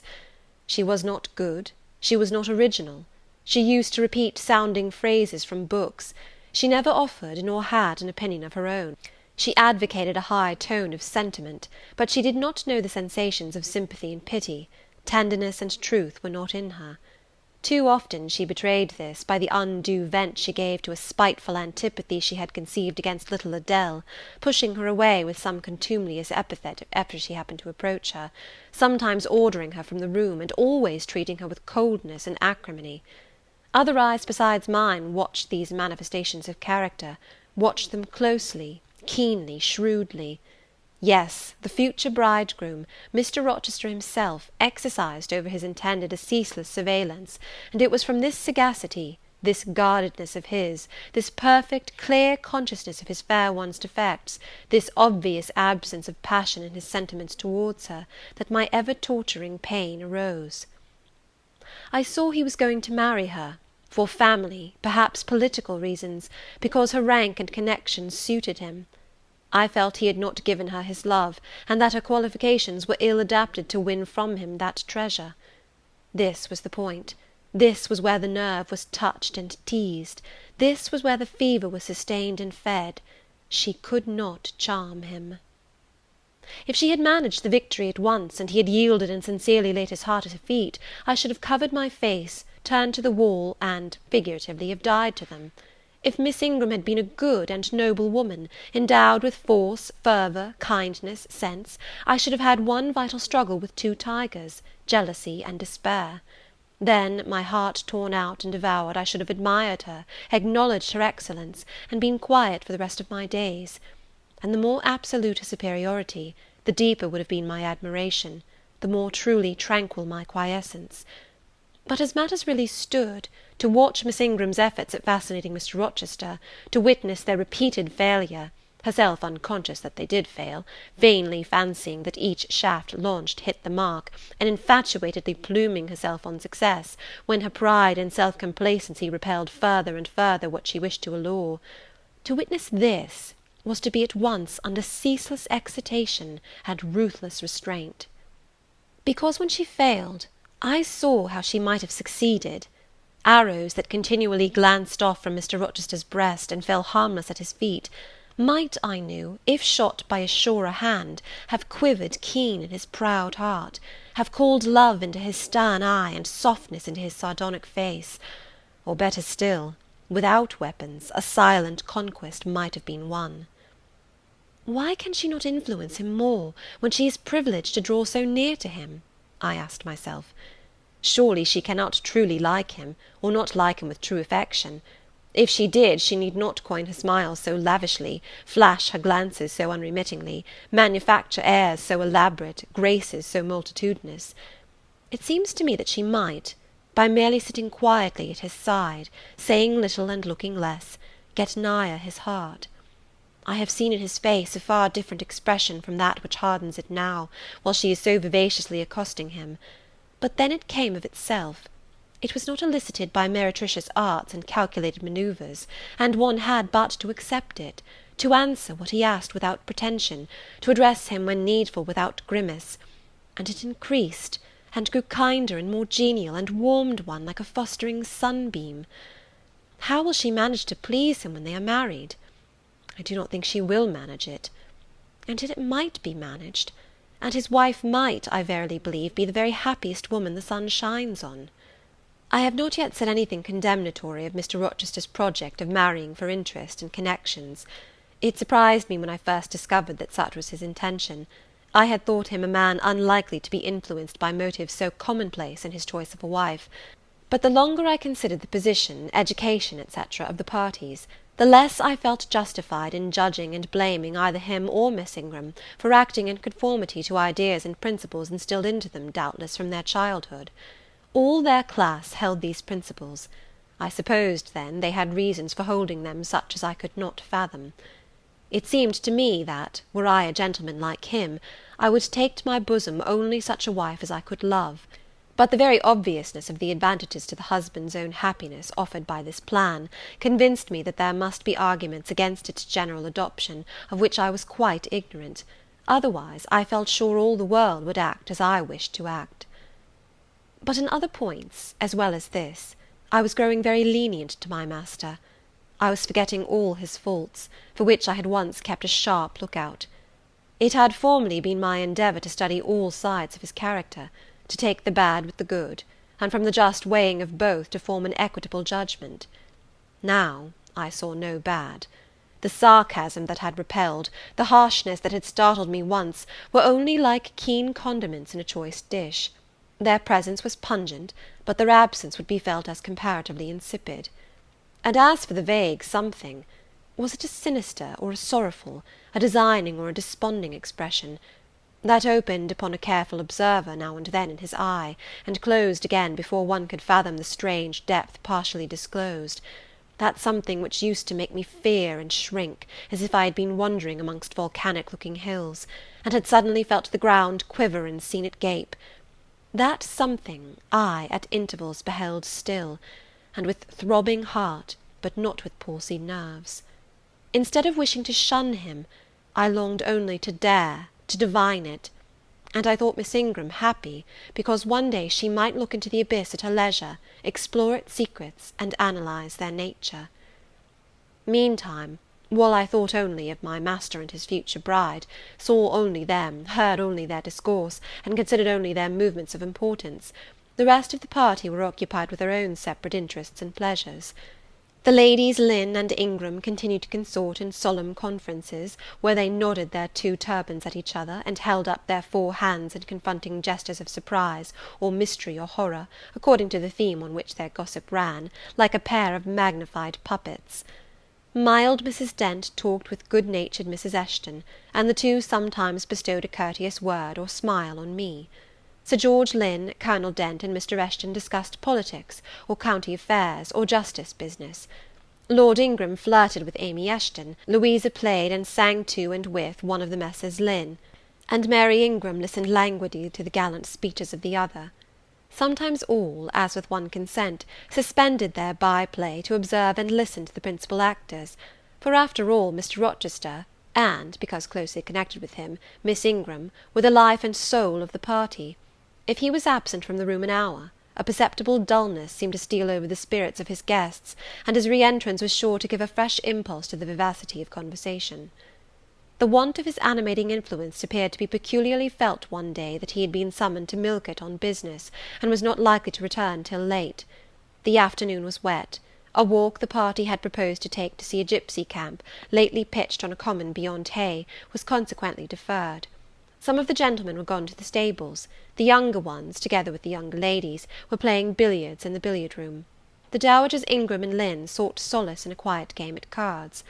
Blanche Ingram, after having repelled, by supercilious taciturnity, some efforts of Mrs. Dent and Mrs. Eshton to draw her into conversation, had first murmured over some sentimental tunes and airs on the piano, and then, having fetched a novel from the library, had flung herself in haughty listlessness on a sofa, and prepared to beguile, by the spell of fiction, the tedious hours of absence. The room and the house were silent.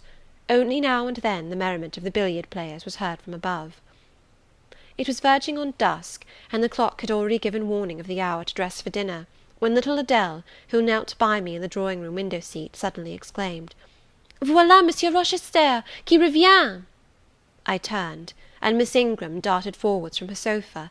The others too looked up from their several occupations, for at the same time a crunching of wheels and a splashing tramp of horse-hoofs became audible on the wet gravel. A post-chaise was approaching. "What can possess him to come home in that style?" said Miss Ingram. "He rode Mesrour, the black horse, did he not, when he went out? And Pilot was with him? What has he done with the animals?" As she said this, she approached a tall person and ample garments so near the window, that I was obliged to bend back almost to the breaking of my spine. In her eagerness she did not observe me at first, but when she did, she curled her lip and moved to another casement. The post-chaise stopped, the driver rang the door-bell, and a gentleman alighted attired in travelling garb, but it was not Mr. Rochester. It was a tall, fashionable-looking man, a stranger. "How provoking!" exclaimed Miss Ingram. "You tiresome monkey," apostrophising Adèle, "who perched you up in the window to give false intelligence?" And she cast on me an angry glance, as if I were in fault. Some parleying was audible in the hall, and soon the newcomer entered. He bowed to Lady Ingram, as deeming her the eldest lady present. "It appears I come at an inopportune time, madam," said he, "when my friend, Mr. Rochester, is from home; but I arrive from a very long journey, and I think I may presume so far on old and intimate acquaintance as to install myself here till he returns." His manner was polite. His accent, in speaking, struck me as being somewhat unusual, not precisely foreign, but still not altogether English. His age might be about Mr. Rochester's, between 30 and 40. His complexion was singularly sallow. Otherwise he was a fine-looking man, at first sight especially. On closer examination, you detected something in his face that displeased, or rather that failed to please. His features were regular, but too relaxed. His eye was large and well cut, but the life looking out of it was a tame, vacant life. At least so I thought. The sound of the dressing-bell dispersed the party. It was not till after dinner that I saw him again. He seemed then quite at his ease. But I liked his physiognomy even less than before. It struck me as being at the same time unsettled and inanimate. His eye wandered, and had no meaning in its wandering. This gave him an odd look, such as I never remembered to have seen. For a handsome and not unamiable-looking man, he repelled me exceedingly. There was no power in that smooth-skinned face of a full oval shape, no firmness in that aquiline nose and small cherry mouth, there was no thought on the low even forehead, no command in that blank brown eye. As I sat in my usual nook, and looked at him with the light of the girandole on the mantelpiece beaming full over him, for he occupied an arm-chair drawn close to the fire, and kept shrinking still nearer, as if he were cold, I compared him with Mr. Rochester. I think, with deference be it spoken, the contrast could not be much greater between a sleek gander and a fierce falcon, between a meek sheep and the rough-coated, keen-eyed dog, its guardian. He had spoken of Mr. Rochester as an old friend. A curious friendship theirs must have been, a pointed illustration indeed of the old adage that extremes meet. 2 or 3 of the gentlemen sat near him, and I caught at times scraps of their conversation across the room. At first I could not make much sense of what I had heard, for the discourse of Louisa Eshton and Mary Ingram, who sat nearer to me, confused the fragmentary sentences that reached me at intervals. These last were discussing the stranger. They both called him a beautiful man. Louisa said he was a love of a creature, and she adored him, and Mary instanced his pretty little mouth and nice nose, as her ideal of the charming. "And what a sweet-tempered forehead he has!" cried Louisa. "So smooth, none of those frowning irregularities I dislike so much, and such a placid eye and smile." And then, to my great relief, Mr. Henry Lynn summoned them to the other side of the room, to settle some point about the deferred excursion to Hay Common. I was now able to concentrate my attention on the group by the fire, and I presently gathered that the newcomer was called Mr. Mason. Then I learned that he was but just arrived in England, and that he came from some hot country, which was the reason, doubtless, his face was so sallow, and that he sat so near the hearth, and wore a surtout in the house. Presently the words Jamaica, Kingston, Spanish Town, indicated the West Indies as his residence, and it was with no little surprise I gathered, ere long, that he had there first seen and become acquainted with Mr. Rochester.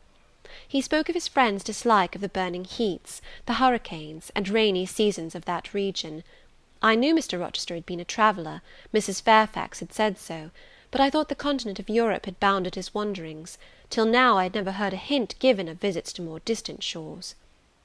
I was pondering these things, when an incident, and a somewhat unexpected one, broke the thread of my musings.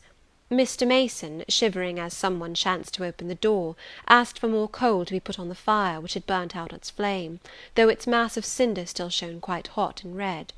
The footman, who brought the coal, in going out, stopped near Mr. Eshton's chair, and said something to him in a low voice, of which I heard only the words, "old woman," quite troublesome.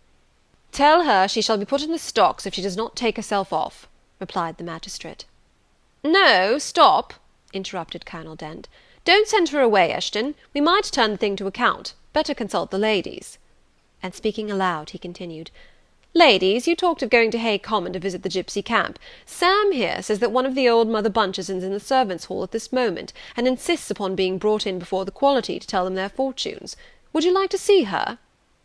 "Surely, Colonel," cried Lady Ingram, "you would not encourage such a low impostor. Dismiss her by all means at once."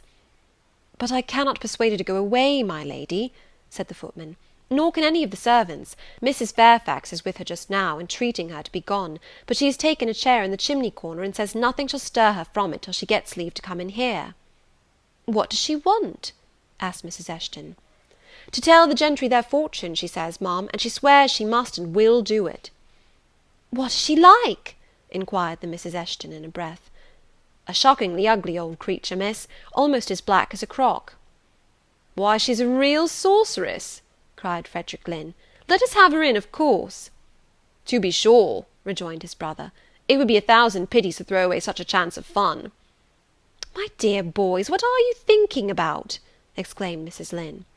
"I cannot possibly countenance any such inconsistent proceeding," chimed in the Dowager Ingram.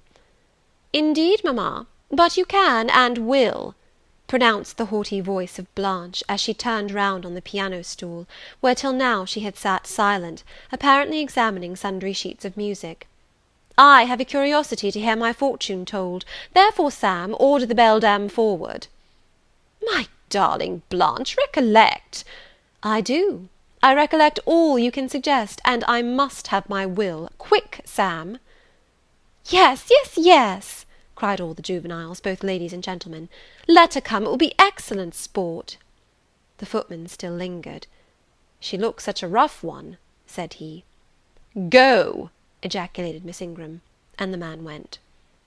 Excitement instantly seized the whole party. A running fire of raillery and jest was proceeding when Sam returned. "She won't come now," said he. "She says it's not her mission to appear before the vulgar herd, them's her words. I must show her into a room by herself, and then those who wish to consult her must go to her one by one." "You see now, my queenly Blanche," began Lady Ingram, "she encroaches. Be advised, my angel girl, and—" "Show her into the library, of course," cut in the angel girl. "It is not my mission to listen to her before the vulgar herd either. I mean to have her all to myself. Is there a fire in the library?" "Yes, ma'am, but she looks such a tinkler." "Cease that chatter, blockhead, and do my bidding." Again Sam vanished, and mystery, animation, expectation rose to full flow once more. "She's ready now," said the footman as he reappeared. "She wishes to know who will be her first visitor." "I think I had better just look in upon her before any of the ladies go," said Colonel Dent. "Tell her, Sam, a gentleman is coming." Sam went and returned. "She says, sir, that she'll have no gentlemen. They need not trouble themselves to come near her, nor," he added, with difficulty expressing a titter, "any ladies either, except the young and single." "By Jove, she has taste!" exclaimed Henry Lynn. Miss Ingram rose solemnly. "I go first," she said, in a tone which might have befitted the leader of a forlorn hope, mounting a breach in the van of his men. "Oh, my best, oh, my dearest, pause, reflect," was her mamma's cry. But she swept past her in stately silence, passed through the door which Colonel Dent held open, and we heard her enter the library. A comparative silence ensued. Lady Ingram thought it le cas to wring her hands, which she did accordingly. Miss Mary declared she felt for her part she never dared venture. Amy and Louisa Eshton tittered under their breath, and looked a little frightened. The minutes passed very slowly. 15 were counted before the library door again opened. Miss Ingram returned to us through the arch. Would she laugh? Would she take it as a joke?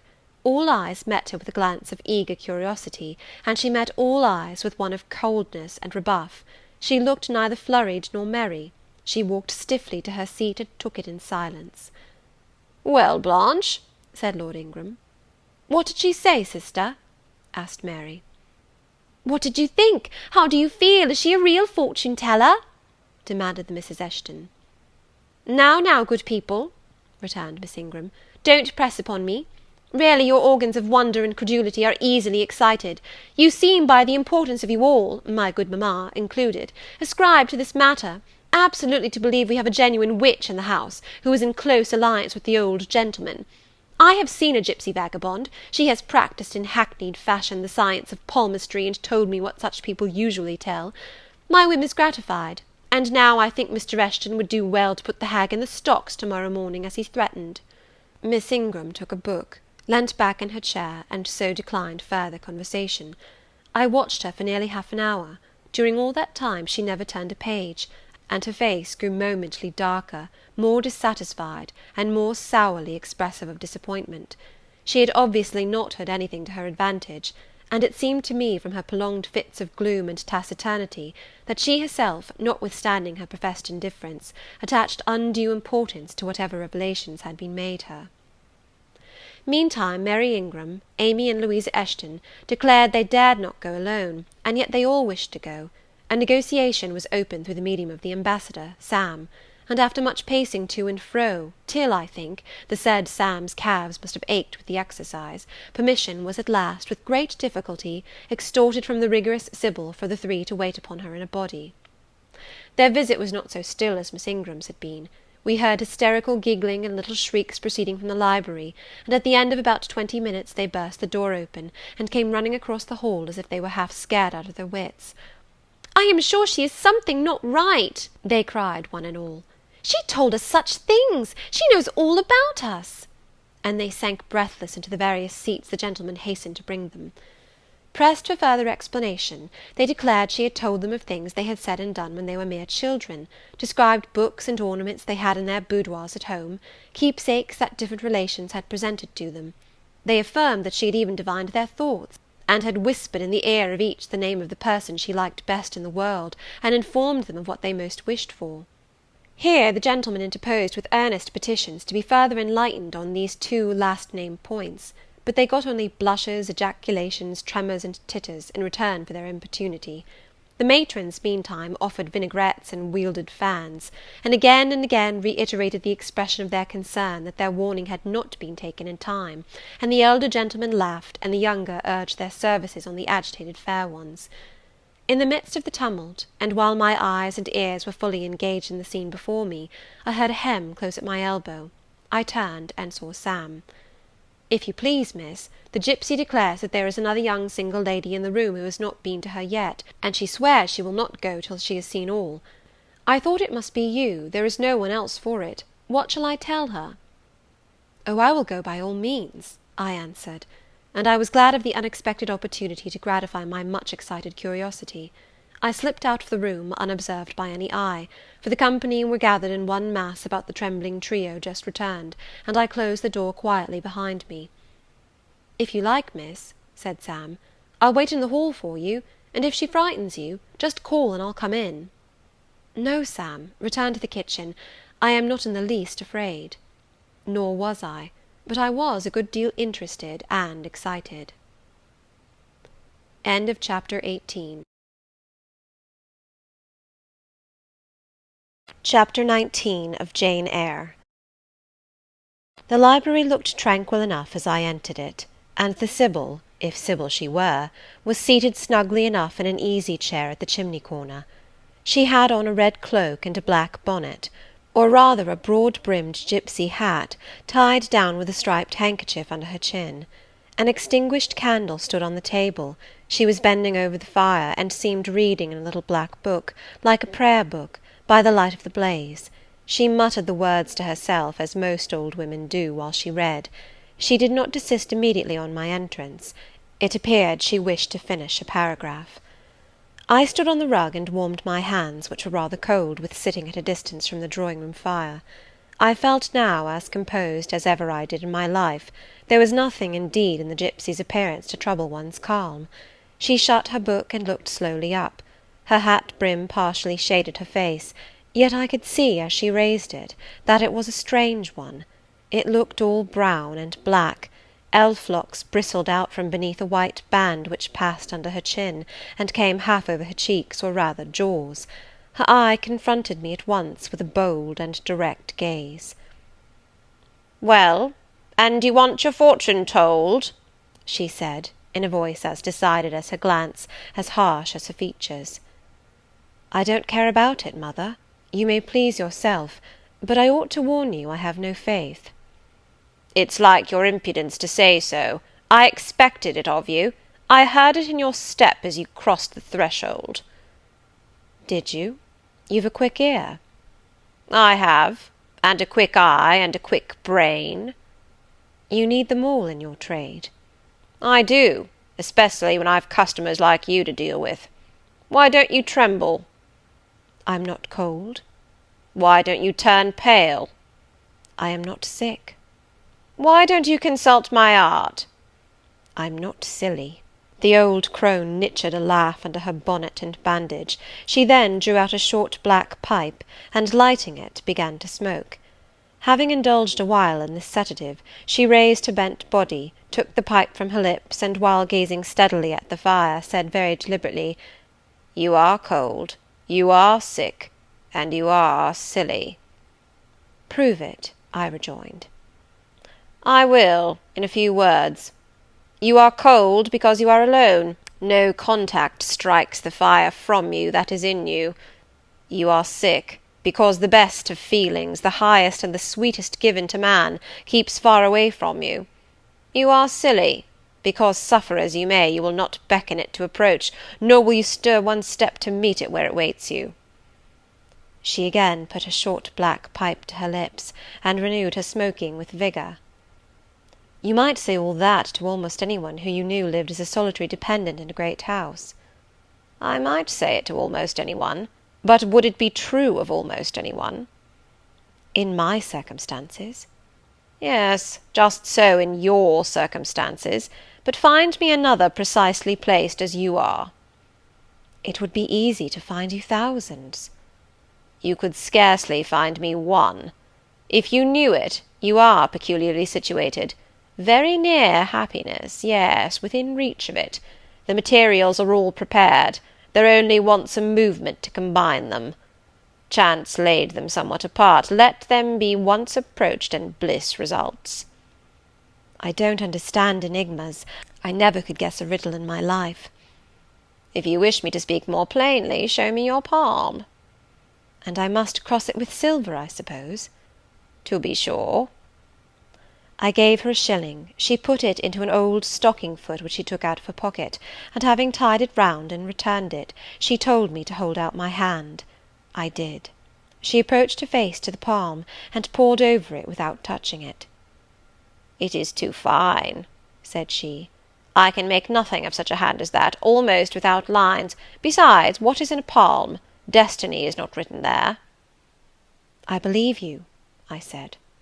"No," she continued, "it is in the face, on the forehead, about the eyes, in the lines of the mouth. Kneel and lift up your head." "Ah, now you are coming to reality," I said as I obeyed her. "I shall begin to put some faith in you presently." I knelt within half a yard of her. She stirred the fire, so that a ripple of light broke from the disturbed coal. The glare, however, as she sat, only threw her face into deeper shadow. Mine it illuminated. "I wonder with what feelings you came to me to-night," she said, when she had examined me a little. I wonder what thoughts are busy in your heart during all the hours you sit in yonder room with the fine people flitting before you like shapes in a magic lantern, just as little sympathetic communion passing between you and them, as if they really were mere shadows of human forms, and not the actual substance. I feel tired often, sleepy sometimes, but seldom sad. Then you have some secret hope to buoy you up and please you with whispers of the future? Not I. The utmost I hope is, to save money enough out of my earnings to set up a school some day in a little house rented by myself. A mean nutriment for the spirit to exist on, and sitting in that window-seat, you see I know your habits. You have learned them from the servants. Ah, you think yourself sharp? Well, perhaps I have. To speak truth, I have an acquaintance with one of them, Mrs. Poole. I started to my feet when I heard the name. You have you? Thought I. There is diablerie in the business after all, then. Don't be alarmed, continued the strange being. She's a safe hand, is Mrs. Poole, close and quiet, any one may repose confidence in her. But as I was saying, sitting in that window-seat, do you think of nothing but your future school? Have you no present interest in any of the company who occupy the sofas and chairs before you? Is there not one face you study, one figure whose movements you follow with the least curiosity? I like to observe all the faces and all the figures. But do you never single one out from the rest? Or it may be two? I do, frequently. When the gestures or looks of a pair seem telling a tale, it amuses me to watch them. What tale do you like best to hear? Oh, I have not much choice. They generally run on the same theme, courtship, and promise to end in the same catastrophe, marriage. And do you like that monotonous theme? Positively I don't care about it. It is nothing to me. Nothing to you? When a lady, young and full of life and health, charming with beauty and endowed with the gifts of rank and fortune, sits and smiles in the eyes of a gentleman you— I what? You know, and perhaps think well of. I don't know the gentleman here. I have scarcely interchanged a syllable with one of them, and as to thinking well of them, I consider some respectable, and stately and middle-aged, and others young, dashing, handsome, and lively, but certainly they are all at liberty to be the recipients of whose smiles they please, without my feeling disposed to consider the transaction of any moment to me. You don't know the gentleman here? You have not exchanged a syllable with one of them? Will you say that of the master of the house? He is not at home. A profound remark, a most ingenious quibble. He went to Milket this morning, and will be back here to-night or to-morrow. Does that circumstance exclude him from the list of your acquaintance, blot him, as it were, out of existence? No, but I can scarcely see what Mr. Rochester has to do with the theme you had introduced. I was talking of ladies smiling in the eyes of gentlemen, and of late so many smiles have been shed into Mr. Rochester's eyes that they overflow like two cups filled above the brim. Have you never remarked that? Mr. Rochester has a right to enjoy the society of his guests. No question about his right. But have you never observed that, of all the tales told here about matrimony, Mr. Rochester has been favoured with the most lively and the most continuous? The eagerness of a listener quickens the tongue of a narrator. I said this rather to myself than to the gipsy, whose strange talk, voice, manner, had by this time wrapped me in a kind of dream. One unexpected sentence came from her lips after another, till I got involved in a web of mystification, and wondered what unseen spirit had been sitting for weeks by my heart, watching its workings, and taking record of every pulse. "Eagerness of a listener," repeated she. "Yes, Mr. Rochester has sat by the hour, his ear inclined to the fascinating lips that took such delight in their task of communicating, and Mr. Rochester was so willing to receive, and looked so grateful for the pastime given him. You have noticed this?" Grateful? I cannot remember detecting gratitude in his face. Detecting? You have analysed, then? And what did you detect, if not gratitude? I said nothing. You have seen love, have you not? And looking forward, you have seen him married, and beheld his bride happy? Not exactly. Your witch's skill is rather at fault sometimes. What the devil have you seen, then? Never mind. I came here to inquire, not to confess. Is it known that Mr. Rochester is to be married?" "Yes, and to the beautiful Miss Ingram." "Shortly?" "Appearances would warrant that conclusion, and no doubt, though with an audacity that wants chastising out of you, you seem to question it, they will be a superlatively happy pair. He must love such a handsome, noble, witty, accomplished lady, and probably she loves him, or if not his person, at least his purse. I know she considers the Rochester estate eligible to the last degree, though, God pardon me, I told her something on that point about an hour ago which made her look wondrous grave. The corners of her mouth fell half an inch. I would advise her blackavist suitor to look out. If another comes with a longer or clearer rent-roll, he's dished." "But, mother, I did not come to hear Mr. Rochester's fortune. I came to hear my own, and you have told me nothing of it." "Your fortune is yet doubtful. When I examined your face, one trait contradicted another. Chance has meted you a measure of happiness, that I know. I knew it before I came here this evening. She has laid it carefully on one side for you. I saw her do it. It depends on yourself to stretch out your hand and take it up, but whether you will do so is the problem I study. Kneel again on the rug." "Don't keep me long. The fire scorches me." I knelt. She did not stoop towards me, but only gazed, leaning back in her chair. She began muttering. "The flame flickers in the eye. The eye shines like dew. It looks soft and full of feeling. It smiles at my jargon. It is susceptible. Impression follows impression through its clear sphere. Where it ceases to smile, it is sad. An unconscious lassitude weighs on the lid. That signifies melancholy resulting from loneliness. It turns from me, it will not suffer further scrutiny. It seems to deny by a mocking glance the truth of the discoveries I have already made, to disown the charge of both sensibility and chagrin. Its pride and reserve only confirm me in my opinion. The eye is favourable. As to the mouth, it delights at times in laughter. It is disposed to impart all that the brain conceives, though I dare say it would be silent on much the heart experiences. Mobile and flexible, it was never intended to be compressed in the eternal silence of solitude. It is a mouth which should speak much and smile often, and have human affection for its interlocutor. That feature, too, is propitious. I see no enemy to a fortunate issue but in the brow, and that brow professes to say, I can live alone, if self-respect and circumstances require me to do so. I need not sell my soul to buy bliss. I have an inward treasure born with me, which can keep me alive if all extraneous delight should be withheld, or offered only at a price I cannot afford to give. The forehead declares, reason sits firm and holds the reins, and she will not let the feelings burst away and hurry her to wild chasms. The passions may rage furiously, like true heathens as they are, and the desires may imagine all sorts of vain things, but judgment still shall have the last word in every argument, and the casting vote in every decision. Strong wind, earthquake, shock, and fire may pass by, but I shall follow the guiding of that still small voice which interprets the dictates of conscience. Well said, forehead. Your declaration shall be respected. I have formed my plans. Right plans I deem them, and in them I have attended to the claims of conscience, the counsels of reason. I know how soon youth would fade and bloom perish, if in the cup of bliss offered but one dreg of shame or one flavour of remorse were detected, and I do not want sacrifice, sorrow, dissolution. Such is not my taste. I wish to foster, not to blight, to earn gratitude, not to wring tears of blood, no, nor of brine. My harvest must be in smiles, in endearments, in sweet— That will do. I think I rave in a kind of exquisite delirium. I should wish now to protract this moment ad infinitum, but I dare not. So far I have governed myself thoroughly.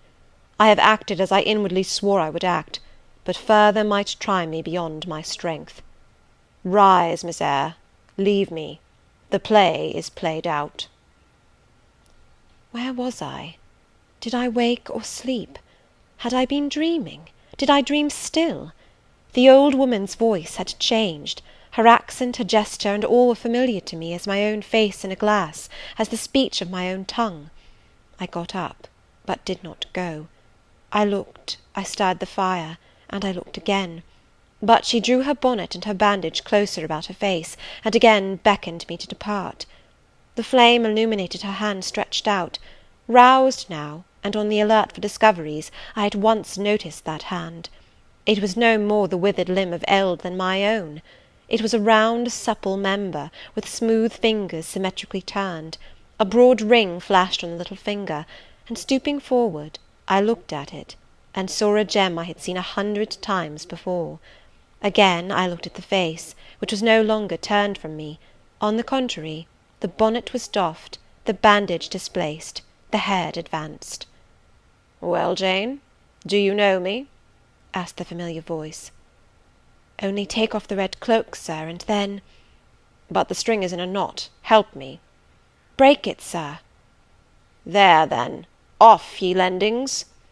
And Mr. Rochester stepped out of his disguise. "Now, sir, what a strange idea!" "But well carried out, eh? Don't you think so?" "With the ladies you must have managed well." "But not with you." "You did not act the character of a gipsy with me." "What character did I act? My own?" "No, some unaccountable one. In short, I believe you have been trying to draw me out. Or in. You have been talking nonsense to make me talk nonsense. It is scarcely fair, sir." "Do you forgive me, Jane?" "I cannot tell till I have thought it all over. If, on reflection, I find I have fallen into no great absurdity, I shall try to forgive you. But it was not right." "Oh, you have been very correct, very careful, very sensible." I reflected, and thought, on the whole, I had. It was a comfort. But indeed I had been on my guard almost from the beginning of the interview. Something of masquerade I suspected. I knew gipsies and fortune-tellers did not express themselves as this seeming old woman had expressed herself. Besides, I had noted her feigned voice, her anxiety to conceal her features. But my mind had been running on Grace Poole, that living enigma, that mystery of mysteries, as I considered her. I had never thought of Mr. Rochester. "Well," said he, "what are you musing about? What does that grave smile signify?" "Wonder and self-congratulation, sir. I have your permission to retire now, I suppose?" "No, stay a moment, and tell me what the people in the drawing-room yonder are doing." "Discussing the gipsy, I dare say." "Sit down. Let me hear what they have said about me." "I had better not stay long, sir. It must be near 11 o'clock. Oh, are you aware, Mr. Rochester, that a stranger has arrived here since you left this morning?" "A stranger? No. Who can it be? I expected no one. Is he gone?" "No. He said he had known you long, and that he could take the liberty of installing himself here till you returned." "The devil he did! Did he give his name?" "His name is Mason, sir, and he comes from the West Indies, from Spanish Town in Jamaica, I think." Mr. Rochester was standing near me. He had taken my hand as if to lead me to a chair.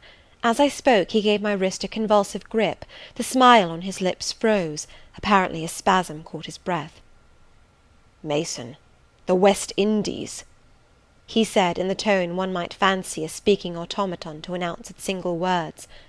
"Mason, the West Indies," he reiterated, and he went over the syllables 3 times, growing in the intervals of speaking whiter than ashes. He hardly seemed to know what he was doing. "Do you feel ill, sir?" I inquired. "Jane, I've got a blow. I've got a blow, Jane." He staggered. "Oh, lean on me, sir." "Jane, you offered me your shoulder once before. Let me have it now." "Yes, sir, yes, and my arm." He sat down and made me sit beside him. Holding my hand in both his own, he chafed it, gazing on me at the same time with the most troubled and dreary look. "My little friend," said he, "I wish I were in a quiet island with only you, and trouble and danger and hideous recollections removed from me." "Can I help you, sir? I'd give my life to serve you." "Jane, if aid is wanted, I'll seek it at your hands, I promise you that." "Thank you, sir. Tell me what to do. I'll try at least to do it." "Fetch me now, Jane, a glass of wine from the dining-room. They will be at supper there. And tell me if Mason is with them, and what he is doing." I went. I found all the party in the dining-room at supper, as Mr. Rochester had said. They were not seated at table. The supper was arranged on the sideboard. Each had taken what he chose, and they stood about here and there in groups, their plates and glasses in their hands. Every one seemed in high glee. Laughter and conversation were general and animated. Mr. Mason stood near the fire, talking to Colonel and Mrs. Dent, and appeared as merry as any of them. I filled a wine-glass. I saw Miss Ingram watch me frowningly as I did so. She thought I was taking a liberty, I dare say. And I returned to the library. Mr. Rochester's extreme pallor had disappeared, and he looked once more firm and stern. He took the glass from my hand. "Here is to your health, ministrant spirit," he said. He swallowed the contents and returned it to me. "What are they doing, Jane?" "Laughing and talking, sir." "They don't look grave and mysterious, as if they had heard something strange?" "Not at all. They are full of jests and gaiety." "And Mason?" "He was laughing too." "If all these people came in a body and spat at me, what would you do, Jane?" "Turn them out of the room, sir, if I could." He half smiled. "But if I were to go to them, and they only looked at me coldly, and whispered sneeringly amongst each other, and then dropped off and left me one by one, what then? Would you go with them?" "I rather think not, sir. I should have more pleasure in staying with you." "To comfort me?" "Yes, sir, to comfort you as well as I could." "And if they laid you under a ban for adhering to me?" "I probably should know nothing about their ban, and if I did I should care nothing about it." "Then you could dare censure for my sake?" "I could dare it for the sake of any friend who deserved my adherence, as you, I am sure, do." "Go back now into the room. Step quietly up to Mason and whisper in his ear that Mr. Rochester is come, and wishes to see him. Show him in here, and then leave me." "Yes, sir." I did his behest. The company all stared at me as I passed straight among them. I sought Mr. Mason, delivered the message, and preceded him from the room. I ushered him into the library, and then I went upstairs. At a late hour, after I had been in bed some time, I heard the visitors repair to their chambers. I distinguished Mr. Rochester's voice, and heard him say, "This way, Mason. This is your room." He spoke cheerfully. The gay tones set my heart at ease. I was soon asleep. End of chapter 19. Chapter 20 of Jane Eyre. I had forgotten to draw my curtain, which I usually did, and also to let down my window blind. The consequence was, that when the moon, which was full and bright, for the night was fine, came in her course to that space in the sky opposite my casement, and looked in at me through the unveiled panes, her glorious gaze roused me. Awaking in the dead of night, I opened my eyes on her disk, silver white and crystal clear. It was beautiful, but too solemn.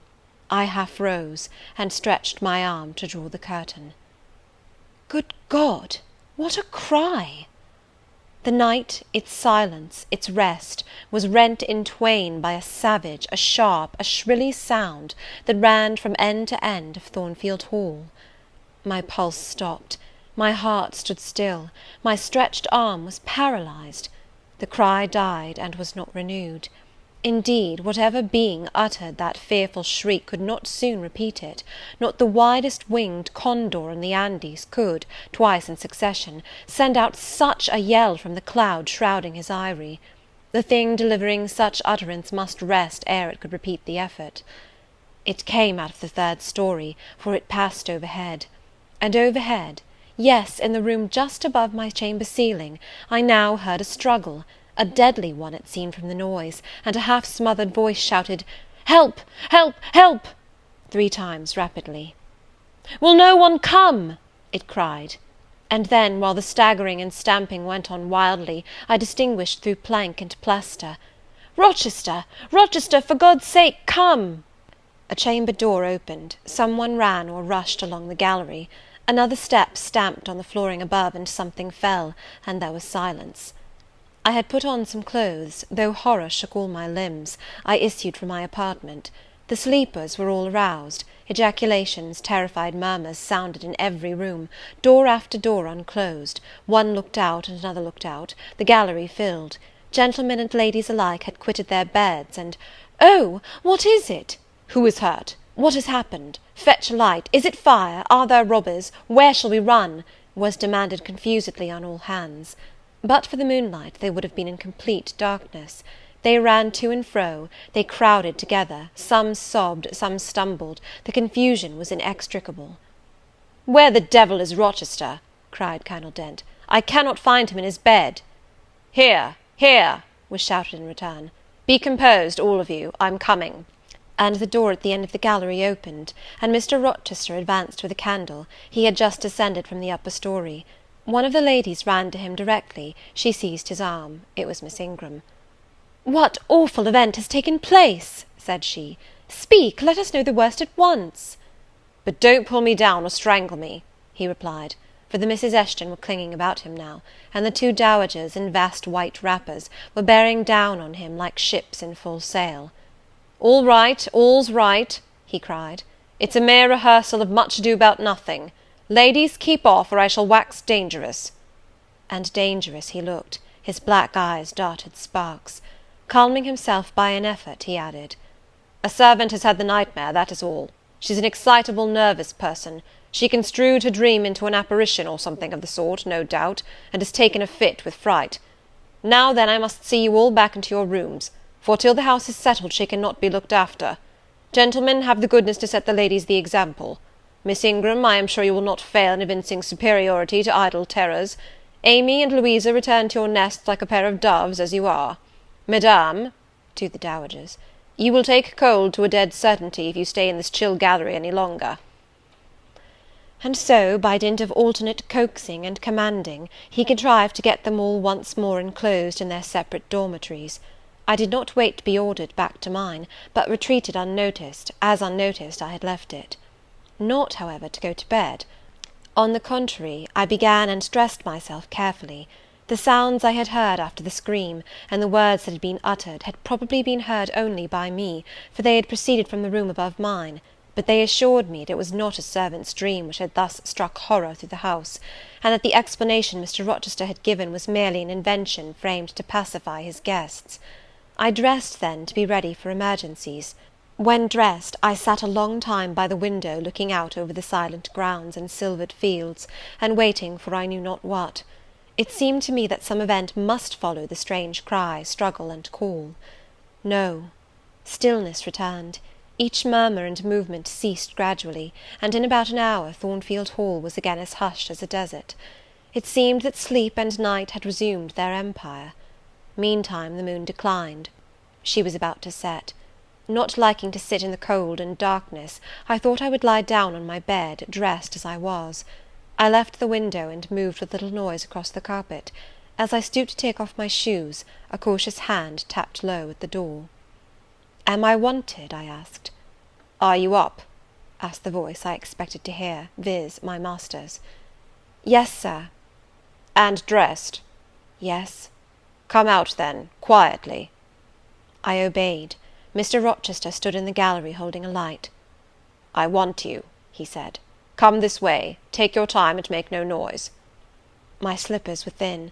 I could walk the matted floor as softly as a cat. He glided up the gallery and up the stairs, and stopped in the dark low corridor of the fateful third story. I had followed, and stood at his side. "Have you a sponge in your room?" he asked in a whisper. "Yes, sir." "Have you any salts, volatile salts?" "Yes." "Go back and fetch both." I returned, sought the sponge on the washstand, the salts in my drawer, and once more retraced my steps. He still waited. He held a key in his hand. Approaching one of the small black doors, he put it in the lock. He paused, and addressed me again. "You don't turn sick at the sight of blood?" "I think I shall not. I have never been tried yet." I felt a thrill while I answered him, but no coldness and no faintness. "Just give me your hand," he said. "It will not do to risk a fainting fit." I put my fingers into his. "Warm and steady," was his remark. He turned the key and opened the door. I saw a room I remembered to have seen before, the day Mrs. Fairfax showed me over the house. It was hung with tapestry, but the tapestry was now looped up in one part, and there was a door apparent, which had then been concealed. This door was open. A light shone out of the room within. I heard thence a snarling, snatching sound, almost like a dog quarrelling. Mr. Rochester, putting down his candle, said to me, "Wait a minute." and went forward into the inner apartment. A shout of laughter greeted his entrance, noisy at first, and terminating in Grace Poole's own goblin ha! ha! She, then, was there. He made some sort of arrangement without speaking, though I heard a low voice address him. He came out and closed the door behind him. "Here, Jane," he said, and I walked round to the other side of a large bed, which, with its drawn curtains, concealed a considerable portion of the chamber. An easy chair was near the bed-head. A man sat in it, dressed with the exception of his coat. He was still, his head leant back, his eyes were closed. Mr. Rochester held the candle over him. I recognized in his pale and seemingly lifeless face the stranger, Mason. I saw, too, that his linen on one side and one arm was almost soaked in blood. "Hold the candle," said Mr. Rochester, and I took it. He fetched a basin of water from the washstand. "Hold that," said he. I obeyed. He took the sponge, dipped it in, and moistened the corpse-like face. He asked for my smelling bottle, and applied it to the nostrils. Mr. Mason shortly unclosed his eyes. He groaned. Mr. Rochester opened the shirt of the wounded man, whose arm and shoulder were bandaged. He sponged away blood, trickling fast down. "Is there immediate danger?" murmured Mr. Mason. "Pooh! No, a mere scratch. Don't be so overcome, man. Bear up. I'll fetch a surgeon for you now, myself. You'll be able to be removed by morning, I hope. Jane," he continued. "Sir?" "I shall have to leave you in this room with this gentleman, for an hour, or perhaps 2 hours. You will sponge the blood as I do when it returns. If he feels faint, you'll put the glass of water on that stand to his lips, and your salts to his nose. You will not speak to him on any pretext. And, Richard, it will be at the peril of your life if you speak to her. Open your lips, agitate yourself, and I'll not answer for the consequences." Again the poor man groaned. He looked as if he dared not move. Fear, either of death or of something else, appeared almost to paralyze him. Mr. Rochester put the now bloody sponge into my hand, and I proceeded to use it as he had done. He watched me a second, then saying, "Remember, no conversation," he left the room. I experienced a strange feeling as the key grated in the lock, and the sound of his retreating steps ceased to be heard. Here then I was in the 3rd story, fastened into one of its mystic cells, night around me, a pale and bloody spectacle under my eyes and hands, a murderess hardly separated from me by a single door. Yes, that was appalling. The rest I could bear, but I shuddered at the thought of Grace Poole bursting out upon me. I must keep to my post, however. I must watch this ghastly countenance, these blue, still lips forbidden to unclose, these eyes now shut, now opening, now wandering through the room, now fixing on me, and ever glazed with the dullness of horror. I must dip my hand again and again in the basin of blood and water, and wipe away the trickling gore. I must see the light of the unsnuffed candle wane on my employment, the shadows darken on the wrought antique tapestry round me, and grow black under the hangings of the vast old bed, and quiver strangely over the doors of a great cabinet opposite, whose front, divided into 12 panels, bore in grim design the heads of the 12 apostles, each enclosed in its separate panel as in a frame, while above them at the top rose an ebon crucifix and a dying Christ. According as the shifting obscurity and flickering gleam hovered here or glanced there, it was now the bearded physician, Luke, that bent his brow, now St. John's long hair that waved, and anon the devilish face of Judas that grew out of the panel, and seemed gathering life and threatened a revelation of the arch-traitor, of Satan himself in his subordinate's form. Amidst all this, I had to listen as well as watch, to listen for the movements of the wild beast or the fiend in yonder side den. But since Mr. Rochester's visit, it seemed spell-bound.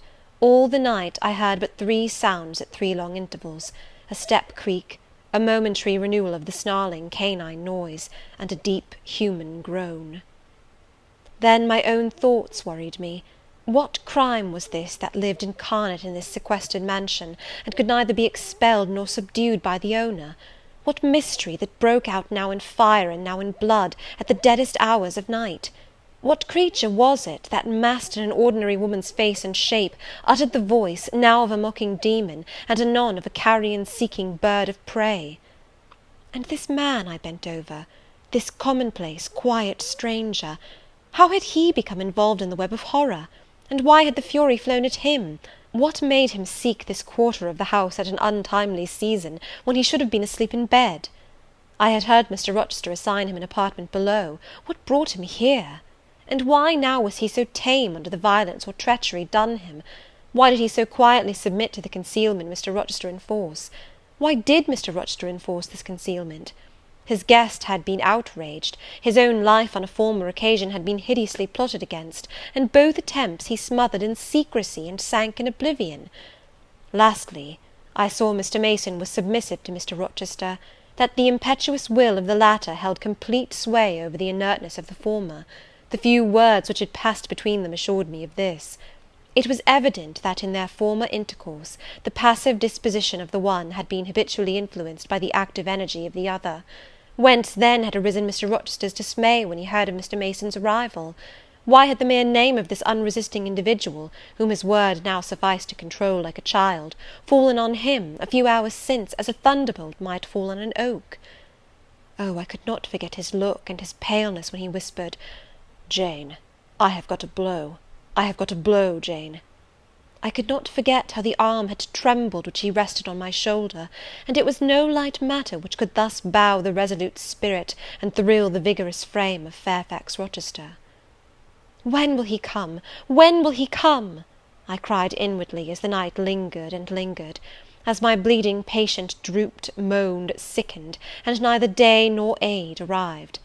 I had again and again held the water to Mason's white lips, again and again offered him the stimulating salts. My efforts seemed ineffectual; either bodily or mental suffering, or loss of blood, or all three combined, were fast prostrating his strength. He moaned so, and looked so weak, wild, and lost, I feared he was dying, and I might not even speak to him. The candle, wasted at last, went out. As it expired, I perceived streaks of grey light edging the window curtains. Dawn was then approaching. Presently I heard Pilot bark far below, out of his distant kennel in the courtyard. Hope revived. Nor was it unwarranted. In 5 minutes more, the grating key, the yielding lock, warned me my watch was relieved. It could not have lasted more than 2 hours. Many a week has seemed shorter. Mr. Rochester entered, and with him the surgeon he had been to fetch. "Now, Carter, be on the alert," he said to this last. "I give you but half an hour for dressing the wound, fastening the bandages, getting the patient down stairs and all." "But is he fit to move, sir?" "No doubt of it. It is nothing serious. He is nervous. His spirits must be kept up. Come, set to work." Mr. Rochester drew back the thick curtain, drew up the Holland blind, let in all the daylight he could, and I was surprised and cheered to see how far dawn was advanced, what rosy streaks were beginning to brighten the east. Then he approached Mason, whom the surgeon was already handling. "Now, my good fellow, how are you?" he asked. "She's done for me, I fear," was the faint reply. "Not a whit. Courage! This day fortnight you'll hardly be a pin the worse of it. You've lost a little blood, that's all. Carter, assure him there's no danger." "I can do that conscientiously," said Carter, who had now undone the bandages. "Only I wish I could have got here sooner. He would not have bled so much. But how is this? The flesh on the shoulder is torn as well as cut. This wound was not done with a knife. There have been teeth here." "She bit me," he murmured. "She worried me like a tigress when Rochester got the knife from her." "You should not have yielded. You should have grappled with her at once," said Mr. Rochester. "But under such circumstances what could one do?" returned Mason. "Oh, it was frightful," he added, shuddering. "She looked so quiet at first."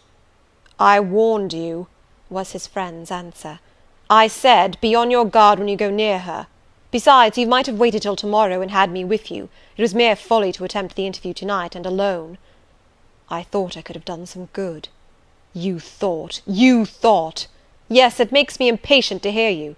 But however, you have suffered, and are likely to suffer enough for not taking my advice, so I'll say no more. Carter, hurry, hurry! The sun will soon rise, and I must have him off." "Directly, sir. The shoulder is just bandaged.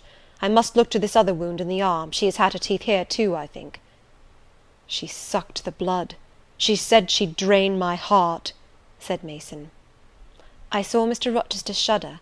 A singularly marked expression of disgust, horror, hatred, warped his countenance almost to distortion, but he only said, Come, be silent, Richard, and never mind her gibberish, don't repeat it." "I wish I could forget it," was the answer. "You will when you are out of the country. When you get back to Spanish Town, you may think of her as dead and buried, or rather you need not think of her at all." "Impossible to forget this night." "It is not impossible. Have some energy, man. You thought you were as dead as a herring 2 hours since, and you are all alive and talking now. There, Carter is done with you, or nearly so. I'll make you decent in a trice. Jane," he turned to me for the first time since his re-entrance, "take this key, go down to my bedroom, and walk straight forward into my dressing-room. Open the top drawer of the wardrobe, and take out a clean shirt and neck-handkerchief. Bring them here, and be nimble." I went out, sought the repository he had mentioned, found the articles named, and returned with them. "Now," said he, "go to the other side of the bed while I order his toilet, but don't leave the room, you may be wanted again." I retired as directed. "Was anybody stirring below when you went down, Jane?" inquired Mr. Rochester presently. "No, sir, all was very still." "We shall get you off cannily, Dick, and it will be better, both for your sake and for that of the poor creature in yonder. I have striven long to avoid exposure, and I should not like it to come at last. Here, Carter, help him on with his waistcoat. Where did you leave your furred cloak? You can't travel a mile without that, I know, in this damned cold climate. In your room. Jane, run down to Mr. Mason's room, the one next mine, and fetch a cloak you will see there." Again I ran and returned, bearing an immense mantle lined and edged with fur. "Now I've another errand for you," said my untiring master. "You must away to my room again. What a mercy you are shod with velvet, Jane! A clod-hopping messenger would never do at this juncture. You must open the middle drawer of my toilet table, and take out a little phial and a little glass you will find there. Quick!" I flew thither and back, bringing the desired vessels. "That's well. Now, doctor, I shall take the liberty of administering a dose myself, on my own responsibility. I got this cordial at Rome, of an Italian charlatan, a fellow you would have kicked, Carter. It is not a thing to be used indiscriminately, but it is good upon occasion, as now, for instance. Jane, a little water." He held out the tiny glass, and I half filled it from the water bottle on a washstand. "That will do. Now wet the lip of the phial." I did so. He measured 12 drops of a crimson liquid, and presented it to Mason. "Drink, Richard. It will give you the heart you lack, for an hour or so." "But will it hurt me? Is it inflammatory?" "Drink! Drink! Drink!" Mr. Mason obeyed, because it was evidently useless to resist. He was dressed now. He still looked pale, but he was no longer gory and sullied. Mr. Rochester let him sit 3 minutes after he had swallowed the liquid. He then took his arm. "Now I am sure you can get on your feet," he said. "Try." The patient rose. "Carter, take him under the other shoulder. Be of good cheer, Richard. Step out, that's it."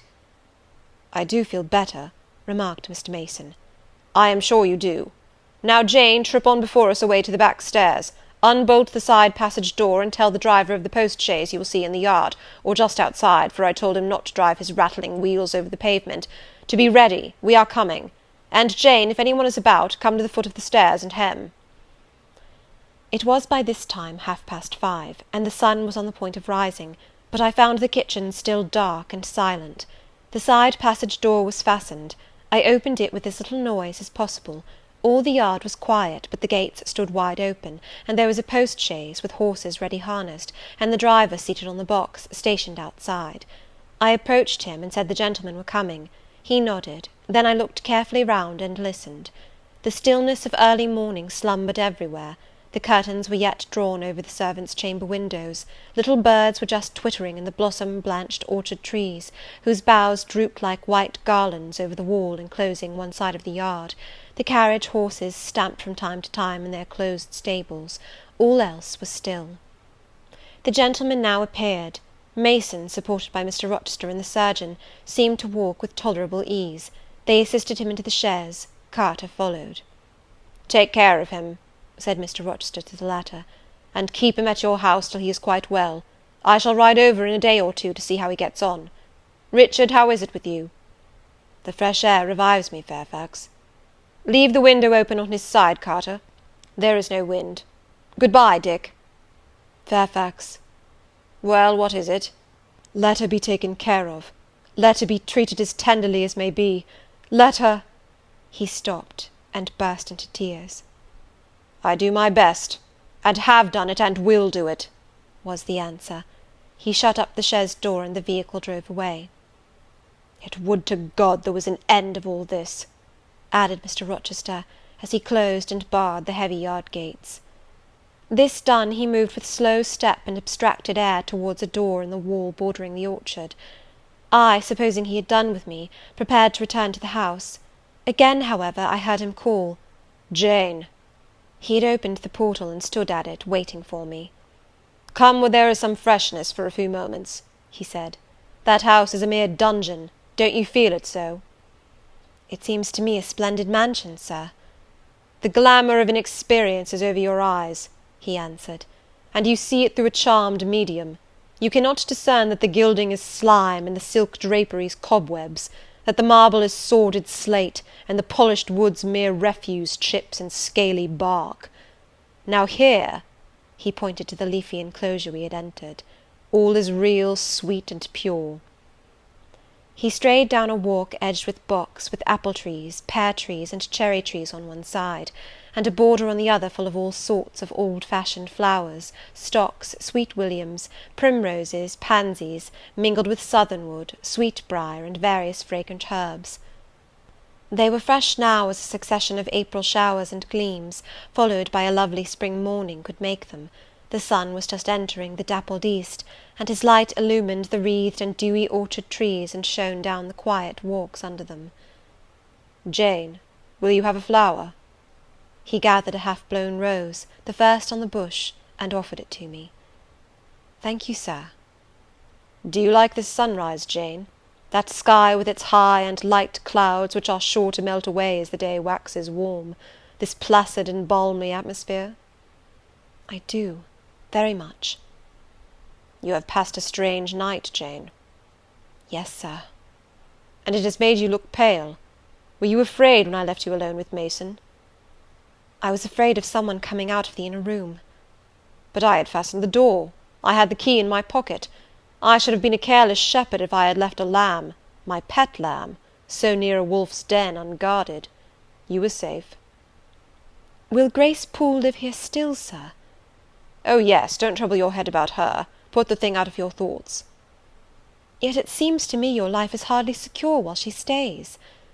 "Never fear, I will take care of myself." "Is the danger you apprehended last night gone by now, sir?" "I cannot vouch for that till Mason is out of England, nor even then. To live, for me, Jane, is to stand on a crater crust which may crack and spew fire any day." "But Mr. Mason seems a man easily led. Your influence, sir, is evidently potent with him. He will never set you at defiance or wilfully injure you." "Oh, no, Mason will not defy me, nor, knowing it, will he hurt me. But unintentionally he might in a moment, by one careless word, deprive me, if not of life, yet forever of happiness." "Tell him to be cautious, sir. Let him know what you fear, and show him how to avert the danger." He laughed sardonically, hastily took my hand, and as hastily threw it from him. "If I could do that, simpleton, where would the danger be? Annihilated in a moment. Ever since I have known Mason, I have only had to say to him, 'Do that,' and the thing has been done. But I cannot give him orders in this case. I cannot say, 'Beware of harming me, Richard,' for it is imperative that I should keep him ignorant that harm to me is possible. Now you look puzzled, and I will puzzle you further. You are my little friend, are you not?" "I like to serve you, sir, and to obey you in all that is right." "Precisely. I see you do. I see genuine contentment in your gait and mien, your eye and face, when you are helping me and pleasing me, working for me, and with me, in, as you characteristically say, all that is right. For if I bid you do what you thought wrong, there would be no light-footed running, no neat-handed alacrity, no lively grace and animated complexion. My friend would then turn to me, quiet and pale, and would say, 'No, sir, that is impossible. I cannot do it, because it is wrong,' and would become immutable as a fixed star. Well, you too have power over me, and may injure me, yet I dare not show you where I am vulnerable, lest, faithful and friendly as you are, you should transfix me at once." "If you have no more to fear from Mr. Mason than you have from me, sir, you are very safe." "God grant it may be so. Here, Jane, is an arbour. Sit down. The arbour was an arch in the wall, lined with ivy. It contained a rustic seat. Mr. Rochester took it, leaving room, however, for me, but I stood before him. "Sit," he said. "The bench is long enough for two. You don't hesitate to take a place at my side, do you? Is that wrong, Jane?" I answered him by assuming it. To refuse would, I felt, have been unwise. "Now, my little friend, while the sun drinks the dew, while all the flowers in this old garden awake and expand, and the birds fetch their young ones' breakfast out of the thornfield, and the early bees do their first spell of work, I'll put a case to you, which you must endeavour to suppose your own. But first look at me, and tell me you are at ease, and not fearing that I err in detaining you, or that you err in staying." "No, Sir, I am content." "Well then, Jane, call to aid your fancy. Suppose you were no longer a girl well reared and disciplined, but a wild boy indulged from childhood upwards. Imagine yourself in a remote foreign land. Conceive that you there commit a capital error, no matter of what nature or from what motives, but one whose consequences must follow you through life and taint all your existence. Mind, I don't say a crime. I'm not speaking of shedding blood, or of any other guilty act, which might make the perpetrator amenable to the law. My word is error. The results of what you have done become in time to you utterly insupportable. You take measures to obtain relief. Unusual measures, but neither unlawful nor culpable. Still you are miserable, for hope has quitted you on the very confines of life. Your sun at noon darkens in an eclipse, which you feel will not leave it till the time of setting. Bitter and base associations have become the sole food of your memory. You wander here and there, seeking rest in exile, happiness and pleasure, I mean in heartless sensual pleasure, such as dulls intellect and blights feeling. Heart weary and soul withered, you come home after years of voluntary banishment. You make a new acquaintance, how or where, no matter. You find in this stranger much of the good and bright qualities which you have sought for 20 years, and never before encountered, and they are all fresh, healthy, without soil and without taint. Such society revives, regenerates. You feel better days come back, higher wishes, purer feelings. You desire to recommence your life, and to spend what remains you of days in a way more worthy of an immortal being.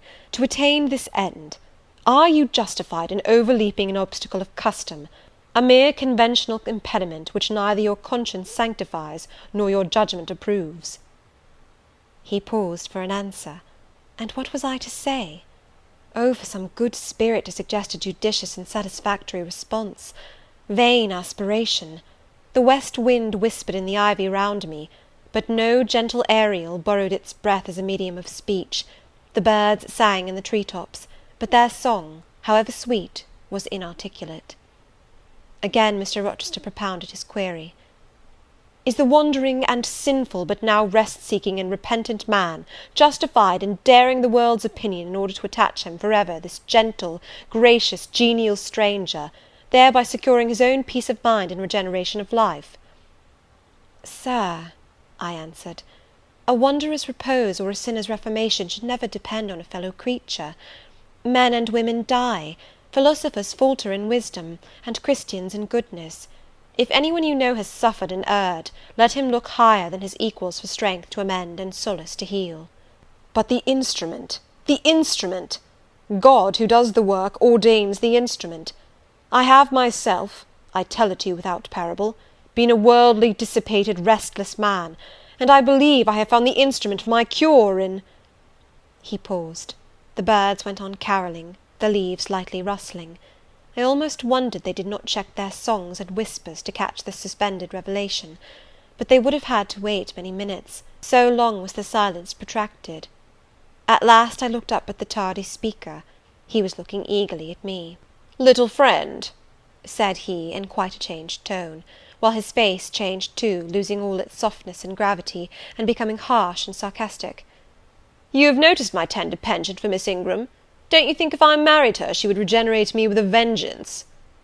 He got up instantly, went quite to the other end of the walk, and when he came back he was humming a tune. "Jane, Jane," said he, stopping before me, "you are quite pale with your vigils. Don't you curse me for disturbing your rest?" "Curse you? No, Sir." "Shake hands in confirmation of the word. What cold fingers! They were warmer last night when I touched them at the door of the mysterious chamber. Jane, when will you watch with me again?" "Whenever I can be useful, sir." "For instance, the night before I am married. I am sure I shall not be able to sleep. Will you promise to sit up with me to bear me company? To you I can talk of my lovely one, for now you have seen her and know her." "Yes, sir." "She's a rare one, is she not, Jane?" "Yes, sir." "A strapper, a real strapper, Jane, big, brown, and buxom, with hair just such as the ladies of Carthage must have had. Bless me, there's Dent and Lynn in the stables. Go in by the shrubbery through that wicket."